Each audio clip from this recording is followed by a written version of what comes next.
或者感到非常值得老先生大德，以及感谢呢各位先生给或者机会写讲。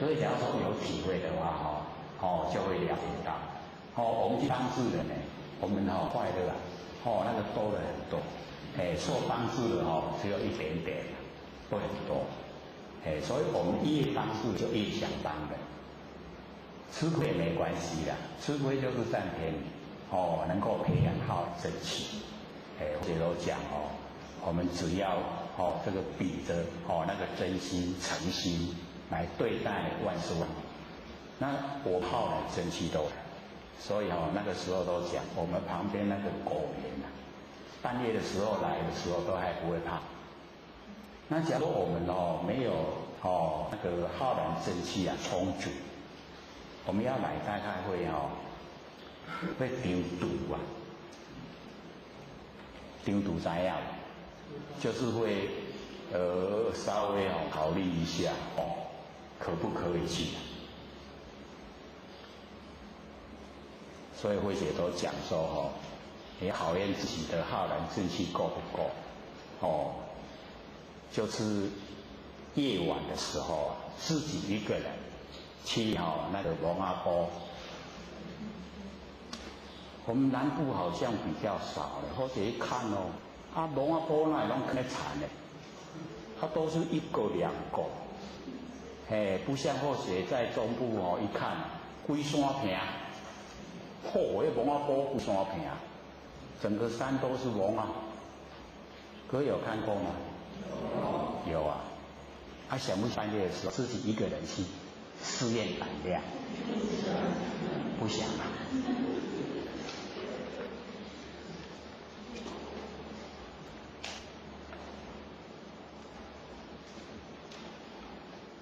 因为那个整个都是那个坟墓它有那个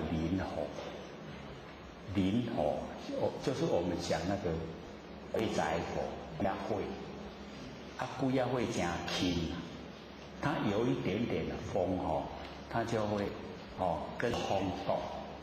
我们人假如说去那个地方，人一走动灵火鬼仔就对咱行。咱停落来伊往那停落，咱搁行伊搁对咱行。各位想想，只要看到这个现象会怎么样？开始跑，对不对？那个灵火跟着我们跑。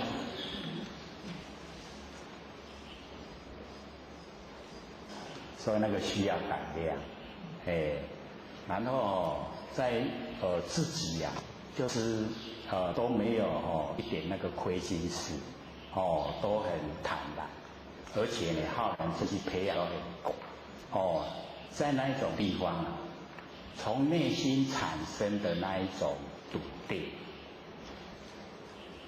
那真的要本身去试验，不然一般都是会批评话，那个不知不觉的恐惧就会上来。所以我们了解说，在生活之中呢，多多少少都有一些那个违良心的事。那么在那个时候就会呈现。所以骗得了别人骗不了自己。自己曾经有去这个害过人。有那个心念不好的时候，在那一种现象之下它都会呈现出来。那呈现出来就会让我们不自在，皮皮错。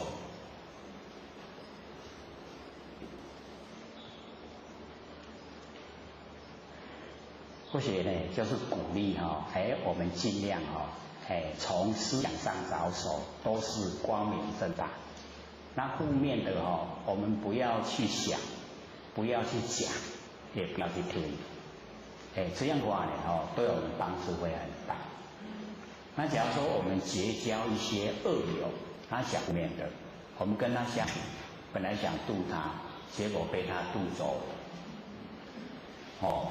他后来越来越行持啊，就越偏，到不知不觉的程度。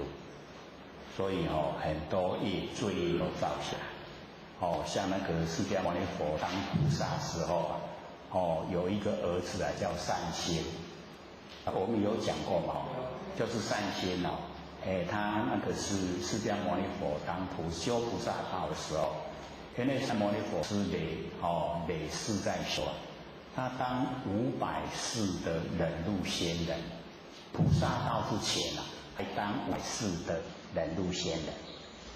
所以那个经过呢都是一步一脚印，实实在在的在修。那当菩萨道的时候那个善心来当他的儿子，也修到第4场就是色界的第4场，就是舍念即天地他交到坏朋友被坏朋友引诱然后就越走越偏了，越走越偏他结果退失4场，4场退下来到来他就讲佛的佛法的坏话，说没有因果了他想说他已经到达4场，为什么又会不见了？所以说没有因果，然后没有佛没有法，结果一直苦大然后佛说你讲这个话，让众生听到以后，众生听到没有因果的回归走来，对不对？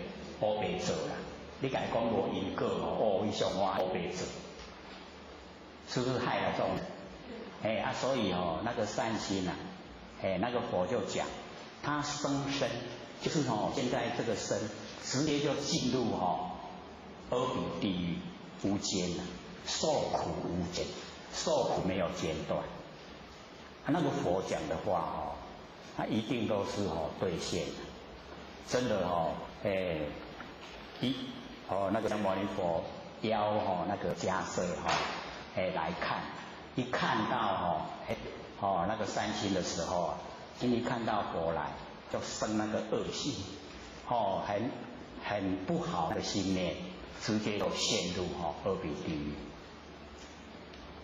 然后那个迦叶就问释迦牟尼佛为什么不救他说只要他有一点点善心我很久就要救他了，可是他一点点都没有一点点都没有，所以救不了所以我们了解说纵然你是佛的儿子，那你现在造的罪一样自己要去接受没有办法逃避的。所以我们在凡尘呢就是一定要相信因果，尤其我们修道知道因果是定，它是一定铁定的不会说你相信不去研究就没有，它绝对的有的造了因现在呢那个诈骗电话，不是很多人都是这个参加那个诈骗集团嘛你去参加他们那个集团就有钱可以分了不知道那个造下来的那一些罪业往后都是要还，而且不局限在一世有的是经过下一世，或是呢在下世再下一世，这样一直还绝对划不来的黑龙更加省的了所以像我们呢在凡尘拢食鱼食讲好的无吧拢无法度过的，那个也不要高兴，一命要还一命他当出生当生恶道，那个是做不好才去转世的你把它杀来吃就是很残忍，一定要一命还一命所以那一些呢就有那个语言出来给我们听，说有德超有生，无德还有命。那我们德够不够啊？我们也要超生这一些那个我们吃的那一些畜生道，可以说都不够，我们都不够去超生。将心比心有没有人说我给你杀给吃，我很高兴？有没有？绝对没有啦，都是气的样子，对不对？很厌愤。所以从这个将心比心的这个真理来看，就是不要假一假吧。所以那个弥勒如巴就是在西元1035年那个成佛那个弥勒如巴，他就讲了说我们凡人多活一天就多造一天的罪。各位姐，咱一天吃偌济生命？社会上吃荤的人，咧吃草的人，你吃偌济生命？很多，对不对？吃草的还气人，要还几次人或许都讲，假如说咱来吃迄个布拉鱼一半，布拉鱼各位知道吗？很小很小那个鱼要还多久？几生几生几世？是不是很久一直在转世了？在转世那个畜生道。所以我们呢，就是不要跟他结恶缘。他也是众生众缘才生的还是因为种的因不好，所以呢披着那个畜生的外壳出现。所以我们不要假车，不要假一假八。各位都听口了没有啊？大概我们都程度高了又可以这个研究心理心法都亲口了不跟众生结恶缘，都是结善缘所以呢，不见一法即如来，了解了吗？了解了欢而名为观自在能够呢不见一法即如来，已经到达如来的如如不动真心佛性本体了。这个时候才可以成为观自在就是能够自由自在我们能够观自在。各位观自在了没有？那个自在是我们自己要努力的让我们的那个心自在然后身自在，然后都没有这个造业。所以这边呢或许有把那个那个自在写在这个后面第一个呢就讲受自在，就是我们在凡尘要活的这个形象要让它活了多久，我们可以自在。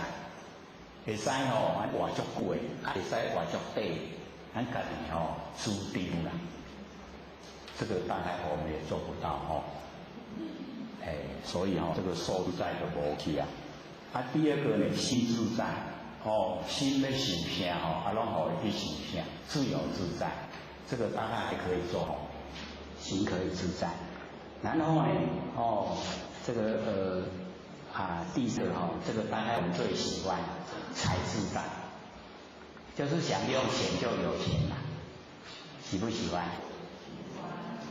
喜欢这个财自在的，就是在种因的时候就是要布施累世一直布施现在要用就有钱了，那是累世布施得来的果报所以那个能够呢财自在。然后呢接着业业呢就是我们身口意三业，业自在我们都有这个戒律的规范，然后呢都在戒律之中它能自由自在那个业身口意然后呢生自在，就是我们想这个出生什么就可以出生我们想当小白兔就可以当小白兔，想出生当一棵大树就可以当一棵大树。看到沙漠这个很多在沙漠行走被那个太阳晒的那个皮肤都快裂开了，你就那个慈悲心大发，然后就生一棵大树在那个沙漠，然后那个大树很宽广，所有被那个太阳晒的人都到大树树荫底下来乘凉。你看妙不妙？很奥妙然后当他们都已经都乘凉很舒服了，然后又开始又走了以后这棵大树不见了，它又收回到本体回来。所以我们就是可以做这个事很这个自在的然后呢圣洁自在那个圣洁就是我们那个很专一很专一的时候叫做圣洁比如说我们精神都没有分散那个叫圣洁自在。那有分散，我们有恶心，讲东又想西圣洁就没有了，就是一定要专一才叫圣洁是我们精神专一是我们力道专一是我们行持专一，都叫圣洁圣洁自在然后呢这个愿自在，愿力所以呢那个愿我们的愿都可以呈现神通自在，佛性里面呢自然就具备有了，不用我们去追求然后呢这个智慧自在，智慧自在，也就是能够获得妙智慧。华自在，华能够自在就是佛了，佛就是法能够自在所以这个观自在我们到达不见一法的时候那个时候呢叫做观自在。这样各位了解吗？都是要努力才会到达，对不对？所以那个孔夫子那个随心所欲不逾矩，在几岁？70岁，对不对？那个就叫自在，随心所欲了，要什么就什么，可是都不会超过规矩，那个呢就是自在的意思。那么了即业障本来空，这个了就是透彻的了解真理，了已经呢可以完全都进入我们那个不除昧的佛性本体，那个叫了。那了即业障本来空，因为一进入到佛性本体以后都没有业障，业障本来都没有，是空的啦。我们那个真心佛性没有形象，哪会容得下业障？所以呢，这个了即业障本来空。然后呢，这个未了应须还数在。然后说我们还没有了，就是还不透彻，不生不灭的佛性本体都还没有透彻，还没有进入我们佛性本体，叫未了。各位前了了没有有没有了的？都还未了，未了要还数在。所以这个肩膀要硬一点，要承担要承担所有的罪业，来了我就承担。这个就是了的一个方法，了掉业障的一个方法。欢喜心甘愿受，只要是我遭遇的我都欢喜心去接受。所以各位姐姐，只要我们那个观念转变，转念一转了以后我们这个完成很多事就会跟着转。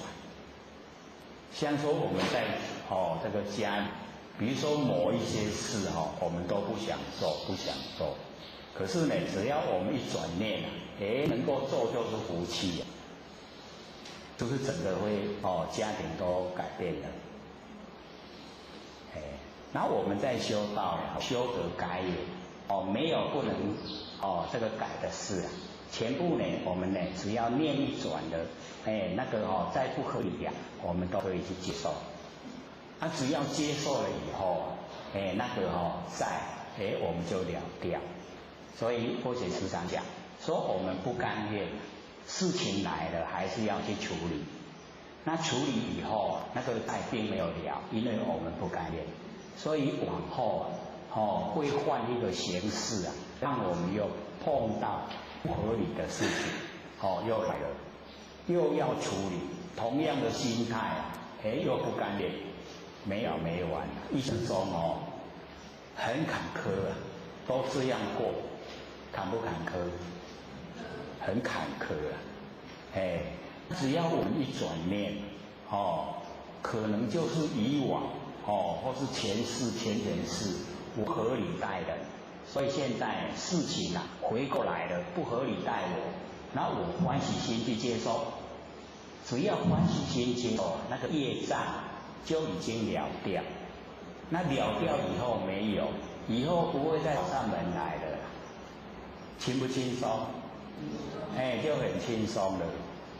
所以只要我们转念换一个角度来看待我们自己说现在呢不合理都是我碰到，一定是以往我都不合理待人现在回过头来不合理待我，然后我就欢喜心去接受，这样就了了所以解脱了。那我们时时刻刻呢都解脱，都很高兴，我们家人也跟着我们高兴我们周遭的亲朋好友也一样受到我们影响他也会改变这样呢就越来我们整个这个娑婆世界就越向莲花旁了所以呢这个了即业障本来空，然后我们未了应须还俗债还没有透彻进入佛性本体，还没有时时刻刻二六时中，还没有二六时中的时候叫做未了，那要还俗债。那我们只要说可以二六时中，那就已经了，了就没有业障所以有的前贤会问那一些债主呢，我们一了了以后，债主就讨不到债了会不会有这个疑问？也有人问过然后学就讲说佛菩萨对没有亲戚亲朋关系的他都可以发出无眼大慈，没有因缘，他的慈都可以给你慈就是以乐给你快乐他那个佛都可以无眼大慈。那一成就以后，跟他有关系的，他哪会救呢？所以会同体大悲把你解救脱离苦海。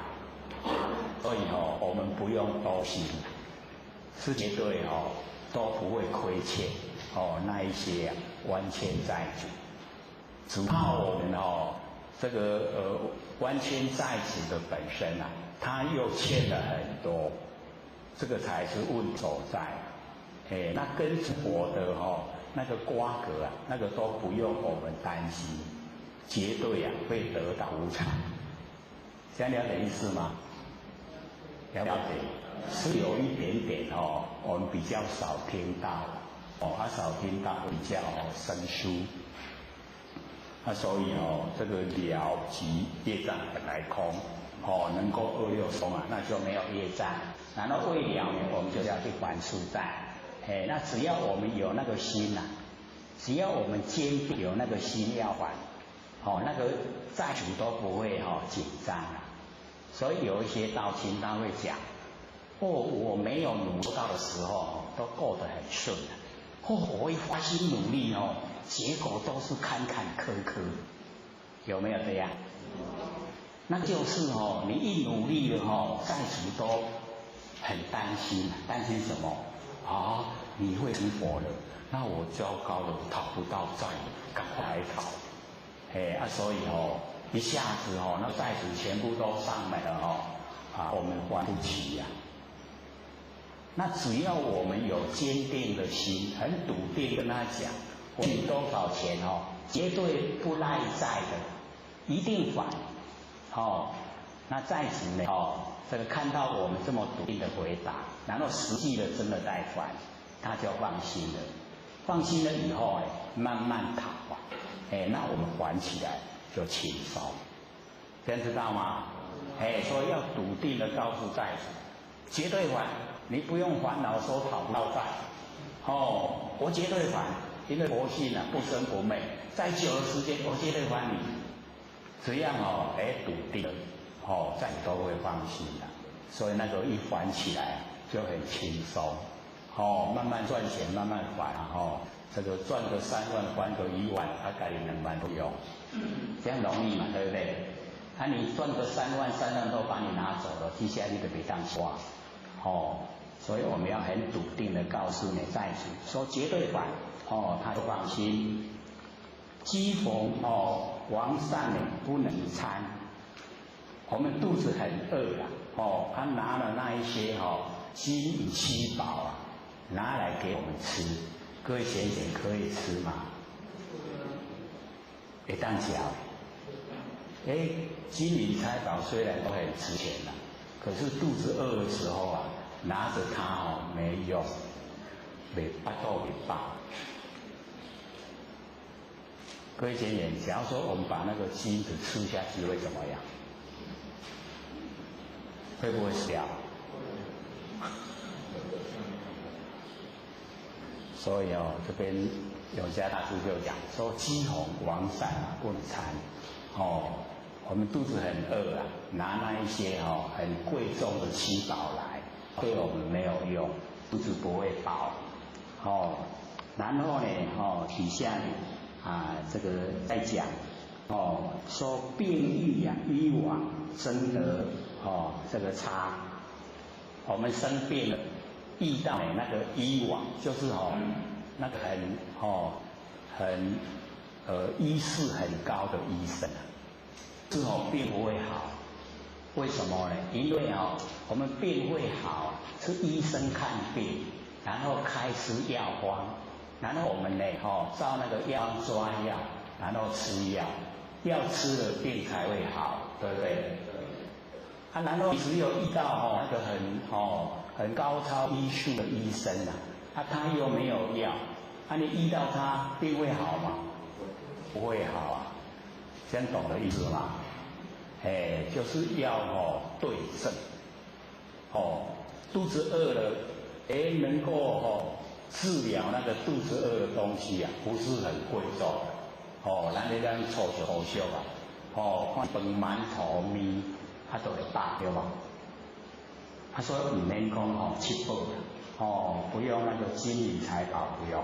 然后呢，那个一生病了以后那个医术很高超的医生他没有药对我们来说病也不会好所以在我们生病的时候对症的药是最好的，这样的意思嘛，要相应这个你就讲要相应相应才能够解决问题。那么在欲行禅这个知见力，我们现在呢在这个欲解，就是凡尘那个引诱诱惑的力量很大，有没有？凡尘的诱惑力量很大，尤其呢我们去那个逛那个百货公司各位先生有没有逛过百货公司？进到里面的时候看到他排列的那一些我们想不想要？要付钱，对不对？我们很想要，可是要付钱所以那一些就是欲望那个叫造化的引诱诱惑力量。然后我们在凡尘你看我们发明产品是不是一定要发明到让这个众生看到很喜欢很买回去用，对不对？所以我们也是在绞尽脑汁，怎么样来拐骗众生口袋里的钱，对不对？有没有？所以这个在欲在欲望欲境什么诱惑力量都很大的现象之下，然后我们能够行禅，那个禅各位先生，就是已经可以回到很笃定我们那个不生不灭那个佛性的本体，那个叫行禅。我们一回到佛性本体各位先生，所有这一些诱惑我们的那个需求是不是已经降低了不见了？佛性你需不需要这一些凡尘的这一些引诱我们的这一些物质这些东西我们都可以用这一些物质需不需要？各位都在想，很需要，很好用那或者是讲说我们佛性本体佛性本体不生不灭，如如不动这一些物质对他来说产生不了诱惑的力量，不会。为什么？各位先生，假如我们已经修持到一个程度，都已经存养，然后都已经可以等于是进入那个大定，就好像老僧入定进入大定之中，那个呼吸吃饭都不用，请问还要不要凡尘的物质？所以我们要了解说在欲行禅就是在欲界，我们欲望之中，然后来行禅，那个就叫知见欲。我们知道的见解的产生出来的力道。那我们就是在生活中就要培养我们众生是半阴半阳，所以我们白天也可以适应，晚上也可以适应。那我们一直在培这个阳，让那个阴减少，可以到纯阳纯阳就是仙佛，纯阴就是鬼魂半阴半阳就是我们人。各位先生，阴多还是阳多？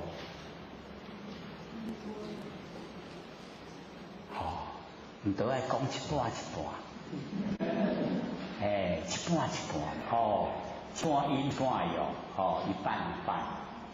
那我们就是开始培养阴去掉，从念头上着手，有那个负面的念头，马上打住，不能有，因为有一个念头，那个负面的念头是培养阴所以我们要了解说，这个防微杜渐，从念头来，不能有负面的念头，不能有骂人的那个念头，不能有不好的念头，都不可以有。这个就是我们培养的第一步。这样我们那个阴会减少，阳会增多。然后阳很增多各位先生，就是晚上睡觉感觉很清醒，是在睡了已经在睡了明天起来的时候精神很好，可以有这个现象。就是睡觉我感觉那拢无咧困同款，精神拢足好的。可是不是明天起来就没有精神，不是，而是明天起来一样精神会很好，那个就叫阳增多了所以那个灵度增加。那假如说整天暗时在困迷迷糊糊，早上起床以后都已经在这个工作了，还迷迷糊糊，那就阴多。可以有这个情形吗？还有过去了。过去阴多就让它过去，从现在开始就培养，把那个阳让它呢，增加，从念头着手，不要有负面念头。人家讲那个负面的也不要听，不要参与，这样的话呢都是培养。然后我们阳一增多了，先开始的现象是那个精神都很饱满，那精神很饱满，我们就很饱满。连睡觉都已经睡了，而且还感到精神很好。所以浅浅晚上睡觉的品质好不好？好。所以会教各位假如说这个晚上都是翻来覆去就可以做万年放下，很好睡然后明天起床精神很好。头脑很清醒，很舒服，有没有试验过？有啊。这个晚上这个睡觉的时候这个躺下来从头开始，把头的力道就放到枕头，全部头的力道都没有了，头不会动，然后开始肩膀力道呢放到床铺。然后开始整个这个身体手脚全部都放到床铺，你力道全部都放掉了，不会辗转复侧，袂安尼直直变。我们睡不着，就是变来变去就是头脑在想东想西，所以才睡不着觉。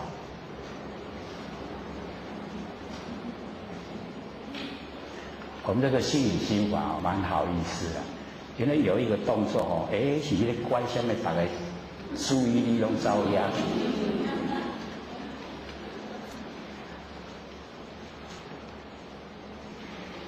所以当我们的注意力被它拐跑了以后，你在讲什么有听到声音不知道内容，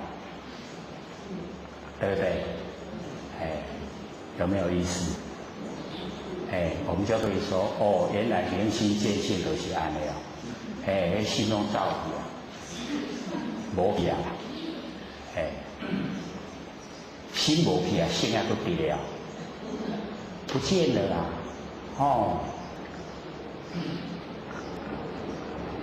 所以呢，我们了解说这个在意行止知见力，这个知我们就是要了解到。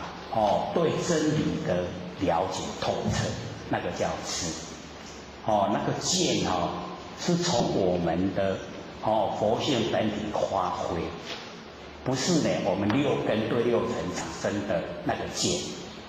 六根对六尘产生的那个根见，那个是虚内观。根净法上虚内观，那个不是我们要追求。我们追求呢，就是呢这一些根茎都拼除掉了，然后从我们那个如如不动的真心佛性本体产生的那个叫做佛知佛见，那一个见那一个知见就是我们要追求，从佛性本体发挥的是从我们那个根源。就像天地白天黑夜春夏秋冬自然而然呈现，我们跟他商量都没有用。各位先生，我们跟天地商量说今天对我来说日子很重要，能不能够把那个白天延长一点，然后把那个黑夜缩短一点，我们跟上天商量，可不可以？不可以，对不对？所以我们那个知见也一样，从那个不生不灭的佛性本体发挥出来，都不能够商量的。是就是从直接本体发挥出来。春夏秋冬，我们跟上天讲说，那个冬天太冷了啦，可不可以缩短一点？可不可以？还是不可以所以我们这个知见力就是这个样子，是佛性出来的，不生不灭的，就是佛性出来，不是就不是。那我们呢，就是要去认识认识我们的正确的知见，这个万念都放下，念不生，没有念头，那个叫正念。正念的时候，我们就是要保持这个正念，然后呢，正念我们保持一段时间，那个我们那个佛性本体它会产生那个般若妙智慧，那个般若妙智慧就是佛知佛见。我们呢，从佛性本体生发的，不是我们去起心动念的，这样了解吗？了不了解？所以我们要了解说，从佛性本体生发的那个知见，那个才叫正确的。那假如说我们是根尘相对，我们六根对六尘产生的六识，那个都叫假的，虚幻不实在，那个不要用，用那个会害我们六道轮回，这样了解吗？所以我们因为日常用的很习惯，都是根尘相对，六根对六尘产生六识，我们把六识当成心，所以我们完全在用的时候像男女之间那个适婚年龄，20、30岁的时候，那个时候爱来你死我活那个在讲海誓山盟的时候，是假的还是真的？是真的嘞，不是假的。那个时候为生为死拢感完，对不对？是真的。可是他的真的真心是建筑在事心上面，是建筑在生灭的上面，它会随着外境的变化而变化，这样知道吗？所以说你看那个广告是某一个明星在真心推荐，他是真心还是假的？他在推荐的时候是真心的，为什么？他要赚钱，他真心要赚钱那个推荐的时候，有影伊的设计都是这个为这个住家着想，看一看，他真心的来推荐，可是他的真心是建筑在事心上面，事心是生灭的，所以我们凡尘很多都在用什么？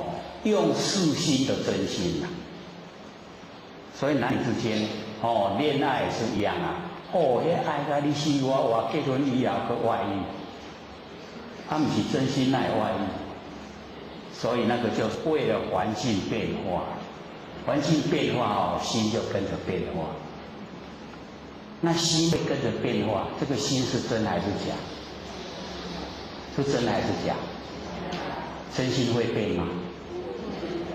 所以我们在讲那个即心即佛，即心即佛呢，就是我们万念都放下，一念不生，那个就是真心那个心就是佛，所以叫即心即佛。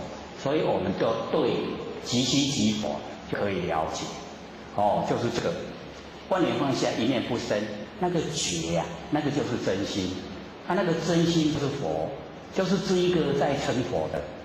所以我们就见性成佛无疑就是这么笃定，皆可以成，就是够自己见到。那我们要见到不困难，只要你万念放下，一念都不生，就见到了。这么久了再没有见到都不行都一定要见到了只要你有空闲的时候，你就去体会，然后把它能够时间能够让它拉长。把那个局限在身上的佛性可以出来，使整个空间都变真空，整个空间变妙有，真空妙有都呈现在日常生活之中，理不理想？很理想我们就可以做到在日常生活之中就是可以做到。那我们都被凡尘事耽搁了。我们在日常生活之中所有心思都放在现象，对不对？烦不烦恼？都是烦恼，对不对？那我们知道相都是假的，烦不烦恼？对嘛哦，那个烦恼都是多余的，它会变，都已经变了我们还住在假的相里面的烦恼，所以我们不够聪明啊，笨不笨？还真够笨都会骂自己啊，真够笨。所以我们一研究以后了解真理以后，生活海阔天空，这么宽广，都是我真心，分别心就减少了，就降低了，越来就越舒服了，不会讨厌某某人，讨厌得很厉害，会不会啊？会不会？这个我们在凡尘因为这个人的这个行为动作，我们有欣赏的，然后有讨厌的。欣赏的就喜欢想亲近，讨厌的就想远离，有没有？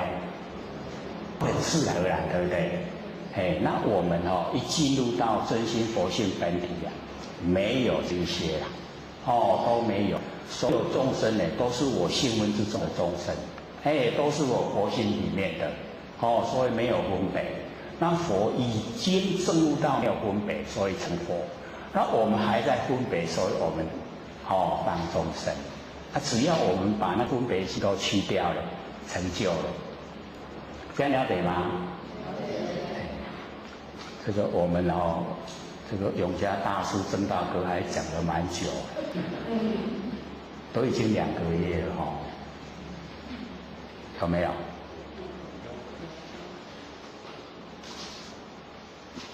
讲得慢就是要各位听懂要听得懂，然后我们知道怎么做那我们做以后可以自己去发挥自己呢本身就是佛，我们一定也要相信自己本身就是佛发挥出来力量就很大。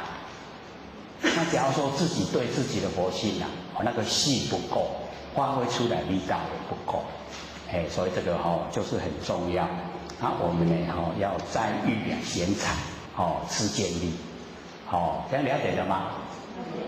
那个知见力就是从我们的佛性发挥的不是呢从我们的6根对6尘产生的。佛中生莲终不坏，我们呢就是了解说那个莲花呢都是从水生出来按莲花出污泥而不染。那我们现在的人就是要把那个莲花拿到河里面去摘，咱把莲花摕来火下迄个火堆来捡，让迄个莲花会开花。这样知道意思吗？这个是比喻比喻说我们现在的人生活的环境比那个污泥还要来得厉害，就是在水深火热之中。我们众生呢，生活在水深火热之中然后我们在水深火热之中，还有办法自己救自己，还救众生，懂这个意思吗？就是要有那个很高超的那一种情操，自己的人格很健全，然后呢也把这一种观念传播到我们亲朋好友，使我们那个周遭的亲朋好友也能够像我们一样虽然环境很不如意，可是呢生活得很快乐，这样懂意思吗？所以这个生活的快乐跟不快乐不在我们财产的多少。很有钱的人不一定快乐没有钱的人也不一定都悲伤很这个悲惨，不会。只要我们心态非常正，那就呢会在非常快乐的那个情境之中生活。所以那个苦乐没有那个客观的标准，都是直观的认定。各位先前认定自己是苦还是乐？所以我们要了解到，我们一进入到那个不生不灭佛性本体啊，就是最快乐了，没有比这更快乐的，也没有比这个更富有的，最富有啊！我们之前都还有讲那个我们那个七法财，各位都还记得吗？七法财，闻、信、戒、定，然后呢，再来呢，经济，再来呢，舍，再来呢，惭愧。有啦，有咧记啦，记也袂成。还有13分钟给各位发问。各位有问题吗？要问才会进步哦。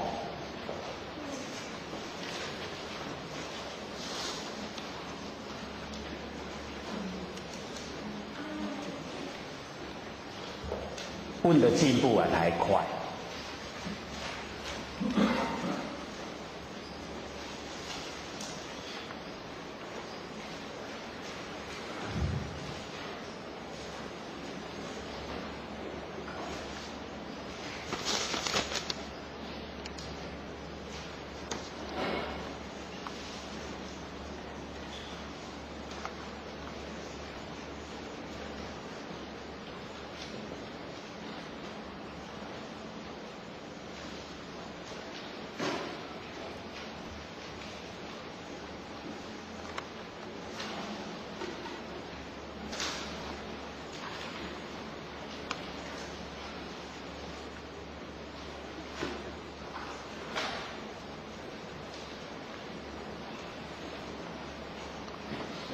这个是谁写的？要不要前负责讲，帮我念。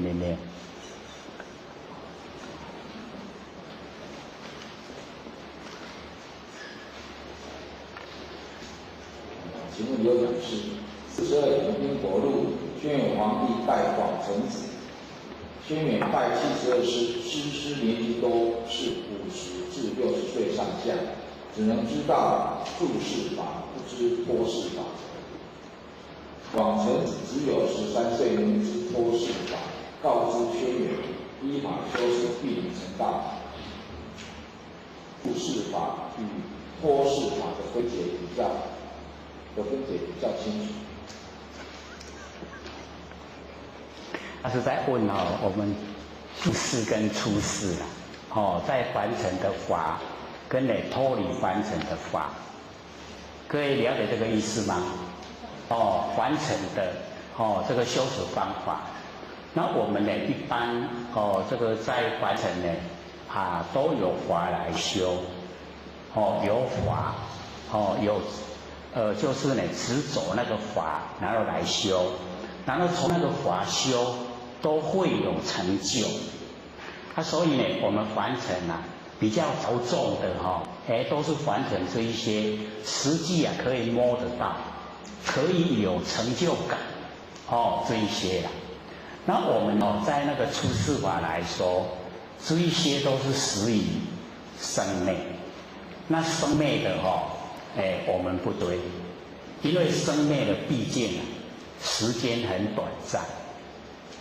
虽然这个修成的可以有几百岁或是几千岁，可是那个比较晚一点死而已一样会死。那出世法呢，它就是脱离现象，直接呢进入不生不灭那个佛性本体。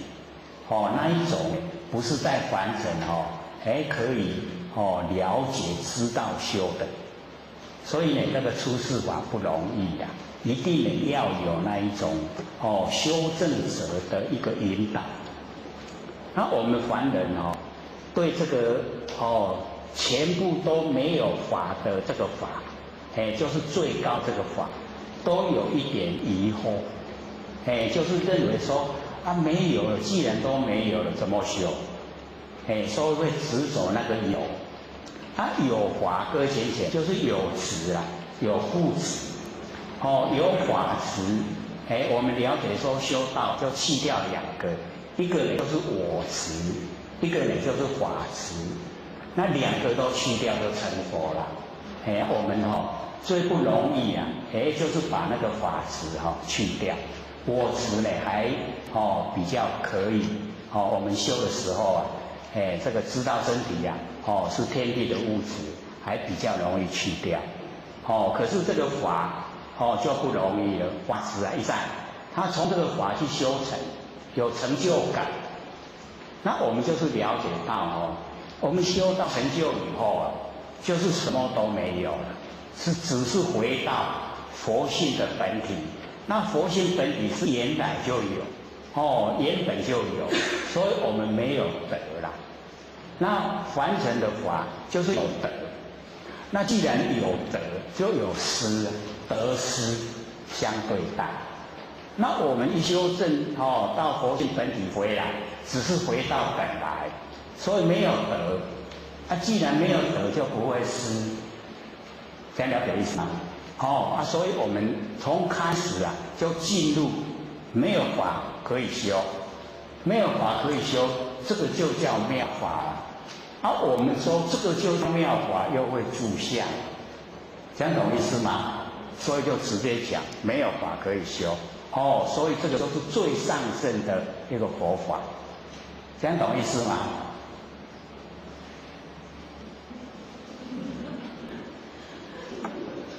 要说懂还没了还没有透彻。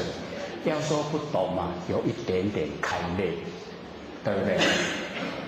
所以这个呢，就是需要时间。我们要了解到，我们在凡尘啊，就是要去掉我，没有这个身体的我啦。所以这个我，就是充在整个宇宙虚空的真空妙有，如如不动的真心佛性。就是这个。我们已经进入这个身体的有，已经都不在我们的那个脑海里面考虑，没有，所以我相很容易就去掉。然后我们直接进入最上乘的法，没有一个法无法可学，没有法可以学。既然都没有法可以学，就没有法可以执着。我们一个法执着也没有，没有法执。没有执，这样就成就了。所以不见一法，名为如来。不见一法，我们就见到如来了。这样了解吗？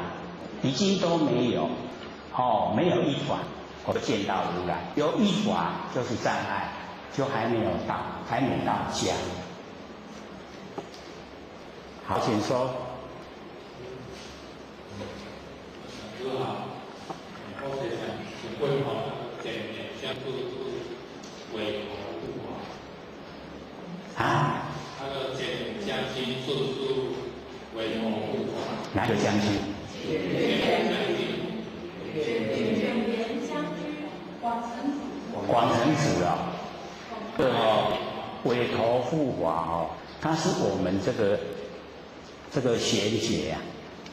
现在我们那个庄严劫已经过去了，庄严劫有1000位佛，然后现在进入贤圣贤的贤劫，贤劫到释迦牟尼佛是第4位，到我们弥勒祖师是第5位，然后那个委托那个护法，他就是我们贤劫最后的第1000位的那位佛，他会在贤劫成佛，可是在最后，我们还有得等，还没到，因为我们要了解到这个他们的那一种视线，视线像说观世音菩萨是圆通古佛，圆通古佛呢，他先来转世当观世音菩萨以女身来修。带领坤道修道，然后再转世就是丹景哥，丹景哥嘛是迄个为圆通古佛观世音菩萨不容，原来是丹景哥，丹景哥伊起码做自生良良，他们一世现在凡尘，他们做的事就是要给凡人去学效法。所以我们要了解说，那个一视线以后，他的那一种作为啊，跟他本尊又不一样。那我们后人的纪念啊，都是纪念他有现象时候的那一些功绩，都是这样子。所以我们呢，有时候就不用一直去追说什么人是什么人，什么人是什么人，因为十方之佛同一个法身。还有吗？还有，还有一点好。就是它的内涵的境界，然后这样的那个意见内涵境界。内涵好，请坐。那个内涵假如说我们是用那个张卓那个悟道记啊，那个内涵跟生死是平等。张卓那个悟道记，各位还记得吗？记不记得？那个很好，对我们帮助很大。光明急照遍河沙，然后还圣寒林共家，一念不生全体现，六根才动被云遮，这个易断烦恼从真变，趋向真如亦是邪，随顺誓言无挂碍，生死涅槃等空华，生死跟涅槃平等。都是空中的花，就是生死也是假的，涅槃也是假的，空中的花不真。可是我们把涅槃前面加一个大涅槃，那个就不一样。那个大就是摩诃，摩诃呢就是充塞整个宇宙虚空。那假如说我们用充塞整个宇宙虚空来称涅槃，那个就是不生不灭的真心性本体，所以那个涅槃跟生死就不平等了，因为它有大，就是有摩诃啦，所以涅槃本来就是不生不灭。那我们凡人在用不生不灭跟那个生死的生灭相对，就是苦乐啦。那既然有苦有乐两个相对，两个都不真那个生死跟涅槃既然是相对，那两个也不真，所以大涅槃就超出他们相对，没有相对的，所以它是不生不灭佛性本体。还有吗？还有1分钟，再问，好，请说。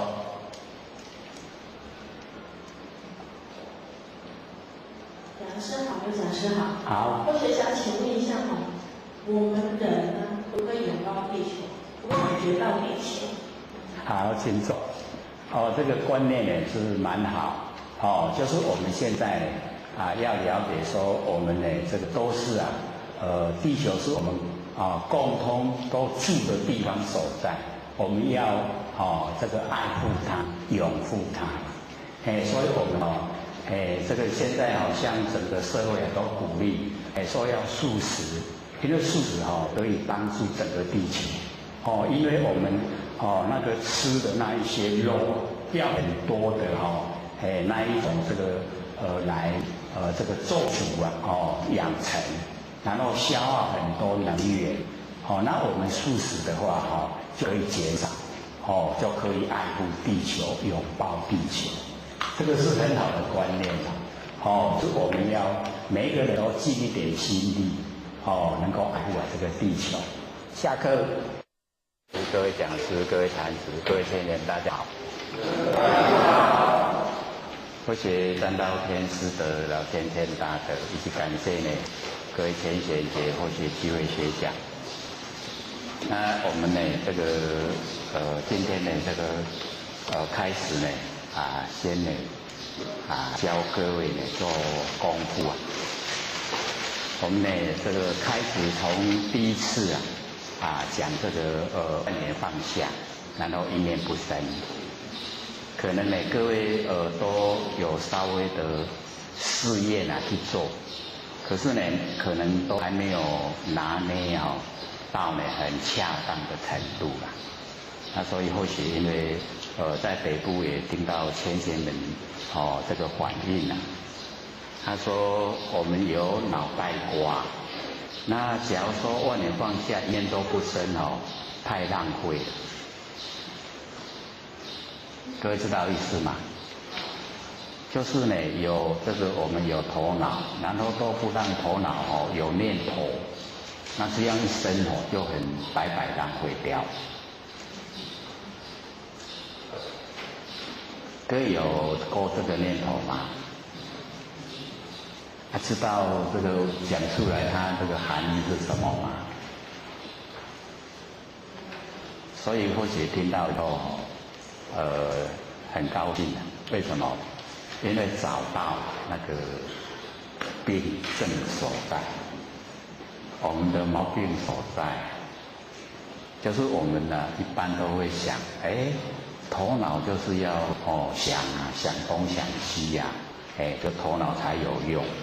那我们把万念都放下了，一念都不生了，这个头脑都没有用了，是这样吗？绝对不是的所以我刚好上个礼拜呢有讲根尘，那个根跟尘六根六尘，然后呢就华中虚内观，所以或许呢对那一季就特别解说了，说我们六根，然后对六尘就产生六识，我们把六识呢都当成心。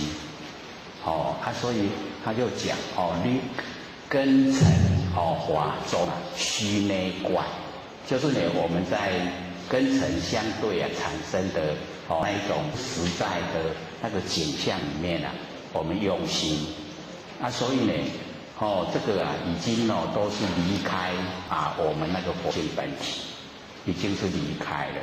那我们凡尘呢，因为没有研究真理不了解。没有办法进入我们那个不生不灭那个佛性本体所以或许没有，可能也没有讲得很清楚啦，所以做不是很得心应手。那现在呢就特地的跟各位我们万念放下，一念不生，这个时候我们留下来的就是了了分明的知觉性。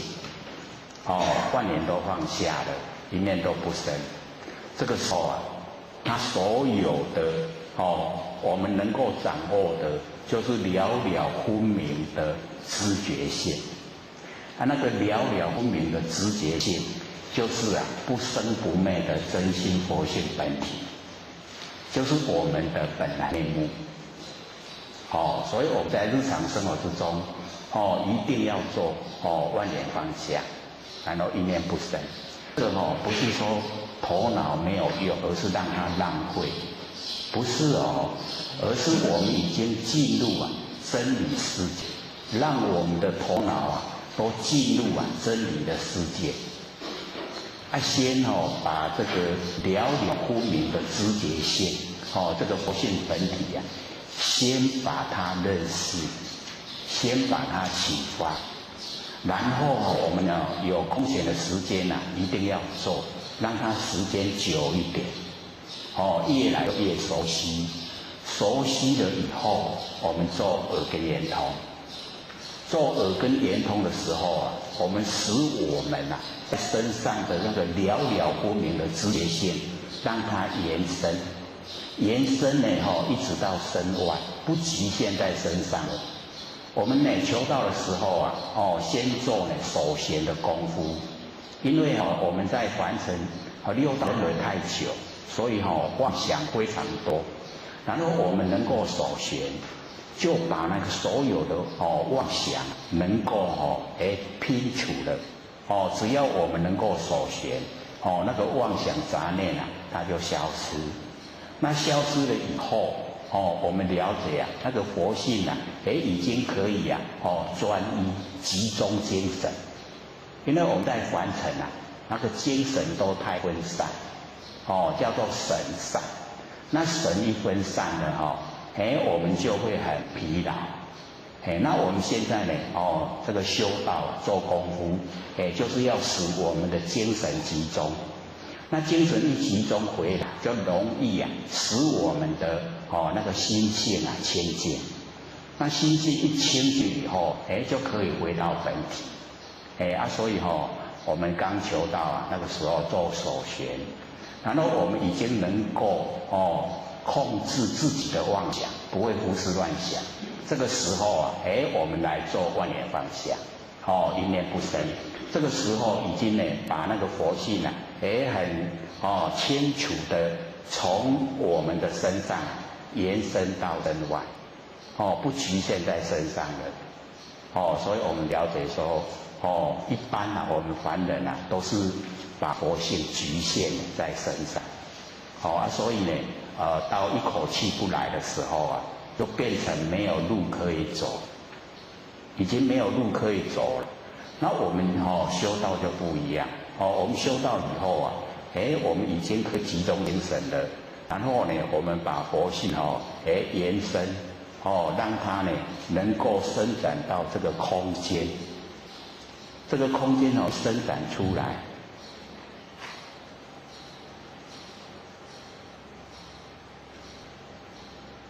知道为什么要不讲话？要给各位听我们周遭的声响。听到什么？鸟叫声，对不对？谁听到？寥寥无名的佛性听到。所以我们已经把那个佛性啊延伸出来，有没有？都在各位后面那个鸟啊。或者这边可以看到它在飞了，各位可以听到它的声音了，对，就是呢，那个我们那个稳性啊，听到鸟在叫，就是我们佛性啊，已经从身上延伸到外面了，这个延伸到外面，整个呢，都寥寥不明，没有，鸟叫声很清楚，对不对？所以那个呢，就是佛性也已经延伸了。那我们呢，在日常生活之中呢，就是先了解到自己的本来面目，寥寥不明的自觉性，然后呢，一直延伸了到外面整个空间。所以这个空间里面啊，都有佛性在。所以这个空间就叫真空，空中不空啊，空中有佛性在。那我们佛性是实实在在存在，妙有，有没有形象，妙有，真空妙有，这样各位体会了吗？我们的真空妙有的佛性啊，都已经呈现，有没有？很亲切，对不对？所以我们要了解到，只要我们按部就班不会很深。这个很亲切的，就我们日常生活之中，有真亲无？真亲对无说这简单啊，你看听了就是啊，简不简单？所以我们要了解，我们万念放下，一念不生，那个寥寥不明的知觉性都是混的，所以咱大家拢是混，敢不敢当下承担？敢不敢啊？我们都是佛啊，敢不敢承担？敢。因为我们不敢承担的话，就会胡思乱想。胡思乱想啊，是自己呀不想当佛了。而我们想承担的时候啊，当下自己本身啊，就是佛。那就是佛呢，就是啊，没有这一些妄想，没有。所以我们呢，要求自己。就是要成就成佛，那我们呢就在日常生活里面啊，深深的来体会，我们呢可以啊，都万念都放下，然后一念都不生，使整个啊不生不灭的佛性本体都呈现，这样呢要一段时间，一直啊培养一段时间，然后我们那个佛性啊，它慢慢的啊，茁壮长大了，就有啊，功能作用。那么这一些功能作用产生啊，第一个来就是第六感特别灵敏。那第六感灵敏了以后，我们呢有什么事啊，佛性会跟我们讲，会通知我们现在有什么思维发生，那个叫第六感的增长。那我们呢，就是不要去炫耀，自己去体会，慢慢的越增加我们的深度，那深度越增加，慢慢佛性的无眼不通，功能又呈现，整个都有，所以不用去追求，只要我们把本体你照顾得好，但得本莫愁梦，本就是根本，就是我们要进入不生不灭佛性本体的根本，这个是根本，然后神通都是梦，那个都是功能作用，自然会有。只要我们但得本莫愁梦，永嘉大师不是这样说吗？有没有？记不记得？忘了啦，忘了也没关系。我们有听过在听到的时候又会回忆得起来。所以我们为什么这个永嘉大师讲得特别久，就是要了解啦，他的一些那个一个文字，你看根尘相对，根尘法中虚内观。假如说我们不一个字一个字解说，意思出不来。根是六根，尘就是那个六尘，根境就是六尘，是不是要一个解说？不然不了解那根尘法中，那个根跟尘相对，跟境相对的产生的六事，那个就是法中虚内观，就是从六根对六尘产生的六事，那个都虚，不实在。我们在虚的里面内观拿内然后我们就决定东决定西就虚内观。是不是这样？现在对这一句话有没有了解？因为我们上个礼拜讲的很少，才几句话而已这个台北先生说是被公安当起讲这么少，我说了解重要不然我们讲完了不了解没用所以一定要了解，要会做，在日常生活，我们就先认识不生不灭佛性本体，然后呢，已经认识了以后我们把它启发，让它延伸，到整空间，整个空间呢，真空妙有，都是我们的佛性，那个都是法身我们的自己自性的法身，整个都是，就是我们法身。所以很奥妙的，我们的生活都不一样，很宽广，不会局限在一个小格局里面，很宽广，生活整个都不同的，所以领悟到真理以后就生活在天堂。那我们没有领悟的话我们很喜欢跟人家计较，领悟了以后，我们再回过头来看跟人家计较那个都不需要。不值得去计较，有没有感觉？体会不到，表示我们努力还不够还没有进入真理世界。我们一进入以后真的不喜欢跟人计较因为不值得。在真理世界里面没有这一些思维，没有这一些对待都是非常光明、非常美好的。我们一定要自己追求，一定要自发心追求，要自己立定要成佛，要跟六祖一样，唯求做佛不求一物。各位先生，一物还求不求？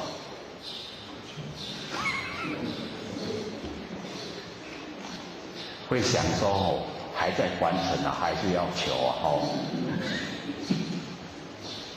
只是就是已经那个重点所在不同的，我们的注意力的重心所在就是要放在佛性本体。虽然它没有形象，可是切切实实存在所以我们要放在佛性本体。那适当呢，我们就借假修真，借这个假的身来修真的佛性不要借真的佛性啊，享用假的身体。我们完成所有行业最好赚钱就是感官的刺激感官的刺激那个最好赚钱。所以那个我们都放下，那个都假的，那个都造罪，都不要它。我们呢照顾佛性本体佛性本体呢就是心性我们要明心见性，使我们呢整个心性都很光明，恢复到本来，这样就正确。所以呢，我们在日常生活就培养，开始的时候一定要强烈的要求自己观点放下，虽然比较有为，可是呢，我们做久了它就无为。开始要强烈告诉自己观点放下，观点放下，一直这样告诉自己，然后久了以后呢，它自然我们只要一静下来，观点就放下，观点一放下，佛性就出来，佛性一出来，我们应对事情事来则应事去则进，完全都没有业这样了解吗？因为或者在北部都鼓励不了解马上问，这边我们是有定都剩下15分钟的时候再问，可是或者感觉各位都不好意思问，要培养有疑必问，有疑就问，这样才会真正的进步。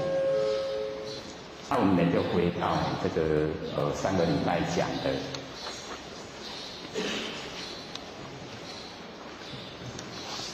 讲到这个咏诗万众不无声，对不对？是不是讲到这边？那个咏诗是一位比丘的名字他换了那个四重记，就是舍正法、舍菩提心、亲力正法。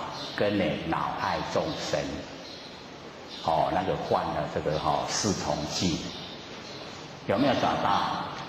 讲到哪边有没有找到？有所以这边就讲那个咏诗换众，就是换了这个戒律所以我们要了解到，在这个小乘这个修持方法里面那个杀盗淫妄。就是四重记，就是犯的罪很重。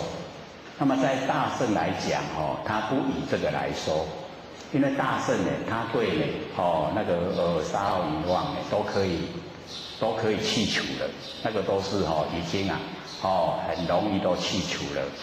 然后重点就是在于舍正法，把那个正法舍掉，这个犯呢就很严重的这个戒律，犯了很重的戒律。那么第二个呢就是舍菩提心，我们把自己的菩提心舍掉，那个犯的也很重。那么第三个呢就是迁命圣法，迁呢就是迁安，是先期怕24个改，那个迁。各位了解说先期怕24个改的意思吗？知不知道？就是拔一毛而利天下不为，那个叫做迁。迁吝就是吝啬，吝啬就是讲看薄，家己会晓拢唔教，迁命圣法，圣法呢就是殊胜的佛法，就是家己知影拢唔敢讲。家己点点咧修安尼啦，安尼叫做迁命圣法。所以有没有有没有迁命圣法？有没有把这边听到的回去告诉亲朋好友？有没有？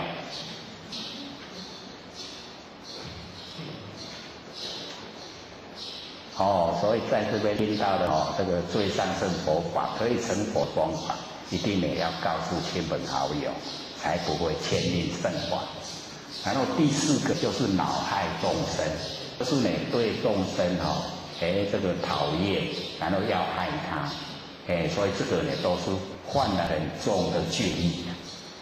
所以我们了解说在修持的过程我们就是不要有这一些舍正法，正确的法我们把它舍掉，然后去走那一些不正确的那一些方法，然后舍菩提心，把那个觉悟的心把它舍掉，又是走路那个外道，知道有殊胜的佛法不告诉人家，然后呢对众生呢做出一些危害的事，这个都是犯了很重的戒律。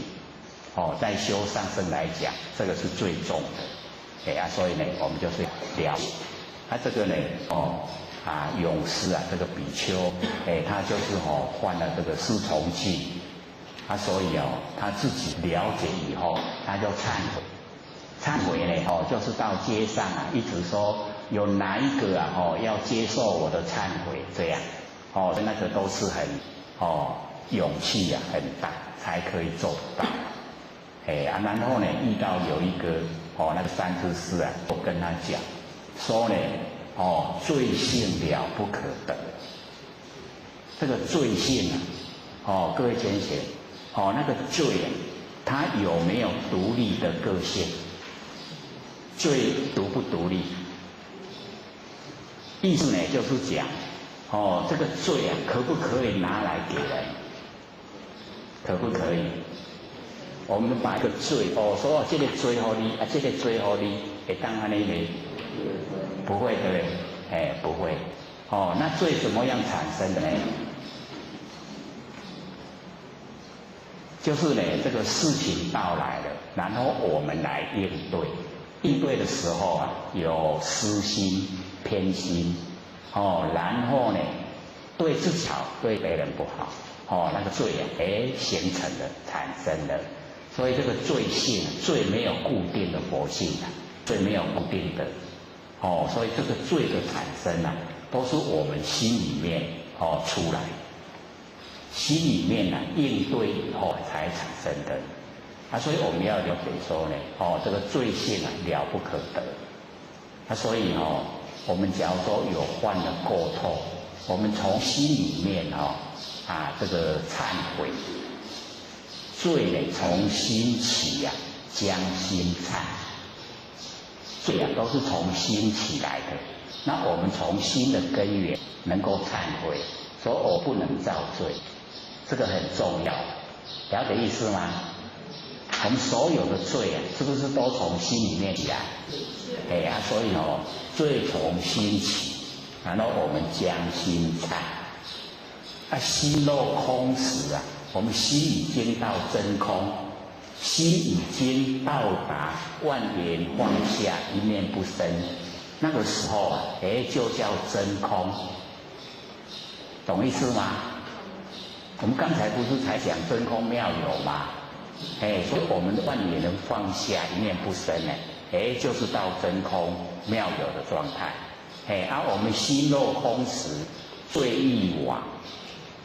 我们心一空了以后这个罪就消失了，没有罪所以我们要了解罪性不可得，得不到罪性的，因为我们心已经在真空妙有的佛性本体里面，没有罪，什么都没有了，这样了解意思吗？心空罪亡两俱忘。心空跟罪亡这两个全部都忘掉，是则名为真忏悔。这个就真正的忏悔，都已经恢复光明。所以这边就讲永失幻众，悟无生。领悟无生，悟无生，领悟无生。各位了解意思吗？我们那个真空妙有的佛性它没有生，也没有灭，不生不灭，不垢不净，不增不减，不聚不散，那个呢就是佛性本体，所以我们要了解到无生，领悟无生。各位领悟了没有这个最高品质我们要知道说，我们呢观念一放下了，一念不生呢，那个啊就已经呢真空妙有，就是我们不生不灭的佛性本体。那我们要领悟到这个不生不灭的佛性本体，这个叫悟无生，领悟无生。既然无生呢，它就没有灭，无生无灭，是不是已经到本来了？对不对？所以已经呢就回到我们本来了。所以呢，那个永失啊，幻众悟无生，已经领悟无生。领悟无生呢，各位先生，或者在讲说呢，我们没有把佛性呢，扩展到身外的时候啊，一口气不来啊，就没有路可以走。那我们已经呢，把佛性都延伸到体外了，在虚空之间，真空妙有。所以我们这个身体啊，一口气不来，我们整个佛性就在整个虚空之间，所有都是我们佛性的道路啊，每一条道路都很好走，都像高速公路一样。所以我们现在在修持的时候啊，就是要赶快盖高速公路，让佛性呢能够延伸。会吗？各位会不会盖？不会盖啊，很容易的哦。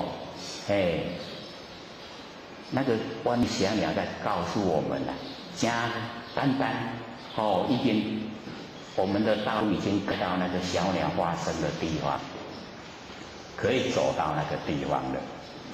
所以我们了解说，只要我们这个。万念都放下了，一念不生了，又静悄悄的时候啊，整个稳性啊，冲散整个虚空，有声音的时候啊，是显现佛性；没有声音的时候啊，一样佛性有灭。这个时候呢，虚空之间呢，真空妙有，那个叫无生，悟无生，领悟无生。这样各位领悟无生了没有？还没有啊，很困难吗？不是很容易吧？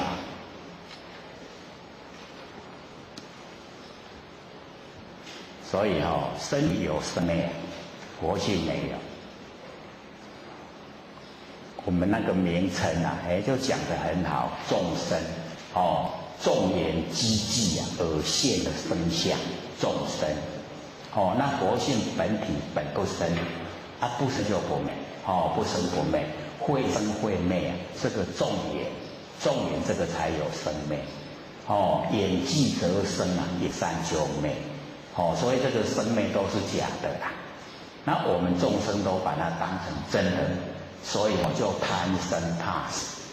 那我们一领悟到无生，佛性也没有生，也没有灭，所以就不会贪生，也不会怕死，因为我们佛性没有生，所以贪生呢，生没有用，怕死，佛性不会死，也不用害怕，不生不死，所以我们一领悟了无生啊，就进入真理世界。领悟了没？还没啊。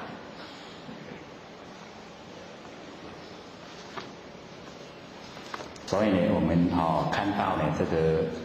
永失呢，那个幻众悟无生，这个早时成佛已经在，已经成佛了，因为他领悟无生，领悟无生以后，就可以成佛，回归到本位我们每一位都是佛，每一位都可以回到我们佛的本位。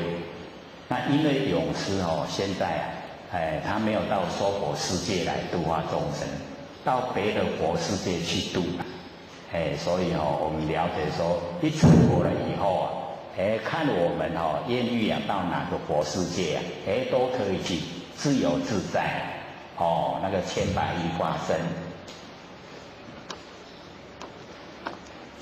狮子佛无畏说，那个狮子佛就是呢狮子百兽他一佛教以后所有百兽都降服了，所以呢，这个就讲说我们这个阐扬真理就要像这个狮子一样要呢这个把它宣扬狮子佛，然后无畏，没有畏惧就是呢不会顾忌到呢这个讲真理了以后很多呢会顾忌到他的生活状态，所以有一些敢讲不敢讲那个叫有畏。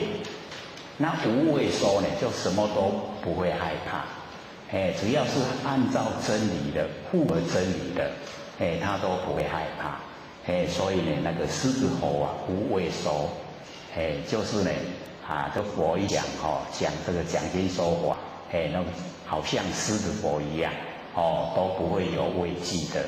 那我们呢，领悟了真理以后，希望说呢，把它发扬，像狮子一样把它呢佛教，然后呢让所有呢苦海的众生都能够得到真理。这个狮子佛呢无畏说，身皆懵懂顽皮态。这个深深的那个皆就是感叹懵懂，懵懂呢就是懵懵懂懂各位先生，懵懂的谈话怎么说？我们导师说得很流利。那懵懂什么意思？莽撞，对不对？莽莽撞撞懵懂。那为什么会这个永嘉大师会讲说深深的很感叹大家都懵懂，知道在说谁吗？在说我们众生我们众生呢，大家都懵懂，都是莽莽撞撞。莽撞就是讲无了解真理横冲直撞一直在做代志所以呢，我们就是要了解到，这个是很一针见血的说法，凡此呢都是这个样子莽莽撞撞呢，他不知道呢这个自己在忙些什么不了解，可是呢很努力的在做莽撞。那么顽皮踏这个像不像众生都像不像顽皮踏？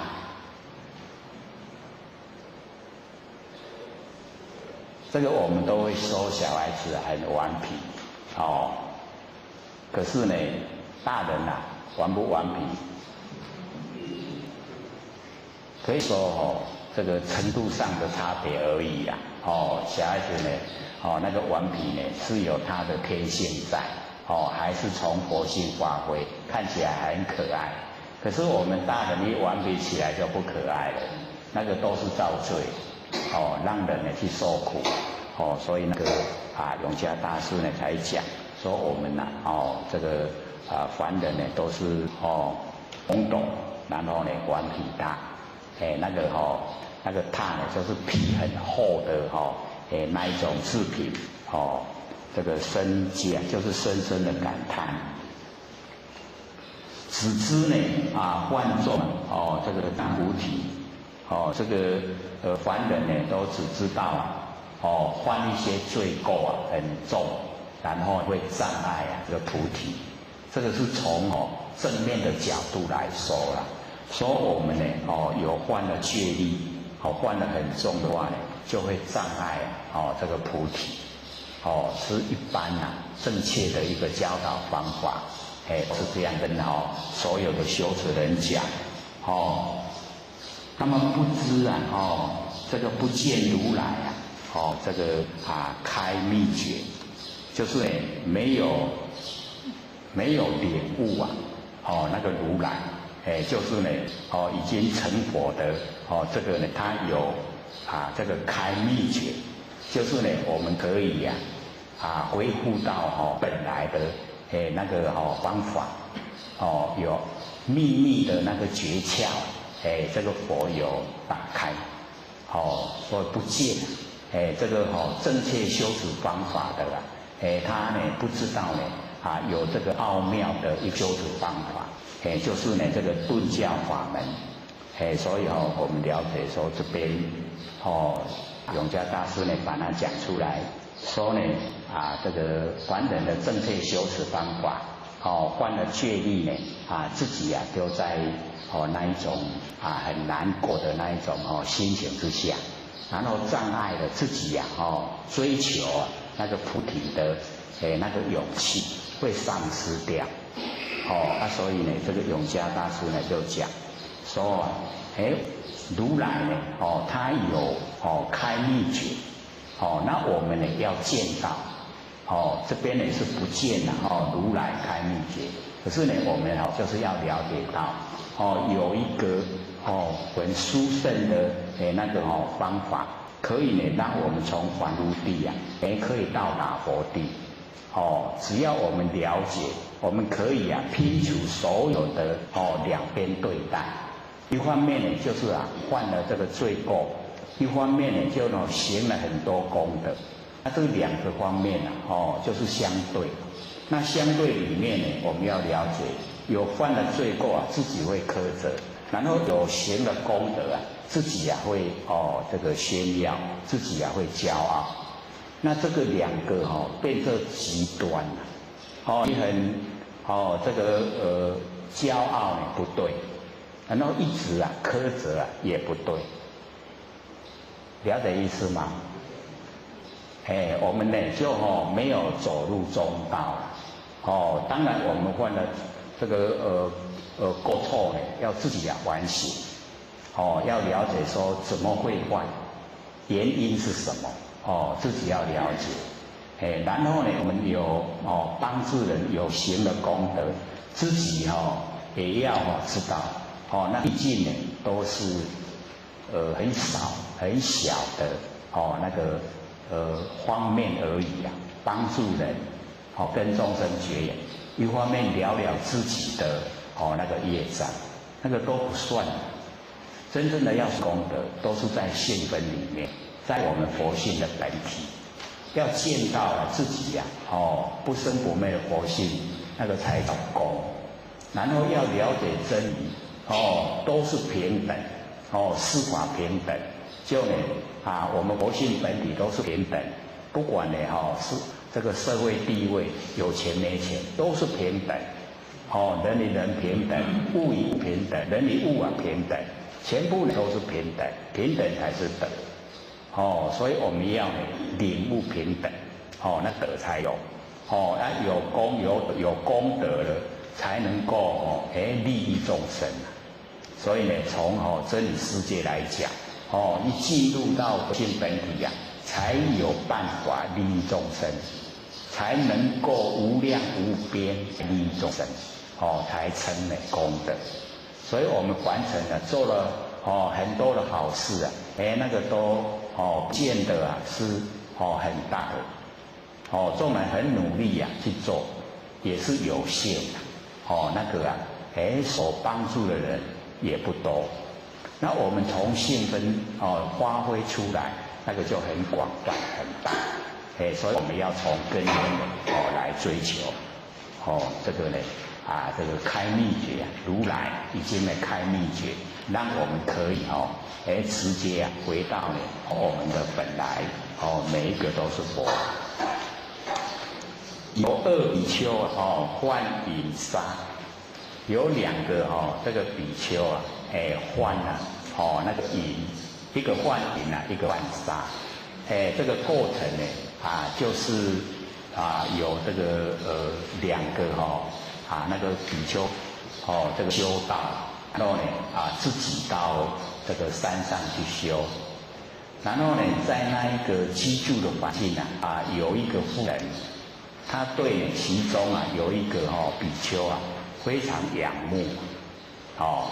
他有一天呢另外那一个比丘出门了以后那一个妇人就去找另外比较喜欢的那一个比丘他在就跟他挑逗就跟他发生关系。那这个时候那个外出的比丘回来一看到他的这个同伴竟然这个样子那个妇人看到这个比丘回来，他就赶快逃跑。这个回来这个就追，一直追然后这一个妇人就摔到那个山底下摔死了算杀然后那个跟他发生关系换银所以一个换银，一个换杀，所以有2比丘换银杀，就是这个过程然后那个玻璃荧光深邃觉，那个优玻璃呢，就是这个10大弟子里面那个戒律第一的，他对守戒律守得最好。那释迦牟尼佛呢，就要他来掌管这个戒律，就是呢来看看哪一个犯了戒，要他来管。那么这个优波离的出身呢，也是很低劣的他呢在这个理华，他在理华的时候那个心竟然可以进入市场，就是很容易进入那个定，修持的功夫很好，戒律守得很周全，那么这边呢，那个永嘉大师就讲说呢，这个玻璃荧光就是萤火虫的光萤火虫的光是不是只有一点点？无法度照啊足清楚啦，所以永嘉大师就是讲说，你用正确的那一些那个法律来管事人民的话，那个就叫荧光然后增罪。他们心里面都已经难过的害死人，自己呢做的不正确害死人，心里面已经很难过，所以又增加那个罪，心里面一直懊恼，然后一直不满自己，所以增加业不理想的状态然后呢底下呢就讲那个。维摩大士顿词语，那个维摩诘，这个维摩诘，他是东方那个五功佛里面的一个入密菩萨到娑婆世界来度化我们娑婆世界的众生，跟释迦牟尼佛这个筹场，一个成佛，一个在家两个都要度化众生所以那个维摩诘他就不管什么地方是赌馆、酒楼那个云旅社，他都去，什么地方都没有这个阻碍他都可以劝化众生，利益众生。所以这个维摩诘他就是呢一发挥出来就是最上等的不像你犯了罪就是要处罚。不是那个样子，所以呢，他就跟这个2个比丘讲，说在你们的心中你们就是要这个修道，那修道遇到社会凡尘的现象，你们在现象之中自己没有坚持，就是心里面还有那个尘垢，心里面没有很坚持的时候，一定要怎么样？所以才会犯的错，所以跟他讲说，这个是要重新去做，你心里面诚心的忏悔了，这个罪它消失了，不会说它永远在。你假如说把这个罪都放在心上，那你自己障碍自己，没有利益众生对你也没有利益。所以那个维摩大师跟这个2个比丘讲，就辞掉了他们心中的疑惑，就了解说，原来罪性了不可得，是从我们的心产生的。各位先生，罪是不是从心产生？我们要想帮助人跟想害人是不是都从心产生？所以我们要了解说，我们想帮助人，那个都算功了；我们想害人，那个都是罪所以罪跟功呢，都是从心产生。那我们能够掌握自己的心那个是最重要。这样的意思吗？所以我们这个心理心法就是要彻底的明心，心要明，然后要见性。各位心明了没有啊？又不敢讲所以各位先生，我们呢这个凡尘啊，6根对6尘产生的6识，那个心不要用，那个心都叫识心啦。我们认识的心啊，它都是生灭的，所以我们凡尘在讲心那个都是这个根尘相对的心。那我们有听到说即心即佛，那个即心即佛啊，就是这个根尘相对的心都不要了，没有了，全部都光了，全部都没有没有心。那没有心的时候啊，真心才出来。那真心出来，这个心这个心就是佛，所以即心即佛，这样了解吗？所以我们在讲说即心即佛，不是我们日常生活用的那个心那个都生灭的，那个不是佛那个是众生。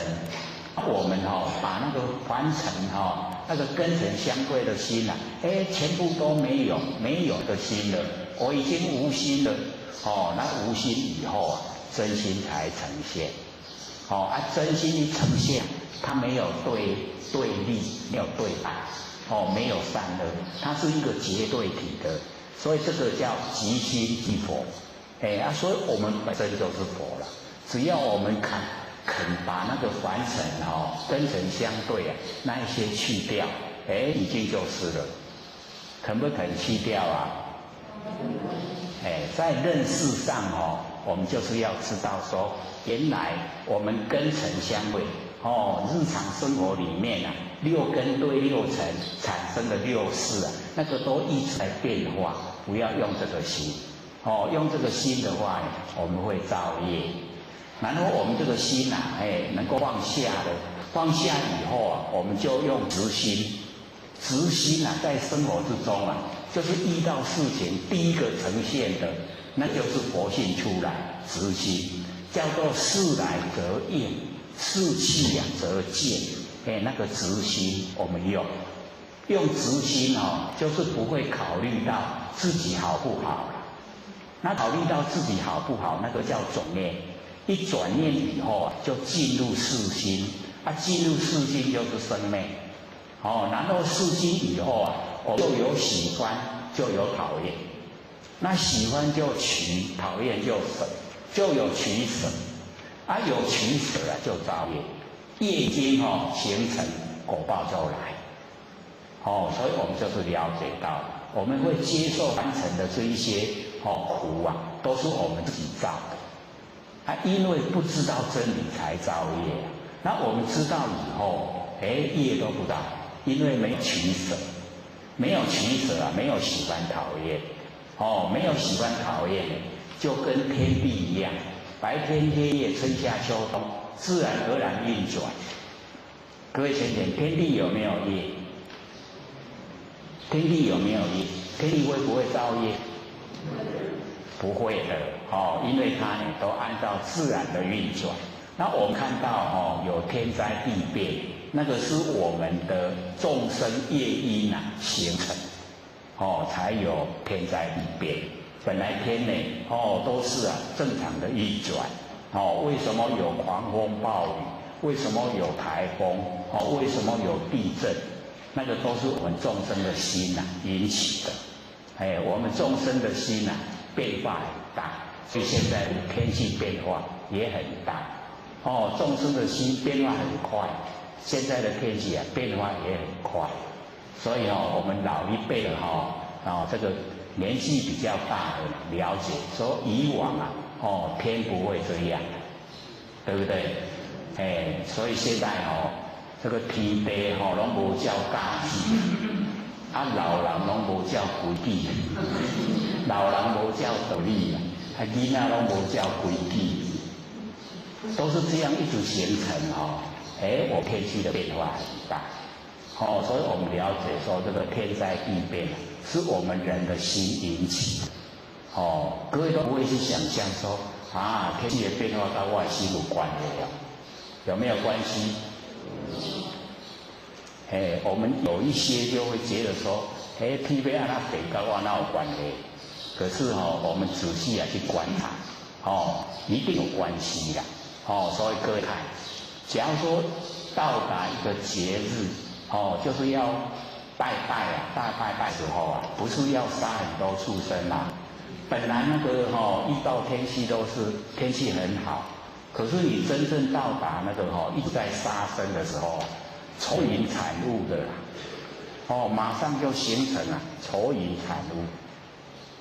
因为父亲以前从小孩子开始就打坐啊，还在后天庙那个瑶池金母啊慈惠堂，服务有17年，很长的时间呢，在那个后天庙的做当地啊，所以就了解到说，每一次到那个杀生的时候啊，愁云惨雾的，一定是这样，不管他预报说怎么样的天一定会愁云惨雾了。再怎么说一定好天气啊，一定会变。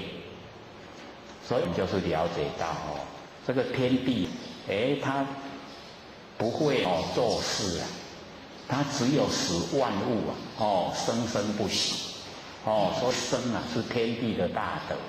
那我们杀生就是违反天地啊，天心都没有去照顾，所以杀生最残忍的。这样了解意思吗？所以我们为什么要素食？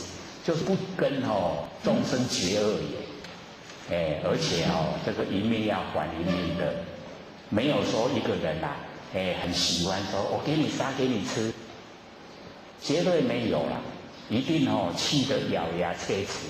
好，你一定要记得，我要讨回来。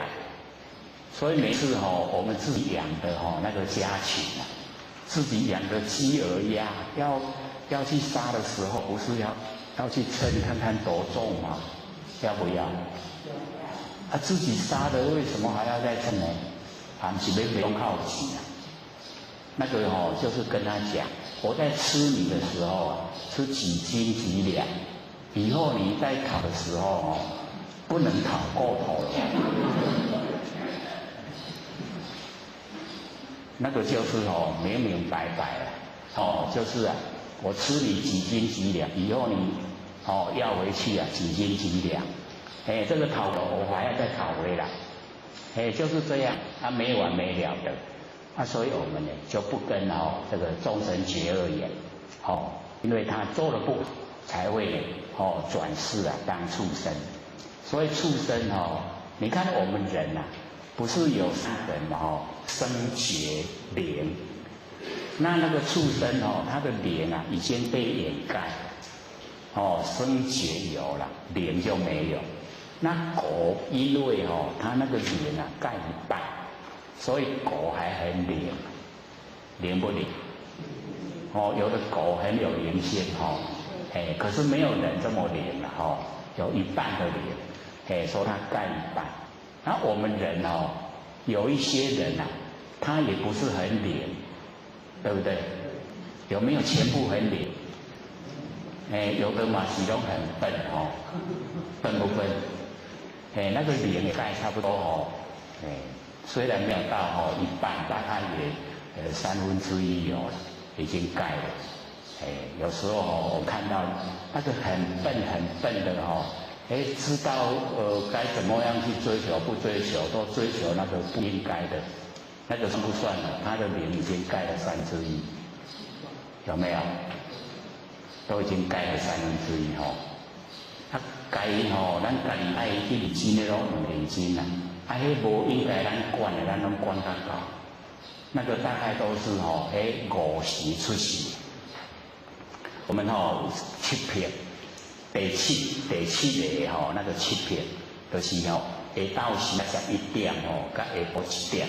出世，伊家己的代志拢藏的莫管无要紧，别人的代志若无去管足艰苦。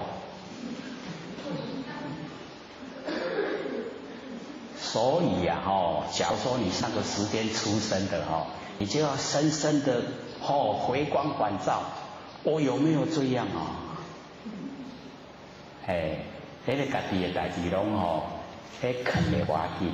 别人的代志无管足艰苦，那就是跟他的出生的时间有关系啦。迄七撇内底第七个好一切杂事，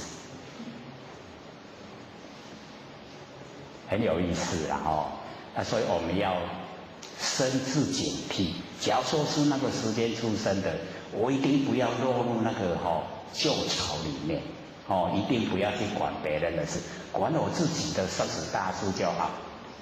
这样了解吗？那假如说暗时11点加了1点出世爱吃，很喜欢吃所以咱那迄个时间出世对吃就较注意，够养生就好了，不要再吃了。或许都是12点半，刚好那个时间了，所以对吃的会比较注重。哎呀，真的拢无要紧。有那倾向所以我们就是了解说，不要被我们那个气数绑住了。这个是做参考。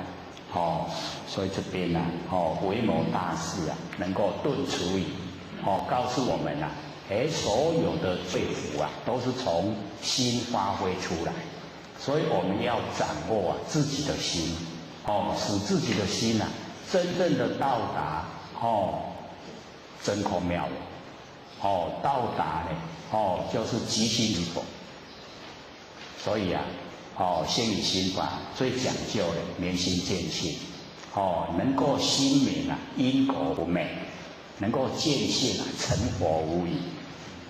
心明了因果不会迷昧不是没有因果，而是在种因的时候已经就非常清醒。所以呢我们就讲菩萨呢为因为记原因凡夫呢为果为记果报，对不对？凡夫在做的时候都不管好坏一直做，怕呢接受呢不好的果报。那菩萨呢他开始做的时候很畏惧原因，只要我不种因，果报就没有；我种因，果报就来。所以畏惧原因各位先生，我们要畏惧原因还是畏惧果报？原因重要所以因一定不要去种不好的因。我们呢都是种非常好的因，可是呢不要记在心上那个叫殊胜的因缘很殊胜。我们种了善因都把它抛开做呢都不记在心上，不接受福报让它进入我们现问之中的德生值德本，我们大德的根本都有了所以这是德本。维摩大师这个呢顿持语犹如鹤入萧霜雪，就好像那个太阳一出来以后，阳光一照可以把那个霜雪融化。所以我们就是要发挥我们那个佛性的光明光明一照，黑暗都消失全部都不见了。所以我们呢就是要发挥我们本性从本性发挥出来，不思议这个解脱力这个不可思议这个不可思议的这个或许就讲就是我们不生不灭的佛性本体叫做不可思议。以前不是说嘛我们不要找有，然后也不要找空，不要找亦有亦空，也不要找非有非空。那请问各位先生，是有还是没有？就是不思议不可思议已经很落入没有办法用头脑来想，用嘴巴来讲，已经没有办法了。那所以那个就是我们佛性本体，我们的佛性本体就是这样不可思议它非常的多的功能作用妙用无边我们呢讲都讲不完所以我们只要启发然后呢培养让它茁壮长大我们的这个目标就一定可以达成。有不思议啊，就那个解脱力，那个解脱啊，解脱呢这个苦海。那么妙用恒沙也无极，妙用，我们从佛性发挥出来的妙用，就好像呢恒河的沙，一粒沙呢一个作用，所以也无极，用到呢它没有极点，可以一直无量无边的给我们用，所以那个妙用恒沙也无极。那么世事啊，这个供养感除劳。这个世事呢，就是呢衣服、饮食、汤药跟卧具，那个世事就是呢用这4种来供养，供养这个呢善知识啊，让我们能够呢了解到这个最上乘佛法，让我们能够呢走入啊那个无生不生不灭的那个真理世界。所以呢，可以用世事来供养，那么感持劳，就是呢，再怎么辛苦啊，都会啊，去承担承受，就是讲这个很重要，我们要呢听到，要呢知道啊，很不容易呀，所以能够这个我们能够听到呢，也要把它发挥，就是呢，告诉啊亲朋好友。有这么殊胜的法门，一定要修持，可以让我们呢，成佛的。那么万两黄金呢，易销的，就是要使用万两的黄金，也可以，这个就是在说它的那个价值啊，无量无边，能够呢使我们呢成就成佛的那一种价值啊，无量无边。所以呢，这个万两的黄金呢，也可以销得。那么浑身碎骨啊，子丑，就是这个浑身碎骨了，还没有办法来报答呢那个佛告诉我们这一种最深的这个法门，一记了然超百亿。这个一句了然，就是呢有一句话让我们能够呢透彻的明理，知道了，所以呢这个一句的了然呢超过100亿。各位贤贤，我们讲过这个永嘉大师证道歌，哪一句话最能代表一句了然？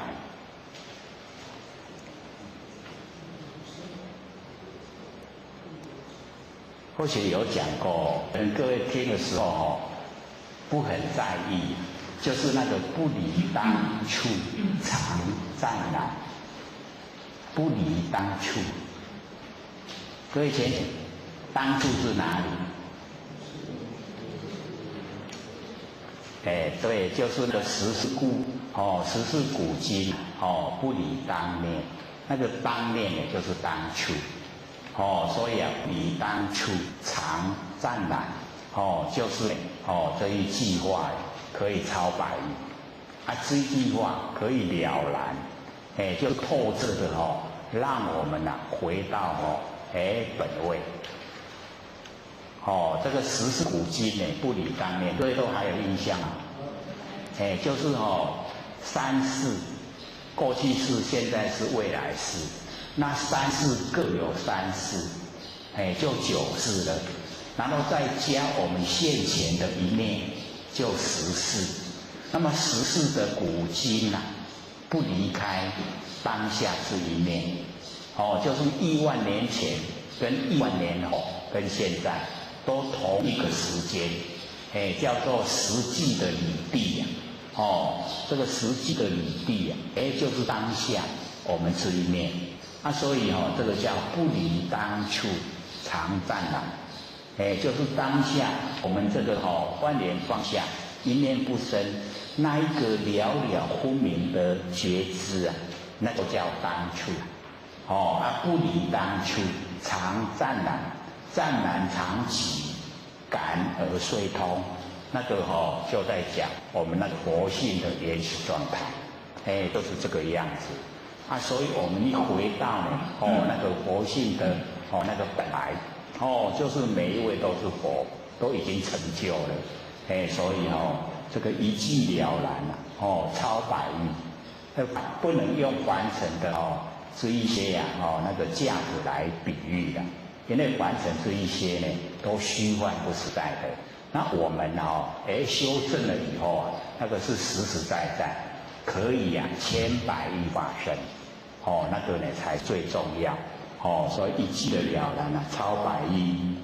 法中王最高圣，这个法中王法王，各位浅显，法王是什么？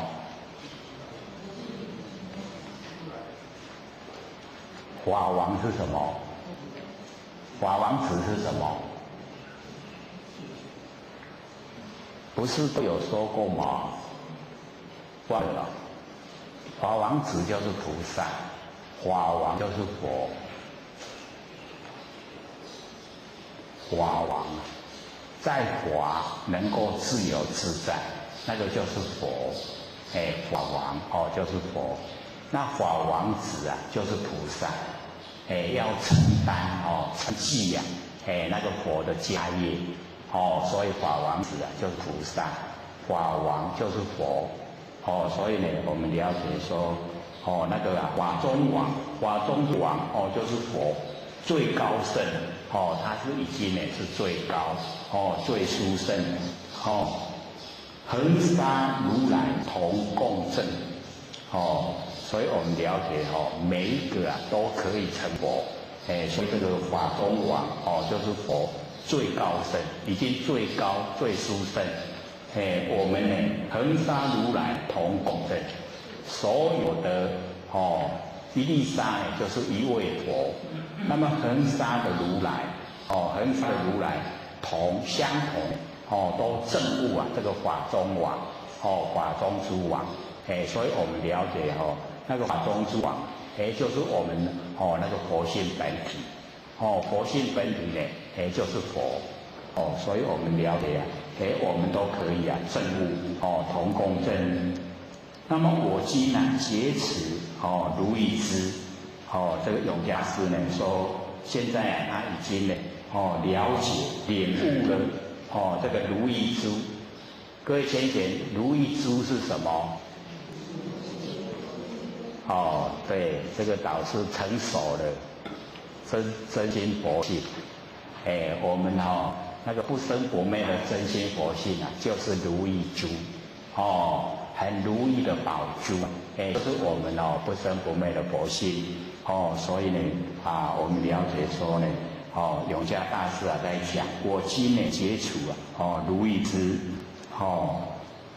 已经呢没有那个三心四相，信受之者皆相应，能够呢这个相信，所以呢我们要了解说，相信自己不生不灭的佛性很重要，这个信为道源功德母，我们相信自己的佛性发出来就有力道，那个力道就很强，所以我们呢要相信。然后要接受，接受呢我们不生不灭的佛性本体。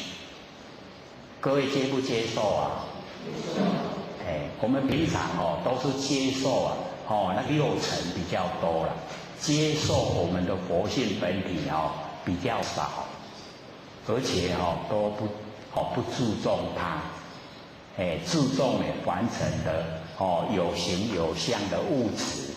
不注重呢，我们没有形象佛性本体，所以那个受力道都不够。那我们一接受凡尘的假象，就造了很多业，就要受苦。这个导致我们都很愿意，接受我们不生不灭佛性本体可以证悟成佛千百亿化身呢，我们都不想。想不想就是要努力的想，一定要达到千百亿化身，那个才是值得追求啦。凡尘现象呢都是假的，所以我们了解说呢，能够信受，信受之者皆相应。只要我们相信自己的佛性，能够领悟，能够接受，这样的话呢，一定能相应，跟真理相应，可以成就了了见，无一物。这个在文字来讲，了了见无一物，就已经呢都能够呢透彻的知道，都已经见到佛性了。可是无一物竟然都没有一个东西，没有。看起来这个了了见，而且了了见是见到什么？对，就是见到佛性本体了，了见，已经透彻的知道了，没有那个虚幻不实在的，已经见到实相的，所以才叫了了见。然后呢，无一物没有一个东西假如说有形象存在它就有生灭，这样了解吗？因为佛性没有形象，所以没有生灭。有形象就有生灭，有生灭它就不长，时间呢不会很长。就像最坚固的这个房子它只有100年而已100年，100年在我们不生不灭佛性来讲是一刹那，很短的时间我们佛性呢亿万年，就是56亿万年以后弥勒祖师下生我们都还在，佛性没有消失56亿万年，久不久？非常久，对不对？以时间现象来说非常久。那以佛性来讲，它呢就在当下，当下呢，就是亿万年同时都在。所以我们就是要进入真理世界，可思议这个呢了了见无一物，亦无人亦无佛。也没有人，也没有佛，所以在佛性本体之中呢，没有人，没有佛，那个长沙和尚有讲说呢，满眼呢本非色，满耳本非身，文殊常触目，观音在耳根，会三言一体，答是本同真。堂堂法界性，无佛亦无人。各位都还记得吗？这个就讲这个呢满眼本非色，就是我眼睛看到的不是形象。然后满耳本非声，耳朵听到的也不是声音。文殊常触目，就是呢文殊菩萨。智慧第一我们的眼睛这时时刻刻接触我们的眼睛，目就是眼睛文殊常触目。所以我们在日常生活的时候就把我们的眼睛变成文殊，不是眼睛的本身眼睛的本身我们看形象都是用那个四心生灭心那我们不要用，我们用文殊我们文殊呢当道当家所看的呢整个这个都是真空妙有。文殊所看的就是真空妙有。那我们还原所看的就是形象。那形象是因缘际会才产生的，它当下都是假的，是空的。文殊看呢都是空。真空妙有就是佛性本体，真空妙有。所以文殊一看都是看到佛性，我们凡人一看都看到形象，都是假象。然后呢，观音在耳根，就是我们耳朵所听到的都是观世音，观呢世间的音声，我们寻声救苦。所以整个都是我们真空妙有佛性的作用，可以寻声救。了解意思吗？会山言一体，我们体会这个三身有法身，然后有报身，然后有化身。法身呢，就是我们讲这个已经充在整个虚空，然后妙有真空妙有，这个就叫法身。然后呢，报身果报的身，就是我们这个形象果报的身。然后化身呢，就是我们的行为。我们做一件事有一个行为，做善事有一个善的行为，恶事有恶的行为，不善不恶有不善不恶的行为。一个行为就是一个化身。所以会三言一体，我们体会这个三个法身、报身、化身，原来就是一体，都是同一个身，同一个。咱是身躯内底有法身，然后有报身，然后有化身，安尼知影无？知不知道？我们这个身上就具备有三身了。法身就是佛性，然后报身也就是我们的妙智慧，然后化身呢就是我们行为。我们有佛性，然后呢有妙智慧，然后有行为，这个呢就是三身，会三言一体，体会这个三身本来就是一体，这样了解了吗？然后达事本同真，我们通达那个事，就是四字，我们把八事转成四字，就是那个5867口音转，各位都还记得吗？记不记得？我们开始讲六祖坛经的时候就先说了，有没有？那个无是什么？对，眼耳鼻舌身叫做无，然后八呢？阿赖耶识就是八，六呢？意识，七呢？莫那识，所以5867果因转。无跟八是果，6、7是因。那我们要从因转，因转了以后，果才会转。这个或者说比喻了我们因因地我们在这边叫做因。然后我们想到台南车站买一张票，那个到那边叫果。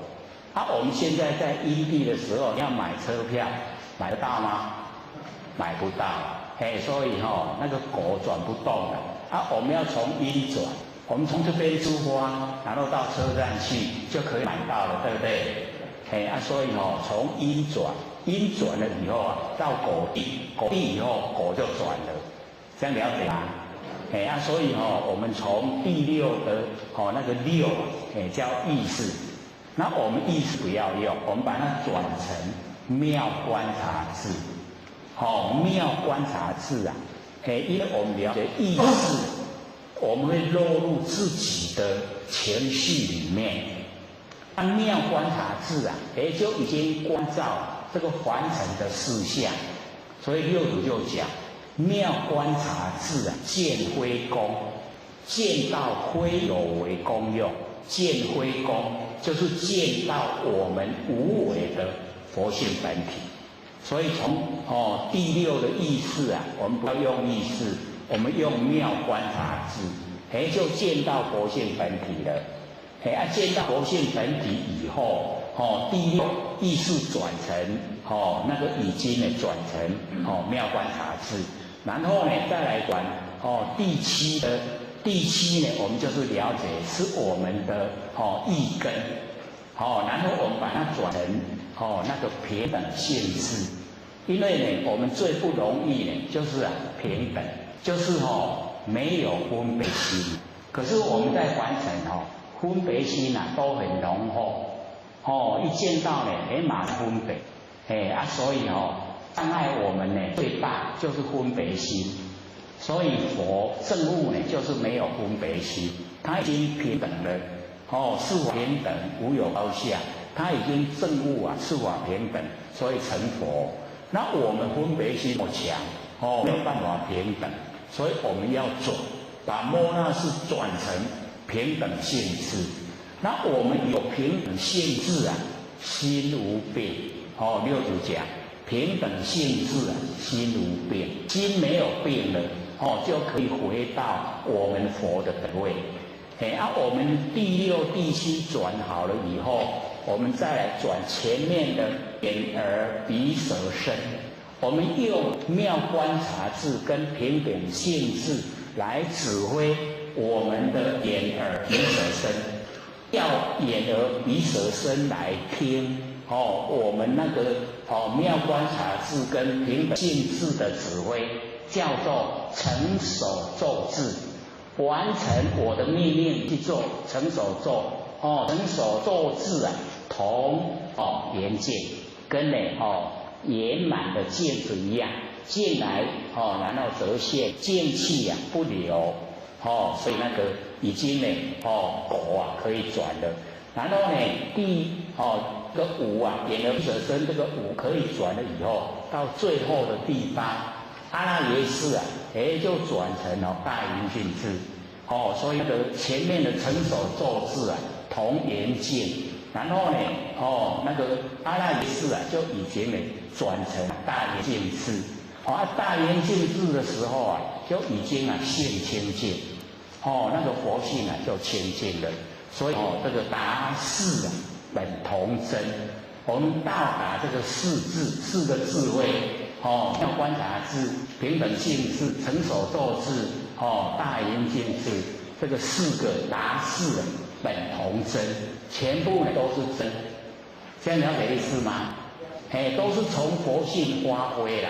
我们呢要从八识返回佛性本体的时候就是利用八识然后来修持。要修呢就是这样。从第六个入手。第六个已经可以得心应手，我们从第七，六七已经转完以后，在前面眼耳鼻舌身，因为我们这个时候眼耳鼻舌身的那个作用，它都是发号施令，我们日常生活都是用我们眼耳鼻舌身在完成打滚，它已经养成了。很大的那一种前病，因为我们就放前病给他，造了无量的罪，所以佛性才要受苦。那我们现在已经修持把前病收回来，要佛性来指挥。那佛性来指挥我们的自天联动全部复合真，就不用六道人了。这样了解吗？所以我们在生活之中各位先生哪个最强？大概就是眼睛吧。眼睛看到他会看不可还是耳朵，还是鼻子？那个很烫的大概是鼻子。鼻子一闻到气味，非吃不可，一定要吃，然后吃得很烫所以我们就可以体会我们在生活之中是哪一根最强？我要降服，要降服它，就能用这一种修持方式。所以六祖才讲，若以转次不留情，要转次的时候。不要留情，一留情那个既得利益他不肯放生，这样我们就修不过来了。转世不留情，这个呢凡心永求那切定，一转过来以后不管在什么样的热闹景象，我们都在大定之中，那个龙起就龙龙定。天上那个龙，一龙的那个定它可以兴风化雨，那个定很大，所以凡心永求那切定，我们就是要自己努力修持，所以我们就了解说，那个长沙和尚又讲，达四本同真，你到达这四个智慧，全部都是真，都是在佛界之中。所以就讲堂堂法界性，无佛亦无人。一回到我们堂堂法界性，就是整个回到那个法身本体了。整个都法身都是佛性本体，所以堂堂法界性呈现无佛亦无人，没有佛也没有人，没有对待，没有分别，成就了。各位先生，成就了没？最起码我们听这边都成就了修持还没了这个听都已经成就了所以边呢我们了解说这个了了见呢无一物这个亦无人亦无佛没有人没有佛，全部呢都已经回归到不生不灭的佛性本体里面已经回到本位了。那么大千沙界海中窝这个大千世界这个就讲这个大千世界我们有讲说3000个大千世界海中窝这个凡尘一粒沙就是一个世界非常广泛我们这个世界不只有地球地球呢是宇宙之中非常小的一个行星我们看那个大宇宙我们地球怎么这么小在这个5大行星里一个太阳系还是一个角落而已它非常广泛所以这个大千世界这么大的世界是海中窝了海中就是我们这个海就是现分我们现分非常大，大千世界非常小我要了解说这个性非常广泛所以呢这个讲就是比喻那个有形的那个世界有形的世界都很小，我们无形的那个性的世界才很宽广所以3000这个大千世界大千世界都是海中的窝呢就是海浪引起来的泡泡，叫做窝。各位有看过那个海浪引起来的泡泡吗？有没有？那个海浪它会引起泡泡，它很快就消失了，对不对？所以它这个意思也是讲说我们那个有形有相的世界就好像那个海浪引起来的泡泡，很快就破灭了，很快就消失了。所以才有山海沧海，有没有？那个都会变化的啦。以前是海，后来变田；以前是田，后来变海，都是会变化。所以凡尘事都不要计较。都是假的，真的就是佛性。佛性本体无量宽广。就是要进入佛性本体。都有概念了没有啊？你看我们这边进步的多快，台北的道心都很称赞，说我们最快要1年多才听得懂，我们这边都听半年都还没有，中间还休息1个月，他都懂了，很称赞，很快各位先生快不快？不好意思说了只要我们用心一定很快就了解，不会说听不懂的。跟着我们开始的时候都听不懂，还要上多久不是那样吗？有没有？听不懂会觉得时间很难挨很难挨得过去现在会不会？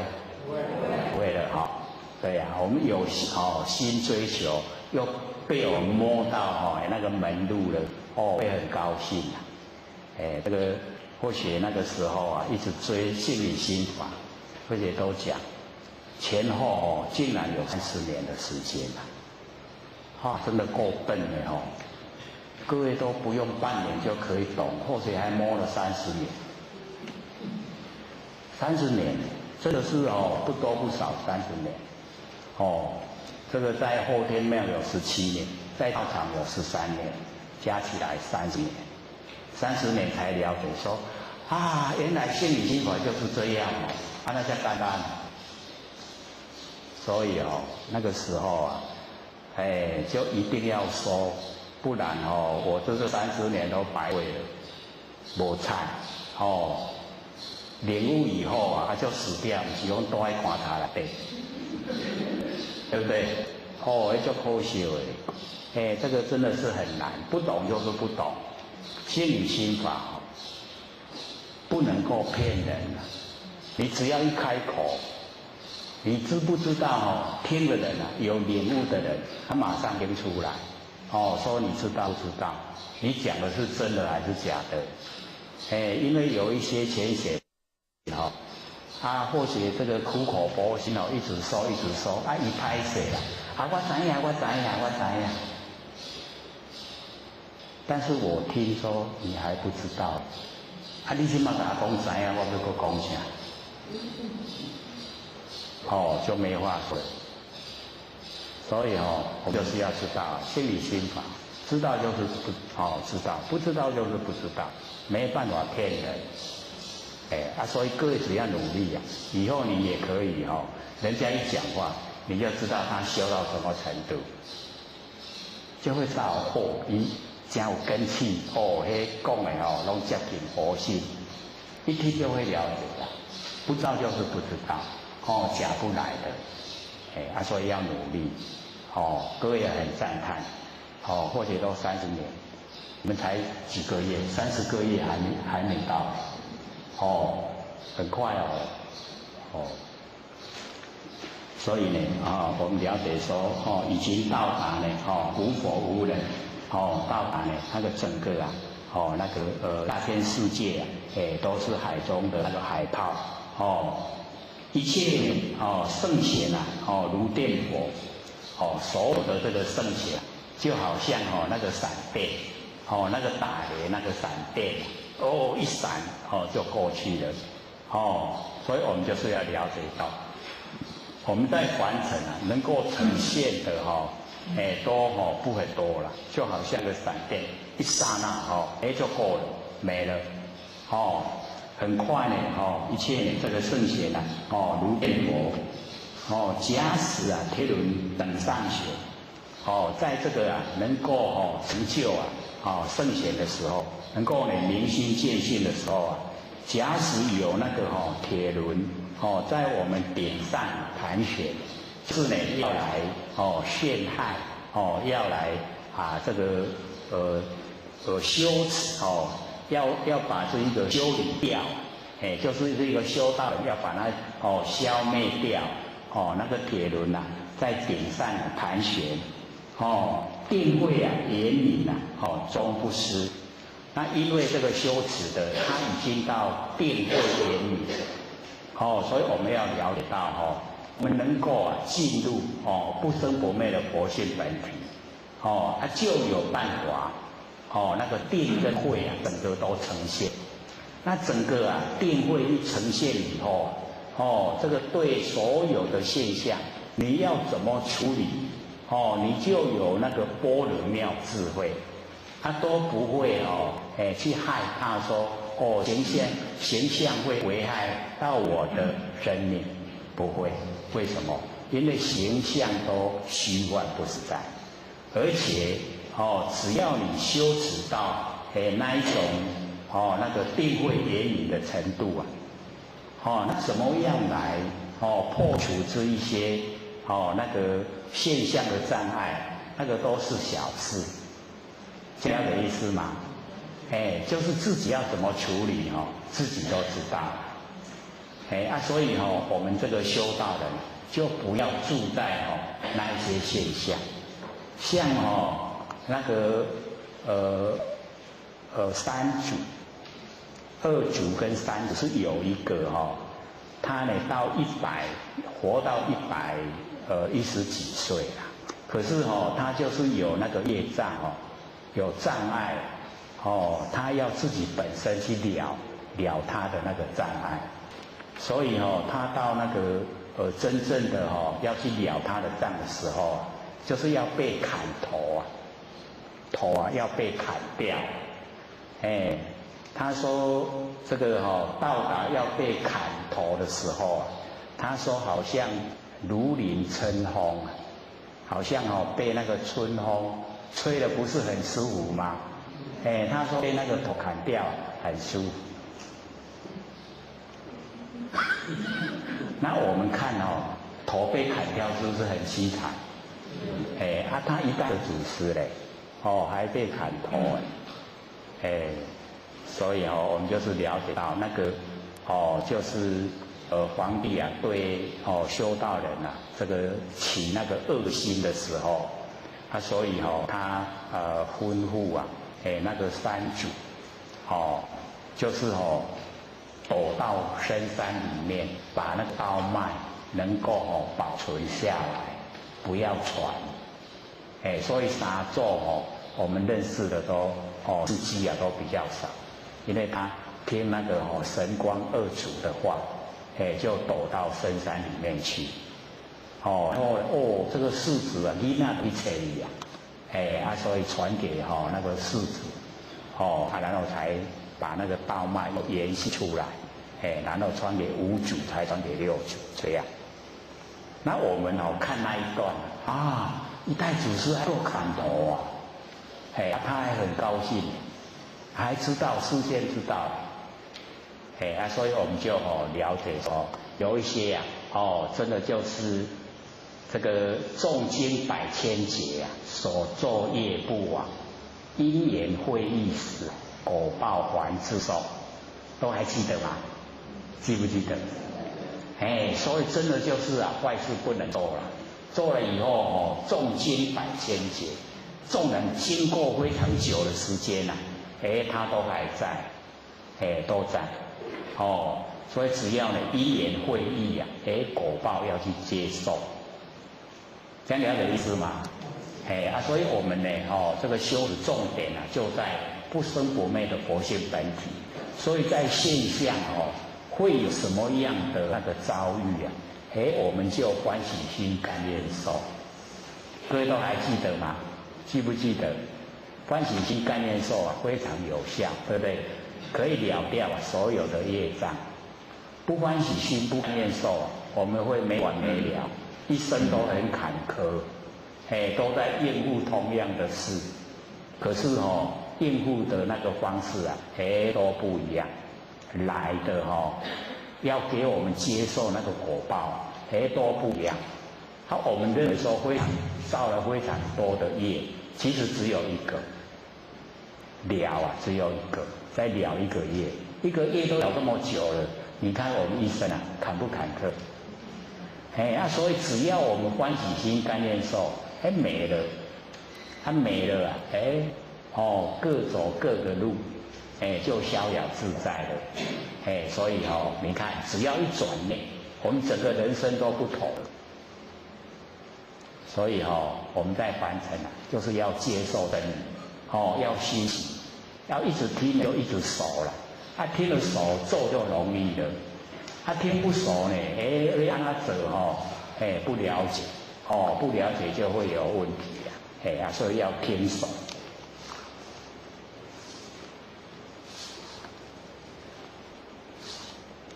日可冷月可热，对不对？就是纵然太阳可以冷却，月亮可以发热，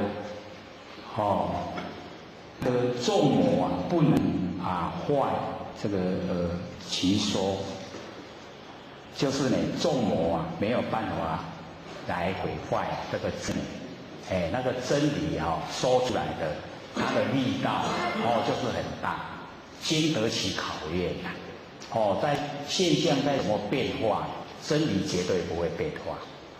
所以我们就是了解这个真理经得起考验能够经得起考验才是真理所以这个众魔呢不能唤醒说那个说法都会被那个似是而非的那个论调破坏。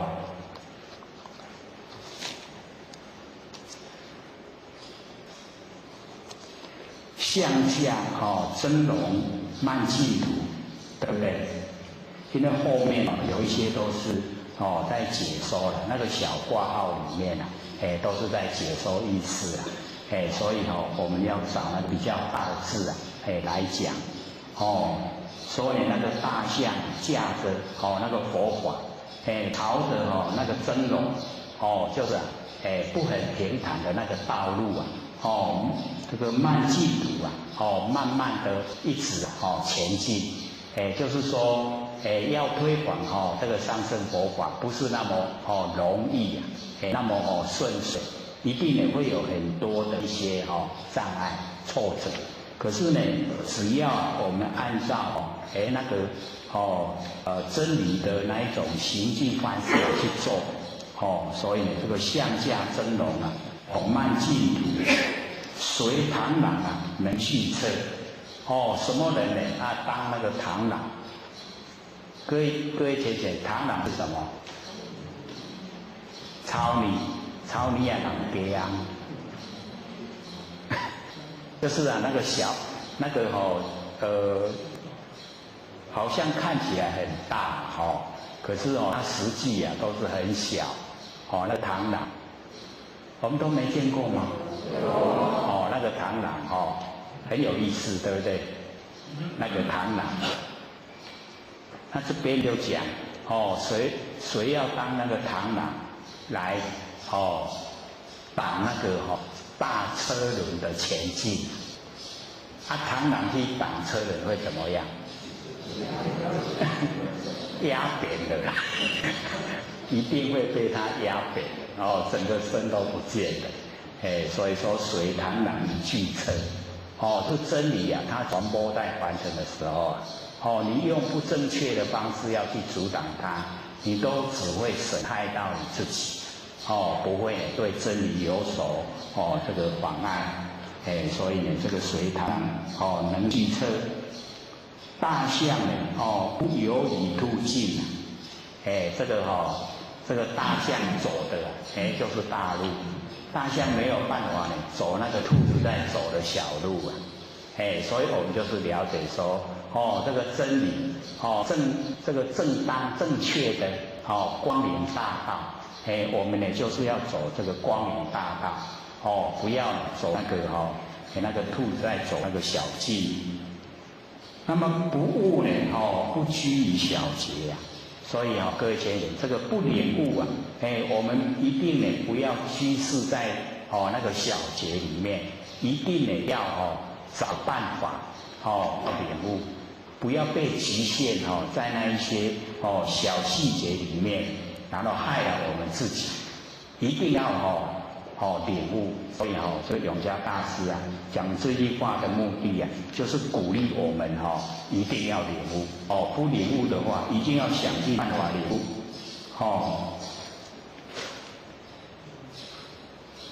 莫将管见荡苍苍，是不是这里？对就是呢，我们不要呢用那个管见那个管就是很小的那个水管然后我们用水管来看天那天就变成了一点点而已啦细细敢若坐伫个高顶来咧看天。天啊，比一个高顶水遐大尔，小小的，所以我们不要用很小的见解来毁谤无量无边的那个天空所以呢，莫将管见荡苍苍末了五经未清醒这个或许要看这个字那个未了还是末了？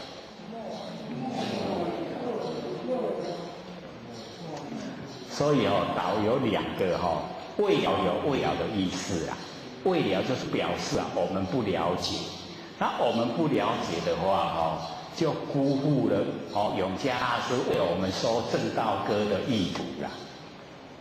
所以大家都是已经了解了以后，那个叫末了最后叫做末了，末了五经未精解，就是把这个最好的正道的方法就把它讲出来，希望我们能够呢按照他所讲的，然后也达到这一个境界，能够彻底领悟真理的那个程度。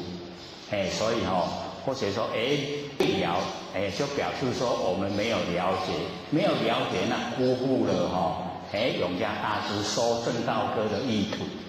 无在一类讲，然后末了就是最后已经都了解了，那呢，就他讲出来就非常有价值，能够呢留给我们后代人修道一个方向，一个榜样，那我们呢，今天呢就算把永嘉大师这个正道歌都讲完了。对不对？我都讲了有几次16开始嘛，16、17、18、19、20、21、22、23、24，9次9次把那个永嘉大师正道歌呢这个讲完了，那剩下还有14分钟呢，就是要给各位问问题，所以一定呢要把不了解的地方呢，这个提出来问。不了解呢就是疑，怀疑就是解他改，一定要把解开，把那个结能够解开了，这样呢，我们呢心中没有疑的，可以去行使做了，就可以证悟成佛。讲师谢谢跟说，我们现在学这个万缘放下，是不是生病不用去看医生？因为有前期认为万缘放下呢，病就好了。这么好用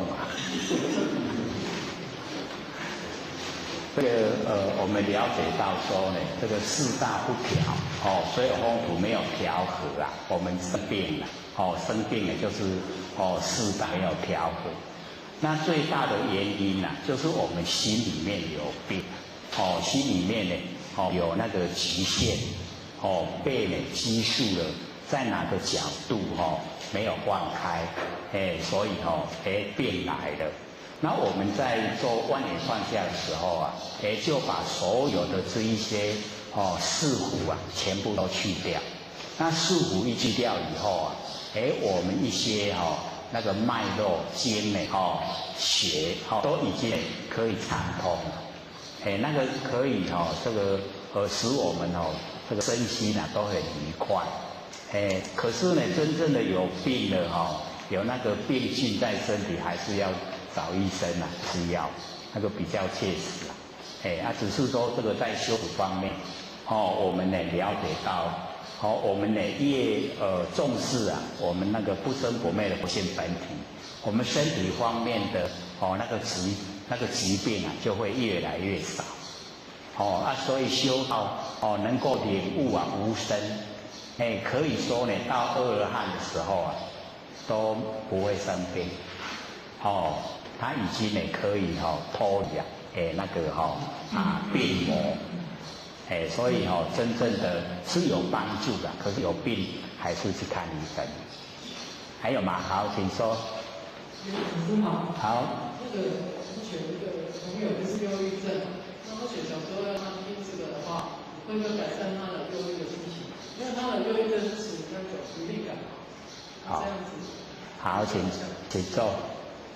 这个忧郁症忧郁症的这个来源各位先生，就是我们的生活范围太窄了，生活的所接触的范围太窄，然后被自己局限，在局限一个角度里面，然后刚好我们认知的这一个角度是有一些障碍，有自己不顺意的地方，然后产生那个挫折感。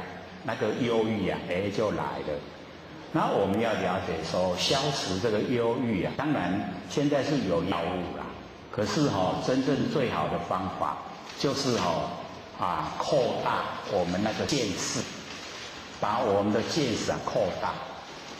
那最快的方法就是去当那个小朋友越小越好。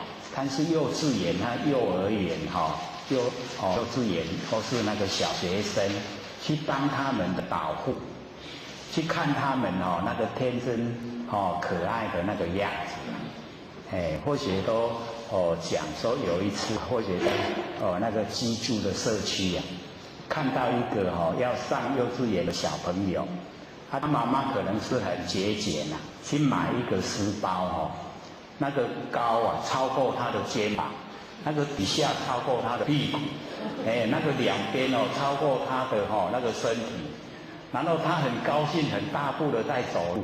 那我从头看到尾，看到没有看见，我说这个孩子太可爱了。你时时刻刻接近这一种画面不会忧郁那个绝对是很高兴的。为什么？很可爱。你每天都看这个很可爱的画面，哪会忧郁？所以去接近那个幼儿越小越好。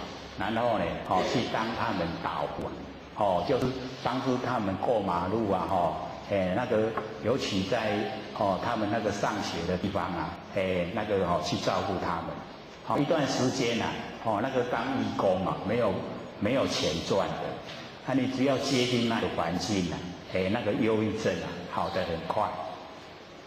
实际的那个是实际的把自己的那个生活范围扩大。那个忧郁症都是活在自己的那个很窄的范围里面才会忧郁。所以我们就是了解，要自己能够扩展，不然就到处去旅游。我们全省到处去旅游去玩带着他去玩，到各地去玩，玩到哪里住到哪里这样也很快可以治疗那个忧郁症。视野一开广的那个忧郁就不知不觉消失了。我们是局限在自己的不正确认知之下。你到外去玩海阔天空看海看山爬山游水，这样很快就好。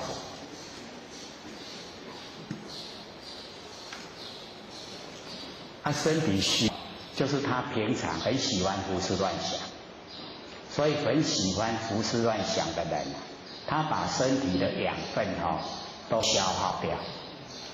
你乱想你吃进去的营养都没去拢去你乱想饮料所以就感到很累很累就不想动你越不动佛就要动你越不动的话人就越疲倦。所以要改变。老前有应付为好改变饮食习惯，身体不好改变生活习惯。这个很有用的所以可以把它记起来。胃不好改变饮食习惯，身体不好改变生活习惯。或许在老先生身边偶进的骨了。最常到军区问老钱的时候老钱问说胃不好吗？改变饮食习惯。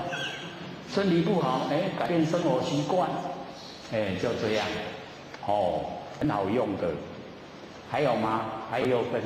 好，请说。谢谢刘讲师请教刘讲师在做万年放下之前都是先把一些顺序的技术看眼泪，再做万年放下。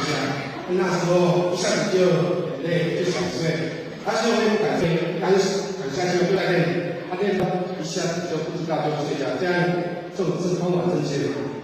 好，请说。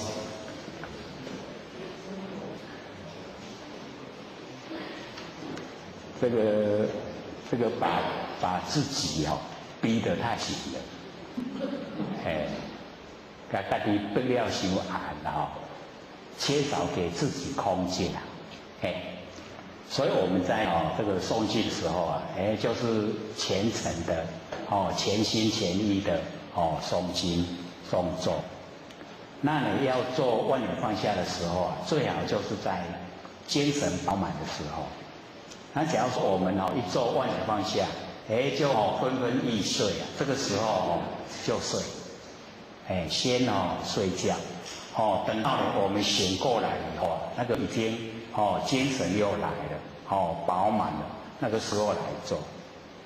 因为万缘放下是要认识我们不生不灭那个佛性本体，所以一定要慎重的对它。我们万缘放下，一念不生，了了分明的觉知啊，那个就是本来面目。所以那个本来面目啊，我们很久都没有认识它了。所以要认识它呢，就是要很精神好的状态之下。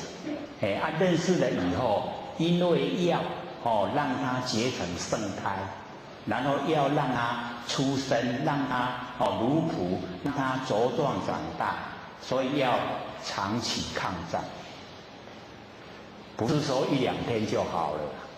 那我们开始的时候啊，假如说还有别的攀缘来，我们就要强烈的告诉自己万缘放下，万缘放下。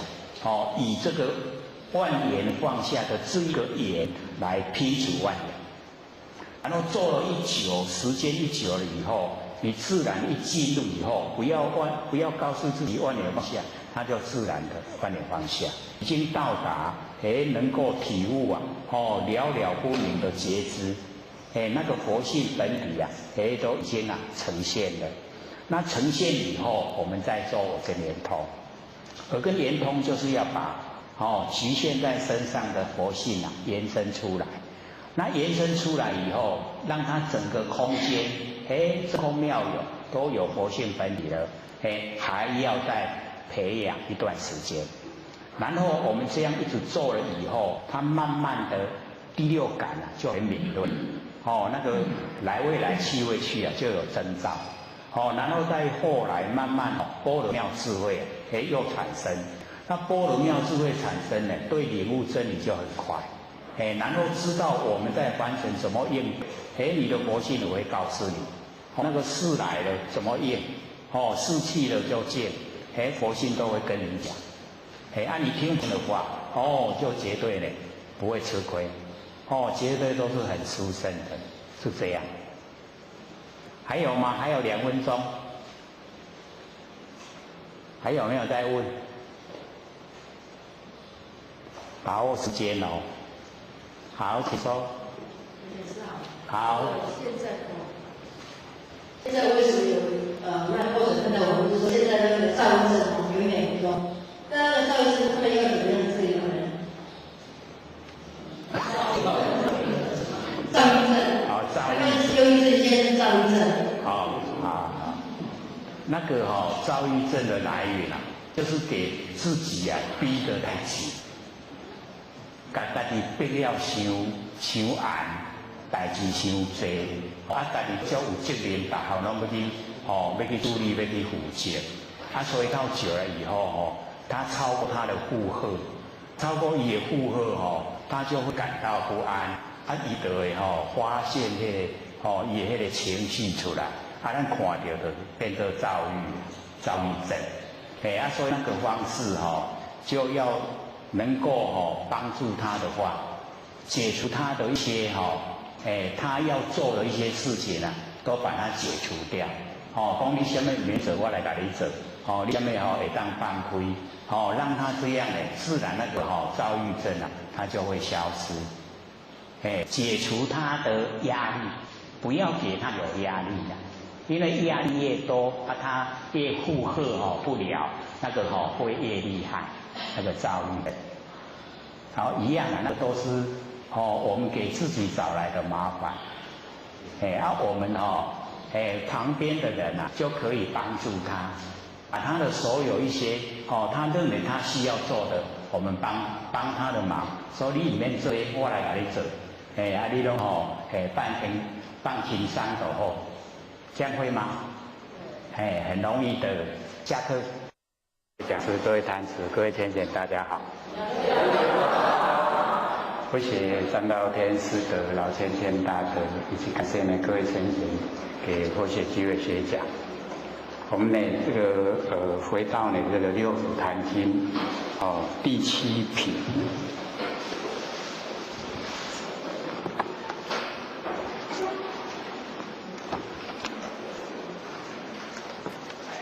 我们呢讲永嘉贤觉禅师讲那个道歌，我们讲9个礼拜。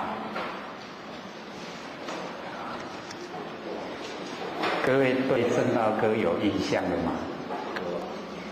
好，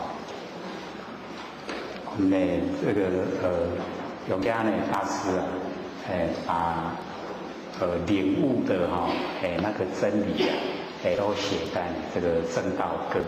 那我们从正道歌里面呢，我们可以学到很多的这个真理。所以呢在永嘉呢见六祖的时候因为永嘉呢是累世都在修所以对这个基本的那一些的修持功夫都做得很好。而且在这一生永嘉呢这个世界在凡尘的这一生呢从小孩子开始就已经在修道。那修得很好，他又呢这个很就是100年所以之前呢就有写一本那个之前的一些基本功夫那跟呢那个正道歌比较就会差得很多。正道歌呢全部都是走入真理世界。那在还没有见六祖之前那个写的就非常的这个等于是说住相，住在你形象。那我们呢凡尘可以说这个轮回太久，对志向都会不知不觉不知不觉就会住相。那住相了以后很努力修，又很守戒律因为可以做得到。各位浅显，可以做得到以后会有什么现象？不知不觉骄傲，会笑人做到他自己从内心的深处就有骄傲。所以我们就是要了解到这个很不容易发现，骄傲的时候不容易发现所以呢我会讲说我们对所有戒律都修得很好，最麻烦就是不知不觉的骄傲。所以假如说我们呢对这个真理一领悟以后，领悟了以后我们也一样会不知不觉骄傲。各位有没有这个很难发现所以我们要先打预防针。他讲说呢，我们落在凡尘既然有身体了就是被这个业力推来乘愿而来呢可以说是很少了，都是被业力推来，所以没有骄傲的地方。假如说我们已经修的心都到佛的程度了，那也不能骄傲。为什么？这么多众生都还没有度，也骄傲不起来。所以一定要了解说在真理里面没有骄傲是一回事我们一骄傲了就是造业，有了业要受苦。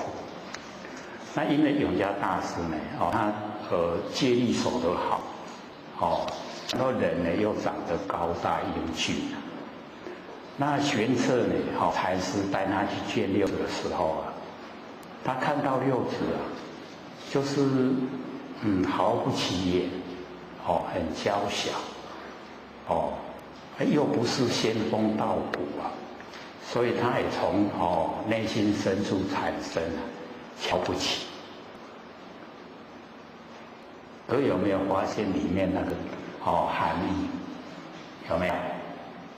所以他绕了3匝以后，他那个西藏，这样就，这个一踩在这个地上，可以说呢，对六祖啊，就没那个恭敬的心。那六祖呢，就讲说呢，大德啊，自何方而来？都已经具备3000威仪啊，8万细行，为何生大我慢？这个大我慢就是骄傲，就有我形象存在，这个是最大的毛病所在。我们每一个人都有偶像，然后呢还有一个法相，就这2个。我们把偶像去掉呢，法相去掉，就可以回到我们的本来，每一个都是佛。所以我们就是了解说，努力的方向就是要去掉偶像跟法相。那六祖一讲了以后呢，这个玄觉永嘉大师呢，他就因为根气好，所以马上就会知道自己的那个不对所在。可是呢，他马上就知道那个人生要追求的重点，说不讲追心呢那个脾气毛病就要讲生死四大。然后无常细数，这个是最重要的。所以我们也是一样，要把这个生死的大事，无常很快就来了。不能说我们现在还年轻还活力充沛时间是过得很快，一下一转眼我们一生就过了。而且什么时候会遇到灾难都不知道。像各位也看到新闻报道，或许住在基隆，那基隆不是走山吗？就或许隔壁而已所以那个走山的地方离或许住的地方很近。你看我们在马路跑，在高速公路跑，那一座山突然压下来，来得及跑掉吗？你刚好过去跑掉的啦，那个都瞬间。一瞬之间没有下雨，也没有地震，突然山跑来，而且那个高度有多高知道吗？26公尺，从那个路面到那个那一座山的山顶有26公尺。我们这样一层楼3公尺而已30公尺的10层楼你看那么多的那个土石一压，整个车子都扁了。那人一定是死的，因为没有空间，土石密密的，不像地震的时候还有那个空间可以呼吸，所以一下子就死掉。3辆车4个人，都活不了。所以我们就是在生活的时候一定要赶快，像或许所讲的，我们呢在日常生活之中万念都放下，一念不生，先把佛性启发，先认识自己不生不灭的那个本来面目。我们已经把它启发了以后，整个佛性的轮廓都能够摸到。摸到以后，我们要把它延伸，不要局限在身上。我们做这个耳根圆通，我们可以6根都可以用。用眼根呢叫见性，用耳根叫闻性，用鼻子叫嗅性，用舌头叫禅性，用身体叫触性，用我们意念叫做察，观察的察性都可以用。不只有说用耳根只是说耳根比较好用。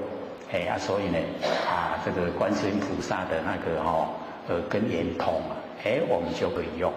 等到呢佛性都已经我们可以确立了，已经呢知道了，然后呢就把它延伸，延伸到整个空间。我们还没有把佛性延伸出来的时候这个空间叫完空，什么都没有，空间什么都没有。可是我们佛性一延伸以后，这个空间叫真空。空间呢叫真空，然后呢佛性有，可是没有形象，叫妙有。所以真空妙有啊，也就在整个空间。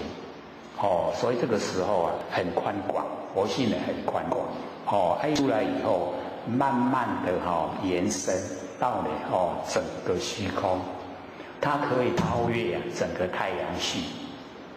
文殊菩萨呢就讲说，我们的那个佛性啊，它的那一个宽广度啊，超越整个地球。地球呢，是海浪的一个泡泡，海鸥啊，就是海浪引起来的一个泡泡。那我们都以为这个地球很大，然后我们佛性很小，刚好相反，佛性很大，地球很小。3000大千世界啊，都在我们的性分里面，是在性分里面很小的一个单位。可是我们不研究，不知道。那现在我们就是要实际的要把我们整个这个佛性啊延伸出来，延伸出来以后跟空间呢合在一起。那等到呢我们一口气不来，这个身体啊已经呢生老病死掉了。那佛性呢，它因为没有形象，没有生死，没有生灭。永远都在。那我们也讲过很多次啊，就是十世古今啊，不离当年。正道歌里面讲啊，不离当处啊，常湛然。这个呢是超越。然后接下来说，不见一法即如来。各位都有印象吗？有没有？所以我们了解说我们那个佛性的宽广度非常宽广，可是我们都没有认识虽然说求道到殊胜，那殊胜在哪个地方我们都不知道，没有研究不知道。所以我们就是要认识我们不生不灭的真心佛性。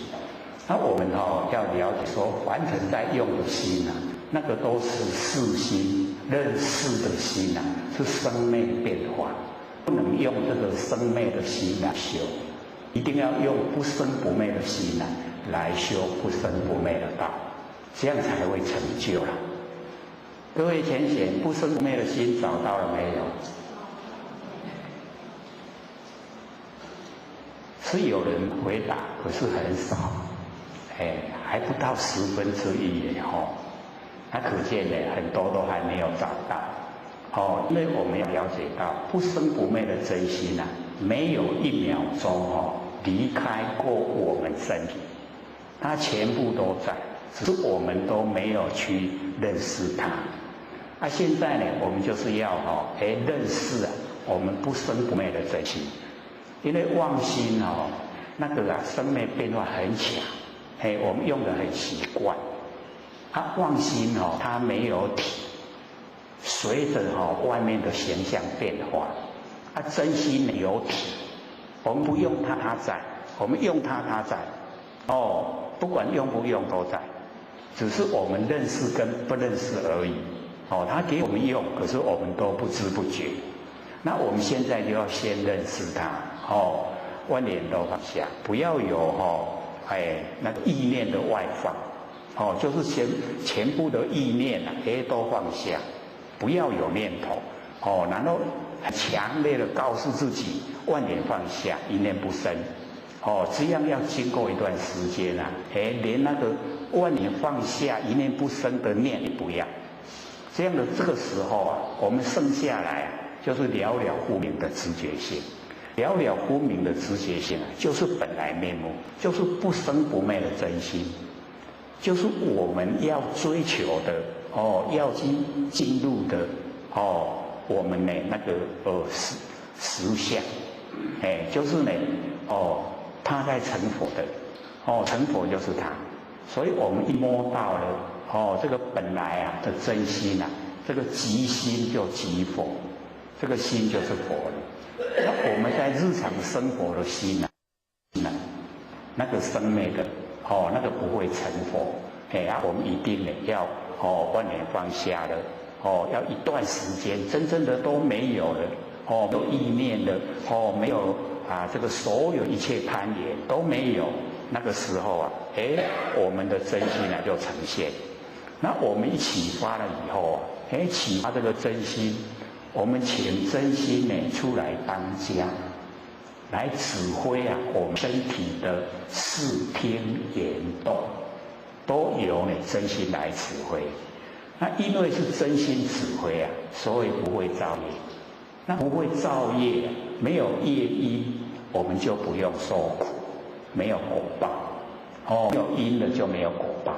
那我们在凡尘现在呢，我们都没有启发真心，所以都用生灭心在生活。那我们用生灭心呢，因为都变化无常，所以会有喜欢讨厌，而且很强烈。喜欢就想拥有，讨厌就排斥。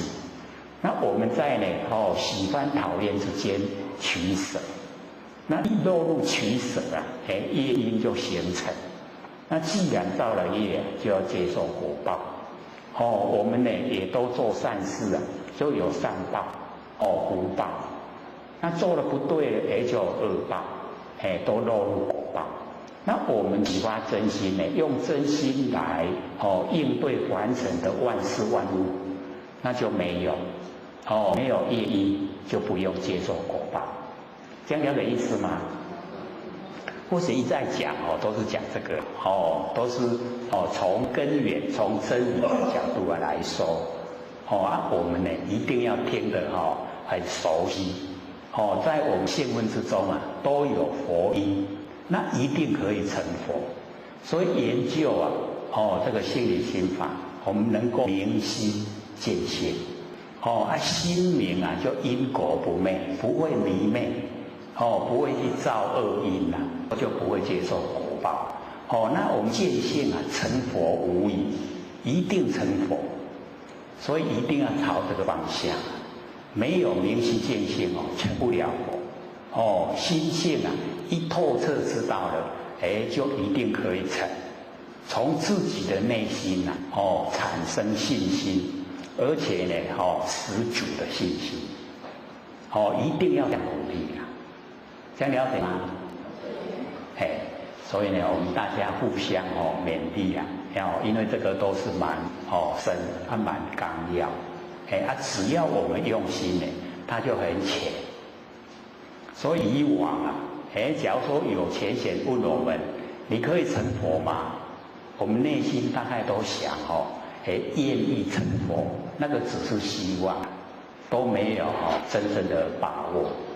那我们研究心理心法，明心见性那成佛可以自己从内心产生可以时间早晚我一定成佛，有没有信心有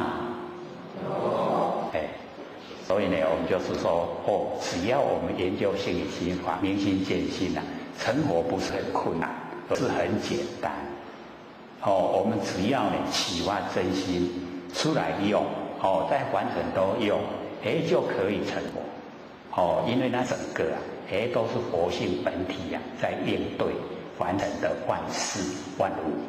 那凡尘的万事万物都是演既则生演善就美所以我们要了解这个真理，凡尘的相都是虚幻不实在，不要把它当成实在。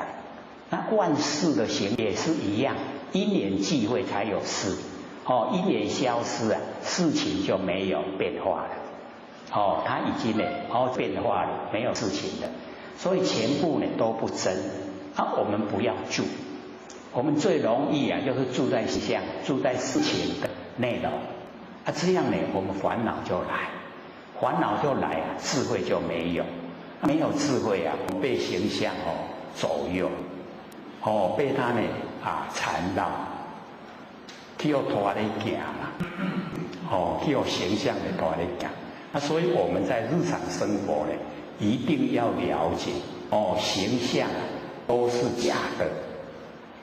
各位知道形象是假的吗？就连我们这个房子盖得很坚固它的寿命呢也只不过100年，水泥的寿命啊是100年。那100年在我们不生不灭佛性本体来说，它是一刹那很短的时间。我们的佛性啊不生不灭的千万亿年它都在，所以这个100年啊是不是很短？只要落入形象，有形象就有生灭。那因为佛性没有形象，所以不会生灭。可是没有形象的佛性却不是完空，而是了了无灭。我们呢身上都可以体会，身体是天地的物质，所有风土众缘际会借我们用，不是我们能够去掌握的。假如说身体啊，我们可以主宰，可以掌握。我们在最年轻、最漂亮、最有活力的时候啊，我们就命令身体说：不要动，不要变化，我要这样就好。可不可能？不可能啊！一天一天，一年一年啊，一直过，都老啊，生老病死啊，一定的，绝对，所以在我们身体呢，生老病死，在外面的形象啊，生住异昧，绝对变化啊，所以都是假的，身体也是假的，最亲的身体都是假的，真的呢就是不生不灭的佛性。说一定呢要把佛性启发，然后以佛性为主要，使它恢复光明，就是呢庄严佛土。庄严佛土啊，就是佛性恢复光明，不是那个有形有相的富丽堂皇，而是我们佛性本体啊，它非常光明，非常富丽堂皇，那个功用啊无量，无量无边的功用。我们呢都没有好好的启发，好好的用我们那个佛性的功中，所以在生活之中啊，一定要体会，只要落入迹象，一定有生灭，不要追求生灭，要追求不生不灭，重点一定要追求不生不灭。所以呢，或许就讲说我们都有双手嘛，那我来体会说眼即则生啊，眼散则灭。有没有听到那个拍手的声音？怎么出来的？就是众缘际会啊。这个声音是从右手出来吗？是从左手出来吗？是从空间出来吗？是从无音出来吗？都不是，对不对？可是它也离不开右手，也离不开左手，也离不开空间，也离不开我们的心。众缘际会就呈现，众缘际会就呈现，完成的万事万事啊都是这样，众缘际会就呈现，眼际则生，眼散就灭。我们看到眼际有形象有事情，看到呢眼散消失，这个叫见法，见到方法，知道吗？见到方法就是见到佛，见法即是见佛，因为法就是佛的老师，这个因为佛修法，所以成佛了。然后呢，成佛以后说法来给僧修。佛法僧啊，它是一体的。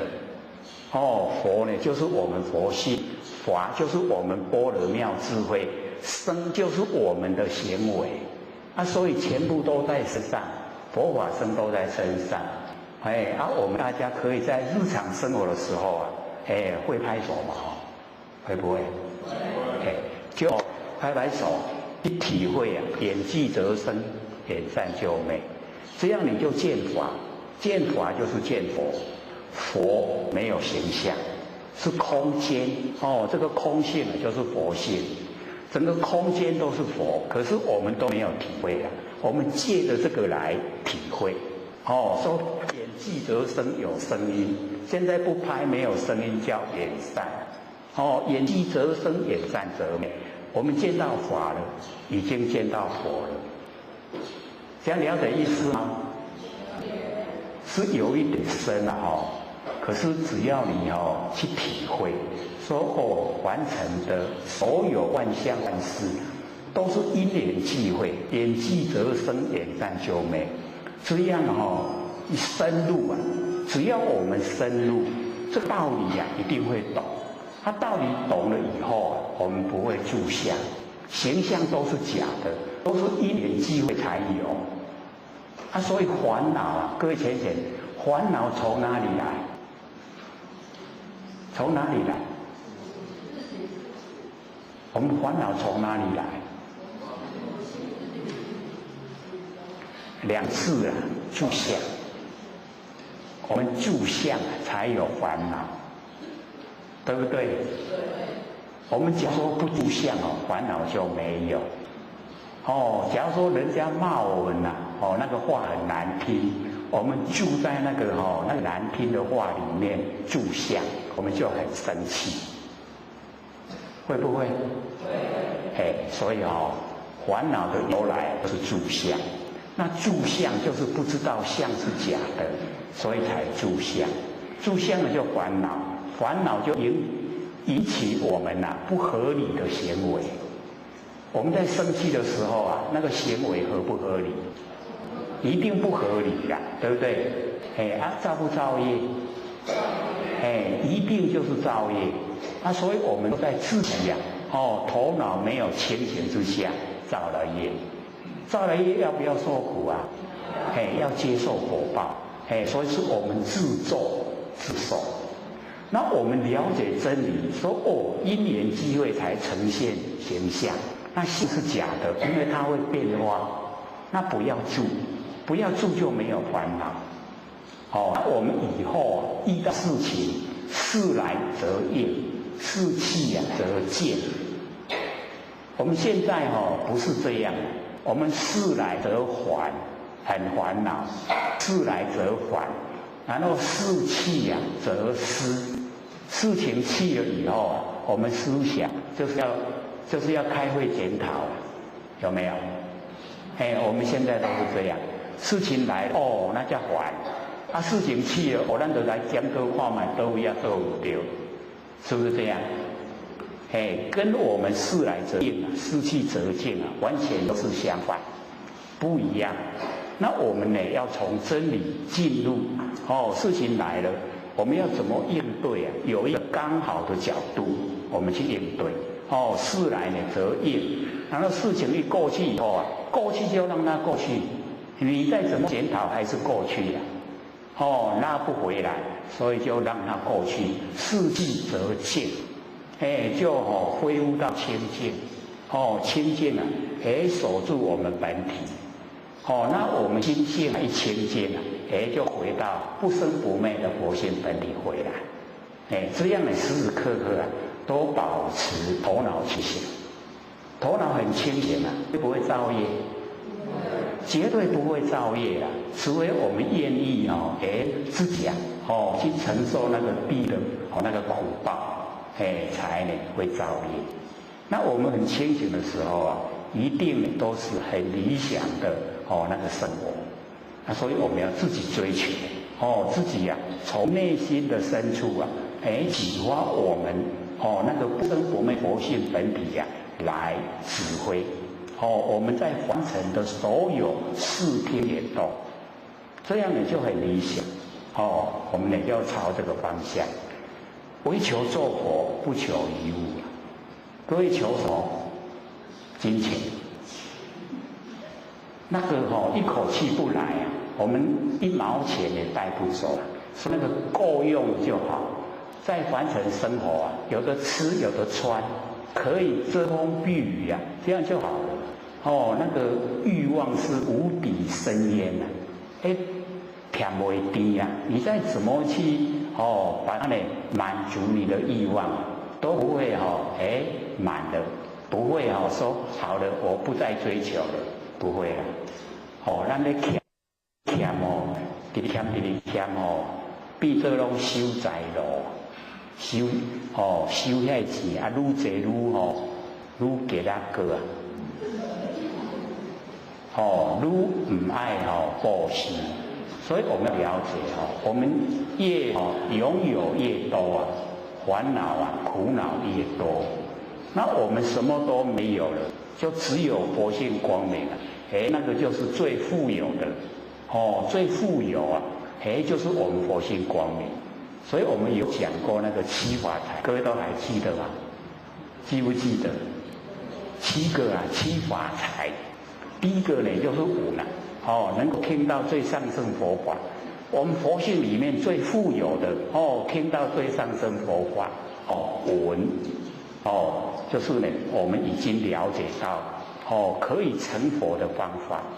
那第二个呢就是信，相信自己啊不生不灭的佛性就是佛，相信不要向外追求，向我们内心来追求，自己本身呢就是佛所以要相信。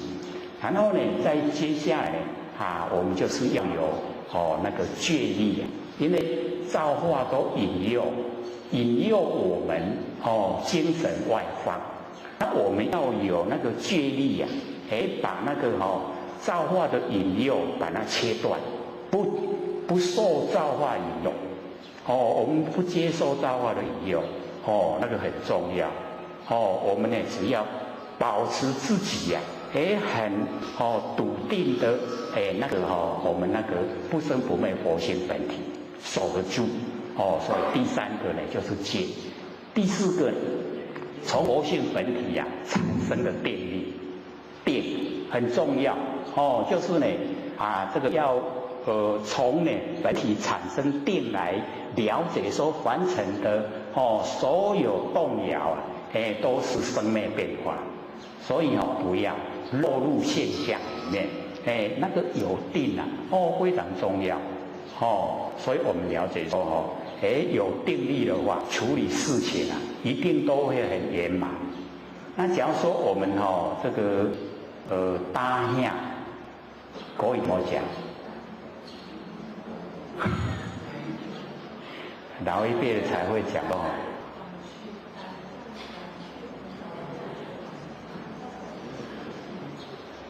不笃定啊，那个搭下就是做事情啊没有观前顾后，真搭下，就是那个经验都够了，所以我们了解说，我们没有从那个真理呀生发出来，都会有这种现象，就是很仓促的一些决定啊，都没有观前顾后，做下来呢很多都是不复而真，所以搭下很多那个台湾话翻成国语或许都翻不过来。比如说有一句话叫做仙山，各位知仙山什么意思？老一辈的听懂吗？仙山，或许把那个内容稍微跟我们讲，就是他很僻僻呀，他有他的气节，人家再怎么说都不接受了，叫做仙山。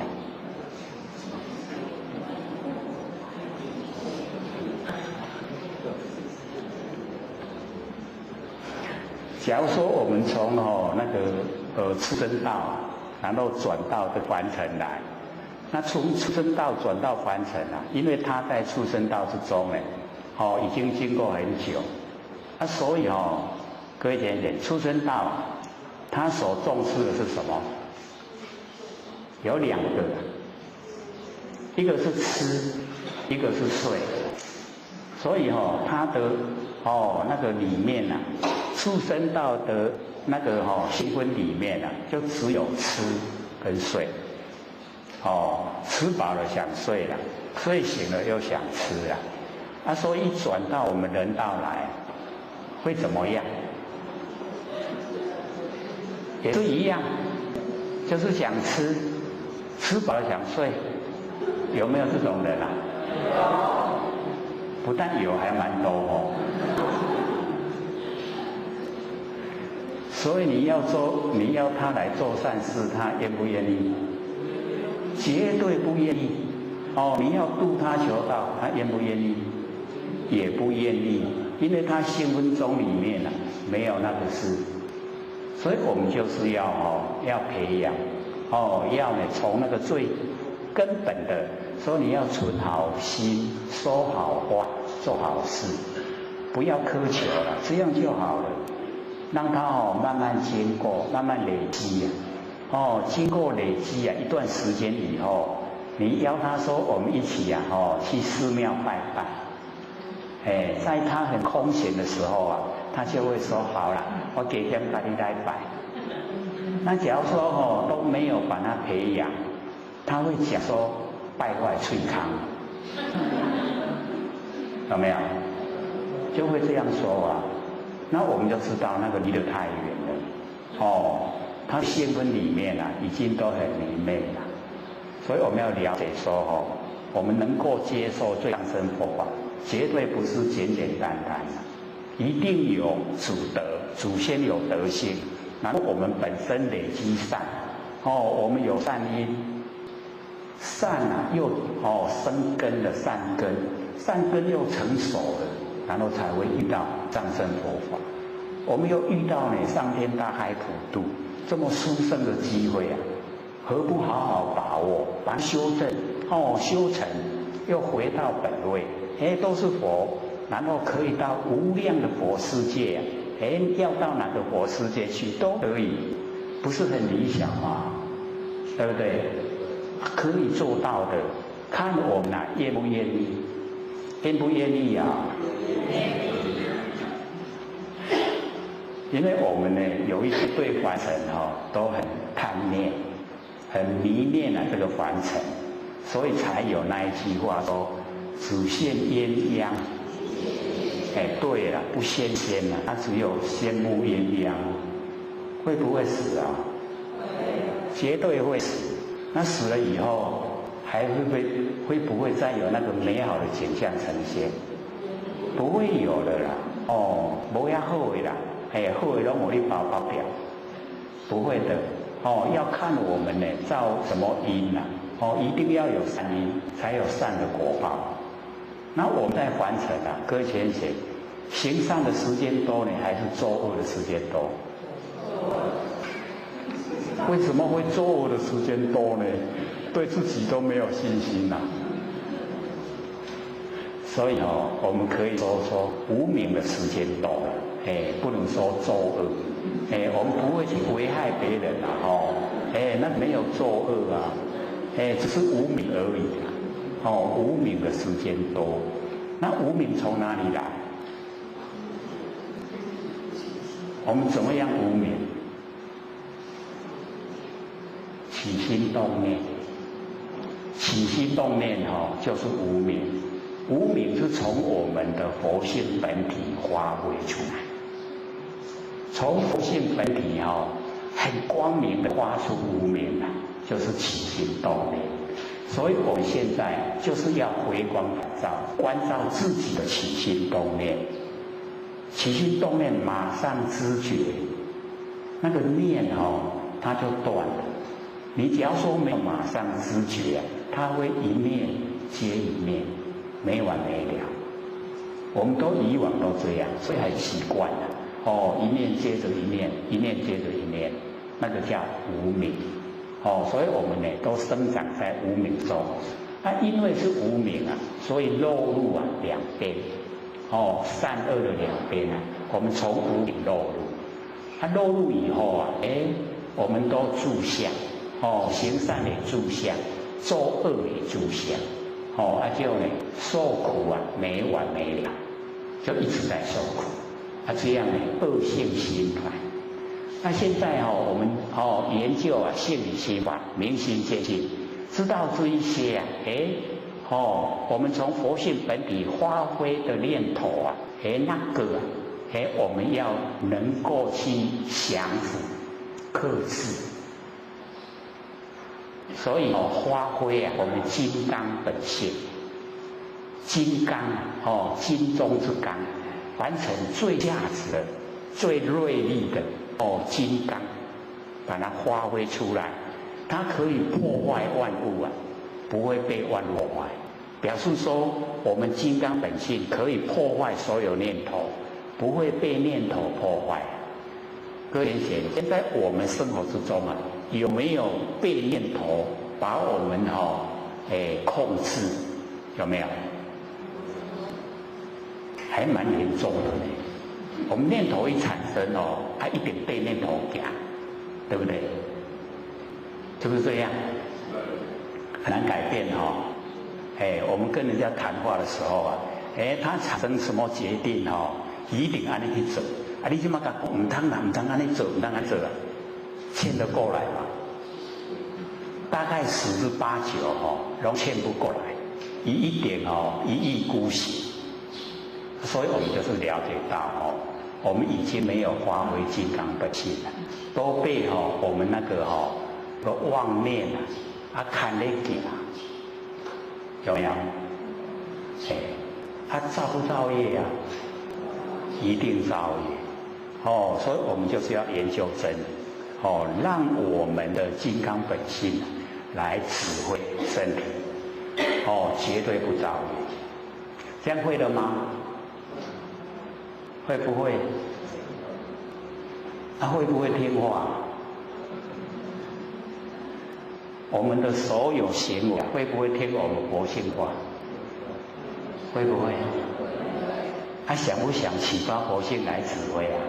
想。那很好很理想，一定呢要启发我们不生不灭的佛性来指挥所以我们要用我们本体用佛性本体，这个就已经不生不灭了用佛性本体直接来指挥我们在完成的所有一切行为。那么当下已经是佛，所以就不怕说那个走山因为当下都是佛，走山来了也没关系我们呢这个这已经圆满的光明我们那个佛性整个圆满光明这个都不怕外在的形象，所以外在形象都是虚幻不实在的不真那我们呢真的都在我们实相的不生不灭佛性本体之中所以不怕走山整个山一变化我们都不用害怕所以要了解说我们研究这个是最殊胜的，超越相的这整个可以超越甚至都可以知道哪个地方有这个天灾人祸都会知道那我们有时候要了解说像这一次里面它有那个温道它也都根基蛮好这个发生灾难它都把他的那个事情去跟他的那个熟识的人去给他们托梦全部都去给他们托梦就是以身体来讲道。所以你们这个要在平常的时候就是要能够掌握到自己不生不灭的真心佛性那个外在的形象不知道什么时候不能这个生存在凡尘，不能再凡尘实现那已经可以到那个整个佛性都跟空间合在一起的时候那个身体的形象就不管几样。像我们之前有讲那个神光二祖，神光二祖怎么死的？各位知道吗？被砍头的因为那个皇帝就是对那个所有修道的非常反感只要你修道了他就这个对跟你作对所以他一直在推广这佛法他被人检举说呢这个他有野心想要这个巩固他的地位要领导这个国家。那皇帝受得了吗？受不了，所以他就把他抓去砍头了。那神光就讲他说哦，将头啊，将这个头来临白刃，白刃刃就是刀了，哦，把迄个头要去用刀剁，犹如啊斩春风。你红斩头吼，刚刚你斩春风啊，春天的风啊，不是很舒服吗？你看那个什么戏，就是哦严明，哦整个啊那个佛性啊都严明，形象是假的啦，所以哦他把那个整个道脉哦传给那个哦山主，他就跟山主讲。说你不要传，因为你这个时候传一样没有命啊！你跑到深山去躲起来，不要被人发现就好，把那个道脉能够延续。所以我们在那个历史之中来看，三子他的事迹啊没有，他世子才有了，世子到深山去这个见山主，山主把那个道脉传给世子。世子以后传给五祖，五祖传给六祖，就这样。那到六祖的时候，那个五祖也跟他交代说，不要急着要弘扬，不用，还要一段时间呐，时机还没到。所以又经过15年，对不对？经过15年以后，他才现在是要弘扬的时候才出来。所以我们就是了解到这个道都是有那个显很显扬的时候，有隐藏的时候。那现在是3篇大开普度，各位先生，3篇为什么要大开普度？因为人的心太恶，人的心恶，各位要了解到，形成共业。这个人的心恶，他的头顶都是黑气呀。你所有人都是黑气呀，就形成灾难。灾难降临的时候啊，我们没有办法逃得过，一定要接受灾难。那有一些还蛮善良啊，其实我们人都很善良，是沾惹到现象才起变化，都是很善良。像那个走山那一些去挖土那个怪手还有那些大卡车运土的，他们都日以继夜一直工作，连吃饭的时间都没有。那附近的一些那一些商家送那个粽子、包子、咖啡、饮料，都一直送去给他们吃，不用钱。你看人心是不是很善良？很善良。那一些那个大卡车司机，他们也说我们又没有受征召，自己去了啦，家己车开就去安尼啦。讲嘛唔知要去甲啥名字，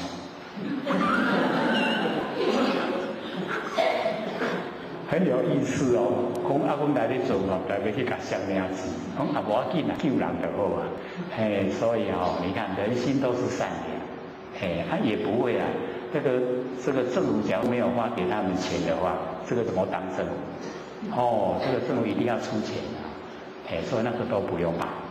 人心都是还是善良，所以我们了解说所以会有变化，是我们住相，住在形象，你贪图物质享受，就会有私心，私心一起了以后就会作恶，做了恶就要接受恶的果报。这叫做头脑不清醒。那我们就是了解到凡尘很多都会这个样子，住在形象，然后被假象迷惑，然后黑气就一大堆，就形成灾难。灾难降临了，我们要同时接受所以上天不忍心义跟实同时相应所以降道。拯救善来续，降灾难来惩治这一些私心作坏的人。所以这个时候大开普度只要我们都有那个根善根都可以得救所以这个时候上天要救我们回去追思我会老师不是说我们好久都没有回家了，我们家里都是地都西都没有回去打扫，想不想回去想。回到故家乡回到本位，都是佛，每一位都是佛，所以要自我期许都是佛，拢是佛，那我们内心都是非常光明，这样的话呢，自然而然我们就会无条件的利益众生，帮助众生，帮助自己，利人绝对利己，对不对？所以我们呢，大部分我们在生活之中拢转的顾家己较济，有没有？有没有顾家己较济？然后再接下来就是顾咱的家人，对吧？有没有？然后顾家人有教，还有人顾遐亲家朋友，有没有？一直发挥，对不对？那所有众生呢，都是我们亲朋好友，都是我们一体众生都是性分之中的众生，拢是家己的家己的性分来的。众生都是在我们佛性之中，所以不用起分别心，不用起强烈的那个对待心。各位有没有对别人产生强烈的怨恨？你看没人答应，绝对有。某一个人的行为看得很不顺眼，那个就是强烈的那个怨恨的心。那我们要了解他为什么会让我们看得很怨恨，就是他不明理，不知道道理，才会做出了那一些不合理的行为出来，可不可怜？那样的人可不可怜？很可怜，对不对？所以我们要了解他们已经都已经是肉碱剥为高正。然后我们对他厌愤是赶快梦想起他都给他停，对不对？落井下石，我们也好不到哪里去所以我们就是了解说，他之所以做的都不合理，让我们很讨厌，就是已经偏离真理，偏离道理，很可怜。那我们呢要怜悯众生，就是要想办法去救他，这个才是正确的。因为毕竟都是我们自己的性分之中的东西，不是外的，是我们性分之中，而且现象很快就变化，变化很快我们好心也会变坏，坏心也会变好，都不固定的看了我们的遭遇，看了我们的认识。看我们的追求，所以一定要追求不生不灭的真心佛性。追求了以后把它推广，让所有人都了解，让所有的人都能够成仙作佛。这样了解吗？就是要我们佛老师要我们发那个善愿，有善愿就有力道。有力道呢，就可以行得出来，就可以做。那我们整个每一个人那个头顶都是锐气，不是那个黑气不是灾难，而是祥瑞之气，它就可以把那个灾难消除掉。每一个人都是这个发出那个祥瑞之气灾难就没有。那每一个人发出的心都是自私黑气那灾难一定形成，那形成灾难降临我们一定要接受果报，那个都不理想的所以呢，我们就是要了解说，我们在凡尘都是一体一体。那佛已经证悟到一体所以成佛。那我们众生呢，都是分别心所以成众生，了解吗？我们的分别心很强，很浓厚，强不强分别心强不强？你真好呀，我真善有没有？所所以我们在生活之中就是要体会这个真理。那我们体会真理以后那强烈的分别心就会慢慢淡，比较没有那么强烈。到后来真的就是将心比心了，都没有了，分别心消失了。那消失以后就成就了，可以回归本位了，进入体了。所以我们呢，从那个永嘉大师玄觉禅师他所讲的那个生死四大无常兴趣，我们一定要牢记在心。生死的事最大，完全没有比这个事更大。生死，然后呢，无常就是我们要接受那个死亡的那个时间很快，快不快很快这个一段时间不见了，某某人不在了，一段时间又不见，某某人又不在了。时常可以听到这个信息，告诉我们观察是咧短死的不是咧短老的有一些呢蛮年轻就已经都过世了。所以我们要掌握在凡尘我们有这个能力主宰自己的时候，要赶快把我们的放出去的心收回来回光返照看看我们不生不灭的佛性本体。启发佛性本体呢，跟整个虚空融成一体，真空妙有。所以浅显真空妙有，能够体会了吗？有没有？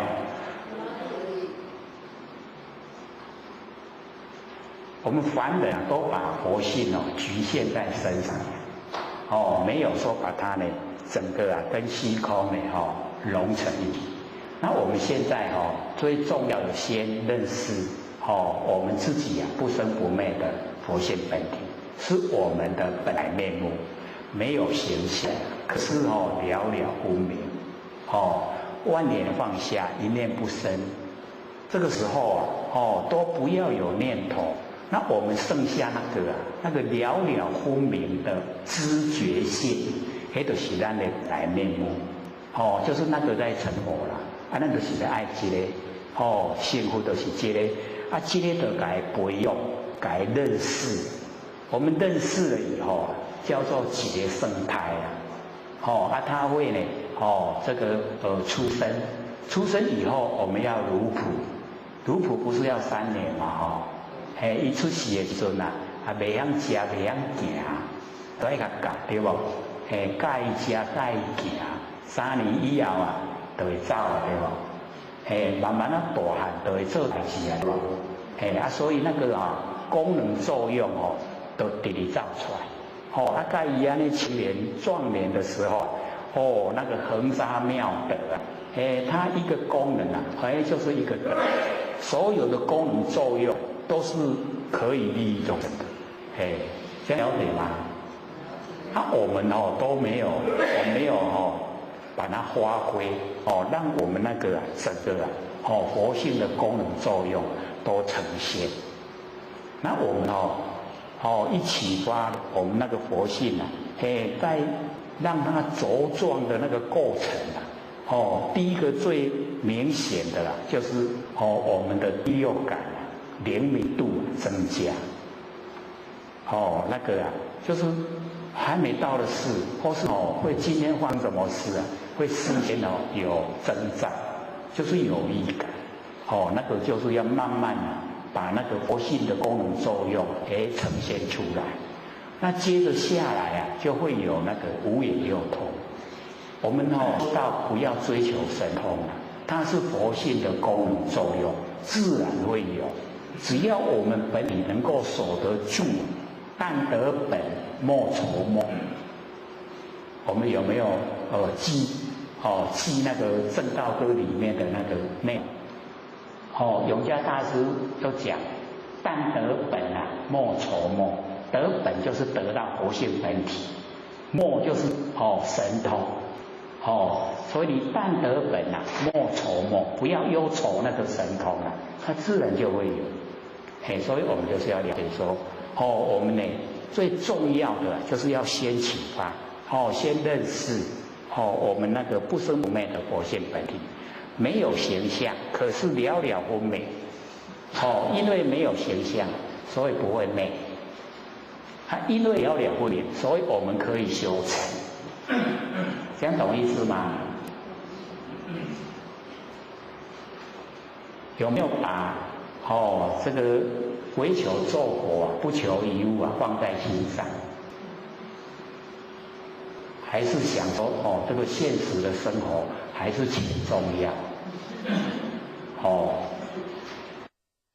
我们落入凡尘，各位浅显，我们都有那个福禄只要落入凡尘是人，一定拢有福禄所以只要是人，拢有通食，有通食，有通吃，有通大，这是我们落入凡尘的最基本，那个生存的要素都会有，自然都有，每一个都有。那我们够了就好，可以生活了就好，不要再额外的去追求那个物质，不用。假如说我们去追求物质就是路已经呢，我们追求方向偏了，成垢已经染了成垢。我们越拥有我们就越放不下。那放不下凡尘的追想，财产，我们佛性绝对不会圆满，不会圆满光明，因为被凡尘的形象挡住了。所以我们在凡尘就是物质可以够我们生活就好，因为一口气不来我们所追求的都是拱手让人没有一个东西我们可以带走，拢别人的我们呢这个留的太多反而引起那个我们后代争那个财产。我们新闻之中不是时常看到吗？那想好囝孙那种在修争的财产修争为那个法院去，有没有？那何苦来哉？留给祖孙就是要留给他德了，不要留给他财产。像孔老夫子孔老夫子到现在已经第72代了他的祖孙囝孙72代我们还很尊敬那假如说你很有钱72代，那要会记一下不可能的啦。所以一定呢就是要留德那我们本身也是一样，行持都是有德，有道就有德啦。只要我们都是从佛性本体发挥，那个所发挥出来都是德所以见性是公，平等也是德。从我们佛性平等发挥出来全部都是功德。那我们凡尘的现象都是福报而已。这样了解了吗？所以我们要追求一定要从佛性之中从佛性之中去追求所以这个永嘉大师呢对那个六祖跟他讲说为何生大我慢，他知道反省知道说自己已经那个看不到的骄傲都呈现了因为他长得高大，戒律又守得好所以不知不觉就骄傲，瞧人不起。从形象之中他已经有分别心，所以六祖才讲，我们呢要修道就是不能看那个初学的人看不起，下人有上智，上人有没意志，有没有？就是讲迄真修真好的伊都有盲点修真悬的伊也都有盲点。迄上咱看迄个程度上低迄歹买有一部摊，知道意思吗？它有可取的地方所以要这个修道不能那个群里初学，开始学的时候它都有根器。袂使人看起，所以要平等心，每一个都是佛，只要有这个心，我们都尊重，我们尊重所有众生呢，叫做供养之佛。我们有没有在供养之佛啊？所有的众生呢，我们都尊重他，这个叫供养之佛。那假如说我们对众生产生埋怨，那个叫毁谤之佛。我们有没有毁谤之佛啊？不觉得啦，不觉得说我们对众生埋怨就是毁谤。可是这个是维摩诘说的说我们对众生埋怨，就是已经在毁谤之佛。众生就是佛了，那我们对他埋怨就是毁谤他，这样了解吗？所以就是尊重纵然是我们最亲的亲人，是我们的晚辈，我们也尊重。这个叫供养之佛，这样会吗？培养我们那个德性我们就是要这样子做，能够平等虽然呢这个晚辈是我们这个生出来，可是生的是现象，佛性呢不能生没有办法生佛性所以我们呢就是了解到所以他就把他的那个努力的方向就讲出来说生死四大无常性处，然后六祖就点他说何不体取无生了即无事就是你进入本体没有生你在所顾忌的生死是现象，那你的本体它本来没有生，因为没有生就没有昧所以体取无生，然后彻底了解不就像了即无事，你了了就没有快慢了，这样懂意思吗？文字是文字我们要懂得它的意思所以我们进入本体了就没有生死，然后呢我们彻底了解就没有快慢，快慢是在现象之中才有快慢那我们进入本体亿万年前亿万年后都在我们当下，我们当下已经具备了亿万年前，具备了亿万年后，有没有快慢？没有快慢，所以就已经没有过去心，也没有未来心，也没有现在心，整个我们佛性都呈现，这样了解吗？又有一点深了所以或者就讲说十世古今不离当面十世过去世、现在世、未来世，是不是三世？三世各有三世过去世也有三世，现在世也有三世，未来世也有三世，是不是九世？高水，然后加我们现前一念世，多十世。十世古跟今不离开我们当下的这一念所以我们当下的这一念具备了万年亿万年都在我们当下这一念，这一念就是真心，这一念就是没有变化，这样了解吗？咱就是要追求这个啦所以永嘉大师才讲不离当处常湛然，都不离开当下这个地方所在，当下的这个地方所在就是我们现前的一念，我们现前的一念这一念就是湛然，湛然常寂，就是咱的佛性原始状态，所以底下才接不见一法即如来。会记得没？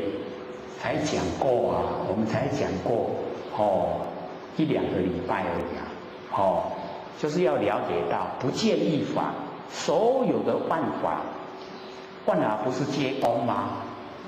有没有听过？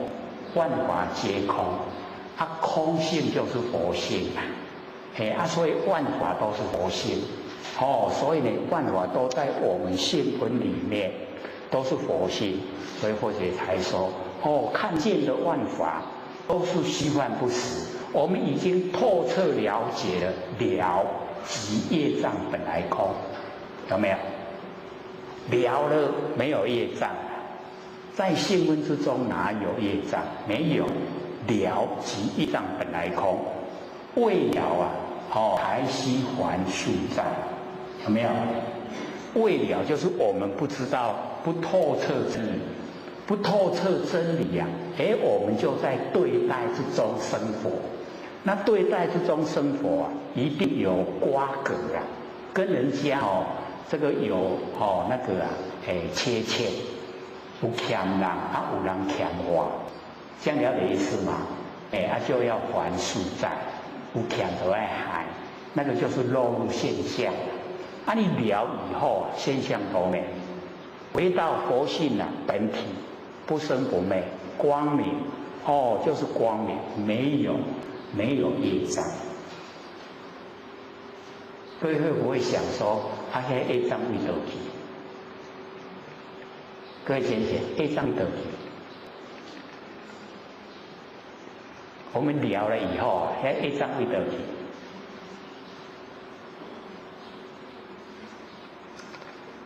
所以有很多我们平常都没有去去思索，没有想过这个问题的。那我们要了解说我们一透彻了解以后，已经回到湛然就是佛性的原始状态。我们的佛性原始状态有造业吗？有没有？没有，完全都没有。所以这个时候有业障吗？没有，都没有。所以我们了解，一回到我们湛然那个佛性的原始状态，没有业障，没有。他已经回到了就是已经到家。那我们在凡尘所有的一切所有做这个不好的一切我们在这个佛性的原始状态之下，我们可以说已经圆明圆满的光明。为什么能够圆满光明？就是没有缺欠的。那我们所有的缺欠都已经把它已经全部从根源把它补齐。所以各位同学，我们这个一回到本来，是不是都有那一种慈悲喜舍？要所有众生也得到解脱，有没有的心？成佛绝对不会说自己独自享受自己常乐我净就好，然后不度化众生，不会有的啦，一定是全部要度化众生，所以才有无眼大慈，同体大悲。无眼就是跟众生没有瓜葛，跟众生没有切欠。他把那个慈给予众生。这个慈就是娱乐，给人家快乐叫慈。没有原因的把快乐给你。那假如说有这个缺陷的那一些债主没有原因他都可以给人，那债主要不要给他？是不是绝对是无条件的？所以我们就是要了解到，那个已经都在圆明之中处理完成了。这样知道吗？不要在心里面我们用我们凡人的心来想，欠的这个拢免来，有没有那个心？一定会想，对不对？所以我们从那个慈悲喜舍，悲就是拔苦，就是把众生的苦把它拿掉。所以我们要了解说，这个佛要拿掉众生的苦是从根源。众生的苦是从造业来，然后告诉众生说不要造业，苦是不是消失了？那个才是根源假如说那个众生造的业，然后佛菩萨来承受，众生是不是越造越多？那个苦那个果是不是越来越多？那佛他不会这样做，他一定从根源告诉你，说你的苦啊是从造业来啊，所以你只要业不造，你的苦就没有了，是不是拔苦啊？这样了解意思吗？所以那个拔苦啊是从根源所以你业只要不造业就没有苦的果报所以已经要拔苦。所以我们要了解说无条件的给你快乐，把你的苦啊拔掉，叫做慈悲，而且是很大的根源的，所以叫大慈大悲，懂意思吗？所以我们要了解说我们幸福之中啊，就有慈悲，就有喜舍。那喜，各位浅显，就是对治我们的嫉妒。各位有没有嫉妒心啊？可能我们都没有发现，说我们的内心深处那个嫉妒心很强烈。我们有没有羡慕别人的时候？那个羡慕的背后是什么？就是嫉妒。所以只要你产生羡慕啊，那个嫉妒已经不知不觉在了。所以我们要了解说要对这个嫉妒啊，就是喜，慈悲喜舍的喜呀，喜就是高兴，对不对？人家呢有好事，人家这个知道了很多学了很多，做得很美好，我们都很高兴，容不容易？还真不容易呢。所以就是要发挥啊，我们行文之中呢就有慈悲喜舍那个喜呀，所以这个仙佛来这个戒窍啊开沙考讲，随喜功德啊是无边，有没有？就是要随喜，众生得到好处了，我们要高兴，不要嫉妒，随喜。然后呢，最后一个就是舍，舍就是布施。所以我们了解那个释迦牟尼佛，连那个佛的果位啊，他也都布施。他不会说我是佛，没有。他把那个佛啊也送给人了，也布施。可是他成就了，我们不会说他布施了，我们就不称呼他佛，还是一样称呼他佛。所以那个舍啊，就是我们努力的方向，什么都舍。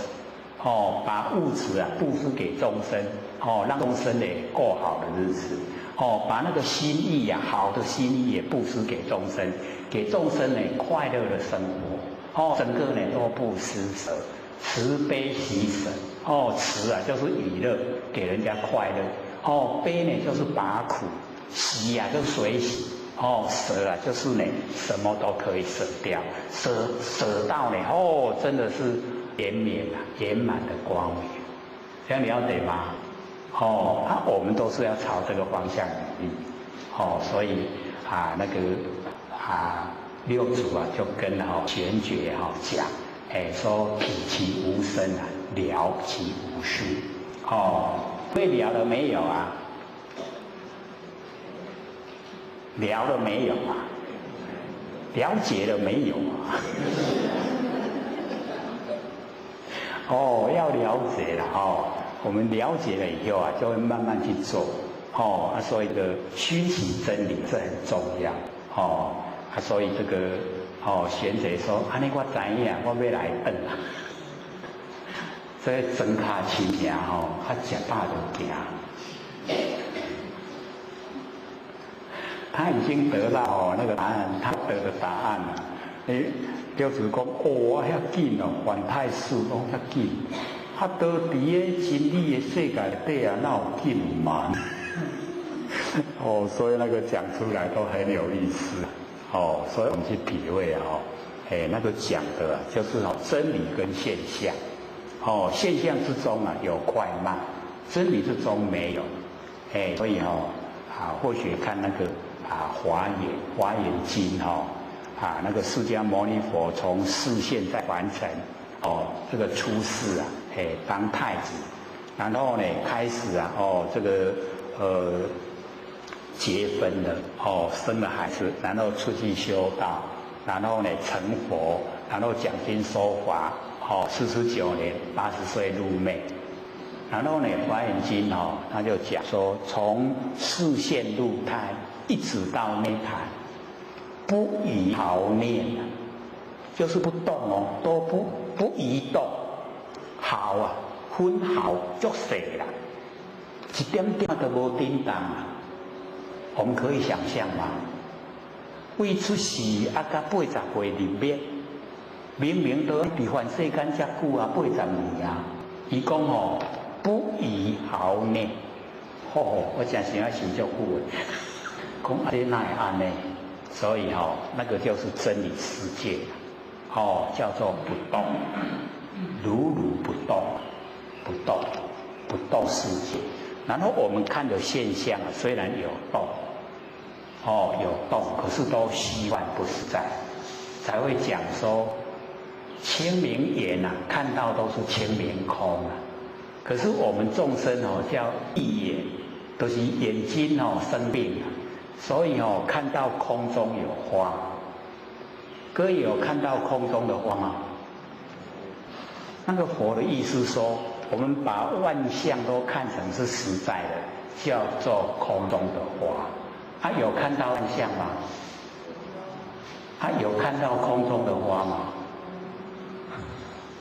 还连不起来啊！我们看到万象，万象都是假的，都是空中的花。所以佛菩萨看万象都是空，都是假的，所以他看到清明空。那我们看到都是万象，这样懂意思了吗？以为假如说各位前看到经文说看到空中的花啊，嘿我无看啦，嘿空中的花我无看，我看拢这实相。各位前实相就是咱佛性本体呀，它不会变化，那个才叫实相。那我们完成的相都是假相，因为它会变化。最坚固的房子100年，更较久的1000年它也一样变化。只要落入现象都会变化，它会变化，会生灭我们不要去追求，我们就是要追求不生不灭所以呢，这个我们要掌握所以呢，我们看这个永嘉大师呢跟那个六祖的那一种对谈。这个体即无声呢了本如是啊，六祖说如是一经你这个体会是正确的然后呢，这个方觉方具这个威仪礼拜这完了真现实的得到了安尼的答案出来才要个拜。所以我们了解说真的是要你有修到那个程度才会知道那个可贵须臾告诉一点时间，你就会回去啊六祖说反太束缚你这记就会回去然后他体会那个佛性本来就不动，所以说本自非动其有数也，无迄个紧慢都拢无叮当如如不动。所以或许之前不是讲我们那个佛性如如不动吗？还记得不记得？用那个照相机的原理来说我们那个有玩过那个照相机我们知道说按快门的时候不能放动镜头，只要放动那个影像照出来都迷糊不清，对不对？所以我们各位贤，我们的那个佛性我们用这个原理来去了解。假如说我们的佛性它是动，那就跟那个照相机的原理是一样，我们看的景象都模糊不清因为佛性如如不动，身体在动没关系我们身体在动，看到的景象都很清晰，对不对？就是因为佛性本体不动身体在动，你有了解不？这个很重要要了解说我们的佛性是如如不动因为如如不动，所以我们看形象哦，你头转得快，形象一样很清哦，很清楚的、很清晰的都呈现，了解了吗？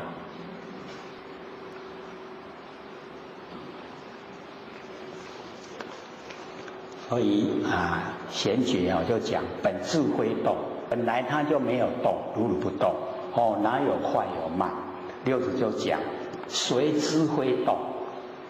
什么人知影讲咱的佛性无咧颠倒？什么人知影？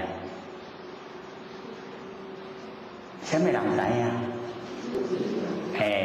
咱家己啦，咱家己的迄个了了分明的佛性啦，咱家己了了分明的佛性，知影讲如如不动，然后呢，这个贤觉就讲说仁者自身分别。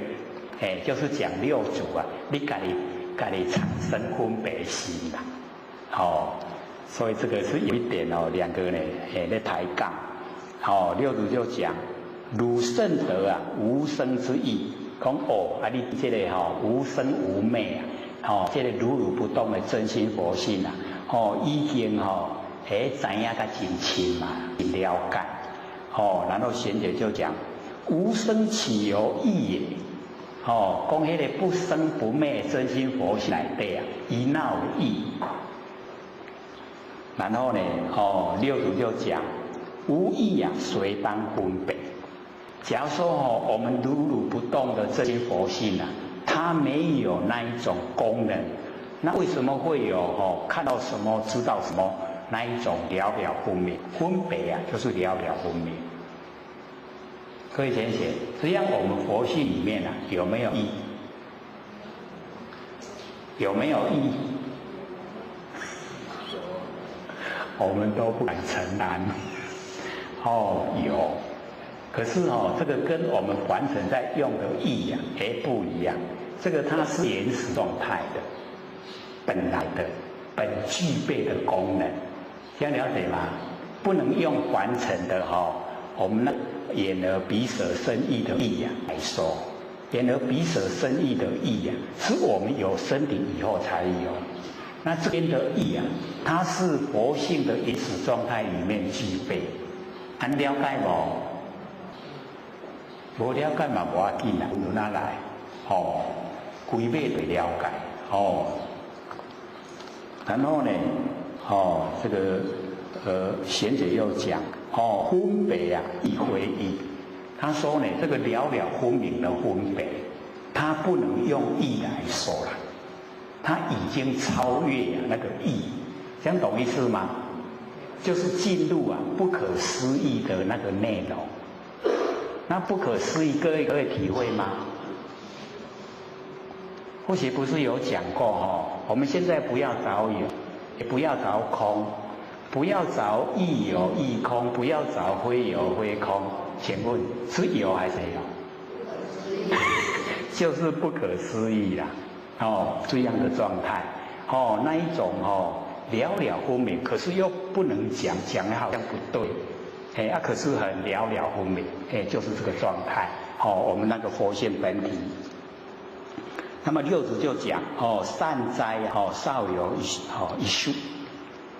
点点大一红再转去，那么十位一数觉，就说这样呢一红就已经了解，就彻底领悟真理所以呢一数觉，那么接着底下呢就是这个禅者呢自法，那么初参无主自谓以得正受。这个自法去拜呢无主，他就认为自己已经得到正受。各位浅显，正受就是讲咱已经接受咱家己不生不灭的真心佛性已经接受，可以接受咱家己本心的佛性。那凡尘所有的一切假象都不受，这样了解吗？正受就是讲咱家己接受家己不生不灭佛性那所有万象跟万事啊，我都不接受，因为那个是假的，那个不是正受，正受的是我家己本心的，不生不灭佛性本体，我接受，这个叫做一心正受。各位先贤，我们在凡尘生活的时候啊，是接受什么？接受凡尘的假象，对不？甲迄所有的万事啊，迄嘛拢假，咱拢接受假，对不？伫假来拢甲当作真的，对不？是不是这样？所以那个叫做不是正受了。正受就是干那接受咱家己的本心不生不灭佛性，才叫做正受。了解不？所以我们只要说了解真理呀，我们对凡尘的这一些景象，这一些事情，它到来的时候啊，不会进入我们内心。为什么？因为这一些都是假的。假的啊，我们不会让它进入内心啊，安尼知影无？迄种假嘛它不会进入咱的迄个内心深处，不会，因为假的，假的我事来则应啊，事去则见。我又呢，接受我自己啊，不生不灭的佛性，那个叫心正受。安尼了解无？会晓没？不好做为什么？因为万象万事啊，咱拢甲伊当作真的拢会去接受这假象，没有正受我们的佛性啊，所以那个智广他以为啊，他已经得到正受，就是一心正受，从伊行灭真理的世界，然后呢，这个安居啊常住，是伫迄个伊家己的迄个厝啊内底伫遐大，然后呢转济强，转呢这个常住，那么积呢20年，安尼坐20年啊，咱若坐咧20天，还是20点钟都伤过久啊，对不伊坐20年啊，所以可见那个古时候的那个修持，那个心都很强烈，一直要修。已经20年，然后呢，这个六祖的弟子啊，那个玄策，这个游方呢自何受？所以这个玄策原来拢是下界去找人，这个呢访道，那个玄觉永嘉大师嘛是玄策去找伊啦，这个智王嘛是玄策来找伊啦，下界看是咧修道，伊就去甲伊拜访，这个玄策啊，这样呢，真的就是啊，在成全人行专啦，去引渡他，甲伊引进行入来迄个真理的内底，那么文皇之民听到呢那个智皇这个赵安呢问语，伊就来伊咧坐这个所在甲伊问。说汝在此啊做什么？你伫家伫咧创啥？那个智皇呢，他就说伫咧入定。各位先生，入定怎样？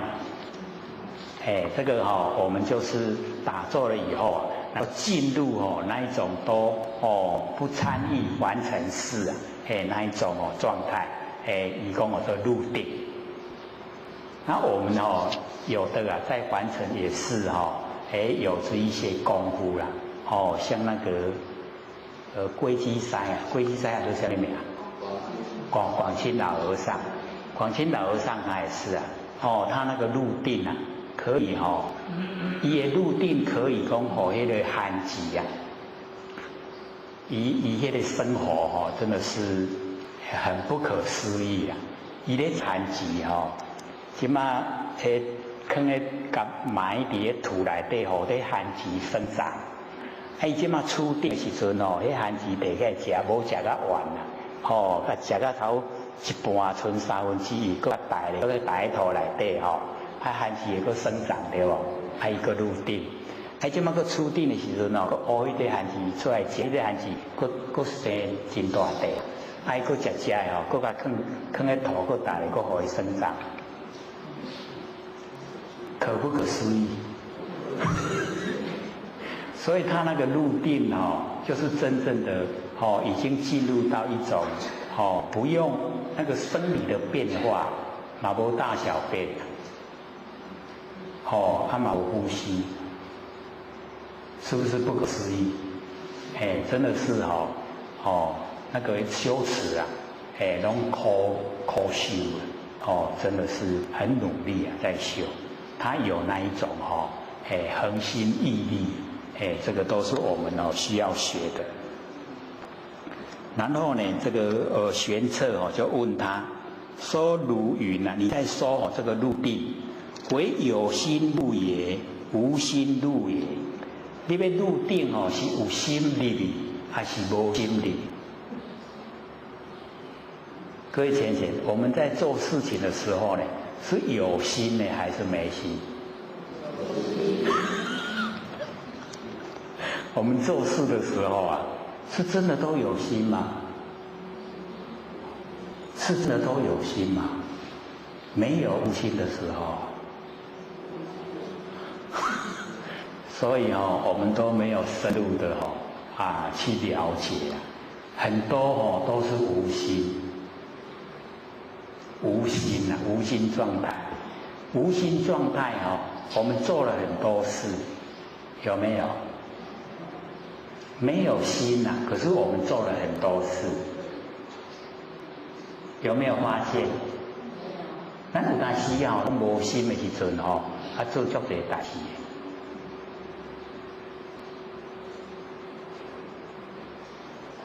往后的生活里面，在做事情的时候你就可以体会说，我今嘛是有心在做，还是无心在做？可以这个反观一下，到底我现在做是有心还是没心？很多的状态都是无心没有意识心，它自然在做，那个无心有，各位没有发现而已，那个是佛性本体发挥。若无心入者假如说无心入，一切的无情草木瓦石应和得定。假如说我们没有心，没有心就是佛性的本体状态了。所以我们了解一切呢无情，那一些没有情事，那一些没有情事的草木瓦石应和得定。迄树啦迄茶迄个瓦片石头，因拢安尼大定，因拢伫咧定的内底啦，有没有？有没有？他们有没有大定？他们都是大定。那么若有心入者假如说你是有心进入定，那么一切的有情有情事的众生呢，含事包含那个情事之流，一切的有情含事之流意应得定，所有呢都呢能够得到这个定。所以不管是有心，不管是无心那个呢都是现象，现象中。所以我们了解我们呢在生活里面时常呢都会落入这个两边有心无心，有心无心。可是我们呢要了解到，我们所谓的心都是用根尘相对产生的那个叫识心，认识的心那认识的心都虚幻不实在我们不要去认定它是我们的心，知道吗？我们时常会听到我是真心的，有没有？可是这个真心是建筑在事心上面。当时他是真心因为他没有发现那个不生不灭的佛性，所以不知道真心是什么东西。那么他的真心是从事心生发，像男女之中恋爱好像各位都有经过嘛有没有？年岁都蛮大的都有经过那个失婚年龄那个时候爱到对方的时候是不是有时候有人爱他的心，有没有？真的是真正的真的是为他生啊，为他死都愿意，那个是假吗？是不是真？就是真心。可是那个真心会不会变化？绝对会变化以后环境变化了，然后心就跟着变化，所以那个叫世心啊，生灭心，生灭心的真心啊，我们确实都有在凡尘也都有啊。那我们现在修道就是要知道说世心啊都是生灭我们呢在凡尘啊要认识世心啊是生灭，然后呢启发不生不灭的真心那个即心即佛，这个心啊就是佛所以一定呢就是要认识。然后智房呢他回答说，我正入定的时候啊，不见呢有无之心啊。我伫咧入定的时阵无看到有，也无看到无，这个叫做无意识状态。那个六祖不是讲上人有没意志吗？这个就是没意志啊，那个无意识状态。然后玄策他就说不见有无之心，讲你无看到有，也无看到无。即是常定，就是讲常住的定啦。迄个拢永远是安尼啊，唔免你个用功夫去做，本来就有啊。那个常定，何有出入？免讲有迄个初定，有迄个入定，无。这个就是讲真理啊。真理里面就是这个样子，它已经整个都是啊，全部都是。若有出入啊，即非大定。你若有迄个出来，有迄个入去，安尼都不是大定啦，就跟真理不相应，不合。然后呢，这个智房以前无多应对啊，各位唔知要讲啥些袂晓，经过真久啊，就问呢玄策，说事实是谁也？讲你的老师是什么人？你承系哪一位这个祖师的？玄策呢就讲说，我是呢曹溪六祖，我的老师啊，就是泽 K 六祖六祖。然后智房就讲说，六祖啊以何为禅定？六祖给你讲是什么有这禅定？那么玄策他就讲说，我师所说啊，就是六祖所讲的。妙赞言集，体用呢如如。各位先生，这8个字一定要很熟悉呀。那个妙赞，妙就是佛性本体的，湛然呢就是言辞状态。妙赞缘起圆满的如如不动。那个集啊如如不动。妙赞缘起。我们佛性的本体状态，很奥妙，不可思议啊！妙湛然，都是原始状态，圆满，然后呢，极昧，就是没有生灭啦，所以呢，极。那么体跟用啊，如如，它的体本体跟它发挥的作用，都是真如，如如啊，如如不动，真如。就是一真啊，一切真，全部都是真，这一种状态，就是在真理世界很理想，所以我们要了解说，我们的佛性本体呀，它很奥妙，妙，然后湛，就是很深沉，然后原始状态，然后呢，圆满，光明，然后呢，极昧，不如不动，这个妙湛圆极。体用啊如如，它的体跟它的用，虽然呈现的用啊，无量无边，一本善以万殊啊，可是它还是如如不动。虽然说我们看的有万象，可是呢，它回到色用归体以后啊，又如如不动。可是我们就会这个错误的认为啊，它的用，把那个用啊当成本体。所以啊变化万端，这样了解吗？是有一点深啊哈，不过各位亲人不用怕，这个经过一段时间啊，我们侯老师会讲，不懂只要你再听，一定懂啦，谁都会懂。我们经过半年了，对不对？不是已经可以稍微懂了吗？跟刚开始听是差别很大，有没有？我们这边很棒呢，才半年就可以可以听得知道意思。我们北部虽然说这个知识分子比较多，可是这个半年能够懂的好像没有嘞，最快都1年嘞。这个上个礼拜遇到一个2年1个月才懂，才说我现在听懂了，就懂。了了分明，知觉性，这一句话懂了。从这句话一懂了，一窍通，窍通。所以我们这边很棒，半年而已啊，中间还休1个月。时间很短啊，又可以听知道那个意思，也很理想的。只要我们深入。从新闻里面深入啊，绝对会法喜充满。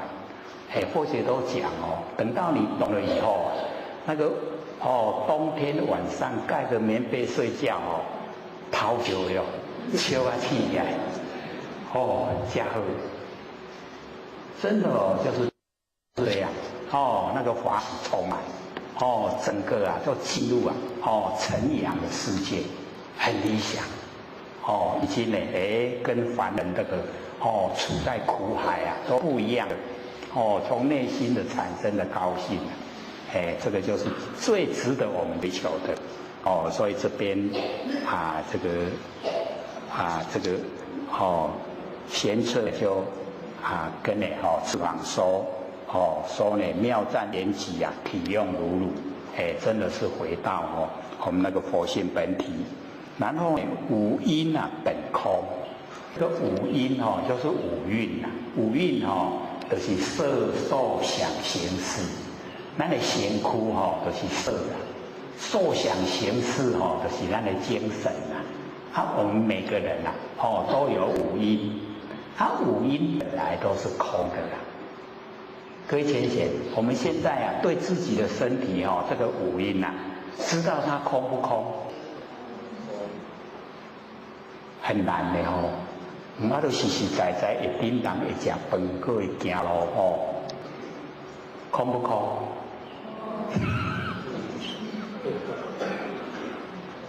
所以从真理来讲，这个是天地的物质，水火风土啦。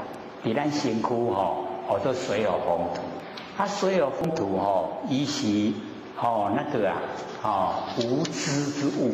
他没有知觉啦，咱起码把这个无知的水火风土改变成有知觉，迄个变成有知觉咱起码就变做讲一半是佛性啦，一半是现象，就是水火风土一半一半。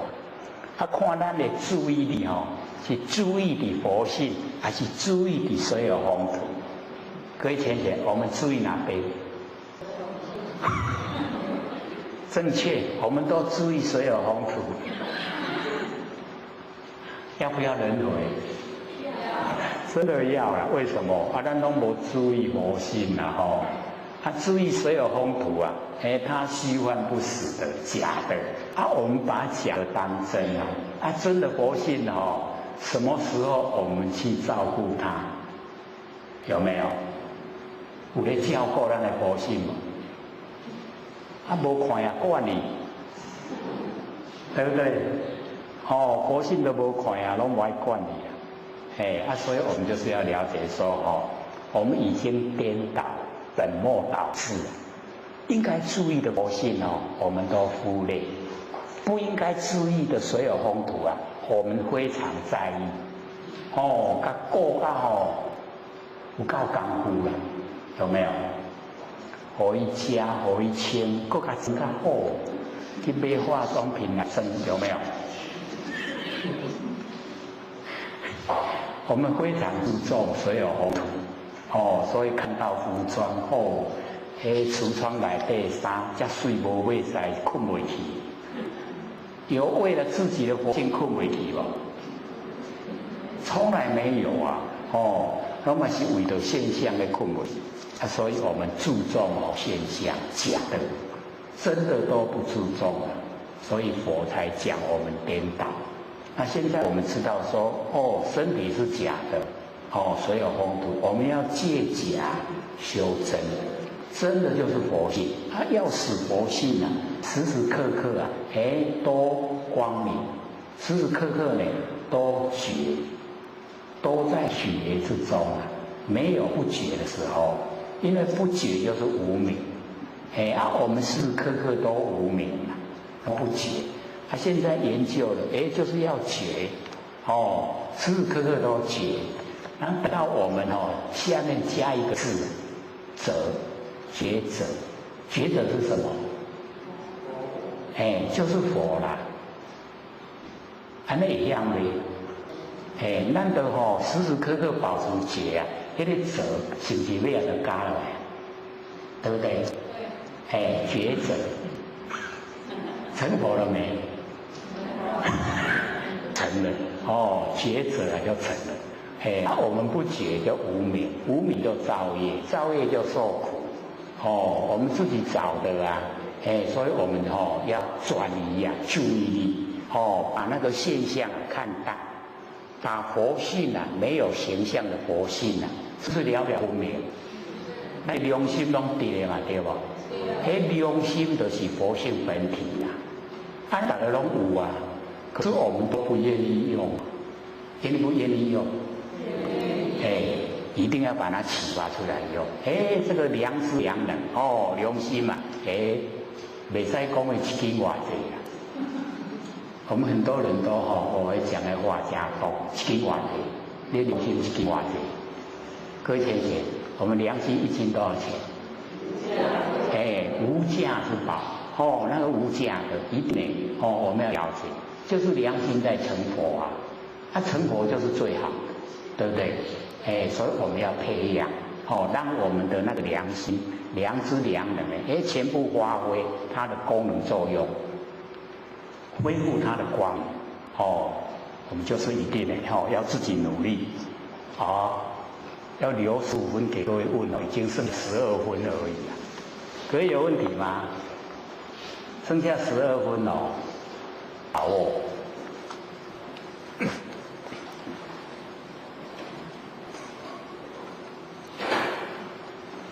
不能想歹势，我们越问进步越快，就是要问，像那个台北前行，他问讲咱生脑袋瓜，哪拢叫伊万年放下一念不生，这样是不是浪费？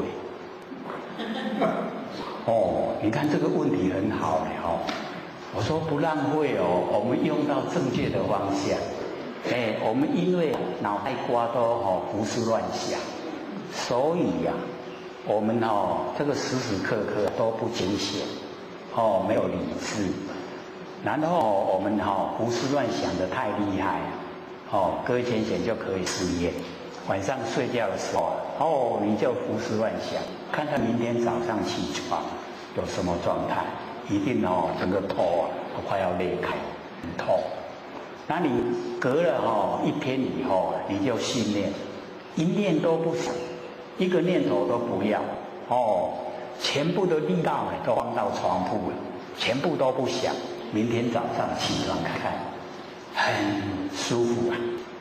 所以我们了解说那个正确的用，就是让我们很舒服，非常的愉悦啊。你用的不对了，它都做痛，整天都没有精神，那个是用错了。你用正确的，一躺上床铺一念都不想，万年都放下，放到床铺底下了。然后明天起来，够清爽的，这个叫好用。好，请说。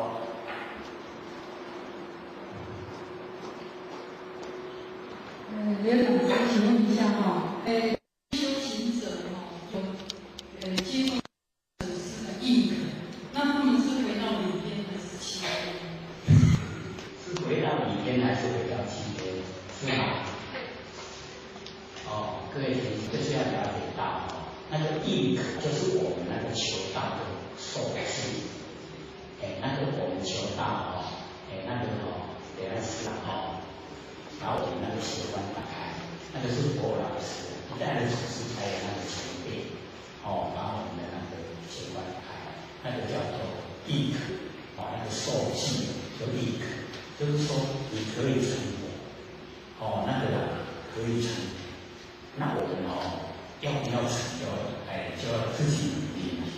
以往是已经修到功口圆满才受记，那现在是先受记，然后看到要做。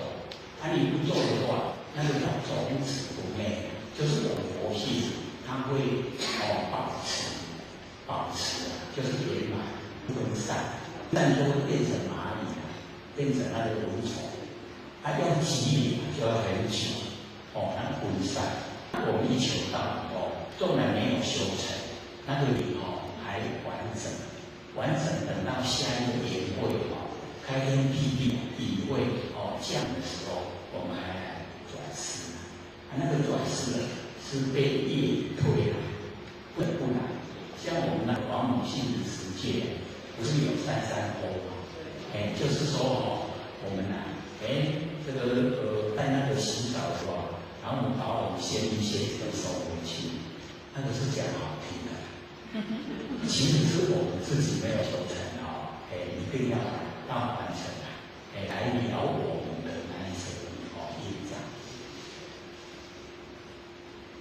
前副老师讲，先不要让大家。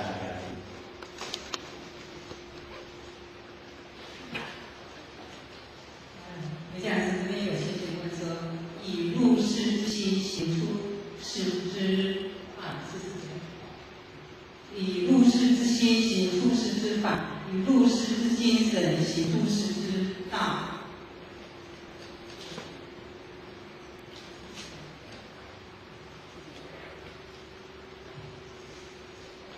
连长上好。那个日出这个知识后来要有日出之心来行出世之法。入世之心行出世之法，这个人就要看我们有本钱没有。心虽然是很善很好，可是你对出世法有没有了解？可不可以引导众生脱离苦海？我们发心很重要，那个心要就是大，发心要大，度化众生脱离苦海，这个入世之心。可是你出世之法，你要显示，可不可以让众生一个人明确的方向，正确的修法，可以让他脱离苦海成就？那个我们就是要努力，不能是光有那一个战略，然后没有实际的那个内容。这样的话，虽然心智很好，可是不会有成就。那我们就是要了解，引导众生我们度化众生，就是要他成佛。那我们本身有没有办法成佛？有没有这个自信？可不可以引导众生也成？这个就很重要。这样了解吗？还有吗？还有5分钟。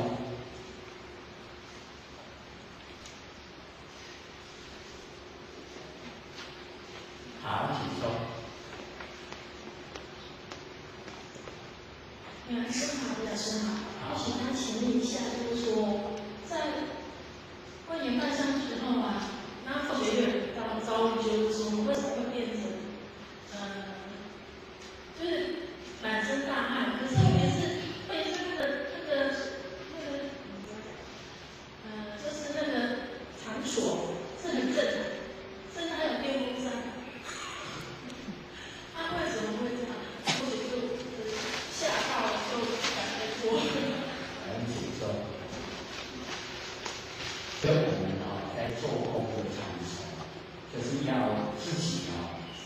先这个妥善的加以处理。假如说我们觉得在这个我们做功夫的场所，那我们心里有一点挂碍，那个也不行，因为那个都是点就是万年的点要放下放不下。那我们假如说有对这个无形的东西会产生一点顾忌，那我们在做的时候，就是我们那个不是有那个檀香嘛我们点一点檀香，把那一些无形的赶走，这样我们做起来就会很顺。一方面我们有檀香，情绪就稳定；一方面无形的闻到檀香，它一定走开。所以那种现象之下，你就很放心的去做。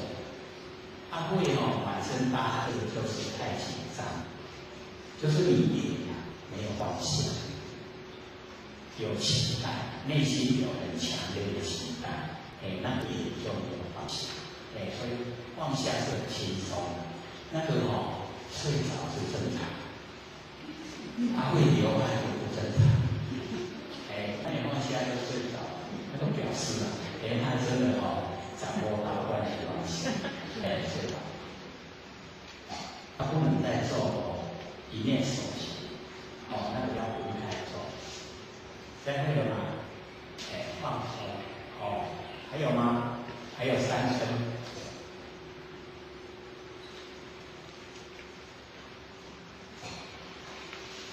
3分钟很快就过了。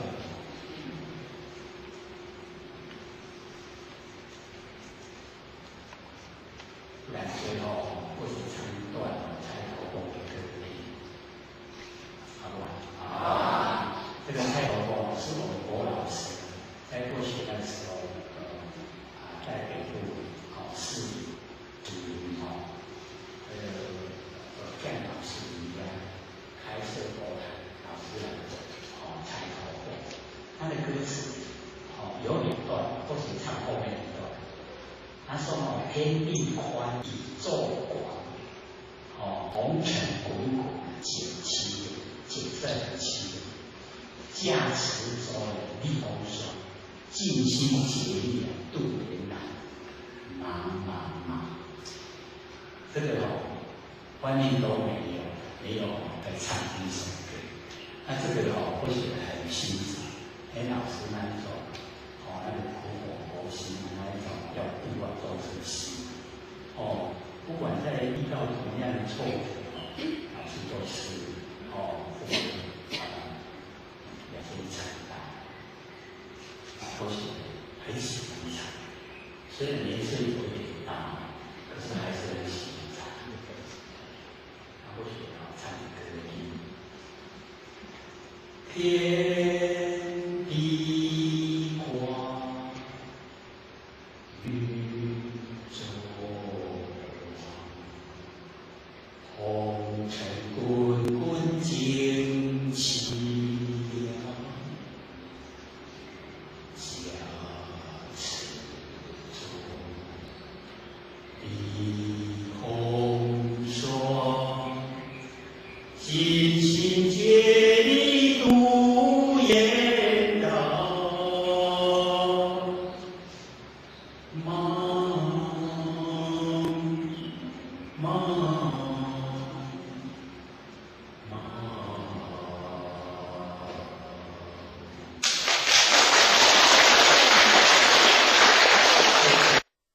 各位讲师、各位坛子、各位千贤，大家好。会学占道天师德、老千千大德，以及感谢各位千贤给会学机会学讲。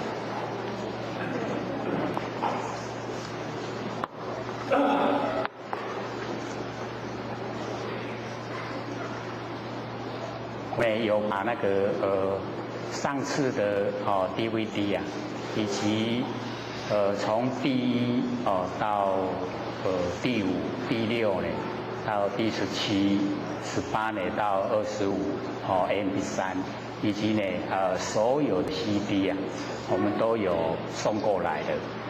就在我们那两边，所以各位可以这个有时间的话呢，就看 DVD， 比较专注啊，收获比较大。那可以拿有 MP3 机器的可以拿那个 MP3，那个一片呢就很多，可以听呢将近24个小时。那没有的话，只有 CD 的机器啊，就拿 CD， 全部都有，从1到第25，全部都有。要呢这个心理心法要多听呢，才会熟悉啊。我们兴奋之中呢，才会有，兴奋之中呢有这个佛音了，那我们呢成佛就不用怀疑，一定呢会成佛，所以这个研究心理心法，这个熏习啊非常的重要。心还没定下来定了没？因为我们周遭这个动作很多所以都被他们吸引了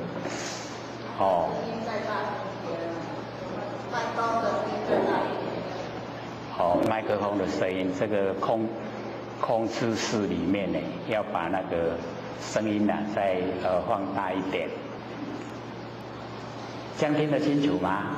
可以的我们呢这个接着呢讲那个六祖坛经。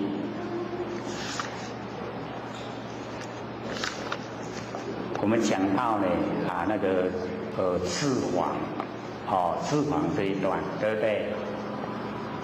各位有印象吗？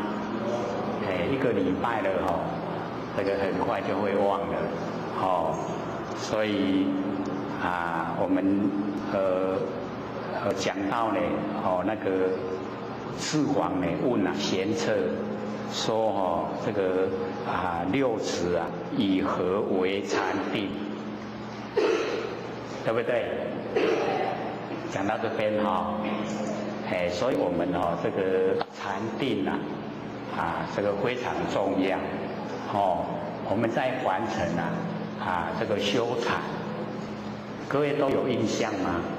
有没有？还没有。平常有没有？我们有没有学习这个禅定？有没有？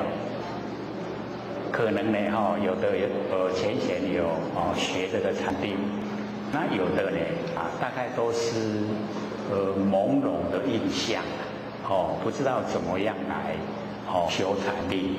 对禅定的那个知识都没有很熟悉，那或许呢在这边跟各位这个提示一下，我们呢一般所说的禅定那个是要我们心住一境，就是心要专注在一个境，就是不要神散，我们的精神不要分散。我们众生最大的毛病所在就是精神分散，因为精神分散我们的定力都没有，所以遇到事情很容易慌张。那假如说我们有学这个定的话就会遇到事情的时候会分辨轻重缓急，然后知道你该怎么处理会很理想就不会酿成大祸所以这个禅定对我们来说呢是蛮重要所以一般我们的认识对禅定的认识不是很深入。那我们中国在西元大概500年到1000年那个时间那个禅宗非常的兴盛。禅宗的禅定跟那个印度的那个修禅定又不太一样，内容不一样。因为在印度修的禅定是要我们在完成那一些心思就是能够集中。那禅宗的禅定它虽然外表也是一样是心住一境，但是它的那个内容啊，已经进入涅槃妙心。各位先生，涅槃妙心听懂吗？就是不生不灭的真心啊。所以那个禅中的禅虽然它也是一样是思维建立，可是呢，它的体呀，就是我们不生不灭的真心佛性所以我们在日常生活之中呢，我们就直接可以进入我们不生不灭的真心佛性所以在北部呢，或许都跟北部的前贤讲，说我们在生活之中要着力摆脱，就是用全部的力量来摆脱客观环境对我们精神世界的支配，听懂吗？客观环境就是我们遇到的我们周遭的环境，周遭的环境它会不知不觉来支配我们精神世界，我们都被它支配了我们不知道所以我们要着力摆脱，不要被环境支配，然后呢要超越我们那个生理机能对情感欲望的追求。我们的生理身体的生理机能，我们都会追求我们的情感欲望我们要超越，然后呢信念我们自己不受客观环境跟主观意识左右。这样听懂意思吗？听懂意思吗？这个很重要，我们要做要做马上都会改变，我们人生马上会改变，命运会改变，周遭环境会改变，人口都改变，我们启发我们呢不生不灭的真心佛性呢出来这个当家做主所以我们能够训练出那一种不受客观环境不受主观意识左右的那个心理状态。我们要面对凡俗，又呢不被凡俗束缚；我们要面对万象，又不住相。然后性体清洁，能够这样的话呢，头头是道。在日常生活之中我们的一举一动都可以体会呈现灵觉。智呢就是修禅，就是直接进入不生不灭的真心佛性。先听懂吗？很重要或许再一次把它来吃，说着力摆脱客观环境对我们精神世界的支配。我们的环境，周遭的环境对我们的精神世界那一种支配，我们不要受客观环境支配。这样懂意思吗？就是自己要有那个佛性出来当家然后要超越我们的生理机能对情感欲望的追求训练出一种不受客观环境和主观意识左右的心理状态要面对凡俗，又不被凡俗束缚；要面对万象，又不住相，性体清净。能够这样的话呢，头头是道。在日常生活中一举一动都能够体会呈现灵觉。这呢就是修禅。这样听懂了吗？比较有印象的所以我们要了解，我们修到最高的那个自觉、智慧的觉悟就是佛。我们修到最高，然后呢显现在身体就是律，戒律的律，宣讲于口叫做法，作用于心叫做禅。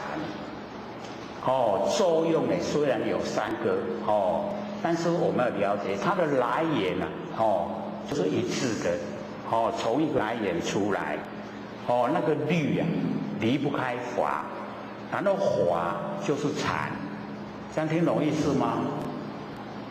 懂不懂意思？就是我们在讲的佛法僧呢是一体，就呢在我们日常生活之中呢就可以呈现了。这样对禅有没有一点认识了？因为我们一般呢在讲禅定那个都是我们在身体方面呢专注心注一件，就是我们心神集中那个呢都还没有到或者刚才讲的直接进入呢不生不灭的佛性本体我们不生不灭佛性本体叫做涅槃妙心，不生不灭的真心这样懂吗？有一点生疏他唔捌听到啦，这都要听好些，所以或者就鼓励呢，我们拿那个 CD 片回去听，有时间的话看 DVD，然后呢有 MP3 机器的话，我们就听 MP3， 一定呢要时时刻刻反复的复习。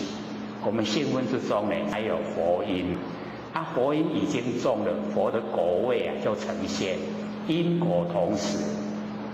各位找到不生不灭的真心没有？一定要找到不生不灭的真心成佛才可能。假如说没有的话，那不可能成佛了。因为呢不生不灭的真心才可以成就不生不灭的佛的果位。所以一定呢要找到不生不灭的真心。后学都一直鼓励不很困难，只要我们都万念放下，一念不生，然后呢我们体会万念放下一念的不生的时候那一个状态，那个状态我们要了解到不生不灭的真心佛性你再怎么放都放不下。它都在，那一个了了分明的知觉心，就是我们的本来面目，就是不生不灭的真心佛性，所以一定呢要在日常生活之中呢，赶快把它这个体会启发，然后我们启发我们不生不灭佛性以后启发了以后要培养要能如朴。如朴听得懂吗？我们还生出来伊拢袂晓半项，咱起码了解自己的不生不灭佛性本体一样，他也不会，什么也不会。可是我们要经过那个慢让他茁壮长大然后呢做耳根圆通，把佛性能够整个延伸到虚空，整个虚空呢。都是我们真心佛性所以我们没有启发佛性之前的虚空是顽空，我们启发佛性以后的虚空是真空。真空跟顽空，各位可以分别吗？顽空就是空中什么都没有，那个叫顽空。真空就是空中里面也有佛性在，所以叫真空。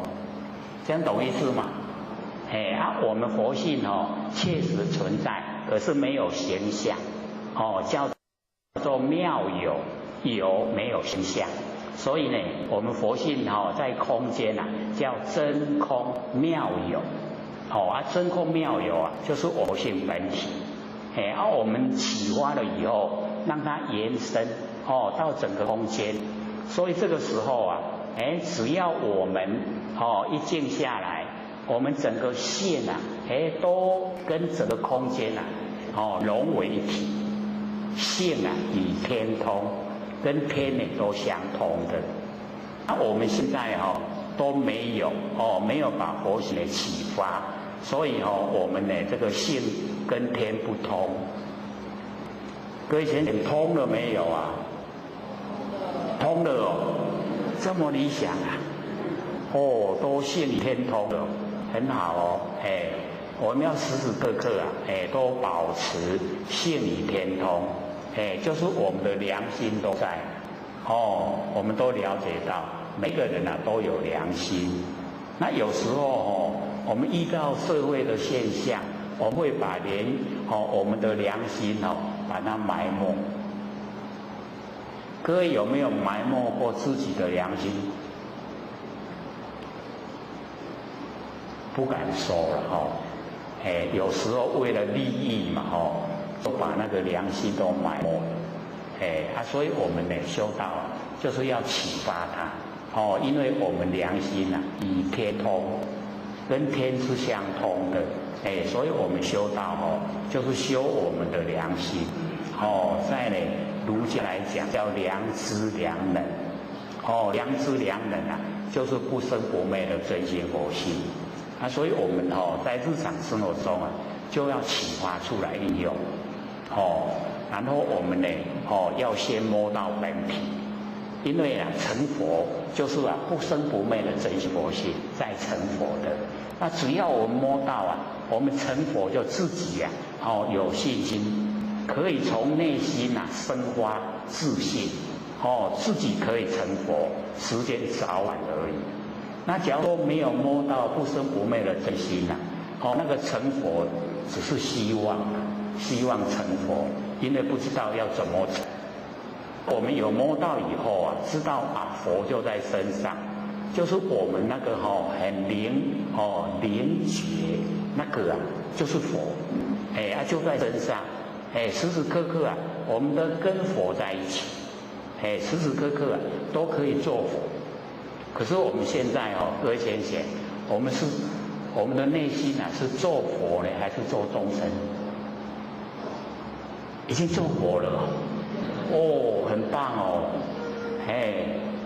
对，就是时时刻刻要提醒自己就是佛，以佛自诩，自己取许自己已经就是佛，所以这边智返这一段，他用20年的时间在训练他的病，所以那个就是那个心跟剑已经合在一起。可是我了解这一种在形象用功夫破坏很快，要做成效很慢，成效很慢，破坏很快。要一直定非常久的时间呢才能够心跟剑合在一起。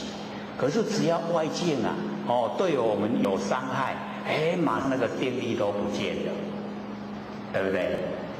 所以那一种修持方法叫这个难成易坏，很难做成，很容易破坏。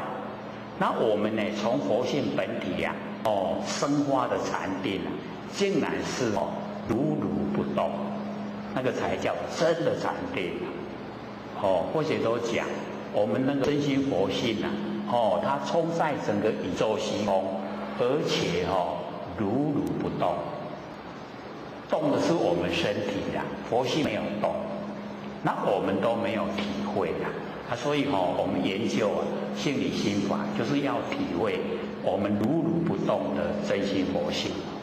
他或许用那个照相机的原理来让我们了解，说我们有玩过照相机就知道，在按快门的那一刹那，绝对镜头不能晃动。各位有玩过相机吗？我们都知道要按快门是不是不能手不能动？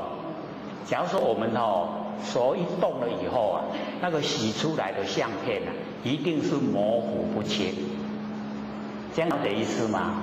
我们一按下去那个时候，你把它晃动，保证那个相片洗出来那你看无，拢规个糊糊，就是这个有晃动。所以那个按快门七恰，都不要动，洗出来相片才很清晰那我们从这个原理来了解，我们的佛性也是如如不动，所以我们用眼睛眼睛就快门，七恰七恰，再看所有形象，是不是都很清晰？有没有很清晰？就表示我们那个佛性啊，如如不动。然后呢，我们身体在动，这样了解吗？所以从这个我们就了解原来我们佛性是如如不动，动的是身体。所以我们进入我们佛性的不动，是不是已经大定了？有没有大定？这个我们儒家所讲的，那个富贵不淫，贫贱不移，威武不屈。然后呢，泰山分离前，刀具加以后，不动声色，是不是很定？定力很够，对不对？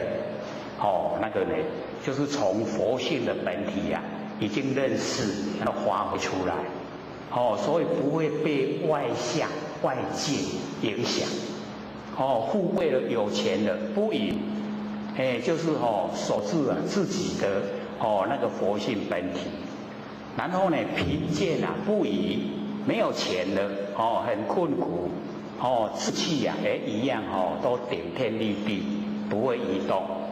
然后呢，威武屈，受到外面的恐吓不怕。为什么？因为佛性没有形象，不会毁坏，所以不怕。泰山分离前，刀具加以后，不动声色。为什么可以不动？因为身体是假的。身体纵然没有了，佛性都在。这样了解意思吗？所以它可以做到那么大的定，整个都呈现了，在凡尘。那只要我们对佛性的认识越透彻，我们的定力就越够。那假如说我们对现象很注重，各位学姐很注重现象会怎么样？很贪生怕死，对不对？那身体各位学姐，我们再怎么样贪生怕死它还是会死啦。有没有说贪生怕死就不死了？一定死啦。所以这个老千跟或姐说，这个你早死也是死啦，晚死也是死啦。要或许把那个天眼佛院看好就好了，我竟然跑到这里来。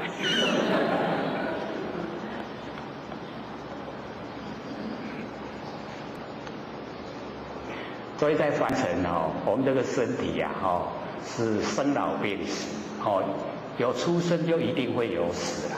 所以我们在凡尘一定要找一个非常价值的生活方式，借假修真。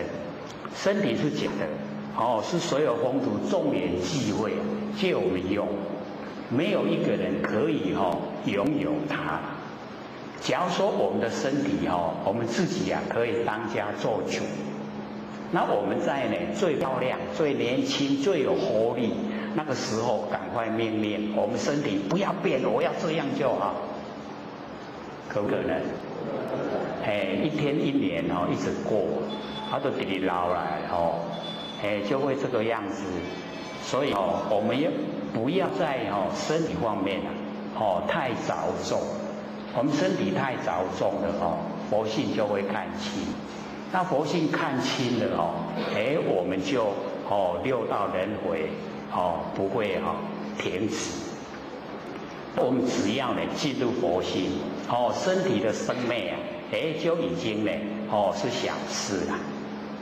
我们已经佛性都启发了已经跟虚空融成一体，而且进入如如不动。这时候身体死了就还给天地所有风土就没关系呀。那假如说我们没有启发我们的佛性还是在我们身上，那业力会把我们推我们在凡尘做得好，会推到天道去出生；我们做得不好，推到三恶道去出生去受苦然后呢天道的福享完了三恶道的苦也受尽了，我们又到凡尘来现象，出生在凡尘就这样一直在轮回。那我们已经有求道了上天大普渡，我们郭老师把我们玄关都点开了，我们呢可以啊，我们的线啊，跟整个虚空融成一体，所以身体的生死啊，跟我们佛性就不关紧要，了解吗？我们没有启发的话，就很关紧要，一口气不来啊，业力会把我们推。那我们有修，有把佛性修正，让佛性呢能够跟虚空融成一体。这个时候啊，我们一口气不来，我们呢这个整个线啊，都跟虚空已经一体了，就跟我们身体啊没有关系。这样了解吗？没有听过有没有听过？我们要知道说这个修很重要，一定呢要启发不生不灭的真心佛性，我们认识了因果同时，认识了不生不灭的真心，佛的果位啊就已经成就。这样懂意思吗？懂不懂意思？很重要我们呢从我们自己呀那个不生不灭的佛性本体呀产生了信心，我们以后的生活就在天堂一样，都不一样的凡尘不一样，凡尘所有的形象，凡尘所有的事情都虚幻不实在，因缘际会才呈现，因缘消失就没有了，所以都是假的。真的啊，就是不生不灭的真心佛性才是真的，所以我们要认真。各位有没有认真啊？我们生活之中是认真还是认假？我们在生活之中都认形象，所以都认假，不认真。那我们从小开始啊，这个老师啊，这个家长啊，都一直教导小孩子，你要认真要认真各位有没有很认真啊？到现在为止啊，有没有很认真啊？只要是在事情，只要是在形象，都是假，都不真。只有认我们不生不灭的真心佛性，那个才是真。所以我们要认真，往后啊也都要认真。真的不会变，假的一直在变，所以我们要认真。认真真的认识了没有啊？或许都讲我们南部的前贤真的是悟性很高啊。在北部要都1年2年才听得懂，我们这边竟然不用半年就可以了，悟性都很高，都可以进入不生不灭的那个真心佛性，这个现象呢很理想，我们就是要自己全心全意来追求，就跟六祖一样的，唯求做佛，不求一物。各位求不求一物啊？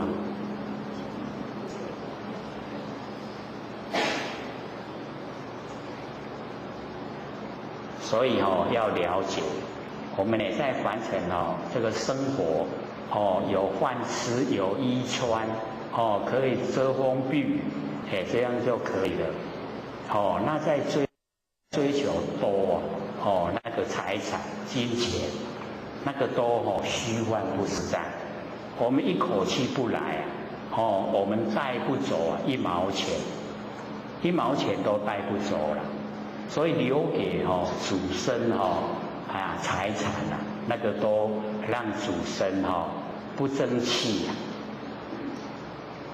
都会为了财产在争，所以要留给祖孙那个德积德啦，德才是重要。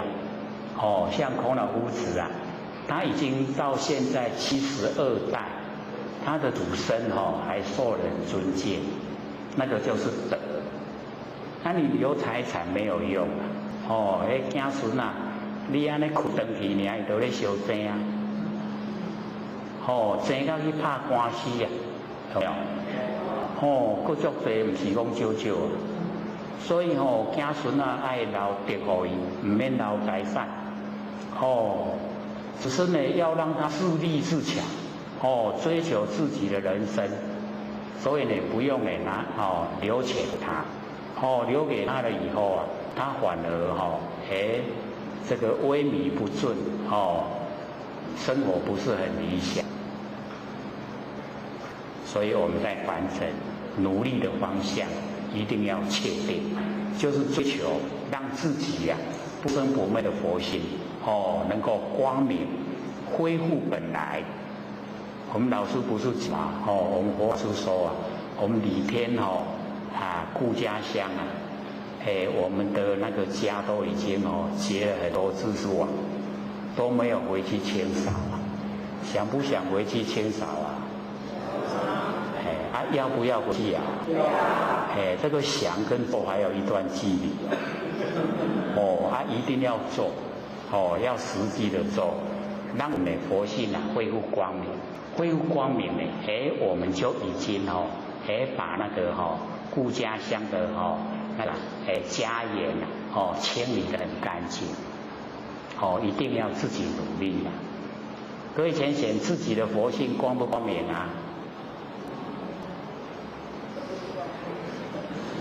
不敢说因为还有很多黑暗的地方对不对？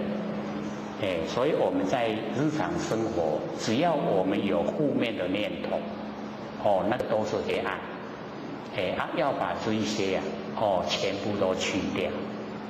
所以成佛是很困难，慧学都一直讲，我们佛性本体不生不灭的佛性没有念头，所以只要我们把所有念头都放下，我们就成佛了。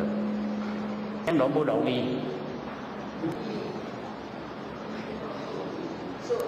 把念头放下，容不容易？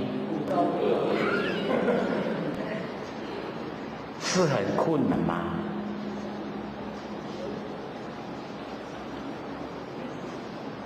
这个不是要我们去搬那个千斤重的那个东西看在我们的心愿不愿意念头都是我们生发，那我们要了解到能够生发念头就是佛性本体，不是佛性本体不会生发念头。所以这样有没有认识佛性本体的？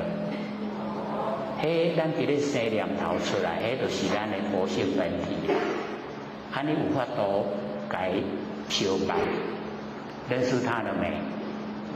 很容易认识，对不对？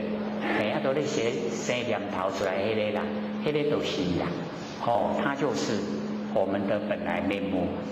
可是我们很少回光返照，我们都是生发念头以后进入念头的内容，拢入去内底，所以才烦恼烦恼谁生的？我们佛性生的，对不对？我们佛性生烦恼出来，我们来烦恼，还能让你跳？有没有很聪明？没有因为太聪明了啦，所以我们生念头出来，然后在念头里面很烦恼，然后过生活一天24个小时，要都这个样子。我们都没有去研究我们为什么有烦恼？烦恼从哪里来？自己生的，为什么会生？所以或许是提示给各位在生活当中能够去想，说我们为什么有烦恼？烦恼的来源是从哪里来？我们就可以把它做成结论，就是面对外界外面的景象，面对外面的事情我们遇到了什么事情，我们遇到了什么景象，我们看到了，从这一些我们产生烦恼。那外面的形象，外面事情的形成，都是因缘际会，变化无常。可是我们从这一些因缘际会、变化无常的这个现象之中呢，我们住相，住了形象以后我们产生烦恼。当我们的烦恼还没有过去形象已经变化，对不对？都是这样咱还搁咧烦恼形象已经拢改变啦，咱还搁住喺旧的烦恼内底。所以我们就是没有研究真理，不知道，因为不知道所以才烦恼。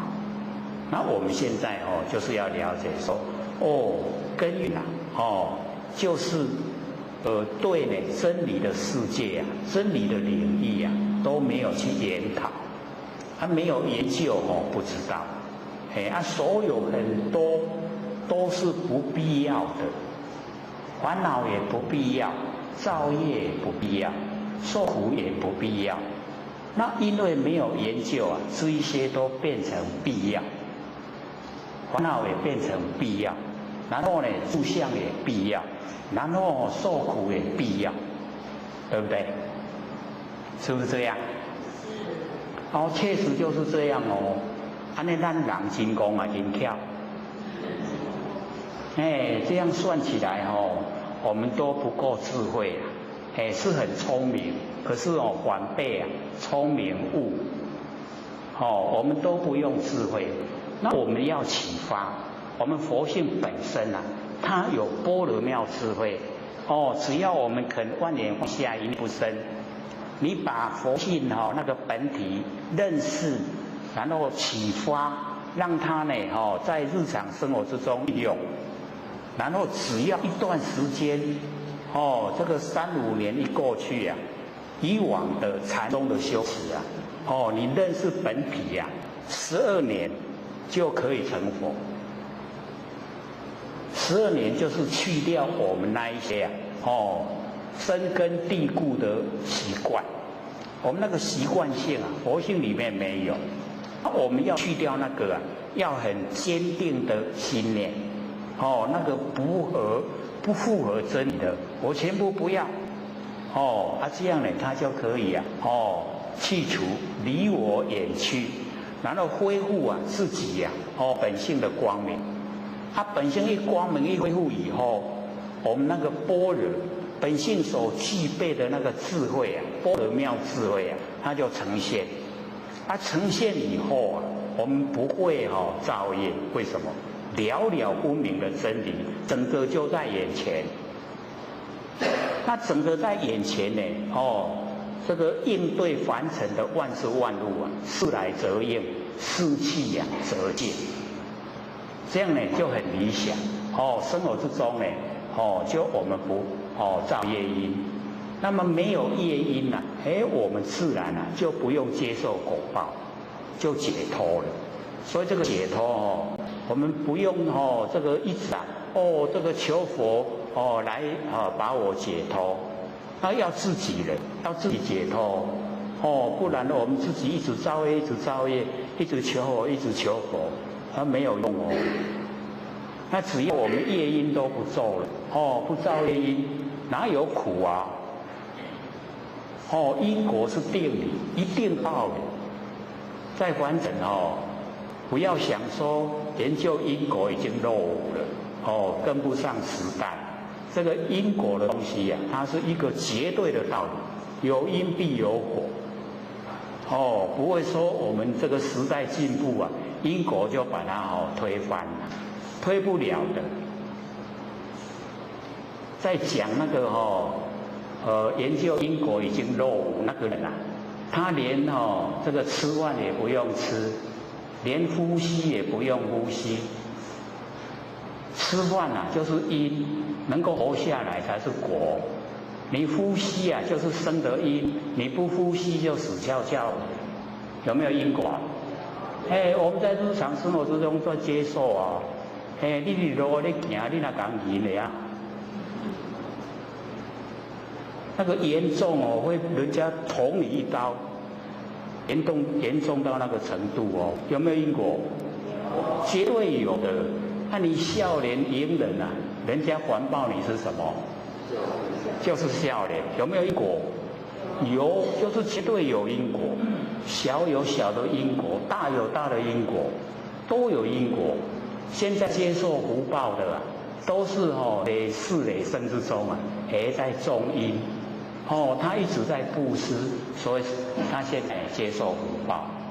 那我们假如说这一生啊，坎坎坷坷，这个早一餐吃的，各有一等该的都位，那个就是我们都几仙几怕你在细也干。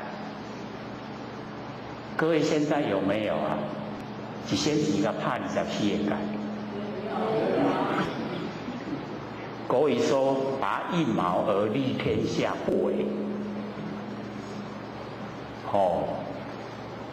所以我们要了解来完成啊，这个现象就已经呈现因果。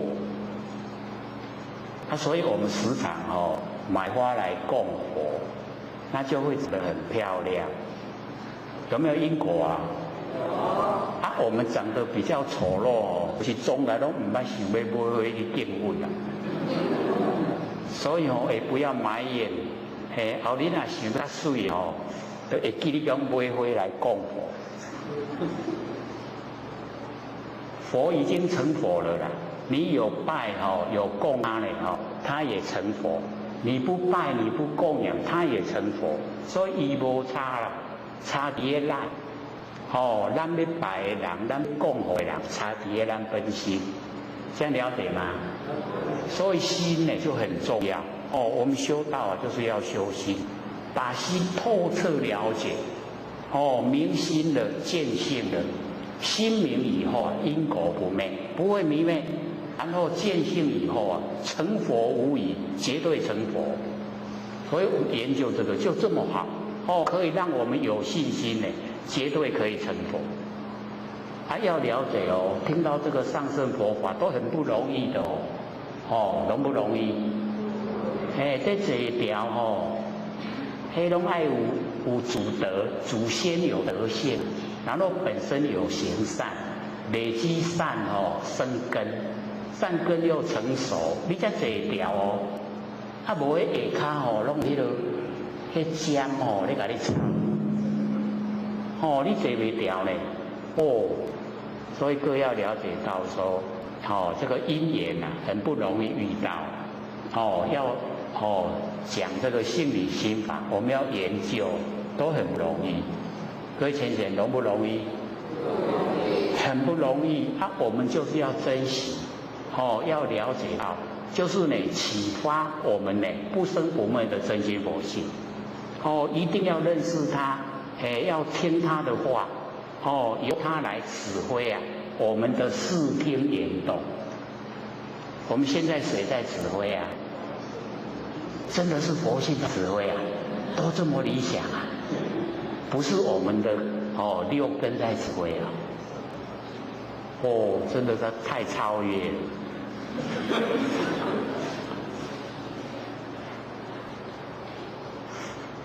所以魏先生，你现在回答佛性在指挥，回去的时候要知道你的良心是你的佛性，所以你凡事呢都要听良心的话。那个对自己有危害，对别人有利益你该做你就去做，做会落去呢？应该是做不落去。为什么？对自己有危害。虽然对别人有利益，可是我们就有一句话说：人不自私天师地昧。还蛮会背的。这个就是给我们找借口啦，所以自私没关系。那我们自私到呢能够为求做佛，这样的自私或许鼓励我们为求做佛的自私。哦，然后呢，你为求做佛，哦，所表现出来的，哦，自然而然的就利益众生。所以我们哦要了解说法就无定法，佛释迦牟尼佛都哦叫我们要贪什么？就是贪法性。法性知道吗？我们凡尘是两个，一个叫法相，一个叫法性。那法性它包含所有没有形象。是我们的佛性跟凡尘所有三河大地啊，整个都叫做法性。然后呢，法相就是有形有相的东西，就叫法相。所以凡尘就只有这两个，一个法相，一个法性。然后我们要贪法性，因为贪法相住相以后啊，我们容易迷昧。然后呢，我们进入我们不生不灭佛性。连整个三河大地呀，都是我们真心佛心，那就成就了，成佛了。这样了解吗？能够了解，那真的才是奇怪了。所以不了解是正常的，要一段时间，才会知道说，原来是不用分别心，原来天地凡尘都是一样。不用分别，那样就成佛了。所以要一段时间。我们把我们日常生活的一些习惯性认识，它只要不符合真理，我们就把它去掉。摒除它，因为它会造业，造业要受苦。那个果报很快就来，然后我们把它消除掉，没有那个不良的生活习惯。全部生活习惯都跟真理相应，这个才是正确的。那我们凡人在凡尘可以说都是我们六根在当家了。眼睛看了眼睛当家，耳朵听了耳朵当家，都是他在指挥我们身体呀。尤其我们这个鼻子嘴巴，一闻到那个香。那个炸干，那个炸鸡排炸到真香无加真干我们都不会的啦对不对？闻到那个我们都会说不行，我已经清口了，有没有啊？那个不能吃了那个吃了对肝脏也不好所以我们要了解说。我们感官当家，时间太久了，所以才一直六道轮回。那我们现在说，不要让六根当家，眼耳鼻舌身意都不要让它当家。因为它都害我们造业。这样了解吗？这个要做蛮困难的或者都讲像我们混到这个。在比较年轻的时候就是不太，纵然年岁大也是一样的。看到那个橱窗里面的服装很适合自己穿的时候眼睛看到了，这个时候眼睛就当家。我们的身体整个都走不开嘞，拢一直看一眼，迄人我穿足下有没有啊？所以天性理心法很好，为什么？厝里有衫唔免去看，好不好？一起要化妆的话那个化妆品都很贵。然后我说不用化妆，为什么？你吃较老，大家面拢同款。年岁一大了看起来那无分别呢没有分别都一样，而且身体又是地利的物质，所有风土。所有风土你搁第二甲蒸，第二甲蒸，暗时你困来洗头呗。钱咱莫话搁甲洗掉，那要多济。所以不用买，也不用擦，也不用洗，是不是很省？我们都全部洗干净最漂亮，最好看。所以我们研究这个可以省钱，也不用买服装的，也不用买化妆品的，省不省钱啊？当然你喜欢画也没关系啦你都收盐还佫收一钱啊我再佫甲写意上。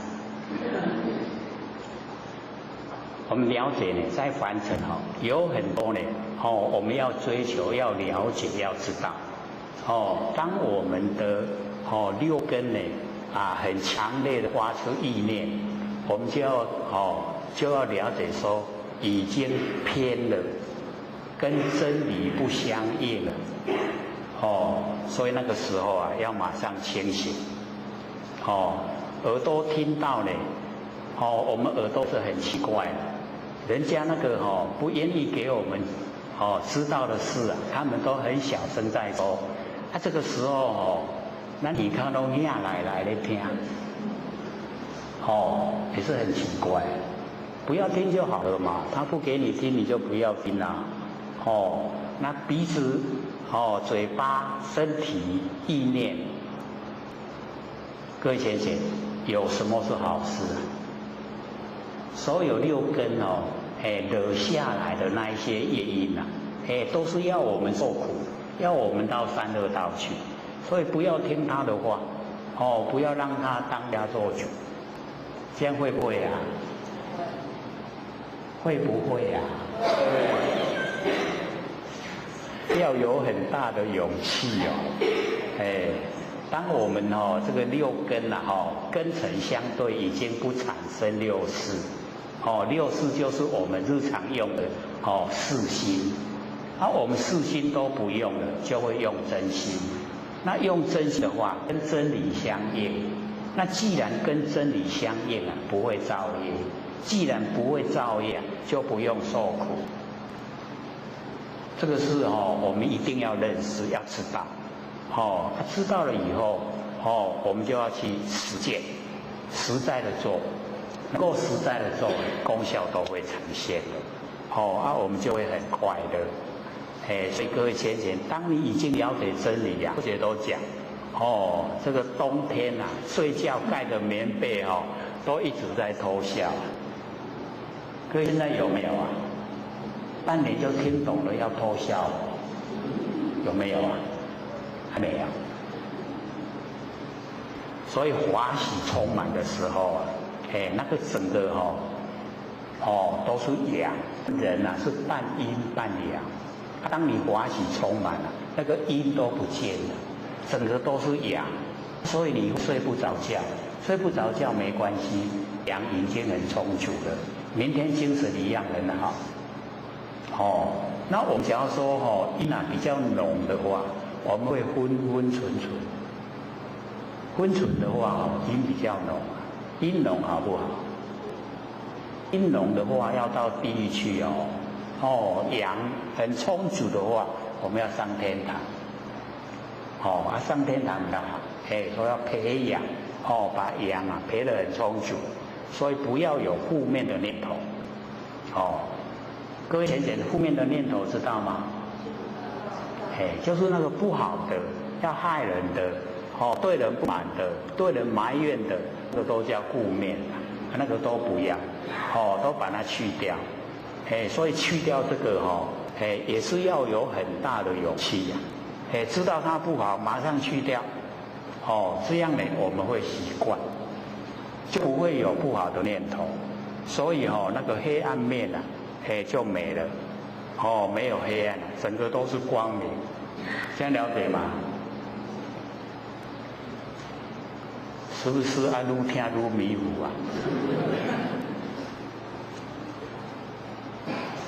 我们再回到呢那个自往的禅定所以这个75页那个第二行贤策呢他讲说我师所说就是六祖所说的妙赞言集体用如如，这个妙赞言集体用如如就是我们呢不生不灭的那个真心佛性我们呢不生不灭的真心佛性它妙赞言集，妙就是呢不可思议啊，不能用我们头脑来想，不能用嘴巴来讲，那个就称为妙，很奥妙。那么南长期呀，这个佛性的原始状态，那个赞，那么圆满，圆融极啊，就是如如不动，极昧极静，如如不动。所以呢，这个妙赞圆寂啊，都是在讲佛性本体，然后体跟用啊，如如不动。我们的本体跟我们佛性的功能作用，我们现在呢呈现在凡尘啊，我们都是佛性的功能作用。那因为凡人不研究真理，不知道呢我们佛性本体，所以都把佛性的功能作用当成佛性本体。我们要了解体跟用是不一样的。或者说用那个金钱来比喻，说我们拿到钱啊就体，我们可以去买，那个叫用。这样了解意思吗？体用啊，那我们这个体啊，它常在，可是用只有一次，对不对？我们拿钱去买东西呀，钱要不要给人家？然后我们买了东西以后，钱已经给人家了，对不对？本体呀，我们已经已经转到另外一个人的手中了，不在我们手上。我们已经买了所以用了只有一次，可是体啊它常在，这样了解意思吗？那我们佛性也是一样，佛性的体啊它常在，可是我们佛性的功能作用，它用出来一次啊，我们没有摄用归体呀，我们就已经没有掌握到它了，这样了解意思吗？了不了解？你会使讲摕去共买物件甲摕来钱，搁甲抢转来，可不可以？不可以，对不对？所以我们就是了解到用只有一次啦，体它常在，那我们要摄用归体。摄用归体呢，就是我们佛性功能作用呈现以后，有这个作用以后啊，我们还要收回来呢，到我们那个本体回来，那个摄用，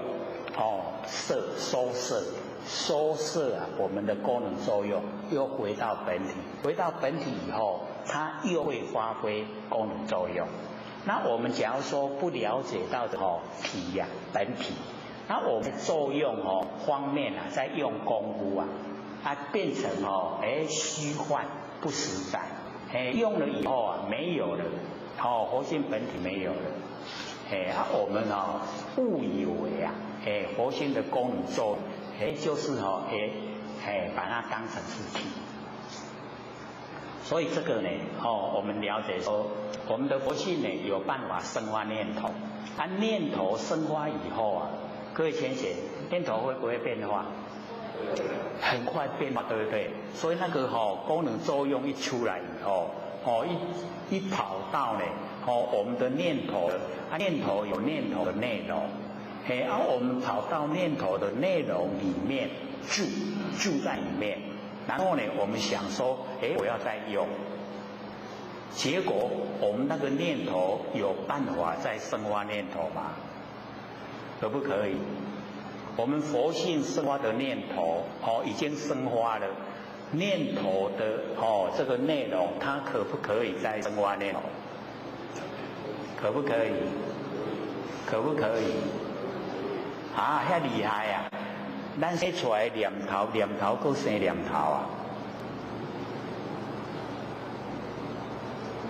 可能后学表达的不是很完整就是我们生发念头以后，我们假如说认为啊，我们一念接一念攀缘，各要了解虽然说攀缘也是从佛性本体生发，那你已经生发的念头啊，它就已经生发以后啊，它就消失了，再接着再生的还是你的佛性在生，不是你的念头生的啦，这样懂意思了吗？咱生出来念头，那个念头袂阁生念头啦，就是伊要搁生，也是搁为佛性本体生，这样了解吗？所以那个作用啊，生发念头，那个叫佛性的功能作用，只有一次啦。生了以后，它也就消失了。今晚要搁生，还是要从佛性本体再生。所以它一个接一个的念头啊，都是从佛性本体生发。可是我们都没有认识我们的念头是一个接一个的。佛性的本体本来没有念头。可是我们现在啊，变成念头很多，所以我们烦恼很多，所以呢，噪音很多，然后呢，受苦很多，都是从不知不觉来。那我们就是要知觉，为什么我生发这么多念头？原来不认识真理，因为不认识真理，所以才让念头啊，一再的生发。一再的生发念头就变成很多事，然后我去应对这一些事，就造了业因，业因形成果报在后面。这样了解了吗？了不了解这个状况？所以我们就是要了解到说，记得一个根源要记得，佛性本身没有念头。佛性本身没有念头，那我们生发念头、起心动念、生发念头叫做不觉、不知不觉。各位浅显，生发念头的时候啊，咱念头出来，咱有地感，有没有知觉？有没有知觉说我念头造出来？有没有？有啊。这么理想啊！要是说念头生发，我们都知道，各位浅显，那我们所有念头自己就能够掌控。那我们可以掌控自己的念头，所有的烦恼都不见，因为我们可以从根源就止断它。念头没有，哪有烦恼？烦恼都是从念头来的。那念头会住相。会住相以后，我们呢才产生。那产生了以后，又不知不觉，所以都是从不知不觉，然后形成。那现在我们研究就一定要回光返照，照我们那个生发念头的佛性本体。你要我生念头，你生出我看卖。当你这样的时候那个念头一生出来，你马上知觉那个念头就断了，就不会有。然后呢，你只要按照这个方式关照你自己的佛性本体，伊要搁生念头你拢要等，这样会不会？好像我们坐在家里面看家了，那个小偷一进来一看到主人在顾厝，他会不会偷？伊就想讲主人在顾厝我无法度偷摕对无？是不是会离开？对不对？你搁顾，伊搁来，讲搁看主人有咧顾，若无咧顾，我要入来偷摕。搁看到主人咧顾，是不是还搁离开？就这样，你看家，会不会看家？唔通看到现在乱困我们都会这样直直看，直直回光返照，直直看，看无代志，看到拢无代志就困去困去就不知不觉不知不觉才来就入来偷摕，咱的家宝拢给了所以修道不是很困难，是看我们愿不愿意愿不愿看家，愿不愿意？即摆咧看家是看咱的念头咧，该看，莫互伊生念头出来，安尼就好啦，不简单无？很简单，修道就很简单，只是我们都不愿意去做。好，你念头出来，我甲你看，看你有生。它就生不出来了我们都不看它的时候啊，一个接一个，一直攀岩啊，有没有？我们都一直攀岩，所以我们就要了解到，都是要看我们自己本身的那个决定，有没有心？有心的话，回光返照，没有比生死的事更大，生死最大，就是这个把你看住了，不要你生念头，你本来就没有念头，这样就好了，就成就了。安尼样嘞，唔免像咱安尼迄落去田的挂稻啊，播田遐尼辛苦啦。那个是身体这个劳力啊，这个看我们佛性让它不产生念头各位先生辛不辛苦？会不会很辛苦？大概正在判断了到底是去挂稻啊播田较辛苦，还是我看念头较辛苦？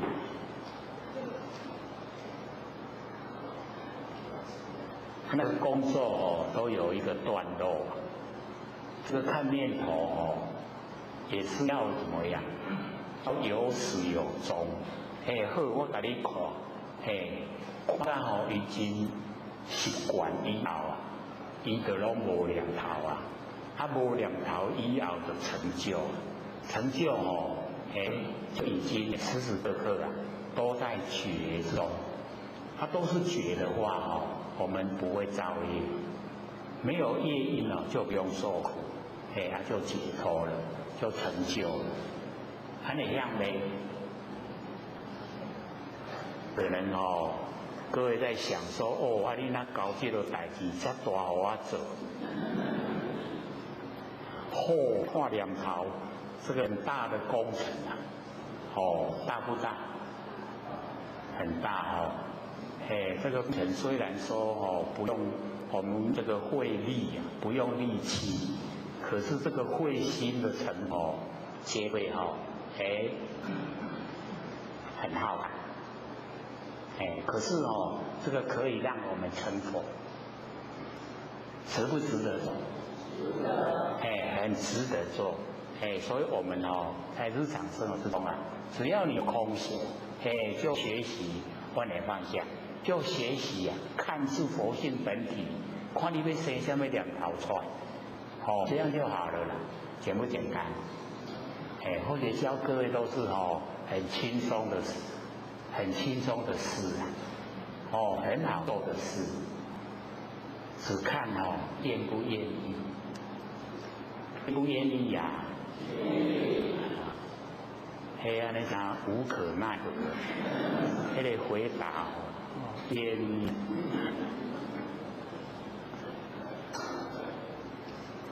所以我们呢，要回到呢，记得领回来，那个妙赞言集一用无如，就把这8个字能够记得，就是要回到自己的本来。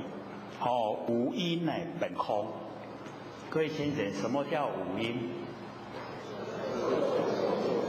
不错，就是呢色受想行识，五阴，就是我们的身体啦，那个色就是形象，形象呢就是我们看到的，这个所有风土众缘际会借我们用的，这个形象叫色，然后受想行识是我们的精神，精神受想行识，我们接受了外界的形象、外界的事情，接受了以后，我们产生想，念头，然后想了以后行就是做，行了以后留下来识就是记忆，受想行识，这样懂意思吗？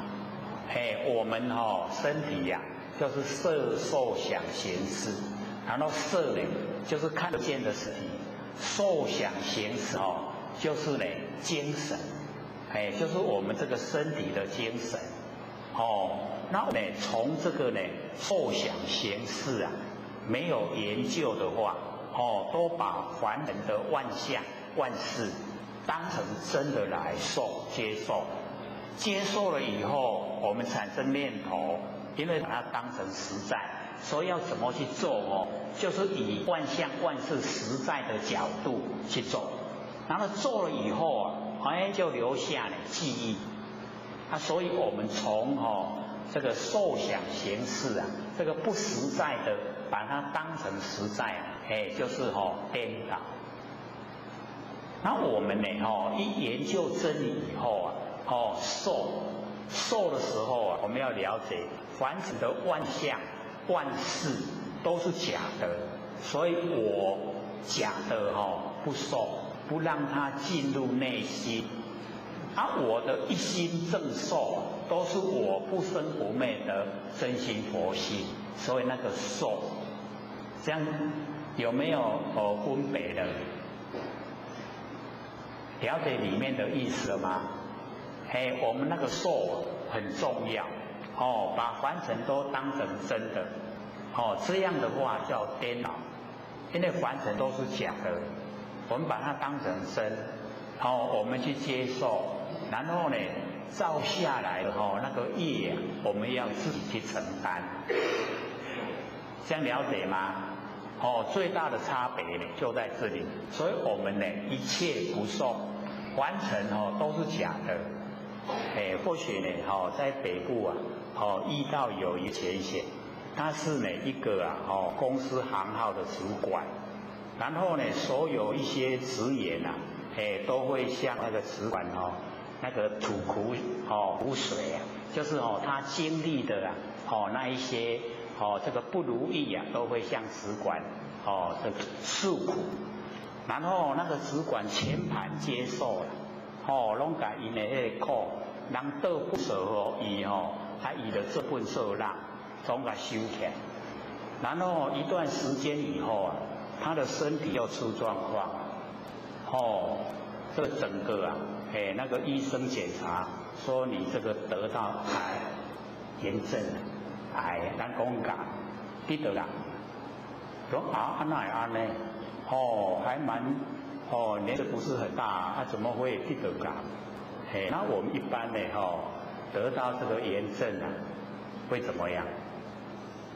他会死讲我得到癌嘛会死是不是这样？所以他刚好就听这个道亲跟他讲，说你可以改变心态，什么心态？一心不从，就是所有的那个凡尘的那个假的都全部不接受，一切都不受。一切都不受以后伊迄本事拢无去对不？然后经过3个月再去检查的话，他的癌症都消失了，癌细胞都没有了，奇不奇怪？所以我们就是了解到，我们在凡尘的那个精神很重要。我们精神一直接受呢那个不正确的一些信息，我们这个生理会产生作用，所以就不让它在凡尘继续生存下去。他改变心态以后，全部都不接受垃圾，生理又变化了，那个炎症细胞、癌症的细胞都不见了。真的呢，这个是真人实事真是拄着这个代志，所以或许就把它提出来给各位呢做个参考。所以我们呢在凡尘要了解现象事情都是假的，因缘际会才有，缘寂则生，缘散则灭。记得缘寂则生，凡所有相都是虚幻不实在。事情也是一样，缘寂则生，缘散就灭。那因缘际会的东西无常，既然它变化无常，我一切不住，一切呢都不接受，这样会吗？会不会？很好不然我们一直接受垃圾往后身体会抗议会很多毛病，我们身体的毛病产生的很快又很多，这个有一些啊，我们身体的有一些病症啊，连那个医生他都不知道了，他会说不明病因，各位有没有遇过？这个去医生医院检查，我都都有唔好，医生讲这不明病因，唔知什么原因，那会安呢？所以我们要了解到，凡尘啊，都是从精神状态生发病症。精神没病了，身体就没病了。各位人有病吗？一定说没有，不然的话精神病接了。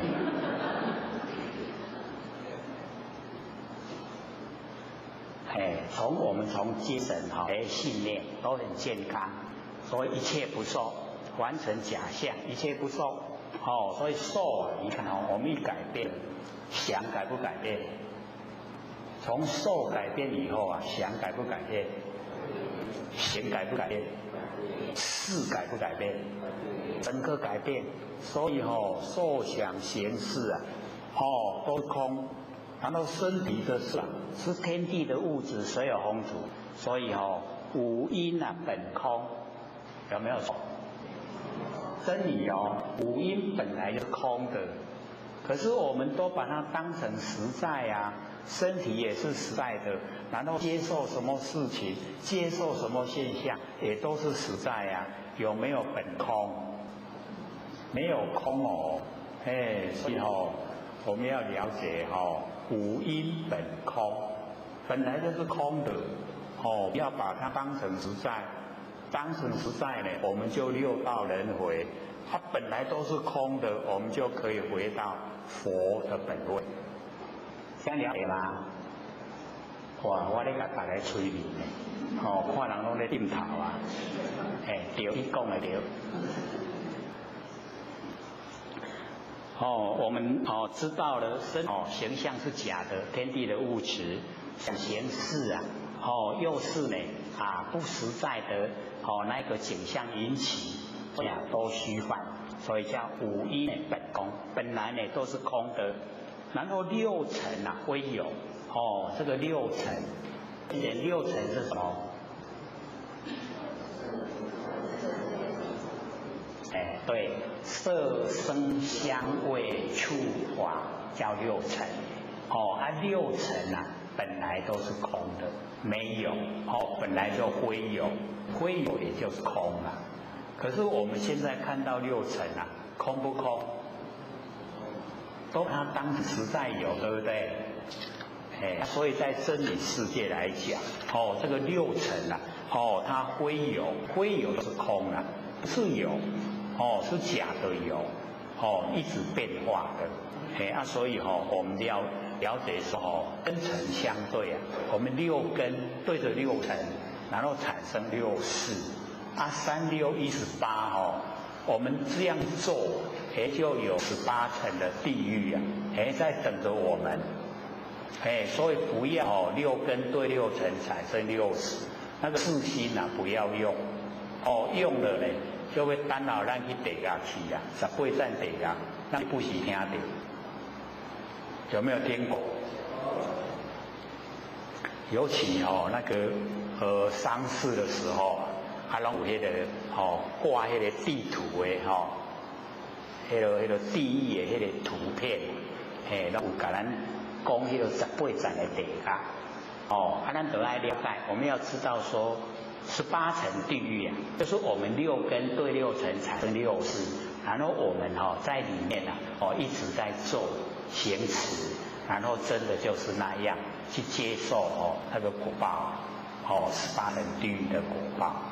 然后我们不要用它六根六尘六识全部都不用，不用的时候啊，各位先生，我们用什么？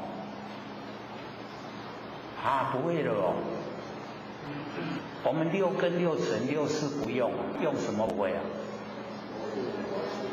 对啦，用佛性啦，用咱的良心嘛，用不生不灭的佛性本体，只要我们把根尘四3、6、18全部都拼除了以后我们用不生不灭的真心佛性，那个时候叫做直心，直心就是道场，直心就是净土，就是用我们佛性本体，用我们佛性本体来应对凡尘的万事万物，这样都没有造业，就不用受苦，就当下解脱，这样了解吗？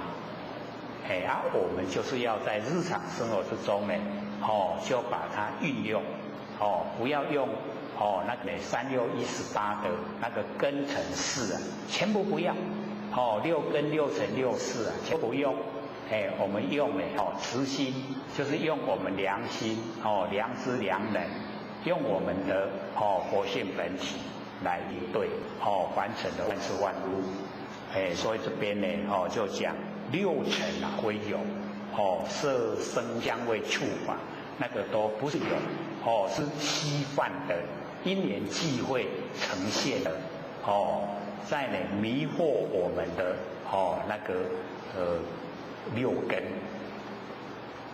安尼听有无？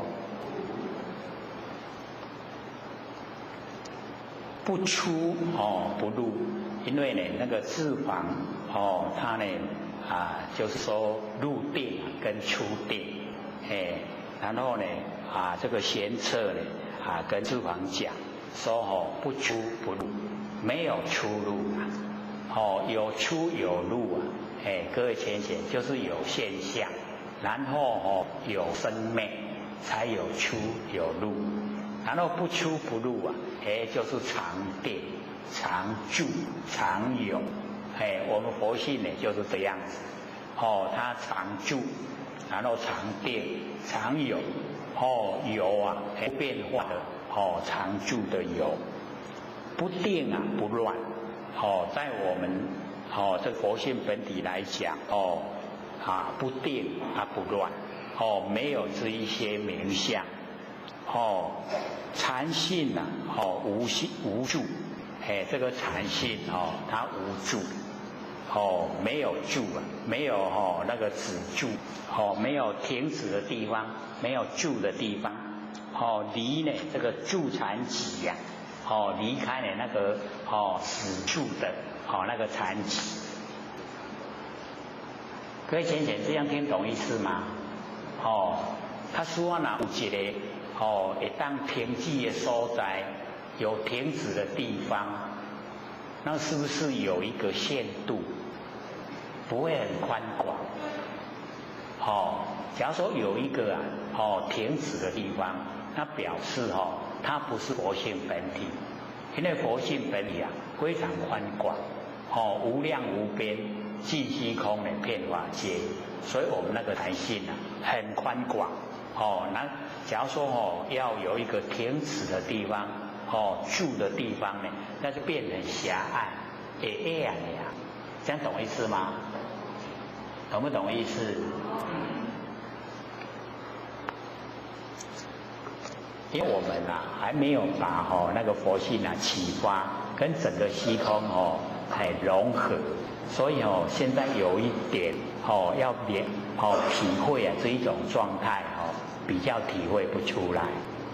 等到我们往后越熟悉的时候就会越了解说原来我们那个佛性就是这宽广无量无边的宽广，不是那么狭隘的一点点。所以现在来看的话，有停止的地方，有住的地方，在我们身体的现象来讲比较安稳。可是呢，佛性不是这样。这样了解意思吗？咱有身躯的时阵是爱有一个所在互咱休困，有一个所在互咱大。这样了解吗？可是我们这个身体是天地的物质，水有风土，众缘际会借我们用，不能长期拥有了，所以我们要了解说，身体的那个大，它天地的所在，哦，迄范围啊很窄，真矮啊，很矮啊。所以哦，我们从那个高的地方来看我们住的房子啊，像不像火柴盒？很像哦。咱大哦，竟然是啊！那我们佛性不是这样，很宽广的哦。莲花学坐高哦，那个高铁下来，然后因为它盖的比较高啊，那个房子哦，好像那个模型啊，我们那个哦，有做迄个囡仔咧算的一款迄模型哦，像不像那个？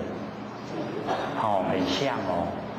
啊，我咧想讲啊，咱人哪会拢吼安尼，敢若鸟啊，大迄比鸟啊修搁较细。各位有没有看过那个鸟窝？那个鸟窝哦，还朝我去走呀走来，我们一看到还蛮大的，对不对？然后我们从远的地方来看房子哈，比那个鸟窝还小，很小。那我们人啊，像不像鸟？飞来飞去的哈，所以那个我们这边的前贤跟后学讲说去基隆哦，去那边去玩，才知道说哦，原来基隆这么远啊！哦，你每个礼拜都从基隆下来，哦，真远呢，没有听真的很可惜。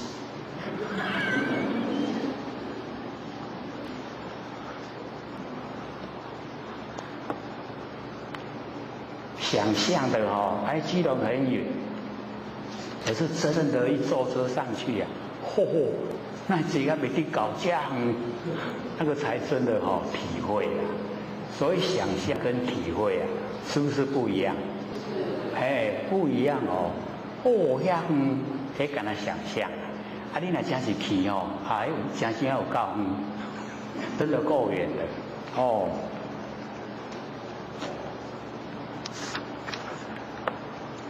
那么禅性啊，无生离呢生禅想，就是我们那个禅性哦，没有生灭啦，没有生灭，所以离开呀，那个生灭的那个念头，生禅想，心呢如虚空，我们的心呐，就好像虚空一样，无量无边，非常广泛，亦无虚空之量。嘛无迄个虚空的度量，就是没有一个限度啊。那我们要了解到我们所了解的这个空啊，虚空，以我们在呢这个地球来讲，是食养太阳系。那么太阳系里面的虚空啊，跟整个宇宙的虚空又有差别。宇宙的虚空无量无边啊。然后我们太阳系啊有一个限度，所以像我们这个地球，这个上去啊，就是有一个大气层，那穿过大气层以外，那个叫外太空，那已经呢又穿过了那整个外太空以后啊，才进入整个那个宇宙，所以宇宙的宽广，我们的性分啊是包含整个宇宙。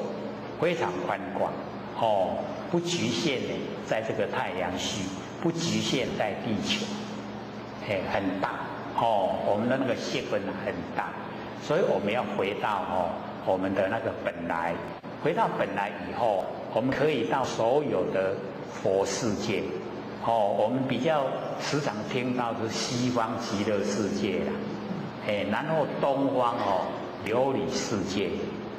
然后呢，这个南方宝佛世界，都有这个超出我们这个娑婆世界的那个佛世界，很宽广，那已经呢都超出我们太阳系，所以我们一回到本位以后我们无量无边的那个佛世界我们都可以去，可以到达。可以千百亿化身，很理想。这个呢，我们以往不研究的话都不了解啦。都以为只有在我们这个小小的地球，都只有这样而已。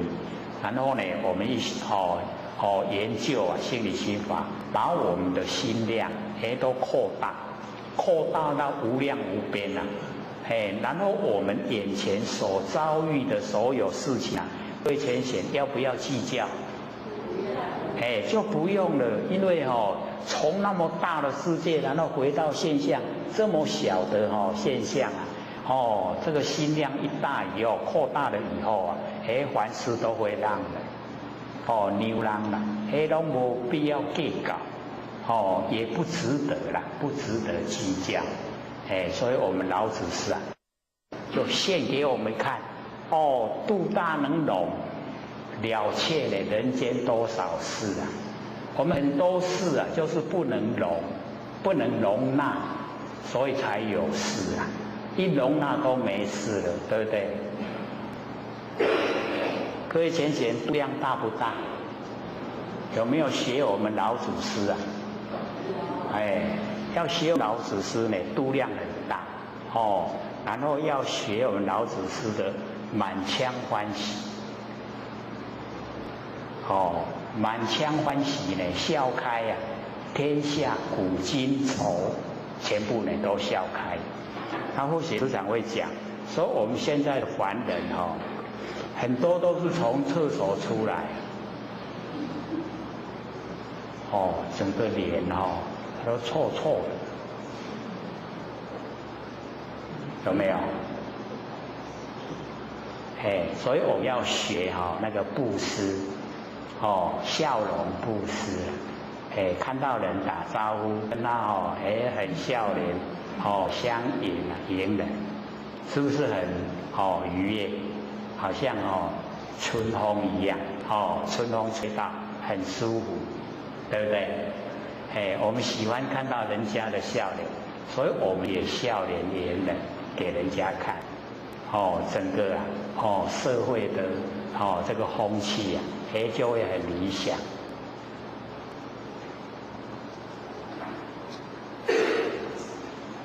那么智王闻是说近来乐师啊，他直接就来找六祖，那六祖呢就问他仁者何来？所以他跟六祖一样也没有那个分别心，他称呼呢就仁者何来？也是就是同等那个同等地位，同样的那个心来问。那么智王呢据事前也，就把那个选者去找他，跟他对答，所问所讲那个内容讲给六祖听。那六祖呢就说诚如所言呐。就像那个贤策所说的这个卤蛋呢，心如虚空，只要你的心就好像虚空那么无量无边，不着空见心如虚空呢，又不着空见这个是很重要的，全部呢都没有住相，然后应用无碍这个应用无碍。就是讲到我们那体用如乳那个呢妙赞言极，体用如乳，我们就用我们佛性出来应对凡尘的万事万物应用，然后呢都没有障碍，没有挂碍，所以那个事来则应，事去则静，完全都是以真理来应对凡尘的万事万物，所以叫应用无碍。这样会吗？我们在应用的时候我们都会考虑到自己的利益所以现在我们这个社会现象，只要不如自己的意思就会抗议，那个挤那个白布条抗议，这个教导我们那个住相。教导我们那个偶像加强。抗议的时候有没有偶像？是不是很强？自己的权利啊受损了，所以要抗议，所以那个呢就是不好的那个示范，所以我们要了解到说我们呢能够从真理来应对，完成的万事万物应用无碍，没有障碍，没有挂碍，没有阻碍，那个整个都很理想，也不会造业，动静无心，就是不要落入根尘相对的那个四心，所以应用呢那个无碍动静无心，整个动静呢都没有起心动念，完全呢都是从佛性出来。那么还胜前忘，这个还跟胜两边对待的那一种前把它忘，就是不要有分别心我们呢这个分别心都很强，圣人就是圣人，凡人就是凡人，都呢很强烈的分别，那就是跟我们讲没有圣人也没有凡人，所以还胜的前要忘，全部都不在我们的那个仙文里面，仙文里面没有还胜的那个念头。能守记名，所以这个导师比较难做的能守记名就是没有能也没有守，没有能守，没有能守就是没有事项，因为我们呢一般在凡尘的这个生活里面都是有三心四相，很强烈过去心、未来心跟现在心，然后呢我相、人相、众生相、寿者相，都很强烈。我们要把它整个都泯灭，没有能也没有守，所以我们用这个四项来说可能会比较理论然后呢或许用比喻来讲说这个能守能用我们的这个眼根来讲，我能看，就是那个我相，我能看。那既然我能看，就有我所看，所看就是人相，对待了。我能看，我所看，有没有对待？我会当看，看一定有所看，的对象，能看所看。我们呢能看跟所看不会只有看一眼一个现象，一定会很多，所以那个叫众生相。我看足多看足多，这众生相。然后我连续不断的看，叫做寿者相。你有看了解无？四相有看了解无？所以四相就是能守，能看所看。能看差别重生叫做众生相，然后连续不断叫做寿者相，然后接着我能听，能够听的就是我相，然后所听的就是人相，所听又是差别重生，有人的声、车的声、动物的声，风声、雨声，很多声，是不是差别重生？那个叫众生相。然后我们连续的听那个叫寿者相。只要落入我能闻，我能吃，我能够感觉，那个全部都是相。你了解不？然后做事情我能做，一定有我所做，对不对？我能做就是我相，我所做的就是人相。然后我所做的不是一件事，很多，那个叫众生相。然后连续不断的做，叫寿者相。那四相了解无？咱听起来理论敢若离咱真远，咱甲讲为现实来，拢伫咱身边，对不？然后我们要怎么样破除这个四相？就是一心，一心懂吗？没有我能做，也没有我所做，就是这项我应该爱做，我就去做，安尼就没有事项啊，安尼了解不？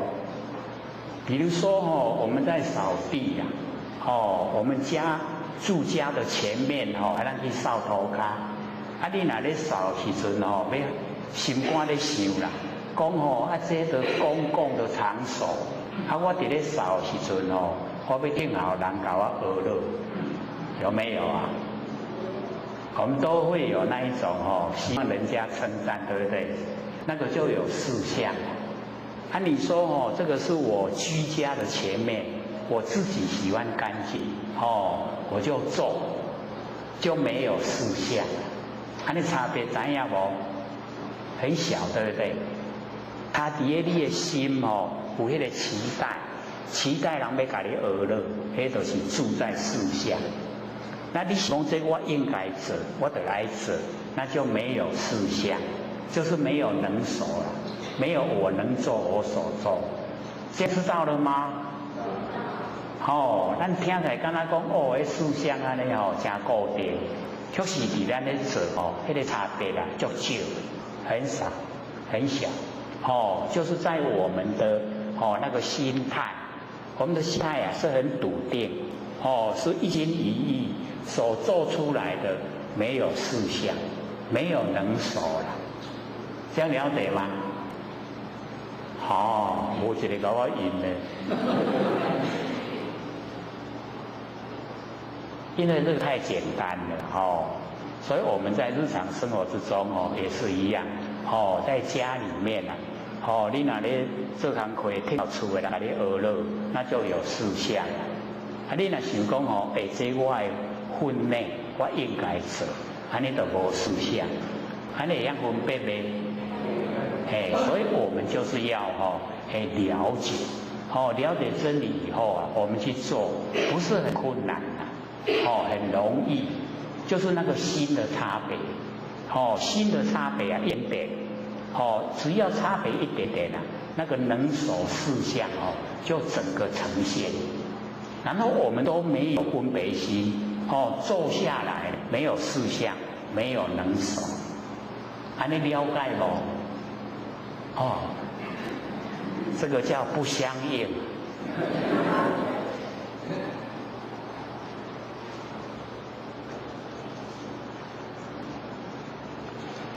所以能守记名就是我们要在日常生活之中呢自己体会没有那一种不平衡的心态，心都很平衡啦，不平衡都有能守都有事项性相如如我们的佛性呢跟我们的形象都进入如如不动就进入真如所以我们修就是修如，各位浅显，我们修到如就来了把两个字连起来叫什么？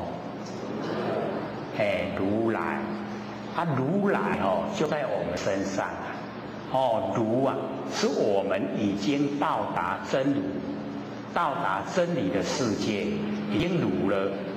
来是感应感应而来，感应众生在求我们感应了来所以修呢就是如，成就了就是如就是真如成就了，然后感应而来如来性相性跟相，我们佛性呢跟形象都进入如如不动，都进入真如，都进入了一真法界，这样听懂吗？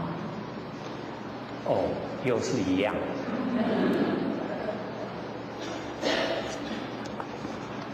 无不定时也六祖就讲说，我们呢只要能够这个应用无碍，动静无心，还圣前望呢能守记名，性相如如无不定时也。什么时候都在定的时候都整个呢在定之中所以呢这个六祖呢就跟智王讲就是贤策所说的呢都是正确。黄于是大悟，智房呢就领悟了，真正的领悟真理。20年呐，他20年那个打坐，那个禅定的心，所得心，20年的那个所得心都无影响，无影无踪，无声无响，影响。20年已经拢无去那个所得心住在心里的那个所得心全部都消失了，无影无踪，无声无响，都无影响。然后呢，黄智房呢，就呢离此就离开六祖，复归呢河北，开化四众，就是这个比丘、比丘尼、优婆塞、优婆夷，四众，开化、开示化导，这个四众。我们呢，这个剩下这个15分钟14分钟呢，要给各位呢这个提问问题，或者都鼓励有疑必问，这个不问的话就是怕改，疑问呢就是怕改，改爱个怕，爱个偷窥才有法度进入真理世界。所以都鼓励各位问，有没有要问的15分，剩下14分钟。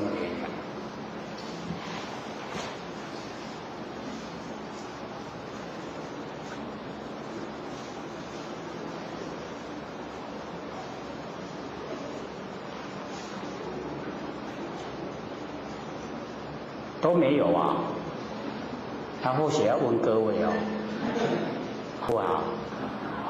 我们要怎么成佛？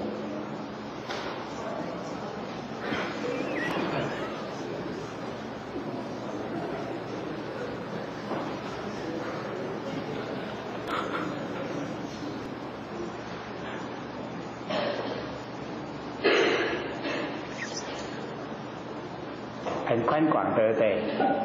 所以有疑问的一定要问。问了以后心里面没有疑问了，就能够很平坦、很光明。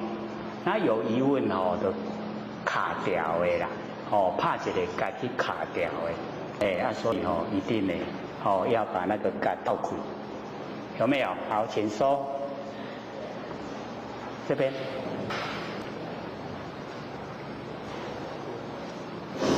好的，可以。好。那或许是有一些问题。好，你说。就是修法师不断烦恼，那或许又是在人上看，不断烦恼也可以进入涅槃。那这两种的一种差别，是否会显出来是或其他没有？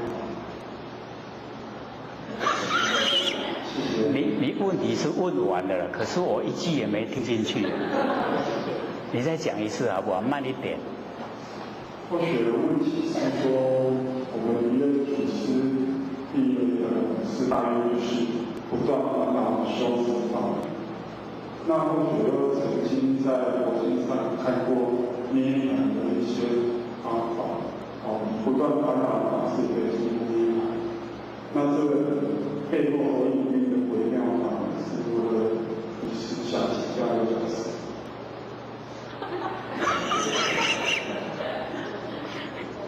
其实是有听一点点可是还没有完整。讲慢一点，再让大家更详细一点。说弥勒祖师，然后呢教导我们很多的修持法门，很多呢是讲那个涅槃，涅槃以后的事情，是这样吗？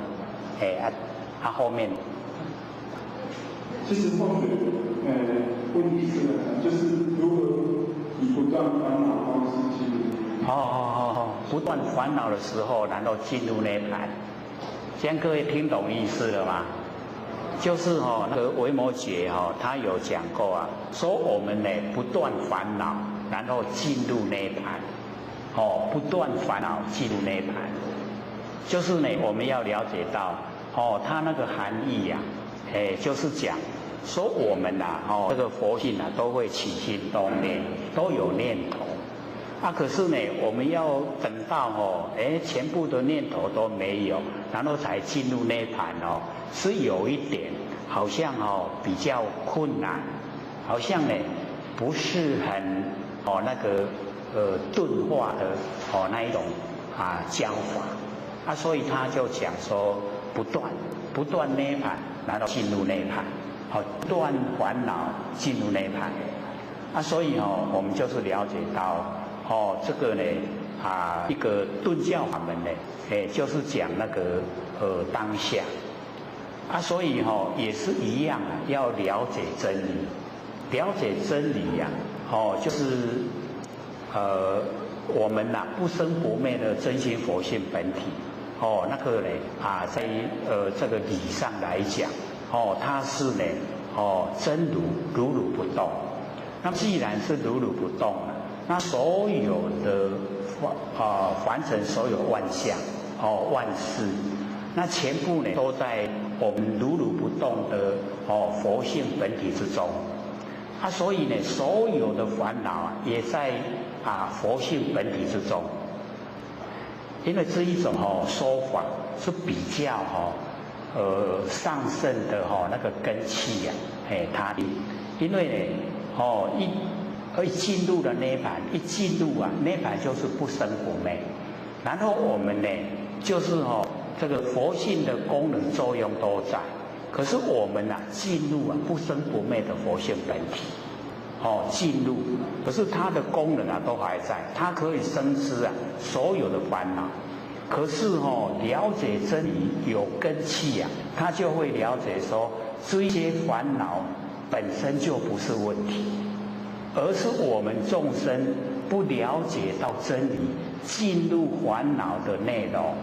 那烦恼的内容就是形象，那形象都不实在，虚幻不实。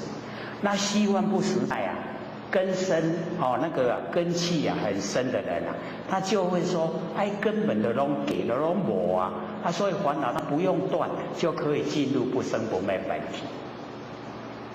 这样了解意思吗？了不了解？就是佛性可以生发所有的烦恼，可是所有的烦恼都虚幻不实在。那既然都是虚幻不实在，我不会住相，会住相就不会住在烦恼的内容。那既然都不住在烦恼的内容，我可以进入不生不灭佛性本体，让那一些佛性本体呈现的功能作用都还在，这样叫做不断烦恼而入涅槃。有一点了解吗？就是不会进入烦恼的内容，进入烦恼的内容就是住相，住在形象住在形象我们的烦恼的内容就不一样就会被形象左右住在形象那有根器的他知道形象是因缘际会才呈现才有缘际则生缘散就灭。那既然是因缘际会无常变化，那无常变化它不进入。你既然无常变化一直变的话我要住在哪个你变化的形象里面？没有已经没有那个变化的内容让我住，那我就这一个烦恼就不是问题了。这样了解了所以它不断这一些烦恼可以进入涅槃，进入不生不灭的那个本体，可以了。因为你所生出来的这一些都虚幻不实的，所以叫不断烦恼而入涅槃。比较要根器就是要先了解形象是假的事情的来源它也是因缘际会，全部都是虚幻，都是无常变化。要先了解到这个根源，知道了以后才来讲不断烦恼而入涅槃。那假如说不知道这一些这个因缘际会才呈现现象，因缘际会才有事情。不知道的话，我们来讲不断烦恼而入涅槃，就有一点这个不实际啦。这个是很实际的它有实在的那个内容。所以我们了解说，能够在完成说烦恼即是菩提，那个等于是说他已经呢可以抓到佛性本体，因为烦恼都是从佛性本体生发。那既然你能够生发菩提，生发烦恼就能够生发菩提。所以我不住在烦恼的相里面，我来看生发念头的那佛性本体，它就是菩提的。佛性本体生发的就是菩提就是觉。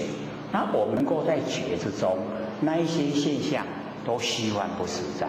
所以重点就是了解说形象是虚幻不实在，事情也是际会，因缘际会才有事情。它都一直在变化，无常变化。所以一旦你了解完成的无常变化，就可以不用断到烦恼，就可以进入涅槃。其实那个也是，我也是觉得说，在文字方面来讲，因为他已经了解到这个程度他的烦恼已经不形成问题了，已经没有困扰到修持者的心了。那假如说我们住在形象，那就差别很大，一定是烦恼，那烦恼就没有办法进入涅槃，没有办法，那一定障碍。那个前提就是说他已经知道形象虚幻不实在。所以有时候我们在看一些这个经典文字的时候就是要了解文字跟意要分开。有时候佛在讲的时候他讲文字说所谓佛法者即非佛法。那所谓佛法者就是文字语言，即非佛法就意，佛要传达的意。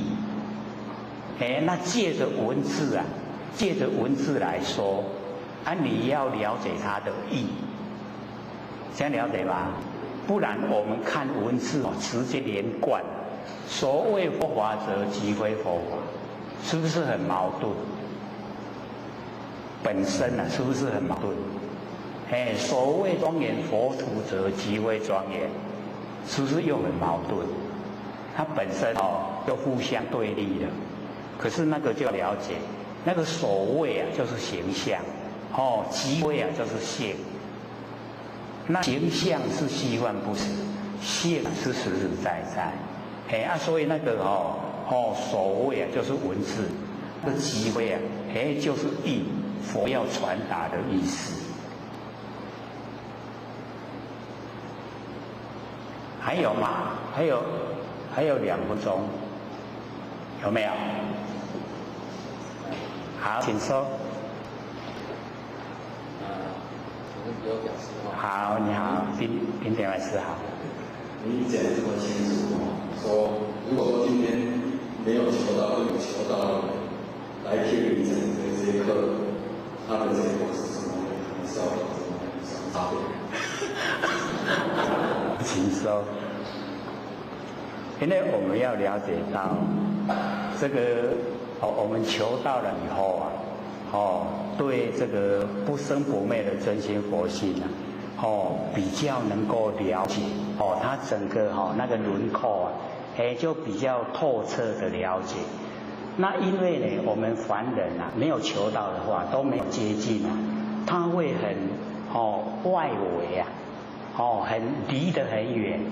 那离得很远，虽然说我们讲的是明心见性的内容，可是它听起来完全都不一样那个它的解读他的了解程度啊，完全不是我们所想象的，会完全是两回事啊。所以我们要了解说，求道呢是基本，是根本，而且我们研究心理心法又不是说你求道以后马上来研究，就马上可以听懂，要一段时间一定要一段时间，而且这个都是这个回光返照，都是要我们自己从自己的本身修持，所以差别很大。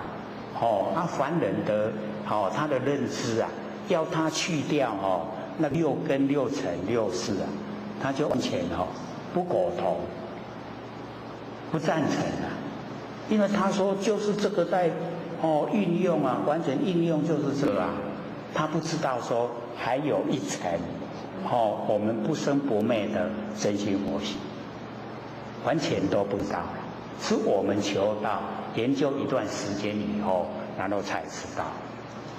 说我们有一层深入的不生不灭的那个佛性本体在我们身上，它不离不离，不住在身上，不离开身上，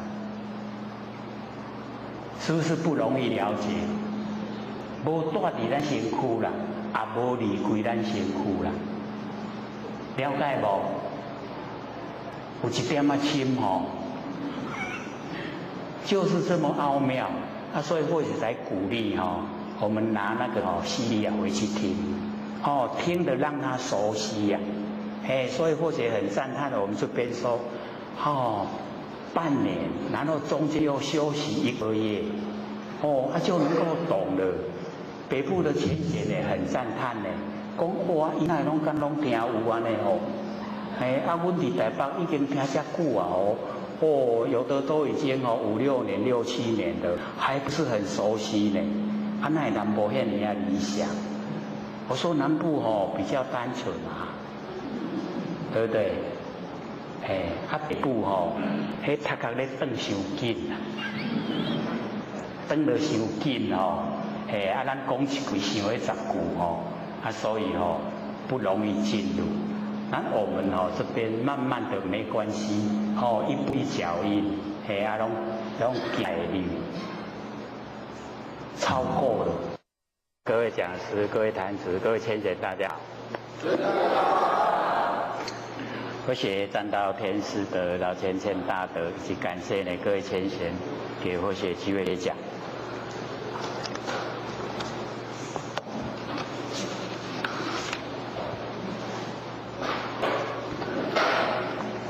我们讲这个76页，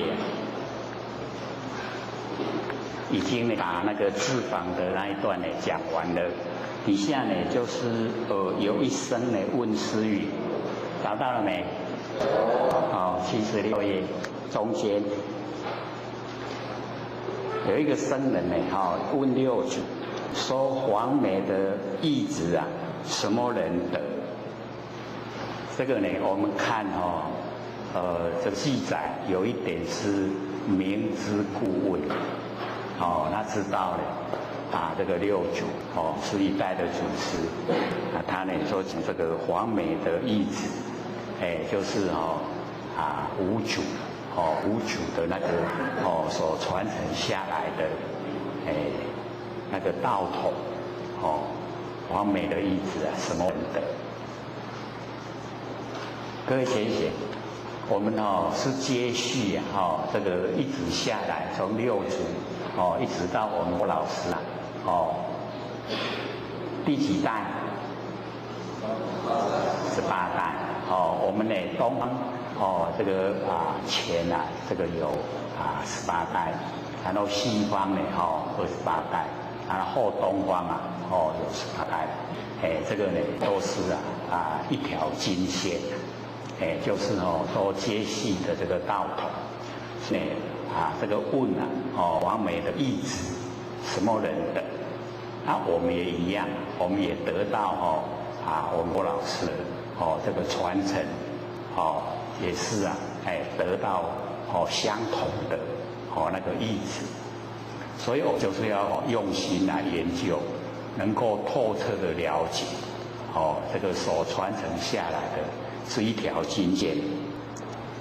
那六祖呢就回答说：会佛法的人等啊，就是这个义子，这个一条金线啊，这个掌这个道盘，那个义子啊，是会佛法的人等。各位浅显会佛法了没？会佛法就可以成佛了。各位都会了没？又没有信心的，还正在学习啊。所以我们就是要知道我们所得到的是很宝贵的这个历代祖师所传承的这个道。那我们要对道透彻了解，了解以后我们可以回归到我们的本位，我们每一位都是佛。那因为我们落入凡尘太久了，在轮回之中呢，迷失了，不知道。那现在呢，上天大开普度啊，也让我们很容易又得到了。那我们要了解到这个要得到是很不容易的，因为或者有经过那个后天寺庙，在后天寺庙有服务17年，是在瑶池金母慈惠堂，各位可能都会有耳闻呐，瑶池金母有没有？对我们呢凡尘都还蛮这个兴盛的，它各处都有分堂。每个地方呢都有那个慈惠堂、分堂，那或许在那个慈惠堂有17年的时间了，蛮久的。那知道呢，说要得到不是那么容易啊，所以那个时候这个慧学的妹妹要带慧学求道的时候，我说哪有那么容易的？所以我们就了解到有很多都不承认的。不承认说有那个大开普度的事情，因为我们要了解这个是时以天时啦，上天到达这个时候，相说呢这个青阳期以青呢为吉利，红阳期以红为吉利，现在呢白阳期以白为吉利，所以我们就是了解到这个水在决定说是青阳期是红阳期是白阳期，谁在决定？有没有人在决定？没有这个是自然而然上天的一个气势使然。那个青阳期的时候也就是万物都生发的时候，红阳期就已经没开花，白阳期结果。所以现在是以白为吉利那因为我们年岁大的都有红阳期的尾巴，所以那个时候这个新娘子都是穿红衣那个时红是吉利的。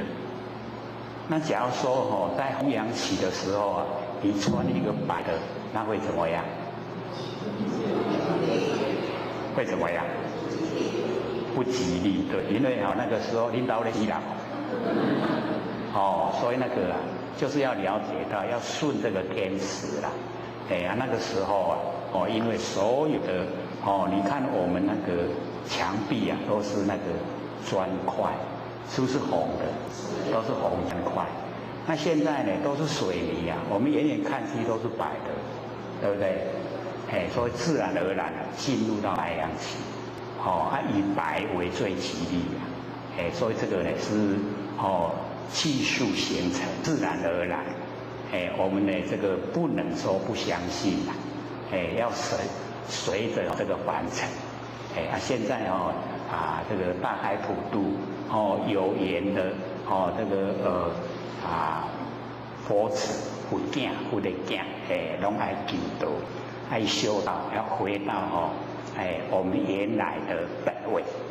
我们都是佛各位知不知道我们都是佛？我们本来都是佛。他见识到自己的佛了没有？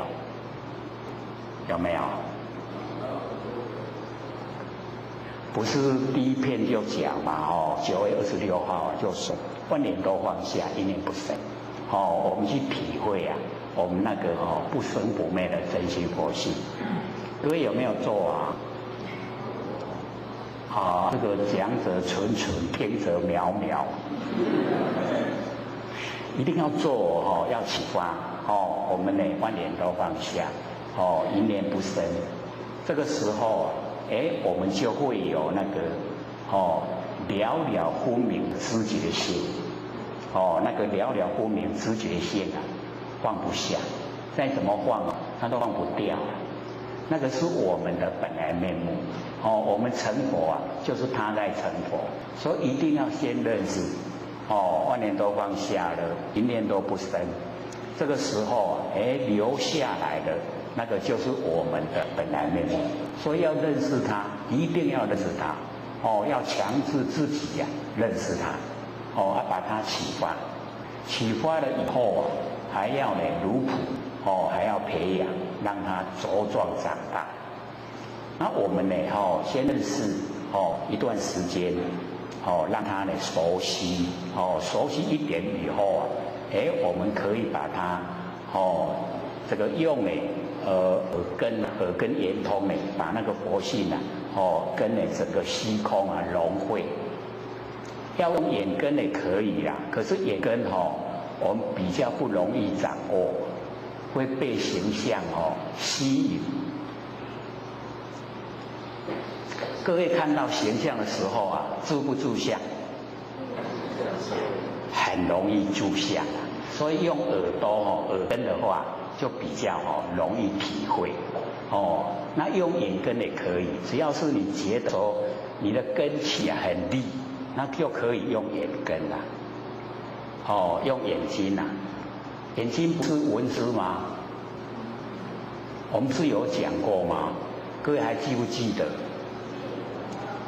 满眼啊本灰色，有没有？我们眼睛所看的满眼啊，不是形象，满耳本灰生。然后呢，闻思常触目啊，观音在耳根，有没有？所以我们触目眼睛所接触的就是文殊菩萨。那文殊菩萨什么第一？智慧第一。所以我们的眼睛啊，就是智慧第一。所以我们呢，要用我们眼根的话也可以。根性很利啊，我们就是用眼根。然后各位先生，眼根就是一定要记得智慧第一，不要进入形象。进入形象，我们会住相，会被形象左右，会被它影响。那我们就要记得，眼睛呢是我们真心的工具。工具啊，它是工具那我们要发挥真心，发挥般若妙智慧，那个就是文殊菩萨。那我们所看到的万象，形象很多。那形象很多各位浅显，我们的见性只有一，万象啊有万个，我们的见性只有一，看出去的我们这样见没有差别，没有分别心。可是我们在生活中啊，已经很习惯分别，对不对？那我们现在要回到我们的那个佛本体回来，就是文殊菩萨。文殊菩萨智慧第一，所看到的万象，那个已经不进入形象，已经是看到我们不生不灭的真心佛性。这样了解意思吗？开始的时候啊是不容易啊，因为都这个万象差别。万象差别要把它看成全部都是一个一，就是限量，没有比量。限量没有分别啦，没有分别心，都是我们佛性整个呈现。听懂意思吗？这个比较有一点抽象，所以要懂呢，就是要用心，用心了以后，我们才会了解说，眼睛所看到的，原来也都是我们的真心佛性啊。可是我们现在所看到的，绝对不是，绝对是形象。所以只有见相不见性。那我们呢？这个从眼睛看也是一样，叫做见性，见我们的佛性。然后呢，耳朵是闻性，都是我们的佛性。那用呢，眼根的话，要根气比较利，来用。那假如说觉得自己很容易住相的话，那我们用耳根。耳根知道吗？耳根可以听到声音，对不对？那我们要了解到我们能够了不明听到声音的那个就是佛性本体。那个听的是功能作用要有本体我们才功能作用有用才会显现那个功能作用所以能够听到的那个就已经全部体用同时。比如说现在各位有没有听到那个电风扇的声音？电风扇是不是离你的身有一点距离，对不对？你可以听得很清晰，对不对？那个就是我们佛性的体跟用同时呈现，这样了解吗？就不局限在我们身上我们的佛性不局限在身上只要是我们眼睛看得到的，耳朵听得到的，全部都是佛性的呈现，这样了解吗？所以我们在生活之中已经整个全部都是。像我们上个礼拜讲，我们不是要修禅吗？各位有印象没有？上个礼拜说的，那么快就忘了？没关系。或许刚看那个上个礼拜的那个 DVD 已经送来了，有400片够我们拿的我们不到400个人嘛一个人还可以拿2片，没关系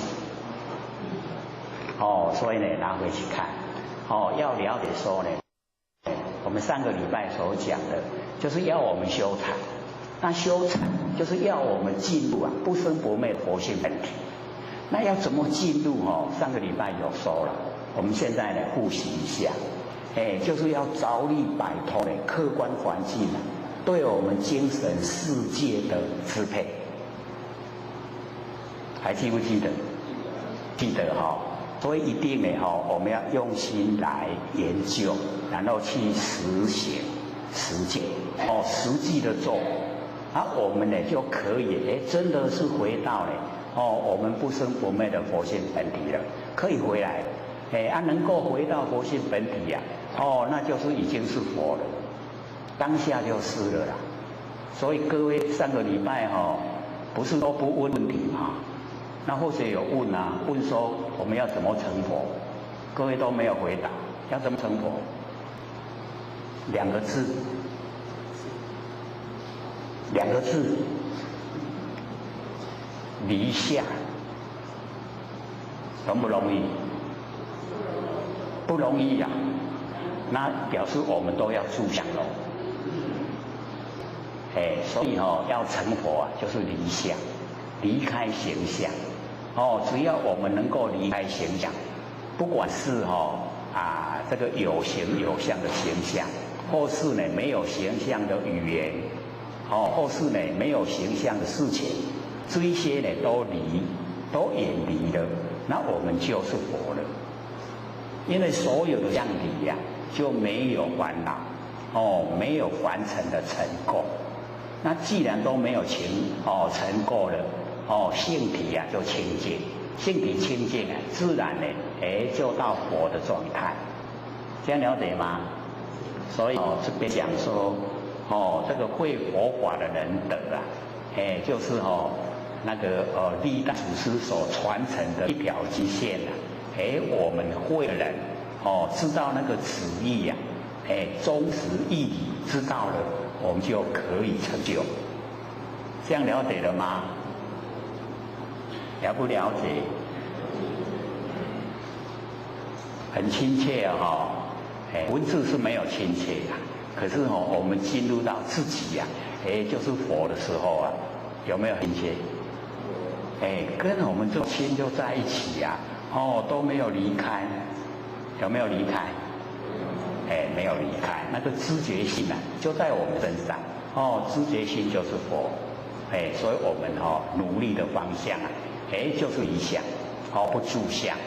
不管是形象的相、语言的相、事情的相，全部都离了以后啊，我们那个心性清净，回到了我们本体回来，所以这边六祖就讲，会佛法的人等，各位会了没？又没有信心，我才在那里在讲。最起码都知道了，要怎么成佛都知道了，对不对？他也摸到我们佛性本体了，那怎么会不成呢？一定成的啊，时间早晚而已啊。看看我们什么时候愿意呀？放下万象，什么时候愿意啊？什么时候就可以成佛了？现在都还不愿意放嘛，对不对？形象都还蛮好的还不愿意放，所以还愿意当众生。等到有一天了我们厌倦的所有形象就肯放了，肯放就成了，就成佛。这样了解吗？所以自己努力。那么这一个僧人呢，就讲说和尚呢还得火，这个和尚。因为呢，我们要了解，这和尚是很尊敬的称呼啦。我们呢要知道，形而上谓之道，形而下谓之器。形象的上面没有形象，那个就是道；形象的下面就是器具。我们看得见的这一些器具这个我们了解说，我们完全在用都是用这一些器具。像我们现在坐的那个椅子是不是器具？就是器具。所以形而下谓之器，都是器具，看得见的东西。像我们现在呢，在这个房子里面这个房子也是器，器具就是看得见的东西呀。那和尚就是他已经呢跟上合在一起。那跟上合在一起是什么？跟上形而上谓之什么？就是跟道合在一起，和尚。那各位贤贤，我们和尚还是和尚？都和尚了哇，这么理想都跟道合在一起都不住相了呢这个最宝贵的房子财产都不合了，不要了很理想那到底是和尚还是和尚？考虑一下不然以后你在外面这钱我嘛要爱那财产我嘛要爱，安得和尚不是和尚，和尚是要跟道合在一起那跟道合在一起就是咱不生不灭的真心佛性，时时刻刻都跟我们的佛性合在一起，都是真理。这样了解了吗？和尚了还是和下了？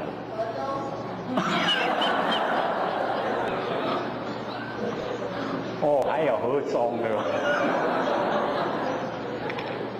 这个智慧太发达了。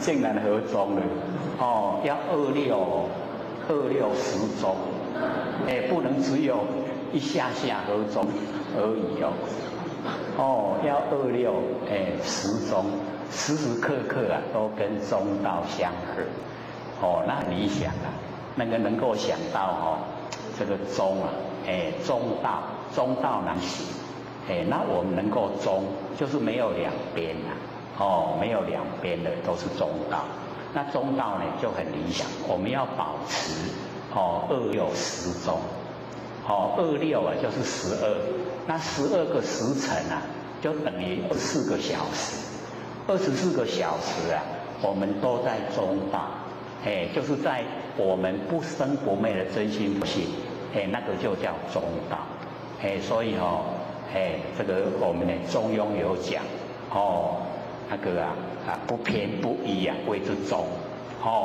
然后不异不变化谓之庸，中庸，中呢是天下的大本，庸呢是天下的大道，那我们呢都能够在中，就在佛性的本体之中，是很理想的啦，所以能够发明了出来，要能够做得到这么多人只有你发明出来所以一定呢要和，这个和尚呢还得我，这个僧人他是故意问了一代祖师呢，说呢你有得到无？你有得到那个一条金线无？你知影无？也幸福不？就是这个意思啦。然后呢六祖就讲说我不会佛法，这个就是把我们中国人的那一种谦虚那一种就是不满不骄傲不自满不自大，那整个都呈现，说我不会佛法。各位谦贤，我们假如说什么都会，我们会那么谦虚吗？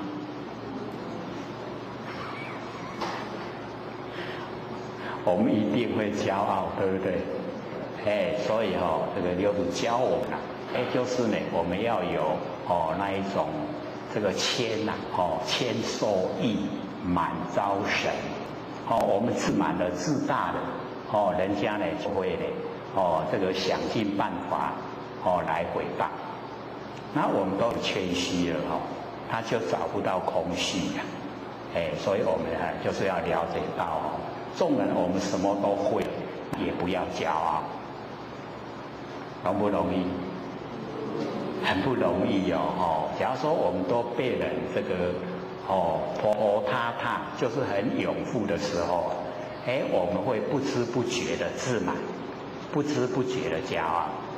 所以我们当下就是要回光返照，就想说，既然落入凡尘有现象，就没有骄傲的本钱。那假如说我们已经修正可以成佛，那我们就要想说，这么多众生在苦海之中，那成佛了也没有骄傲的本钱。所以在一生之中都不用走入骄傲，就是要努力的自己学习自立，又能够利人，自度又可以度人。所以这边呢就给我们做一个榜样。那么接着底下呢这一段六祖师一字呢亦这个左手受之一而无美权，这个左呢就是洗涤一洗洗衣的那个衣那个船的衣钵的衣就是要详洗的。可是找不到美泉很好的那个水泉水，还找一个较清的水来洗，洗那个历代的祖师所传的衣钵那个衣就要把它洗干净。那么因字呢事后这个无理许这个已经呢到寺庙的后面很远的地方有无履。那么见这个山林这个玉貌瑞气盘旋，所以各位贤贤，假如说我们这个往郊外，他看到呢那个山林这个玉貌，就是那个寺长得很高大，而且又很茂密，就表示那个地气那个地的地方地气很兴盛，就是一个吉祥之地我们都可以看到有一些山都是长不出那个大的那个树木出来，那个就是没有地气，就是那个地不灵。所以我们假如说要找一个灵地比较好的，对我们有帮助的那个地方来修道，你就是要找一些呢那个树木都很高大，而且又很多那个样的它呢会吃那个云叶出不出来那个地方呢它会有云这个出来。那个地方会帮助我们在那个地气很兴盛的地方呢，我们的灵觉会比较这个理想。所以那个地方呢修道者去吸取那一种灵气对我们很有帮助，对我们修呢很有帮助。这个就是外在的这个环境对修道人的一些呢无形之中的帮助啦。假如说去的地方呢拢哭跳舞，或许这个老一辈的讲的话，有时候都不知道怎么把它翻成国语，就是那个山都是草没有树木长不出那个树，都是草，有没有看过很多那一种山长不出那个树木，那个去那边修那个会很累，没有帮助，会修得很累，没有成效会呈现。要找还是要找那个有灵气的地方去修。我们会讲一般呢都会讲气那个所在怎么说？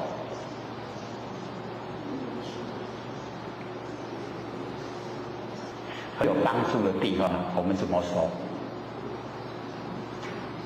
对自己很有帮助，不是说磁场嘛，对不对？就是磁场我们都会有感受说某某人的磁场很强，某某人的磁场弱，很弱，有没有？他能够感受到这个磁场，就表示你时时刻刻都在回光返照，都在佛性的这个本体当中所以才会感受那个磁场。我们凡人时常呢都会有那一种不自觉的比如说一个他心地很坏的人跟你这个错身而过，你会觉得说这个拍啦，有没有那个现象？有没有？然后呢，有一个人呢是从你身边经过，你说这个人足中和老实，有没有？那个就是呢，只要我们呢时时刻刻回光返照，跟佛性在一起，然后那个直觉会很强，会很强的知道跟我们这个相凑身的人他的那个状况。当然，我们不是要去检讨别人而是说他很强烈的给我那个磁场的印象。所以呢，我们修持就是要了解到，假如说遇到那个心地不正，不好的人，那我们没有事先知觉，会怎么样？会吃亏，对不对？去骗到去卖去都不知呀。那我们假如说能够都事先知道他心思的变化，他还没有变化，你就能够知道，你可以引导他走入正路，对不对？因为他心的变化，你可以掌握，可以事先去点化，他会了解说环境真的有因果。那让他相信因果，他坏的事敢做吗？就不敢做了对不对？所以我们修持真的是可以帮助人。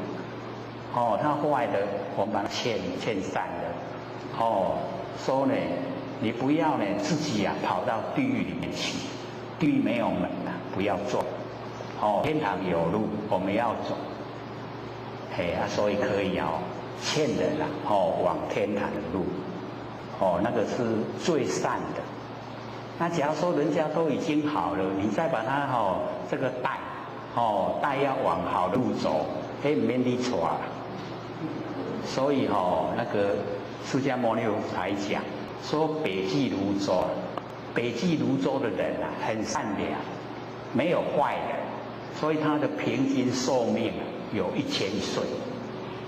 我们凡人你看都不满100岁啊，对不对？要不7、8岁就死人按人遐平均1000岁，都是善良。所以我们到北济如洲去转世没有办法呢，行功立德，要安那做好，都本来就拢大家好啊，唔免你去啃。所以我们在娑婆世界啊，这个南赡部洲好的跟歹拢一半一半。所以有很多坏人你可以劝化他，所以可以行功立德。所以这个要修正的人啊，很喜欢到娑婆世界来。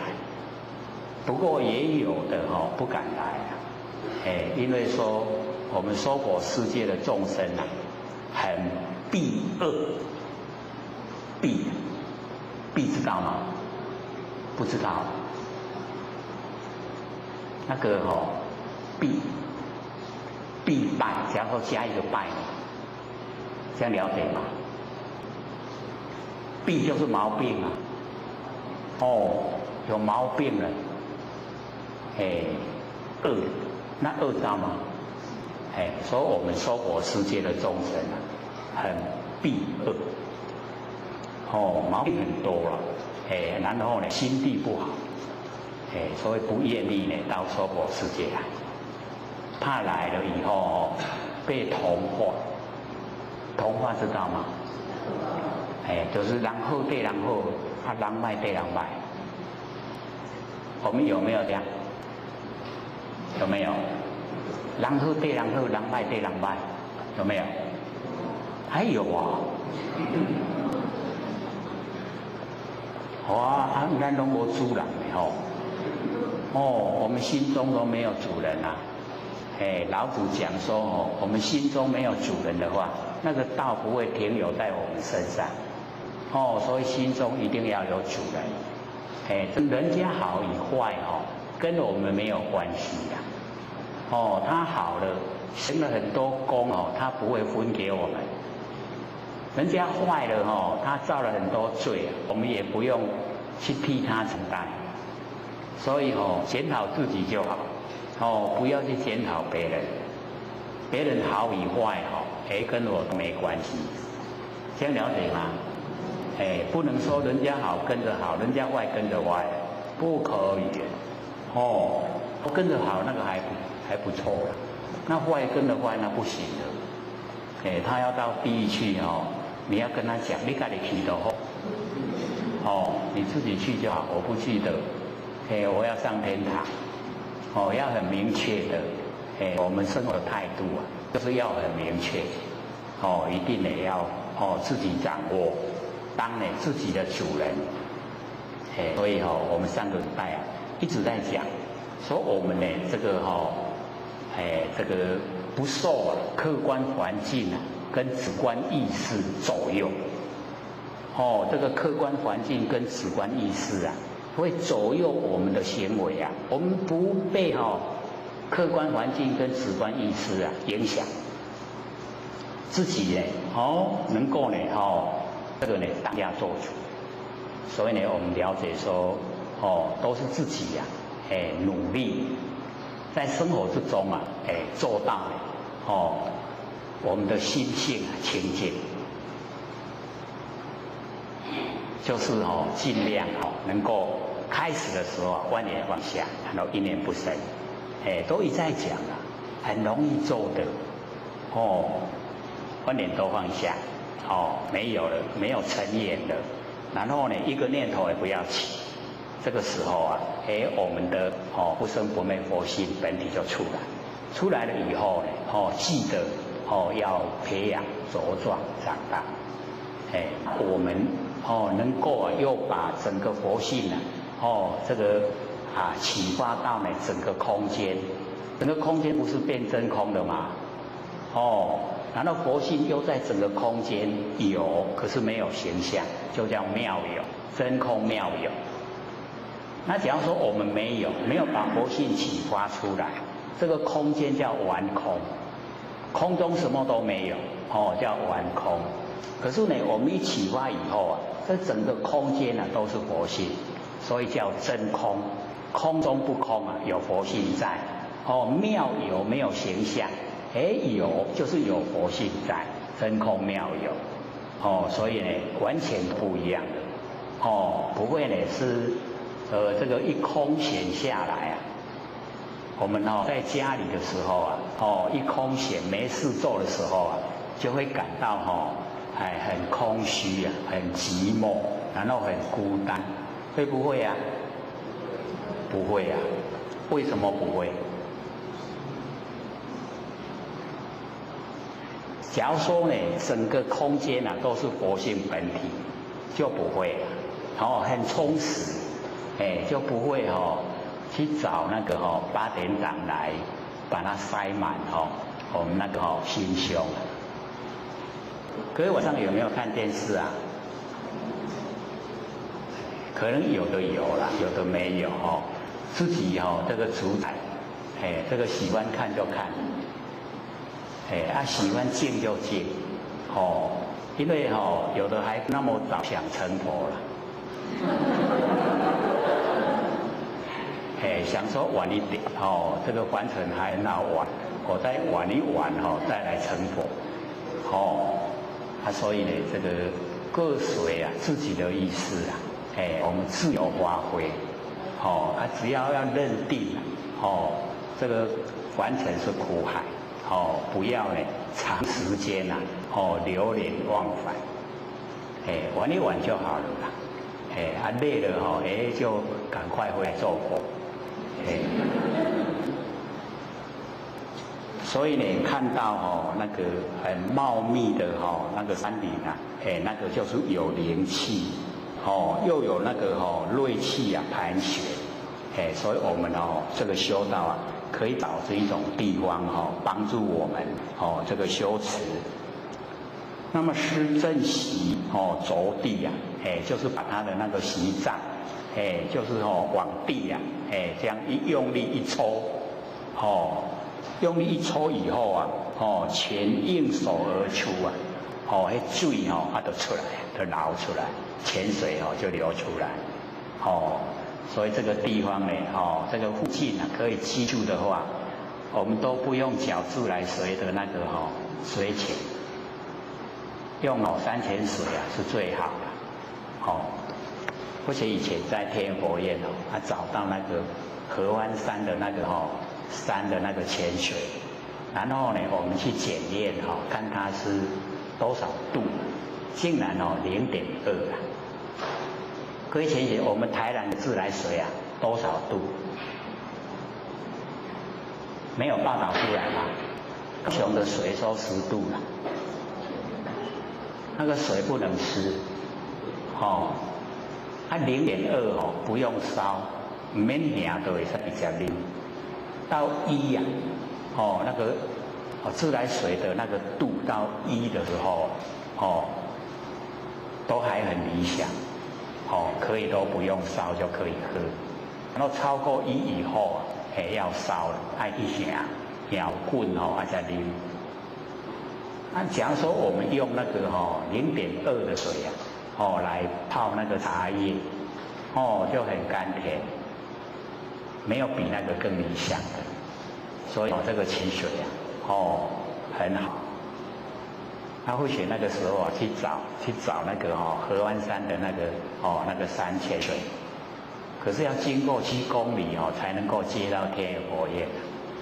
7公里的费用竟然要550万。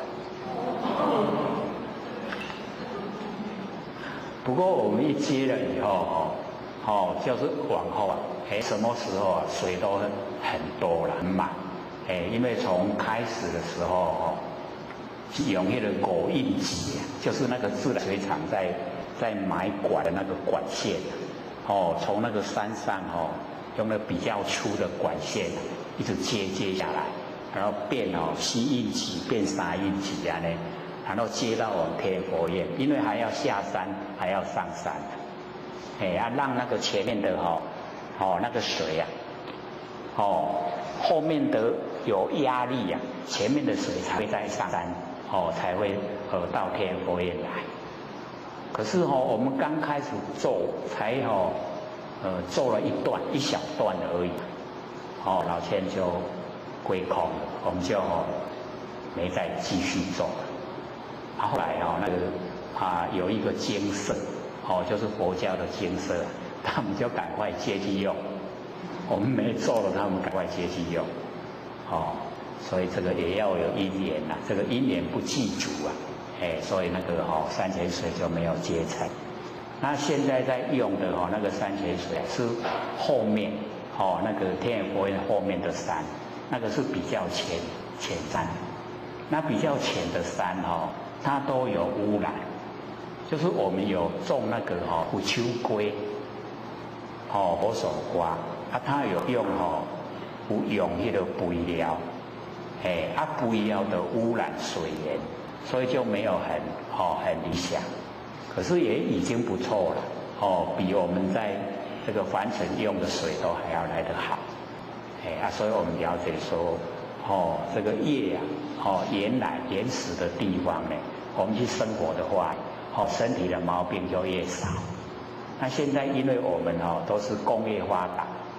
都是重金属污染，所以身体的毛病就很多了。所以这个养生啊，我们适可就好了。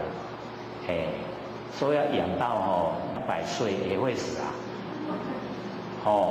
所以养生呢，拄好就好啦，用就好。期待就是大部分都要死的时候都要好死啊。讲无求一个好死嘛，求一个好死，对不对？不要连累家人安尼拖真久啊，家己嘛艰苦，厝的人嘛艰苦，钱拢用了了。所以我们要了解说，在凡尘啊，就是要健健康康，这个心理也健康，生理也健康。财产不用留了。各位这2天有没有看报纸？有没有？那个为了一个人为了他的爸爸把那个财产那个土地购名给他的弟弟，然后他就害死父母亲啊，也害死他的太太跟他的儿子儿女啊，有没有？有没有看？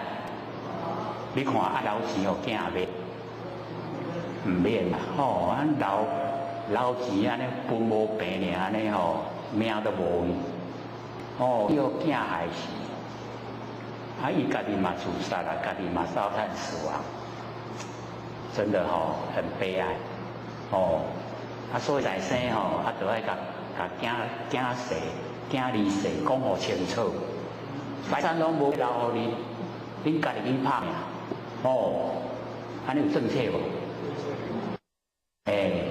你家己去打拼，自立自强，你若家己趁济食济，趁少食少，莫想爸母的钱，莫想爸母的财产，安尼爸母较轻松，有没有？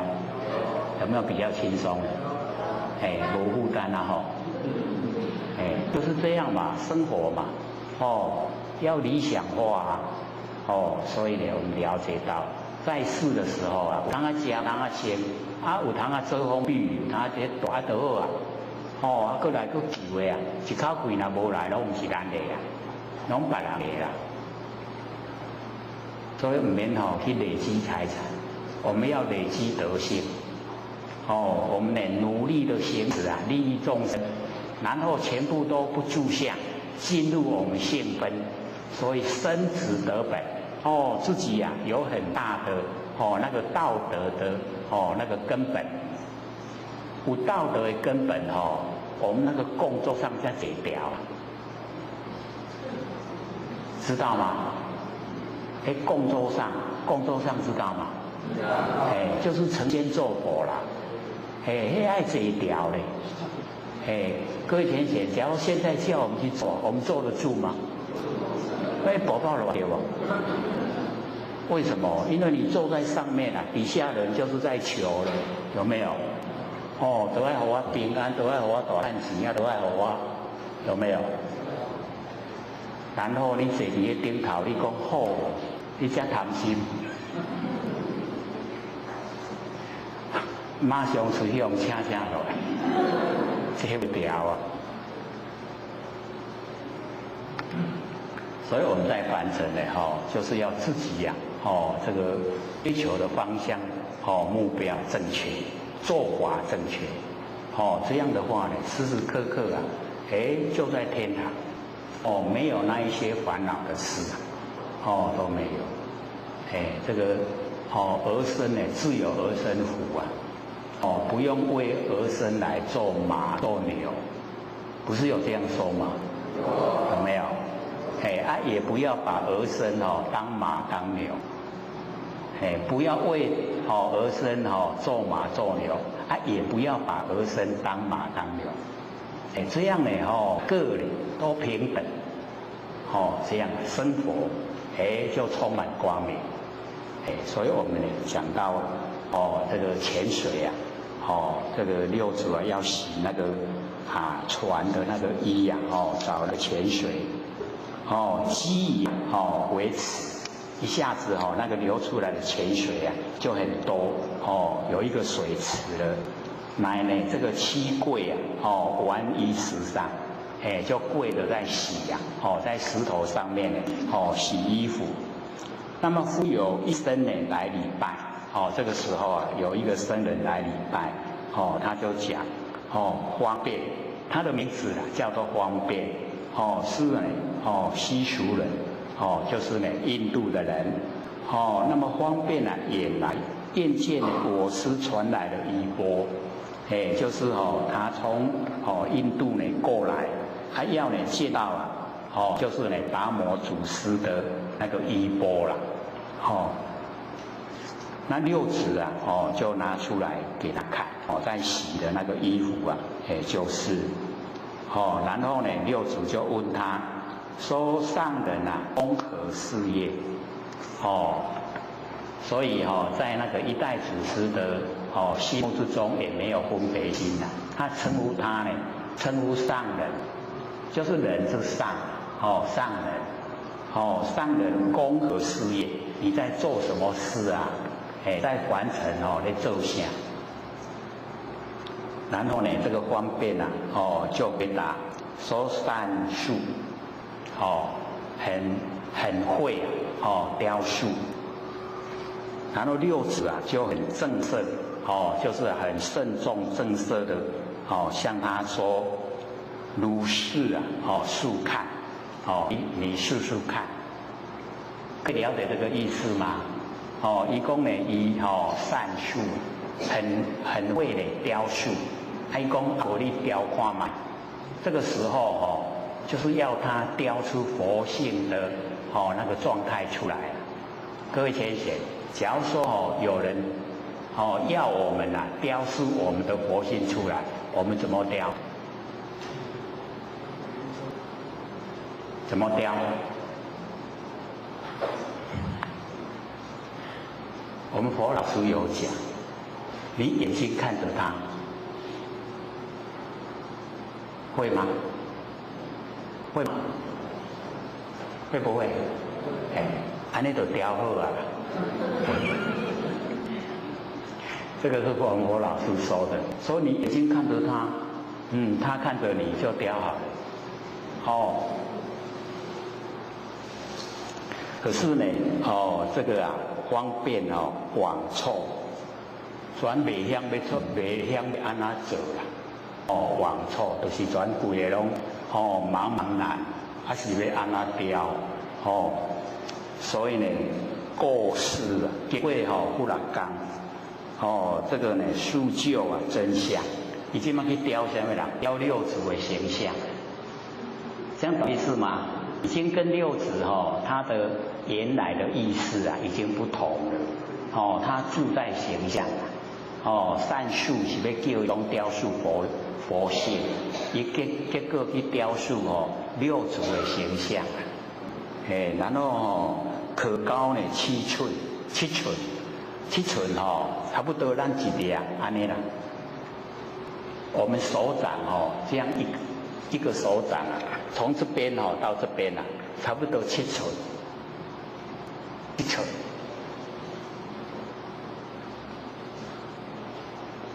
这么高，然后呢，曲径奇妙，就是把那个六祖的那一种形象，雕得很神似就赶快的安尼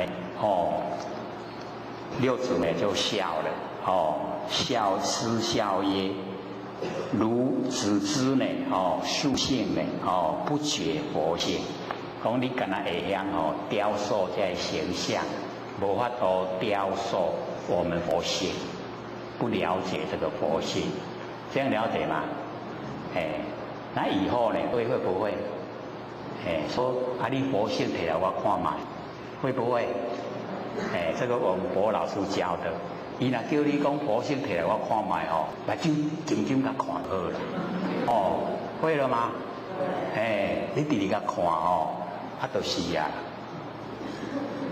文殊菩萨看到文殊菩萨表现在眼根。那么六祖呢师所谋方便点，就是安慰他啦。那个长辈的才可以摸那个晚辈的那个头顶。我们晚辈的不可以去摸那个长辈的头顶，那个没有礼貌，知道吗？所以六祖呢就摸那个方便的这个头顶就是安慰他就跟他讲说永为呢人天的福田说你这个可以当人道天道的福田，因为看到他以后就会想行善想行善是不是就是能够呢生出那个福报出来，所以他可以当人道跟天道的福田。所以我们一见到各位贤贤，我们一见到人家在行善的时候我们是不是也内心也是想去做？有没有？没有有不很强烈的做了引导的代志就是有那一种那个意识在。所以我们了解只要你看到他的做法，你想去效法，那个呢就是已经在种善因了。善因一定有善果是不是好像那个田一样一种了可以生鸟花这个花芽，然后呢可以成就所以假如说我们都是一直在看那个修持人修道人呢他在生活之中都是很尽心的在生活，他很困苦，那个都是我们人天福田就是我们在享乐然后看到人家在受苦，又呢那么行善这个呢我们就会惭愧我们享受福报还不知道感恩。各位在享受福报有没有感恩？有真的都很理想的是从内心发出来的吗？是那更好。那么师乃以衣酬之六祖呢就用衣服来酬谢他。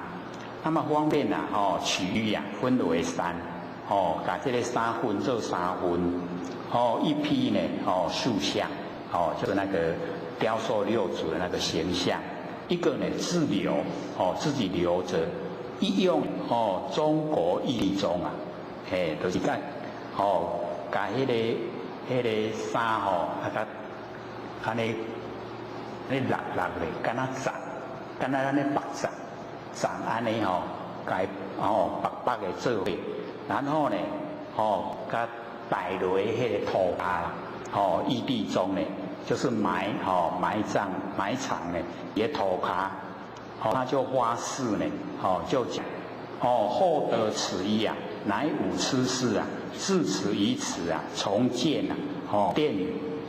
假使这个衫去互人出来，迄个时阵就是伊要出世就是要在凡尘呢出生，然后要在这个地方呢自持，要来盖这个寺庙，然后来度化众生，发愿，他发誓愿。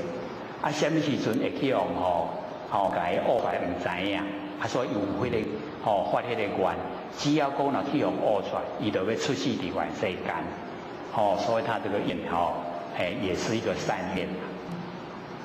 那各位在生活之中有没有发愿啊？发什么愿啊？希望赚较侪钱，还是说希望自己可以成佛以后度化众生？那么这个呢是一段。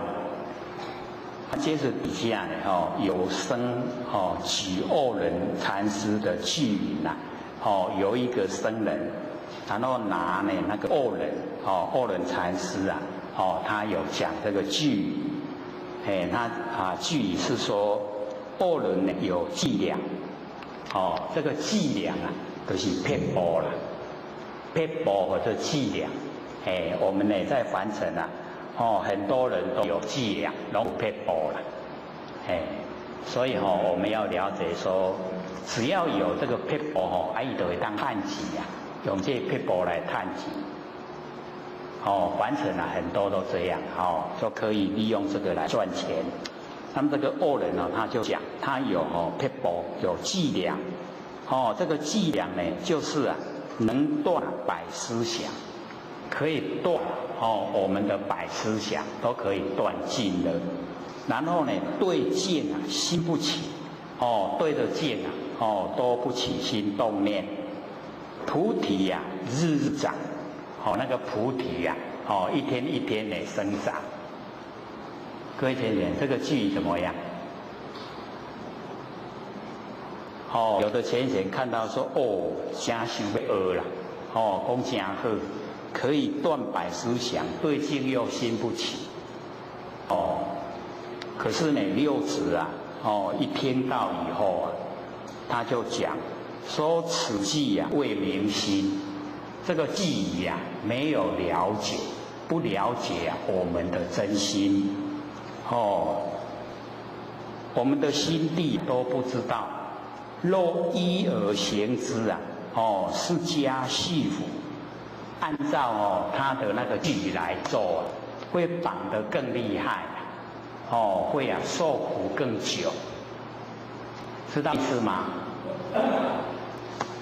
或许呢，就这个试着把它说出来，说呢这个伎俩，我们有伎俩就是有法，那有法，各位先生，我们在凡尘要去掉两个。一个呢就是我执，一个呢就是法执。只要我们去掉这两个执我们就可以成佛。那我执我们努力就是不要执着身体的我相，这个不要执着。那法执就是伎俩，这个法，我们呢在凡尘要成佛要有法，要有法来修。可是呢那个法都是方便法门。那假如说我们把这伎俩已经呢这个生根在自己的它的根很深，在自己心中那变成法执那变法执不会成就，不会成就。所以我们了解说恶人有伎俩，一讲出来以后就已经透露他有法执。那么能断百思想。这个百思想是我们佛性的功能作用各位先贤，我们要不要把功能作用全部把它斩断？不但是不要，而且是不可以，不可以把它斩断。因为佛性的功能作用我们有功能作用才知道佛性的奥妙。佛性的奥妙就是因为有它的功作用，百思想。那么对境呢？这个心不起那变成我们就变成那个石头，那变九头，九头也对境起心变成树木了，树啊会对接起心的。啊，咱变做石头甲树啊好无？唔好吼，所以对境心不齐呀，就是已经呢怎么样？落入那个无情之内了。那菩提日日长，这个菩提是觉，它一天一天可以生长的话，那是不是啊？有一天也会死亡？那菩提会死亡，那好吗？不好了，对不对？所以这个句语的毛病就是在这里。那么因六祖听到这个句以后因是一句曰六祖呢要讲这个句语，说慧能没伎俩，慧能呢就是六祖他自己称呼自己讲他的名字。所以我们各位同学，我们在完成应用的时候时常都这个会用的不很恰当，称呼自己先生称呼自己小姐称呼自己的那个称谓那个都不对我们称呼自己要称呼自己的名字，这样了解吗？真是对合道理、合义理都爱讲家己的名袂使讲我什么人什么称人咧甲咱叫的迄个称呼人咧甲咱叫的称呼，那是别人叫的，唔是咱家己咧叫。咱家己咧叫爱叫咱家己的名。所以六祖一代祖师他还讲慧能，讲自己的名字慧能没伎俩，懂意思吗？虽然是很小的地方可是我们就是要了解到这个小地方呢你都不会错，大地方就根本更不容易错，这样了解吗？现在时常讲看修道人就看小的地方，你小的地方有错你大的一定也会错小的地方都不错，你大的一定呢做得很圆满，这样了解吗？所以我们修道人就是要注重那个很小的地方所以在称呼的时候就要讲自己的名字慧能没伎俩没有法词所以无撇步，无撇步有没有很光明正大？有没有？就是光明正大，无撇步没有法词啦那你有撇步，你就是有迄个想要安尼趁钱想要有空芳，对不对？已经心地不光明所以慧能就讲六祖说慧能没伎俩，不断的摆思想摆思想是我们佛性的功能作用，所以不断，不要断掉摆思想让你功能作用自然产生它的作用就好了。然后呢对境心竖起，对着这个环城的景象那个心竖就起来。这个呢心竖起各位先生，那个大圣这个法相中把那个心数就归纳有51个心数那我们也称呼它呢叫心手法，心呢所使用的方法。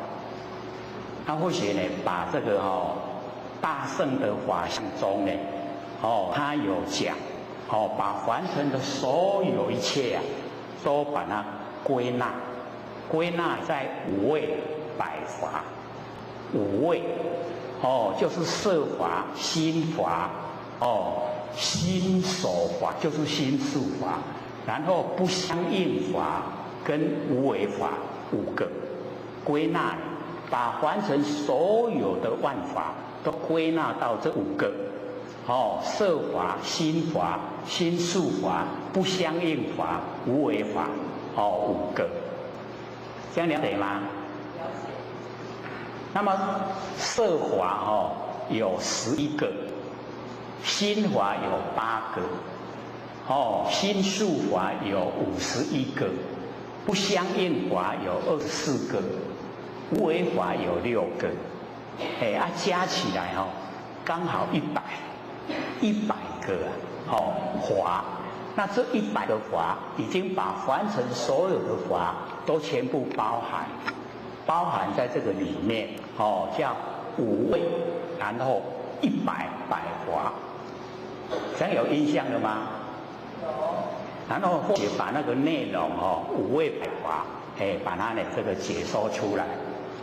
这个色法，色啊就是形象可见的，就是我们的眼、耳、鼻、舌、身5个，然后呢6层，色、声、香、味、触、法，因为那个法一半有形象，一半没有形象，所以列入色法里面，就有11个。然后呢，那个心法就是我们的八识啊，各位先生八识知道吗？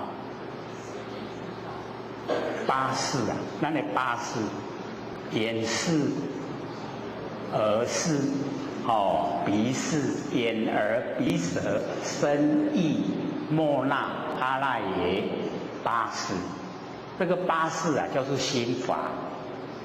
然后呢，这个心术法就51个，那51个它又分成这个11个善法，然后5遍行，5别境，然后呢有6个根本烦恼，有20个的随烦恼，有4个的这个不定法。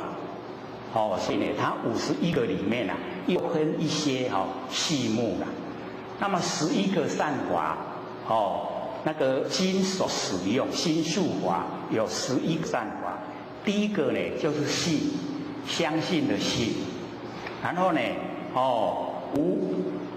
这个惭愧，就是我们要有惭，要有愧，惭愧，就是凡尘呢，都不很圆满，很惭愧，信、惭、愧，然后无贪、无嗔、无痴，没有贪嗔痴，然后呢精进，我们要呢精进，然后心安，然后行舍，然后呢不放逸，然后不害，有11个善法。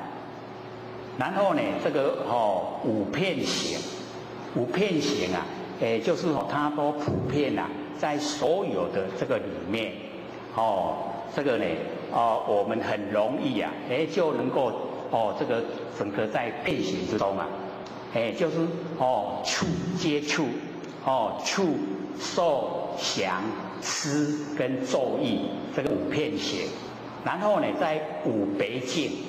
不一样的那个个别的那个环境，就是欲望，我们的那个欲望大部分呢都会很强，各位的欲强不强？强不强？都很强，所以我们要了解我们在那个别境里面那个欲不得了，很难去降服，那个欲，然后呢，第二个呢，就是圣洁，圣洁就是集中精神在一个，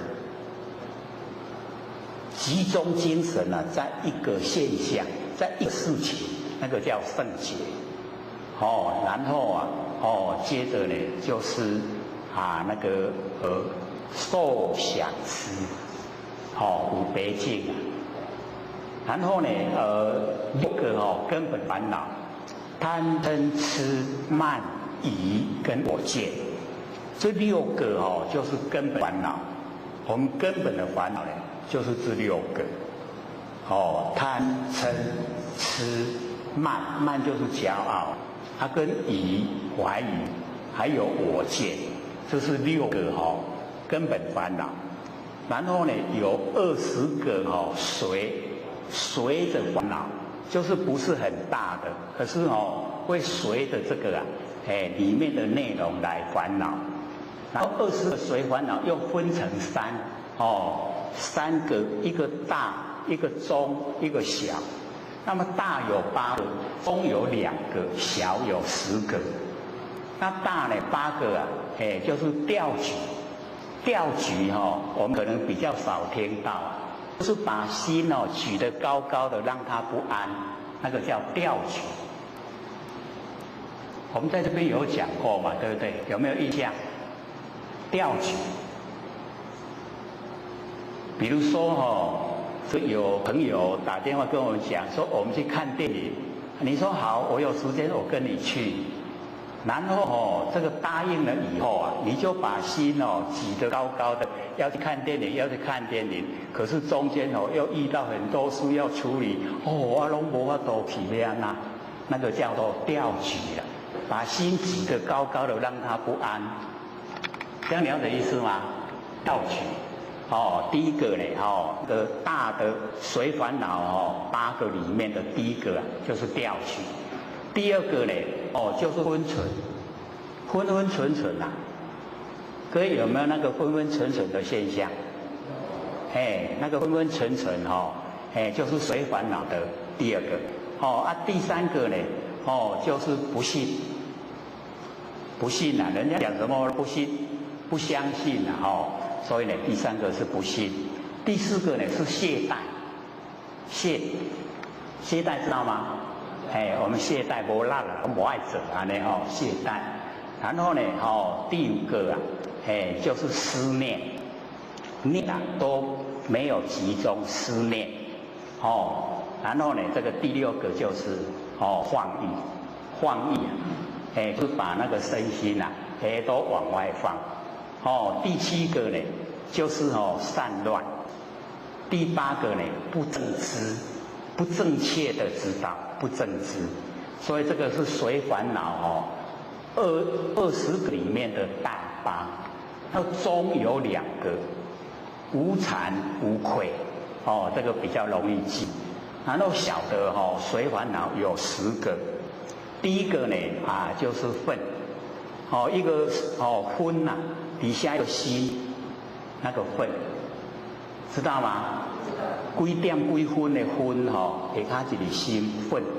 然后第二个也是愤，阴愤可是那个是厌愤的愤，厌愤的愤知道怎么写吗？立心边再一个艮，那个恨。第三个呢是覆盖，那个覆覆知道吗？覆盖。第4个就是恼，懊恼，恼烦恼那个恼。第5个就是嫉妒那个嫉妒的那个嫉啊。第6个呢就是狂就是骗狂骗。狂骗会吗？会不会？知道那个意思啊？不是说叫我们狂骗别人知道呢那一种那个含义然后呢愤负恼，然后忌然后呢狂，然后谦知道吗？是先提怕24个感谦然后陷害跟骄傲就10个这个小的随烦恼有10个，然后呢那个不定法有4个就是后悔知道吗？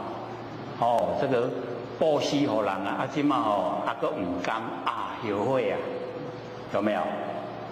没有最好了后悔也是不定法里面的一个第2个呢就是这个睡觉第3个就是寻找第4个呢就是事，一个人字边立人边在一个总司令的那个事这个4个不定法。然后呢底下这个不相应法，就是呢不跟心法相应，不跟色法相应不跟呢心术法相应，有24个，第一个呢就是得到了德，第二个命根，德，然后命根众同分，一生性，受想定，灭尽定，受想报，然后呢，名身、闻身、俱身，然后生住老无常流转，然后同义，同跟不同，同义次第相应，然后世数，那个视力啊很快，视度很快，世数，然后荒，大荒的荒，然后底下呢就是时间时，跟呢数学的数，和合性跟不和合性4个，有没有？哥有没有算？再讲一次啦，哥算一算，不相应法，不跟呢心法相应，不跟色法相应，不跟心术法相应，它是独立的。德命根众同分，一生性，然后这个受想定，受想定，灭尽定，受想报，然后生闻身、俱身、名身，生住老无常流转，然后这个同义次第相应，然后世数荒，然后时数和合性不和合性，有没有24个？有没有？没得算啊，没猜我2个在顾了。然后无为法有6个，那个呢这个虚空无为，则昧无为，非则昧无为，然后受想昧无为，然后不动无为跟真如无为6个，加起来刚好呢100，五位百法，色法、心法、心术法，然后呢不相应法跟无为法，所以看我们这边呢对境心术起呀，要把那个心术讲出来，这样各位有印象了没有？这个五位百法是凡尘所有的万法都收束在这里面，所以咱若记这五位百法，你就把凡尘所有万法都已经呢，这个学到了，知道了，就在这个里面，所以心术法有51个。各位浅显51个不要说内容，我们只有说那个大概的纲要，还记得吗？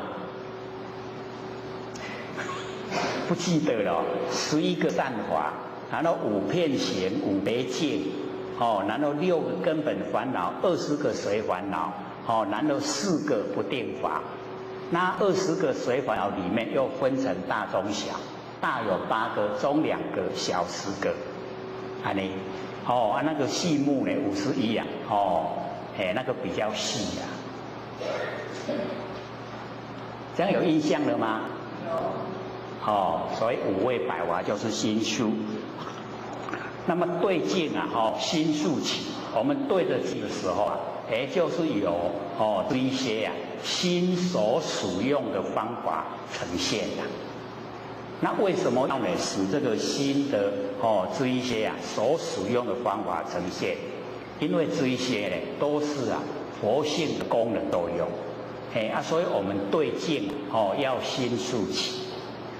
重点就是在不住相，我们对境心术起没关系，都心在使用，都有，全部有，可是我们不住相，重点就是在不住相，对境心术起，没关系，然后呢那个百思想也不要断，百思想也让它都在，所以上个礼拜不是有浅显问吗？不断烦恼而入涅槃，有没有？还记得吗？所以我们要了解到，这个百思想跟心术起呀，这个都是我们凡尘所谓的烦恼啦。那我们了解说它是佛性的功能作用，只要了解它是佛性功能作用，我们不要住在那个形象，就可以进入涅槃，进入不生不灭。这样了解吗？是不是越来越好像这个离自己想听的又越来越远？这个离自己想听的越来越远，会有什么现象？就是在讲的人变成在催眠，他底下听的人很好睡，他就会点头了。你讲的对。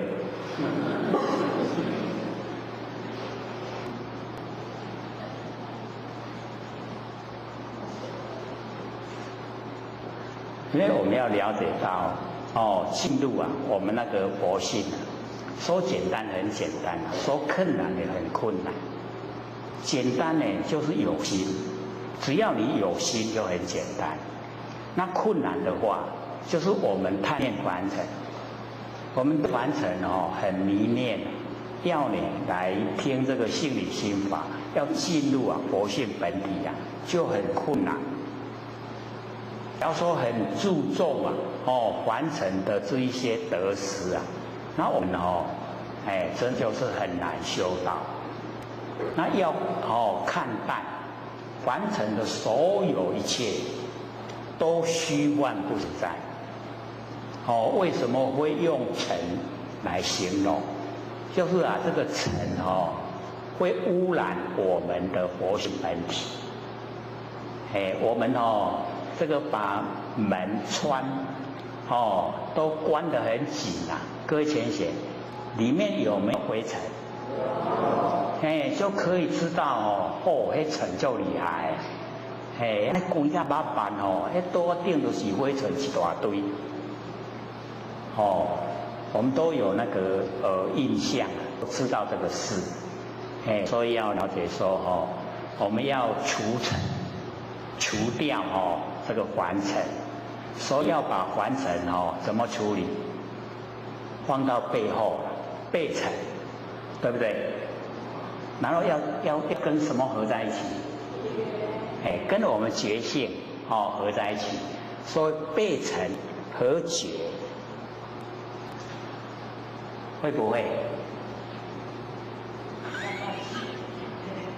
把凡尘都放到背后了，黑龙小事，把觉性启发那个大事，所以背尘和觉，所以只要我们这样这个双手一合各位浅显，这个就叫背尘和觉为什么？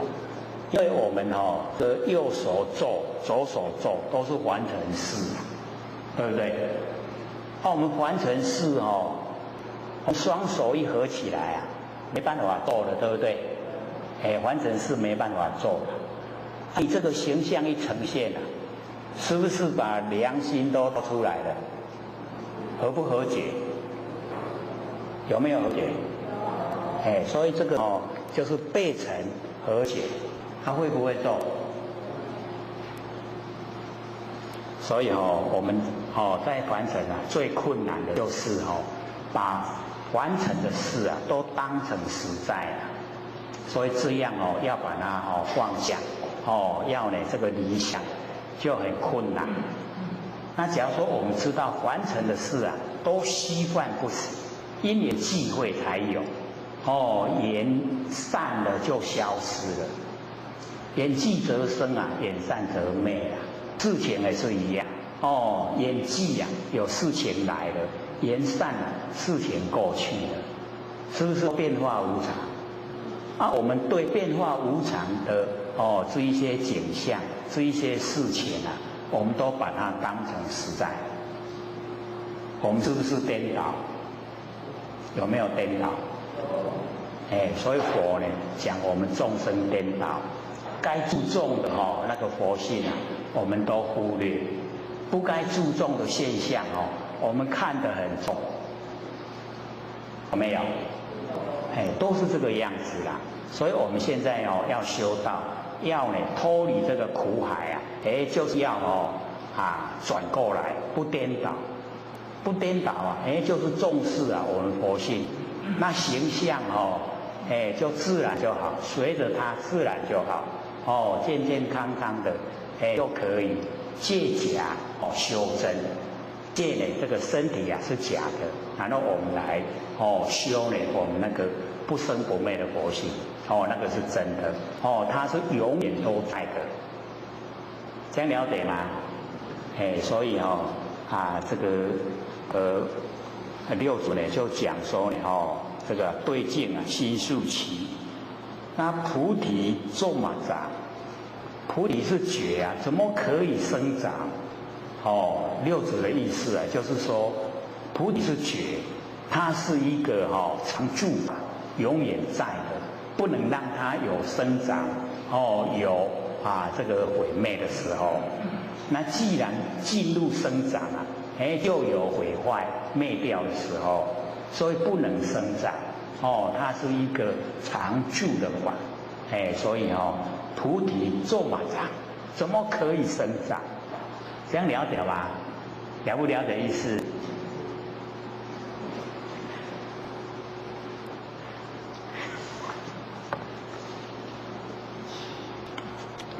所以我们这个第七品啊，也是讲的蛮久基岩品算呢我们的基岩品啊已经呢讲完了接着呢就要讲这个顿渐品第八。那么祖师啊居呢潮汐宝林这个时候啊六祖呢居住在呢这个潮汐宝林，神秀呢大师啊在呢这个京南一泉寺。那么以使啊这个两宗啊圣化，就是这个六祖啊跟那个神秀啊这两宗派两个宗北很圣化，就是修的人很多。那么人皆称南能北秀，南边呢就是慧能，北方呢就是神秀。那么故有南北两宗呢顿渐之分，有那个呢这个顿就是很快的马上呢这个从凡夫呢到佛地，然后有渐，那个就是渐渐的来修这个顿渐。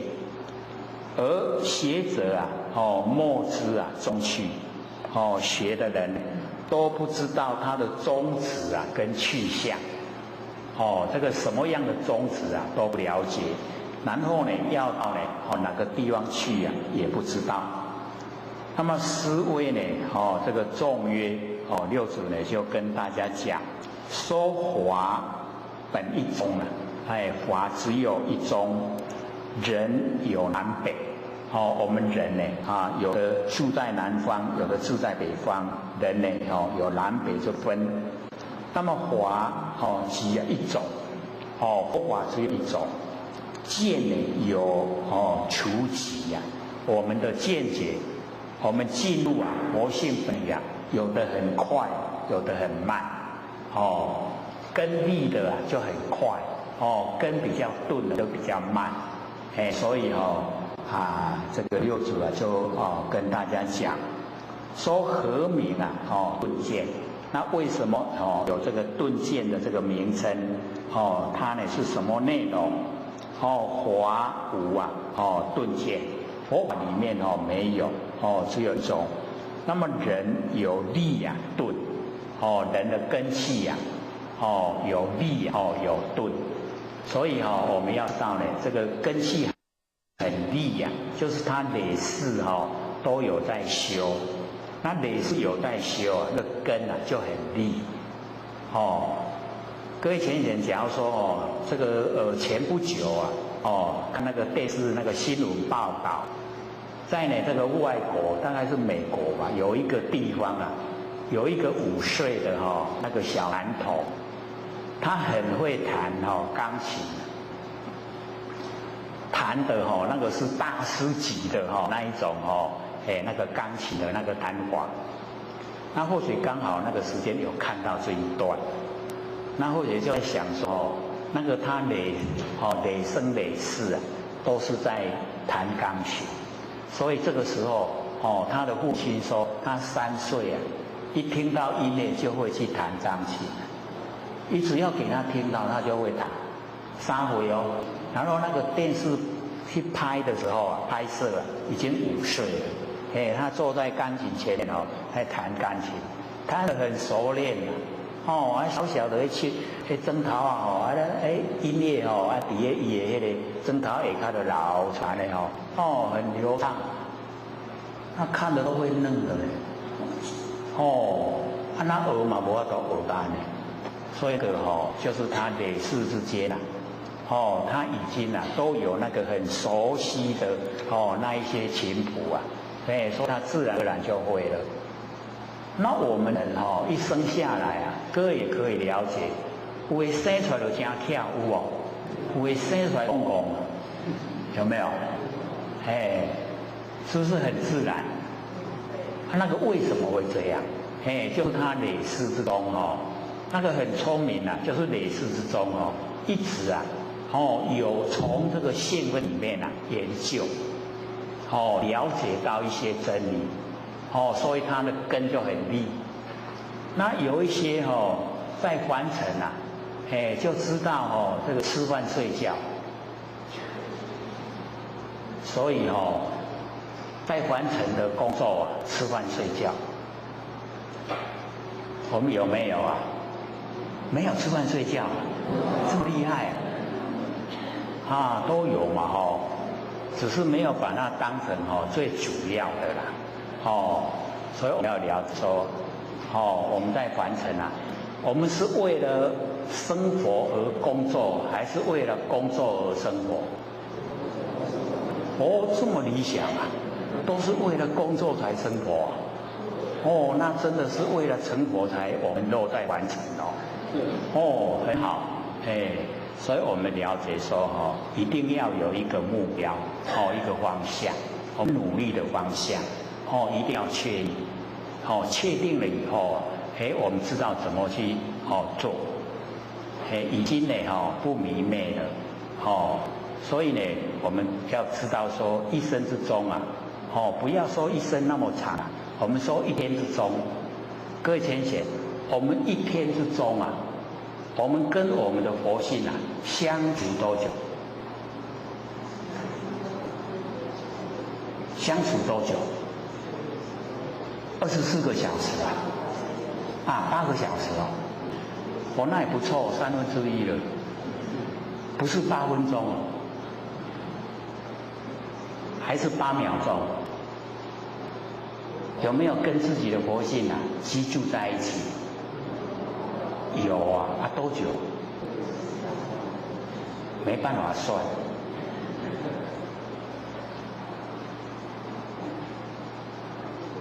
只要我们呢这个时刻刻都有那个良心在，良知良能儒家所讲良知良能，那个是我们真心佛性我们呢只要说时时刻刻都能够回光返照，表示跟自己的佛性在一起。那我们一天之中多少的时间回光返照？我们精神外放的多呢，还是收回来的多？外放的多。那可见我们一天之中要8个小时跟佛性在一起非常不容易，8分钟就不错了。可能有的连8秒钟都没有。跟什么合在一起？跟现象合在一起。所以8秒钟都没有跟佛性在一起。那我们既然要修到脱离苦海，要慢慢的把心欠回来，要回光返照，就精神呢不要外放，精神外放当众生，精神收回来当圣贤。我们要当众生呢，还是要当圣贤？要当圣贤，那精神就要收回来。就是完成的所有景象、所有事情都虚幻不实在，不要被他拐骗。造化都是捉弄人在捉弄我们呢，在凡尘受。所以我们呢，就是要把我们的精神呢，全部都收回来。就是降服我们那个外放的心。外放的心已经降服了，心都可以收回来。收回来以后我们就可以培养我们那个不生不灭的佛性本体了。一培养它就可以茁壮长大。一茁壮长大以后我们般若妙智慧增加。般若妙智慧有了，真理认识更透彻，真理透彻我们做起来更自然，自然而然呢就脱离苦海了。这样会不会可见都没有什么心想去做。一定呢这个要实践实行，实际做。实际做就有功呈现了。这个我们呢要了解说，现在这个上天大开普度，我们都得到了，得到本来就已经成佛了。可是我们现在是先得而后修了，不像以前那个单传独授的时候是修到功格圆满才受记我们现在都受记了上天认定我们有成佛的资格。要不要成佛那要的话，自己要内心立定宗旨，唯求做佛，不求于物，可不可以太没力道了。这个要在凡尘踢铁板踢得厉害一点，知道意思吗？就是生活之中要充满挫折啦。你太顺利了让你赚钱了，让你有社会地位你就贪恋凡尘了，就不想修道了。这个全部到处都碰壁，都踢到铁板，才会死心塌地，好认真修道。对，很现实太如意了，表示上天要把你慎考倒。所以你太如意了就是要小心上天要你倒，要你呱呱倒了，会不会？绝对跌倒。那我们现在赶快学习跌倒。为什么会爬起来对不对？上天要考我们那是很容易的，你赚到钱，你社会地位阁有，你阁要想到，我无用，绝对有借口啦。我们修道不要找借口，就是要脱离苦海，为求做佛，这个是最究竟的。成佛了以后我们可以千百亿化身，可以时时刻刻度化众生，不管到哪个佛世界都可以去，不是最理想吗？对，所以我们要了解说，文波老师对我们期许很大，有没有？或许还看到那个新闻呢，我们编出的上个礼拜不是老师有出新闻吗？说把我们那个台南的那个普通班都停下来，有没有？要来研究这个心理心法，有没有？老师还跟我们讲，向徒儿邀请，老师要我们徒儿来听课，竟然要用邀请。我们徒儿比老师大比老师还大。老师跟我们讲我们能够研究这个是我们福气，有没有？很福气要知道福要把握。然后老师还跟着我们恐吓，你不来听以后你不要求我。你遇到事情老师不是不帮忙那个年轻是很难缠的，有没有？老师一手拿着糖果，一手还拿着教鞭。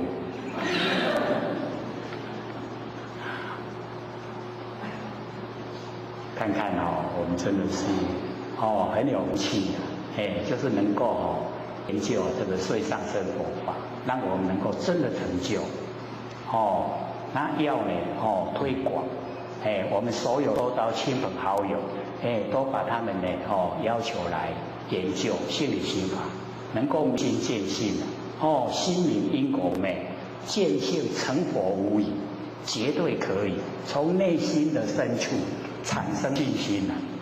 各位有没有啊？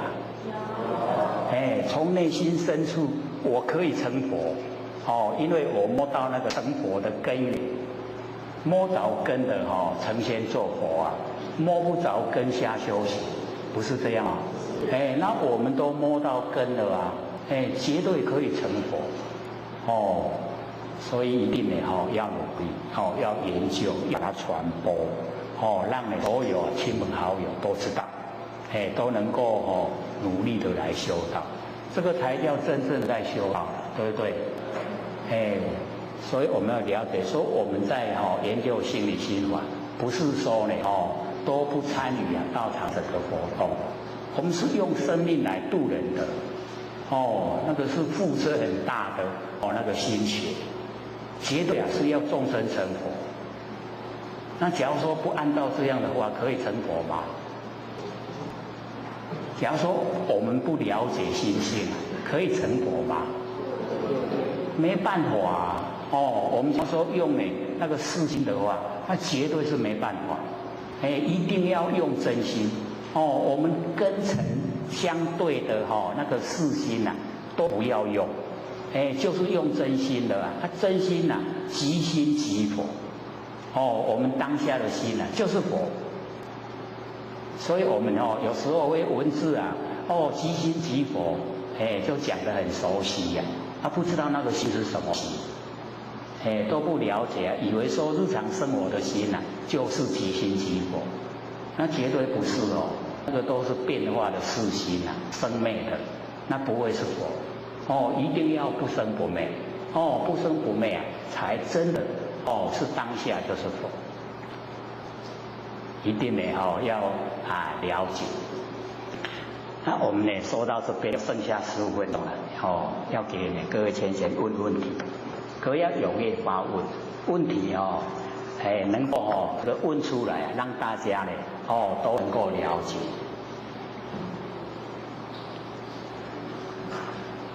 有没有想问的啊？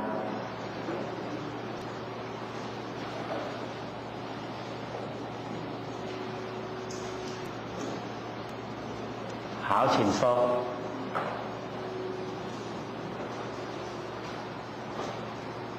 莲师、刘讲师、对先生，大家好。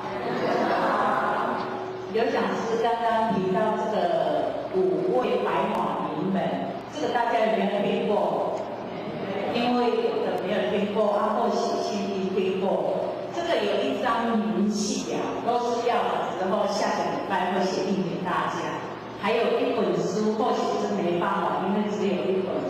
那再来这个白马名门，跟我们弥勒师在弥勒内院讲堂讲的这个唯识内容是不是一样的？那就请刘讲师跟后学解说，谢谢。好，请坐。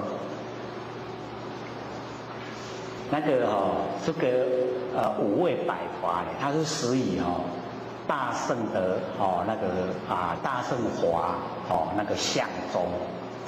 那我们呢有一个是唯识论，就是认识的识。那凡尘所有呢，它都把它归类到唯识，什么呢都是认识所以呢唯识论跟我们凡尘所了解的那个识是有一点不同。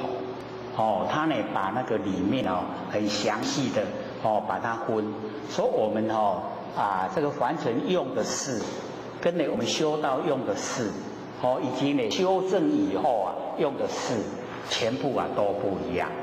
它就变成一个认知的问题了。因为我们凡人呢，大部分都是着重在我们看得见、听得见、摸得到、想得到，在这方面用心了。那我们假如说进入性理心法，那么所有这些现象产生的那一些都是变化无常、虚幻的、不实在。所以呢，在那个唯识论里面呢，他都把这个生灭的这个事他不注重，他注重呢是在修道跟成就。修道的那个事跟成就的事是又不一样。等到我们那个成就以后进入呢那个无知无觉，那个无知无觉是修到最高以后呈现的现象。那能够呢了解到无知无事，那个也是事的范围啦。可是呢已经是很高的状态。是借着语言来说而已，它本来都已经离开语言，离开形象。那我们在修持的时候，就是要进入就是我们的正知正见，正确的知见。那正确的知见一样，要把那个根本相对所产生的那个生灭的事也一样要去掉。所以我们把根尘呢，跟那个生花的那个六事去掉了以后才可以进入正知正见。进入正知正见我们来修道才会有成就。所以唯识论鼓励我们从这个地方就是入手，就是从那个真如门，不要从生灭。从真如门入手来修以后，它会有这个一些很殊胜的那一些景象会产生。可是呢，这一些景象产生呢，它也是要我们了解，是给我们信心，而不要住相。住相以后，你就没有办法达到那个最高的程度，也就是究竟。那我们就是要能够究竟成佛。本来我们都是佛，那为什么没有？我们没有成就，就是因为我们的知见不正。我们呢在完成所用的这些知见都偏了，都邪了，不正确，都颠倒了所以要先认识，先认识这个不正确的这个观点。它不正确在哪里？为什么不正确？我们去了解以后，我们才能够产生力道来修持。那对这个正知正见我们有认知以后，那个行持就有力。那有力道行持功效就跟在后面随时呈现。那有功效呈现这个又帮助我们一方面般若妙智慧生发，一方面呢对真理的认识又更深入更透彻，那就可以回到我们本位。那回到本位以后真的是都无所本的没有一点得，只是回到本来本来本性就具足圆满。我们就是要到达这一种状态。这个呢就是唯识唯识论它的内容。还有问题吗？好，请说。各位讲师好，刘讲师好。或许想请问刘讲师，就是说我们在生活当中然后呢，自己的个人的因缘落入我们自己的那个八字当中，那所有的进退，就是说我们所以讲话应对进退。都落入八字当中，那我们就更加在应对进退的时候很难会去把那个无我的状态体现出来，因为我们跟人家讲话的时候或者是说跟人家有一些冲突的时候那个无我的状态很难体现。问题是说我们要有无我，才能变成说无所归伴。那我们要怎么样在这个当下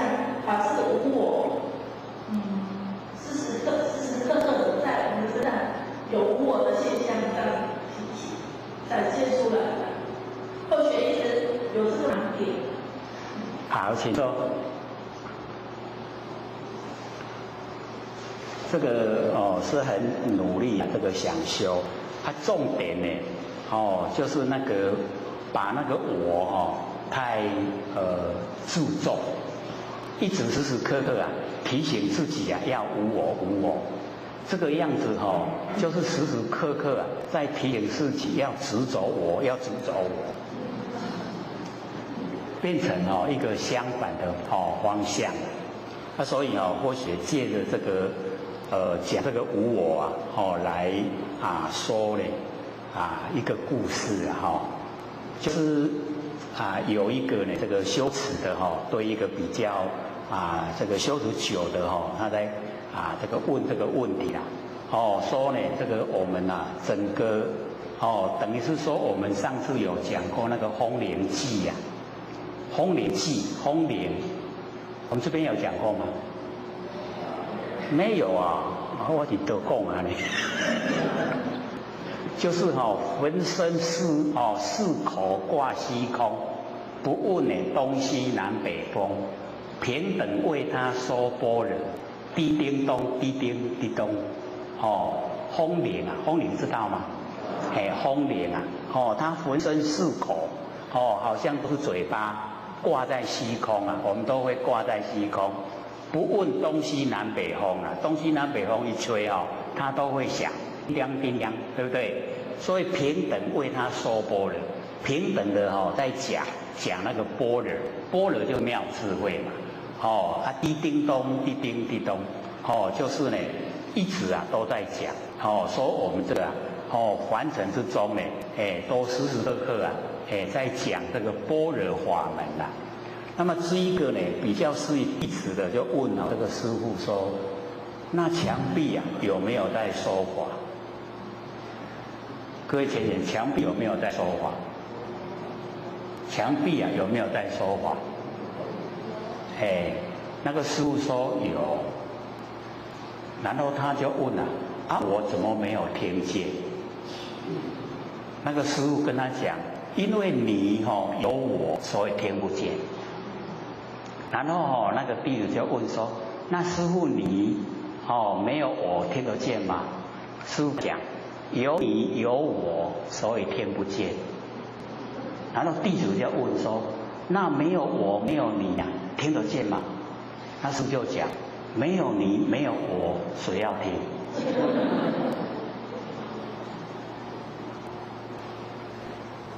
所以这个里面我们就是要了解到我们执着了身体的我，那佛在开始讲经说法的时候，他就讲一定要把这个身体的我去掉，去掉是身体的我啦。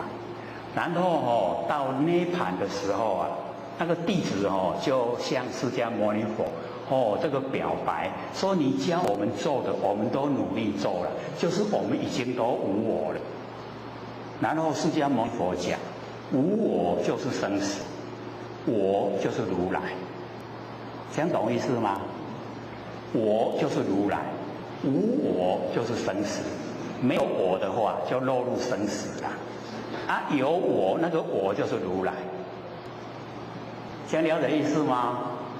重点就是我们已经不重视身体的我，身体的我没有了，身体佛就讲说，小身体是我，那这个身体的我是哪里是头还是手还是我们胸部还是脚？哪一个是我？假如说全部都是我，怎么有那么多的我？懂意思吗？所以身体没有我了身体的我已经去掉了，接下来就是我们佛性的我。佛性的我它是常住，永远都在你已经领悟了解进入了那个我就是如来，这样了解吗？那我们要进入如来的我，身体的我不要执着，这样了解吗？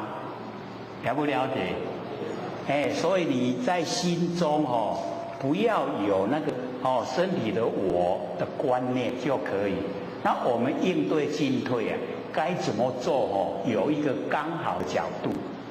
那你在想这个刚好的角度啊，那个时候没有身体的我，所以你在应对进退啊，有觉得身体的我存在，就表示你应对进退没有复合中道，晓得吗？所以你要复合中道，那个时候啊，已经没有身体的我，都是呢在真理之中。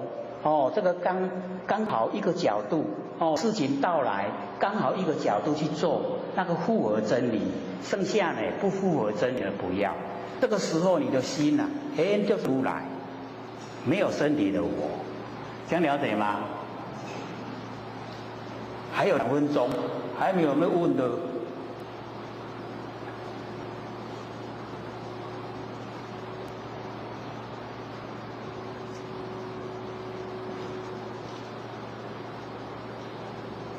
还有一个故事啦，或许来讲，说呢有2个师兄弟啊在外面争执的时候啊，那个甲就跑进方丈室来问师父，说我这观念对不对？师父说对，你的观念对。然后这个甲跑出去呢，跟那个乙的讲，那个乙的一听以后啊，换他跑进来问师父了，师父我这个观念不对吗？师父说你的对。然后他又跑出去了，2个又在外面争了。然后后面那个小沙弥呀，就在讲他师父啊，师父你这样就不对了，甲对的话乙就不对，乙对的话甲就不对。那个师父转过来跟小沙弥说，你说的也对，对，下课。各位讲师、各位坛子、各位前人，大家好。或学占道天使的老天天大德，去感谢呢各位前贤给或学机会学讲。我们上次呢有讲这个5味百华，这个等于是很有心的，把这个51呢心所华，那个心所华就是心术华，心术。那个六祖讲说呢，对境心术起，各位还记得吗？忘了，这么快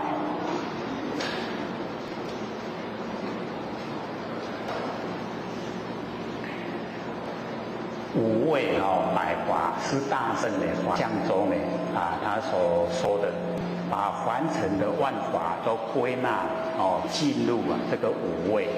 就是呢，色华、心华、心所华，也就是心事华。然后呢，不相应华跟无为华，有5个5味。那色华有11个，就是呢我们的眼耳鼻舌身，然后呢6尘，色声香味触法，11个。心华呢，就是我们8识。眼识、耳识、鼻识，这个眼耳鼻舌身意摸那来也，心华有8个。那心术华，这个意呢是心所华，就是心所使用。我们心所使用，总共有51个。51个呢，它有遍行别境。然后呢，跟11善法，然后6个根烦恼，20个随烦恼，4个呢不定法，总共呢有51个。那20个随烦恼里面呢，又分成大、中、小。大有8个，中有2个，小有10个。然后不定法呢有4个。那不相应法就是呢，跟色法相应，不跟心法相应，不跟呢心术法相应，不跟无为法相应。它是呢这个独立的，有24个。那个不相应法，然后呢无为法有6个。可能呢各位没有听过啦，所以会比较生疏。那假如说呢，我们稍微有研究这个心理心法，大部分呢都会把这个所有万法都归纳呢在这个百法里面。那这个我们就了解一下看一下了解，大部分呢我们心所使用的就是51个心术法，它包含非常多，是我们心呢所使用。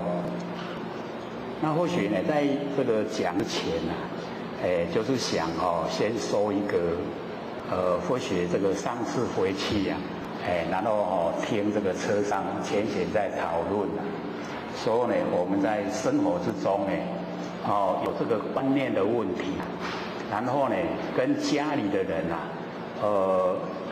整个都不合就是这个所有这个家里的人大概都想侵占他的那个财产，他都到法院去告自己的亲人亲属拢甲告了，一个人告规家伙人。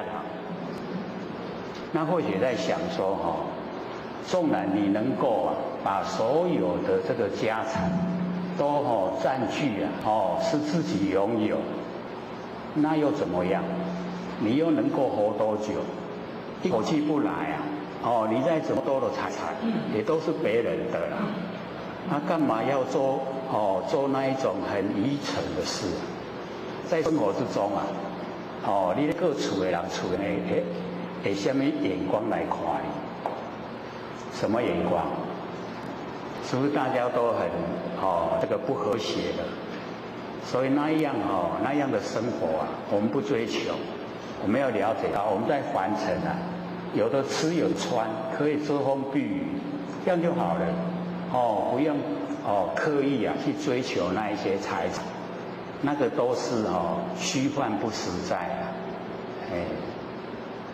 纵然真有一直享受，那才几十年而已，何苦来哉划不来的。所以或许就想到那个释迦牟尼佛而讲一个比喻说我们把一个盲人就是眼睛看不见的盲人，把他牵进去那个荆棘林中荆棘林就是里面都种那一些仙人掌。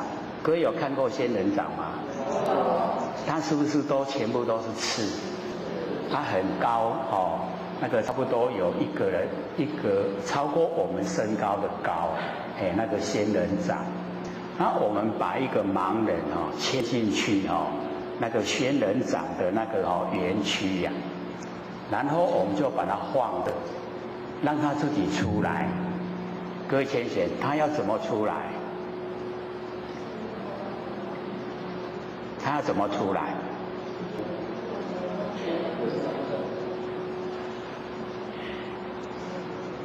所以这个释迦牟尼佛讲这个比喻他就在讲说我们众生不了解真理，不了解真理就像盲人没有眼睛不知道要怎么去做才是正确。然后我们又在那个荆棘林中，就是身边都是仙人掌很容易我们一走就会被那个刺到，这样懂意思吗？就是去起擦掉。那个这个时候各位浅显，我们假如说生气我们出拳去打那个仙人掌，会怎么样？会怎么样？会刺得很厉害，对不对？然后生气的时候不但手去打，脚也踢那脚会怎么样？又受伤了。所以佛说这个比喻就是说我们在凡尘不了解真理我们就是要研究，要知道真理怎么走才正确。那我们在摸索的时候眼睛还没有这个看得见，还是跟盲人一样的时候我们就要小心的去走。小心走的时候当我们碰到刺你要赶快退，是不是要退？就不会受伤了，对不对？然后转个方向，然后再走。然后走的时候啊，又小心的哦，不要迈开大步啊，哦，迈开大步又会受伤啊，所以我们又小心的哈，在摸索着走，不碰到刺的时候啊，又可以小心走，这样哈，我们就可以走出啊，哦，那个荆棘里，就是走出那个仙人掌的哈那个园区呀，就出得来的时候啊，还是前好好的，这样懂意思吗？就是在生活之中啊，千万不要生气，生气呀，害我们自己。就像我们这个手脚都来了，这个一打出去呀，一踢出去呀，受伤的都是自己。所以我们呢，就是要小心，小心翼翼的，走啊，这个很平稳的道路。这样了解意思吗？在凡尘啊，或者都讲，我们要学我们老祖师啦，度大能容。然后满腔欢喜，有没有学呀？什么事我们只要呢能够容纳都没事啊。再怎么不合理呀，只要我们能够容纳，那什么事都没了，都可以很和谐。所以我们呢在凡尘啊，就是要学我们老祖师度大能容，就可以了却呀人间多少事。他本来都没事啊，天下本无事啊。下面那一句怎么讲？对啦，庸人是谁？就是我们自己呀，我们自己困扰自己，我们自己呀找事来做，所以这个呢，我们了解说是我们自找麻烦，那我们度大能容了以后啊，就没事，什么事也没有，然后满腔欢喜。在凡尘的时间都很短暂不过呢100年而已啊，一下子转眼就过去了。所以我们要在很短的时间啊，要过得好像在天堂一样。我们可以做到的，只是我们不愿意做了。各位愿不愿意做啊？愿意。就是我们要从内心产生那个欢喜。现在啊，上天大开普度，我们又得到了这么殊胜要又研究呢这个心理心法，能够明心见性，可以回归我们本位都可以成佛，这个是最高兴的事，所以要满腔欢喜要高高兴兴在生活这样呢才很值得。那我们呢这个要回到呢这个六祖坛经。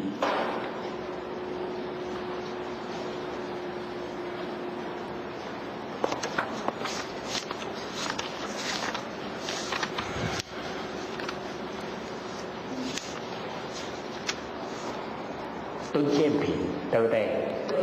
敦鉴品这个第8，就是讲这个顿鉴六祖呢就讲说呢，这个法呢本来只有一宗啦，可是人有南北法一种这个佛法有一种，我们的见解呀有的很快，有的很慢，就是我们对真理的那个了解程度有的是很快，一下子一点就清醒，那有的要经过长时间长时间的那个熏习才能够呢了解这个真理。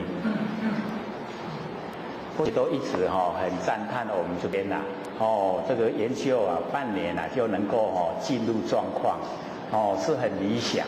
那北部的前贤或许这样一天过来能够1年都领悟就很不错了。大部分都是2、3年才能够领悟。那我们这边都还没有这个真正的实际的经过半年就会了。很不容易所以这个都是一方面呢，我们南部比较这个单纯，一方面呢这个根基都很好很不错，还有这一种成效出来所以我们假如说还不了解的话呢，那也没关系，只要我们肯心像北部有一位前贤就听呢这个如是我闻过年的时候听9天啦，就是光这4个字啊，听9天，然后又看到我们那个第25次的那个里面有讲一句啊，就是了了分明的知觉性，促成他真的就全部领悟了。高兴的人时间经过2年又1个月，2年1个月才领悟了，所以我们这边都很理想，很快就可以进入，所以我们一定呢要启发我们不生不灭的真心佛性。各位都启发了没啊？可能有的都启发了啦，有的这个被我们佛老师这个鼓励来听的比较新啦，还没有领悟所以或许又重复啊。我们呢在日常生活的时候，只要有空闲我们就呢万念放下，一念不生。然后呢，先认识我们那个了了分明的知觉性，那个佛性本体我们认识，认识了以后一定要培养一段时间，一段时间以后我们连个万念放下、一念不生的念头也不要有了，不要有这个时候我们那个佛性本体不生灭的那个真心佛性整个都呈现所以这一个时候我们一样要经过奴仆，要经过培养，让它茁壮长大。那这个时候我们可以把佛性这个启发，让它呢离开呢我们这个身一直到这个空间出来，然后我们到空间的时候本来这个空我们只要是没有启发佛性，这个空是完空的。那我们已经呢启发佛性的时候，这个空叫真空，空中有佛性在，那空中有佛性在叫真空。那佛性有，可是没有形象，叫做妙有真空妙有，就是我们佛性本体。所以凡是我们的心所在，一切都能够呢了然分别。就是能够清清楚楚的知道所有的一切现象像我们每一个人都有7孔，可是我们每一个人的那个7孔都不一样，所以是不是已经千差万别？有人的面拢同款，拢无嘛所以咱种你叫的时阵才袂去叫唔对味一人有1款味，拢7孔一样都是7孔所以我们真心所在，我们能够看得人家的面孔都那么谦虚，就是真心所以或许之前不是有讲，满眼本非色，满耳本非声，文殊常触目，观音赛耳根，还记得吗？就是我们眼睛一看不是形象，而是我们的妙智慧，就是文殊菩萨。文殊菩萨智慧第一所以它整个出来整个都是我们的那个般若妙智慧。那我们现在在日常生活之中就运用，我们看所有的那个众生看所有的人的面孔，一粒一粒拢看得就清楚，有无？有没有？都看得很详细，对不对？就是真心所在。我们真心在哪个地方，哪个地方你都了了分明，都能够分别的清楚看得就详细，有无？有没有啊？那我们看到以后，我们做怎么想？就自然安尼所以各位天贤，自然那个就是道，我们不生不灭的真心佛性，整个呈现，让我们看所有人一粒一粒拢就清楚，就是这文殊菩萨，这样了解了没？我们日常有没有在用？我们都看所有人他形象都不同，我们都知道。那个呢，已经是佛性的工作用。然后我们看形象，这个电扇是电扇啊，哦，那个底下各位浅显，那个电扇底下那个是什么？那个电扇底下是什么？哦，莲花哈，哎，各位以后都想做，所以会先认识它，哦，坐在莲花座上面，哦，所以我们了解，一看了哈，又了了分明。那谁了了分明啊？是不是我们佛性？对不对？哎，我们佛性在日常生活之中运用，我们都不知道，日用而不知啊。哎，所以我们看形象就知道形象，看人就知道人。每个人面孔不同就是不同，哎，都了了分明。那个就是文殊菩萨的妙智慧。所以满眼本灰色，不要进入形象。我们住相佛性的模体啊，我们不住相佛性的呈现啊，这样会吗？会不会？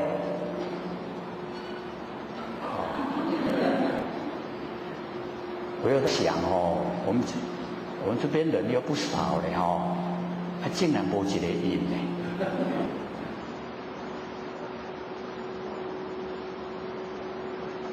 所以我们一定要在日常生活之中时时刻刻体会多呈现我们那个灵觉，就是佛性本体呀。在日常生活之中就可以体会只要我们不住相。上次不是问吗？我们要怎么成佛？都没记啊，不是2个字吗？对啦，离相啦，会吗？离相，离开形象。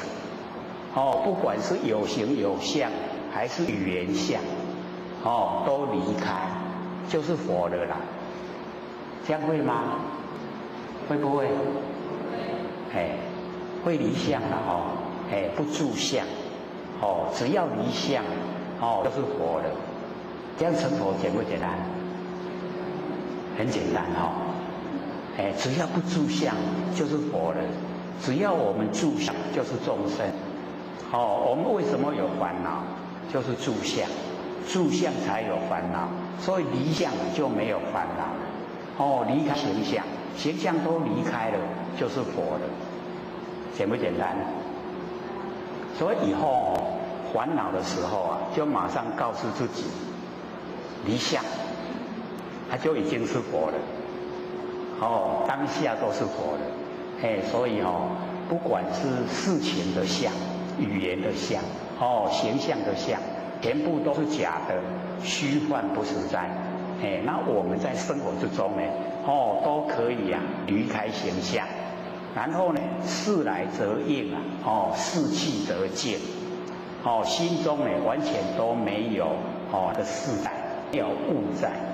所以我们儒家也讲格物格除物意，就是我们把心中的物都隔除。只要你心中不要有东西，不要有事情，那我们的心就清净。那心一清净就恢复到我们的佛性本体回来。时时刻刻我们守住我们佛性本体。这样不会有业不造业，不造业就不受苦，自己就解脱了就会生活的好像在天堂一样。或者都讲这个晚上睡觉都会偷笑的。各位有没有这个晚上睡觉时候偷笑都还没有是唉声叹气吗？也没有。那假如说是唉声叹气表示我们这个所作所为离开真理，离开道，已经不符合了。那我们只要都是符合真理，在真之中那一定都是很高兴，满腔欢喜可以笑开天下古今愁。在日常生活中把它体会呈现，时时刻刻都可以。只要我们有心追求，皆可以达到，可以成佛，从内心深处产生。所以我们了解说见我们的那个见解，它有快有慢，只要有心追求，一定都可以到达。快慢的就不用管它。那么和名呢？顿渐，华无顿渐啊，人有力顿，故名呢？顿渐，人有力，或者上次就讲说呢，立根的累世啊都在修。那累世在修呢，都在我们的性分之中，性分之中呢，都有这一些这个修持的一些那个内容以及构成，以及我们的认识都不一样，所以自然而然一下子一点的，只要三知识一点，马上都能够了解，能够清醒。不是有讲那个电视在报道一个5岁的那个小男童在弹钢琴嘛？有没有？他3岁就会弹了，可是来拍那个电视记者去拍摄的时候已经是5岁。那5岁的时候，那个弹钢琴就好像那个大师级的一样，那个声音很流利就流露出来，真的是钢琴大师。那可见呢，他累生累世也都有学，才自然而然会性中有。那我们根很利就是性分之中有。那根很钝就是我们累生累世都没有朝修道的方向努力都是忙于完成的事。各位浅显，完成的事什么让我们最忙？2个嘛，一个吃，一个睡觉，不是这样吗？是2个是让我们最忙的我们就忙于这个事所以就没有对修道很着重。那假如说呢，我们了解说到凡尘来是业力把我们推到凡尘来，是我们造了业。那我们为什么会造业呢？就是因为不了解真理没有研究真理，不知道才呢造了业，造了业就要受苦所以我们现在就是要找根源为什么会造业，为什么会受苦，找到呢这个根源就是因为不知道真理，不了解真理。那我们在找借口说不研究，那会给自己自己给自己找麻烦6道轮回好不好？不好都是很苦啦。我们人最好都这么苦了，何况是其他的那更苦所以呢就不要在这个6道里面轮回一定要脱离。那要脱离一定要了解真理我们从真理这个角度来解开万义这个万事万象都是呢从呢这个我们的这个不生不灭佛性本体呈现。那因为我们呢不知道不了解所以呢在这个呈现的时候我们呢就没有那个是我最好的一个那个方向就是让我们有一个觉跟有一个不觉。那不觉的时间居多了觉的时间很少。各位浅显，我们在生活整天24个小时能够保持觉有多少时候？吃饭的时候，吃饭的时候觉了没有？没有连吃饭也不知不觉睡觉的时候觉了没有？不觉一直睡觉没有醒过来的时候所以我们呢在生活之中可以说我们的佛性呢能够让我们都有那个觉。可是大部分的时间呈现的都是从觉生发的不觉。因为不觉，所以我们呢起心动念。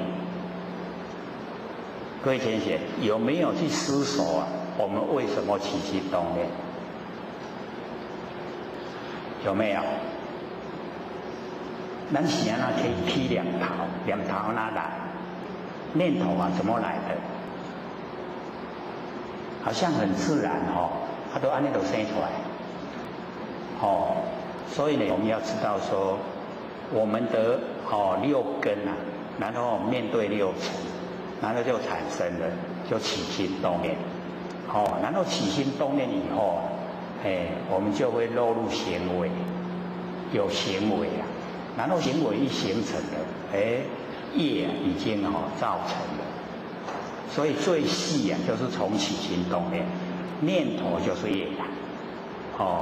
所以咱伫咧修德，我们修道呢，要从念头入手，让我们的念头啊，在我们自己的管制之下。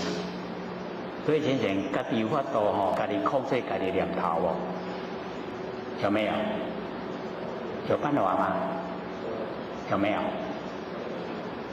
家己的念头生出来，家己有法度家己斩断，有无？还是家己修补较好咧，让念头更长一点。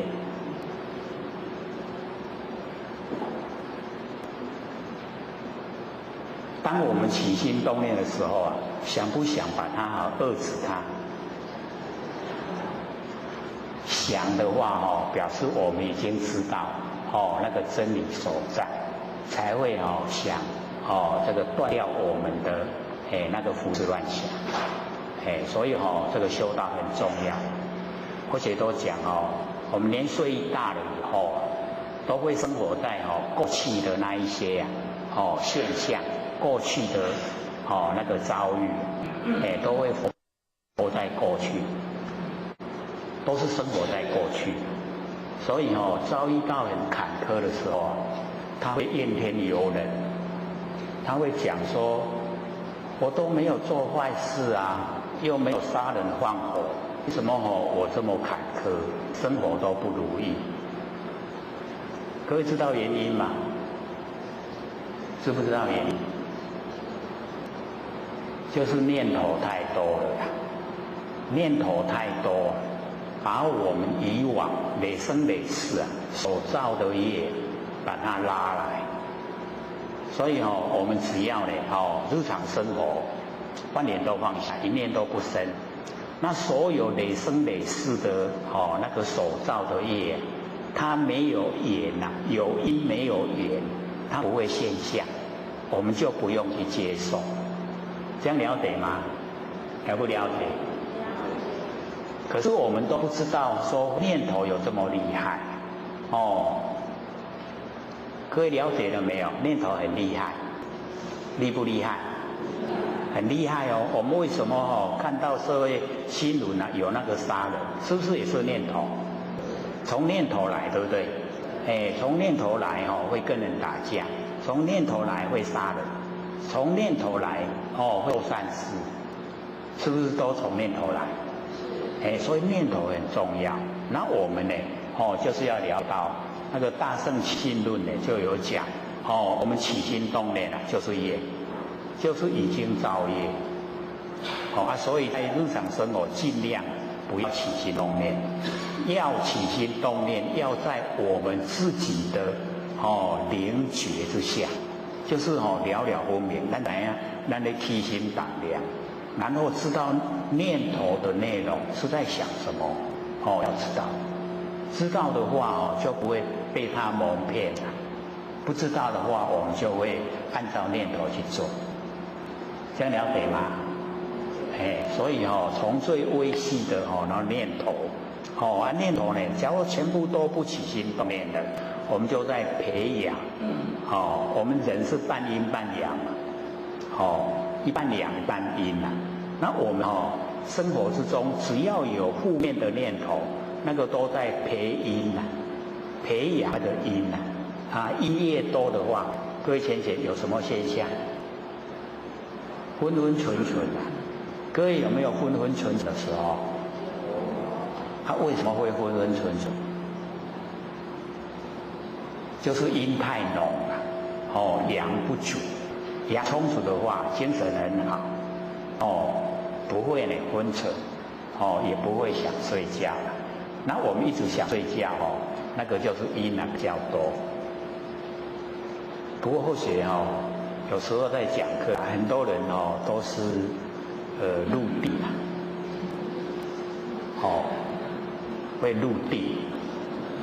那或许说能够入定，跟那个周公打交道，那个时候是最理想的状态。因为你能够入定，不会胡思乱想；你能够入定不会睡着。既也没睡着，也没胡思乱想，是不是最理想？所以那个时候会见到仙佛了。你很清醒的时候绝对不会，仙佛不会现给你看。就在你入定那个时候，看到了。所以或者都会鼓励尽量享受。能够入定尽量享受。最理想的修持状态。也没有胡思乱想，也没有睡着，容不容易？不容易所以我们要修到那一种入定的状态。灵觉都呈现了。所有这个外物外境全部都不进来，然后我们里面也不出去打交道，理不理想？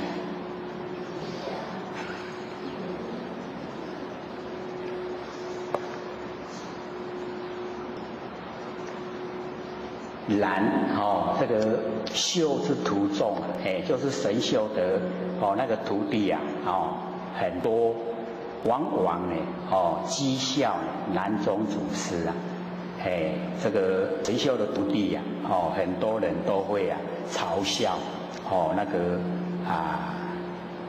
六祖本人不是一字有何所长就是他不认识一个字，有什么那个长处让人学。所以这个是完成的这个观念。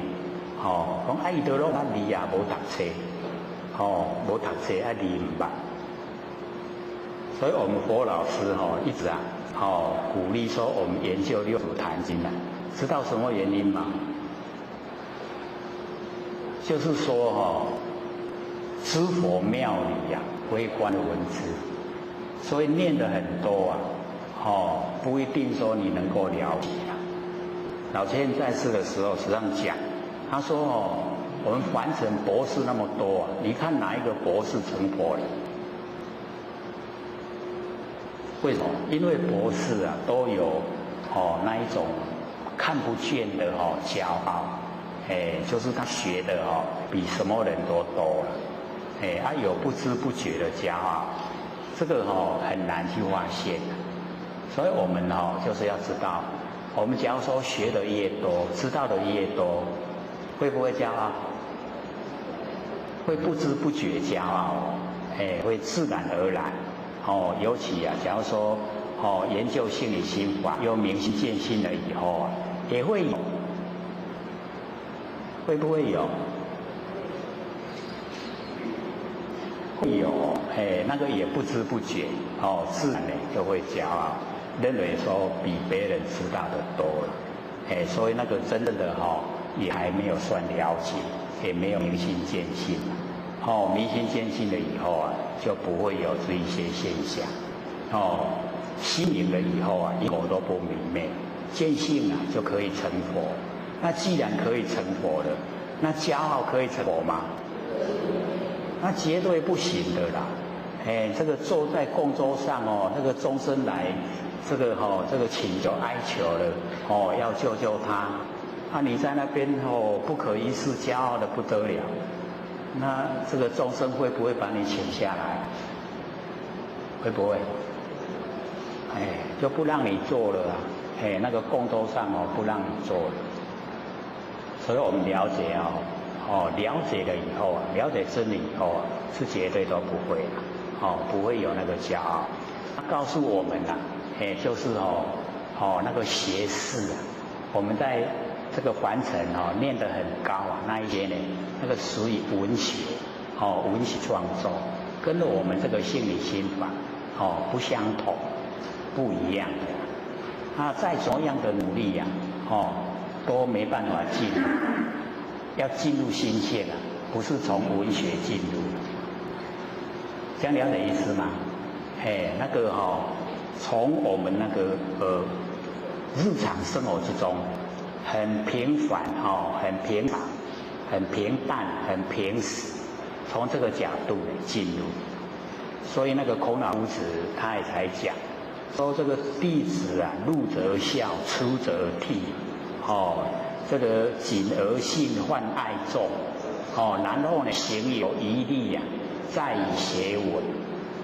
我们行了这一些呢，应该尽的责任，该做的事啊，都已经做到了，还有剩下来的时间，还有精神，你才来学文章啊，所以那个文啊，是摆在最后。那我们现在为了要这个赚钱啊，要找这个工作职业啊，所以都把那个文啊，摆在第一啊。这个要去找工作，就先问有没有大学毕业，是不是这样？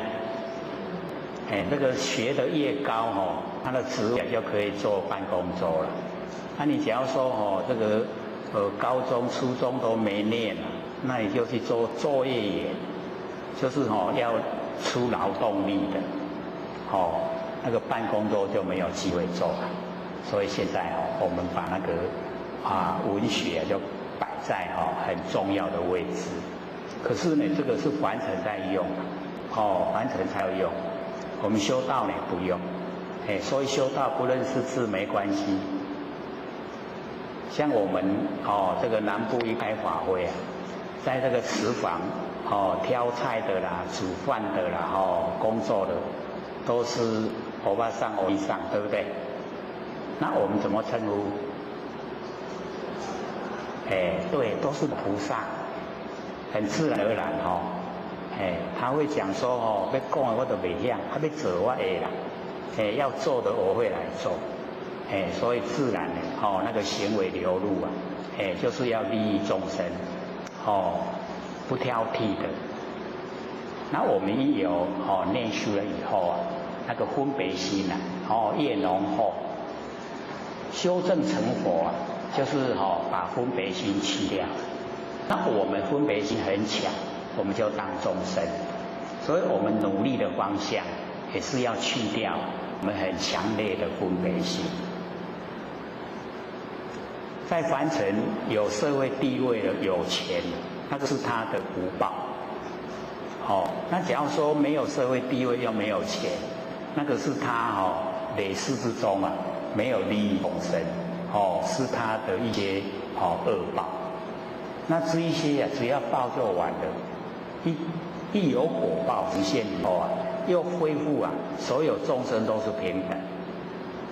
所以佛才会讲说，不择冤亲，平等嫉妒，就近的度化他们，不选择冤家跟亲家，这个义亲都不选择，都是平等的，大家都平等，所以我们也要培养那一种平等心。那个四字里面就有讲，那个平等性质心无病，还记得吗？六祖又讲我们只要能够进入平等性，心就没有病了。可是我们现在呢都有心里都有病。各位心有没有病啊？有啊。哪个地方的病？见解上面不是说我们那个身体的心脏，是我们见解方面不跟真理相应，那个呢就是毛病。所以知佛妙理微观文字，六祖虽然说呢都不认识字可是他呢都能够了解这个真理，他可以把真理行得出来，做得出来。那神秀呢他也讲他说他得无师之智，没有老师的智慧啊，不用老师教啊，他就会。哎，各位浅显啊，我们有没有无师之智？有没有？我们每个人都有哦，所以哦，这个我们想一想哦，这个出生在凡尘啊，迄拢唔免人教到会晓食，有没有？迄囡仔爱个教咧，教他吃的时候啊，你不要教他，他会不会吃？会不会？哦，那个叫无师之智啊，不用老师的智慧，一概的都一样。那我们一回想哦，我们这样哦一路走过来，慢慢长大，是不是有很多都不用人教，我们都会，对不对？那个不用人教，我们都会，那个叫无师之智，没有老师的智慧啊，我们自然就会，会有。可是呢，我们在这个自然就会有的里面啊，很多都是我们的习性。长大了以后啊，习性更强。那我们的习性合不合真理？有一些啦有一些习性呢，并不合真理。所以我们修道的时候啊，就是要来关照我们的习性呢，跟真理啊合不合？不合的时候啊，要把它去掉。像我们习性里面啊，有这个贪嗔痴三毒。佛性里面有没有？佛性里面没有贪嗔痴啊，习性里面有。所以我们呢就要能够啊了解，说我们贪嗔痴啊，是在贪什么？然后嗔是生气什么？然后痴啊，又是对什么呢？都不了解。痴就是无明。那我们为什么这么无明？为什么贪嗔痴？了解了以后啊，就会去掉它。去掉它以后啊，我们那个无师的智慧啊，自然会呈现。所以柚子啊，它有无师之智。深上圣，深深的领悟啊，最上圣的佛法。所以我们呢也一样要深深的领悟啊，最上圣的佛法。我们呢这个以往也都有稍微有提起呀，就是这个十四古今啊，不离当念，那个就是最上圣的佛法，还记得吗？记不记得？那个十四怎么算？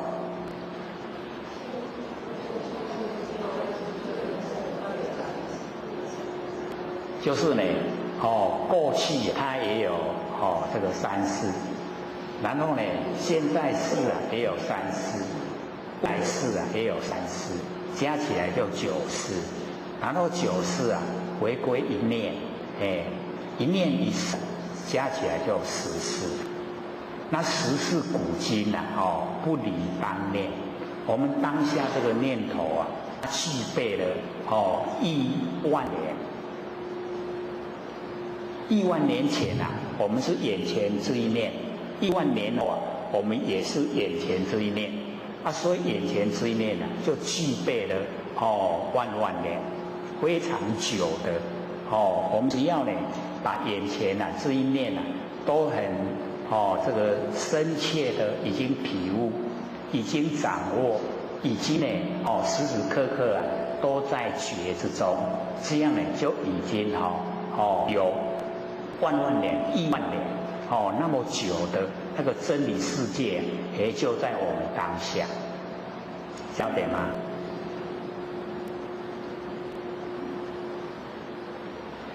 所以或许才想到我们讲过的那个有家大师啊，他不是讲说密则之经啊不可见，密就是寻找，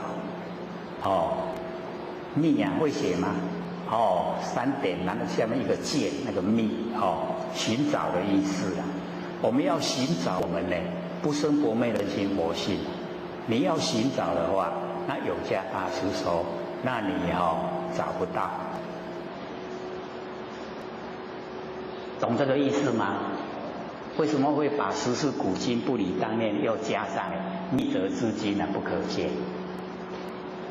就是呢体悟这一个真理的就是要用我们来体悟领悟，不是呢那个有形有相可以看可以摸可以听，不是那个，而是呢要我们真正的是领悟原来这么亲切，就在我们当下这一念，它已经就是不用再找了。所以秘籍至今不可见，你在寻找就知道你找不到，这样了解了没？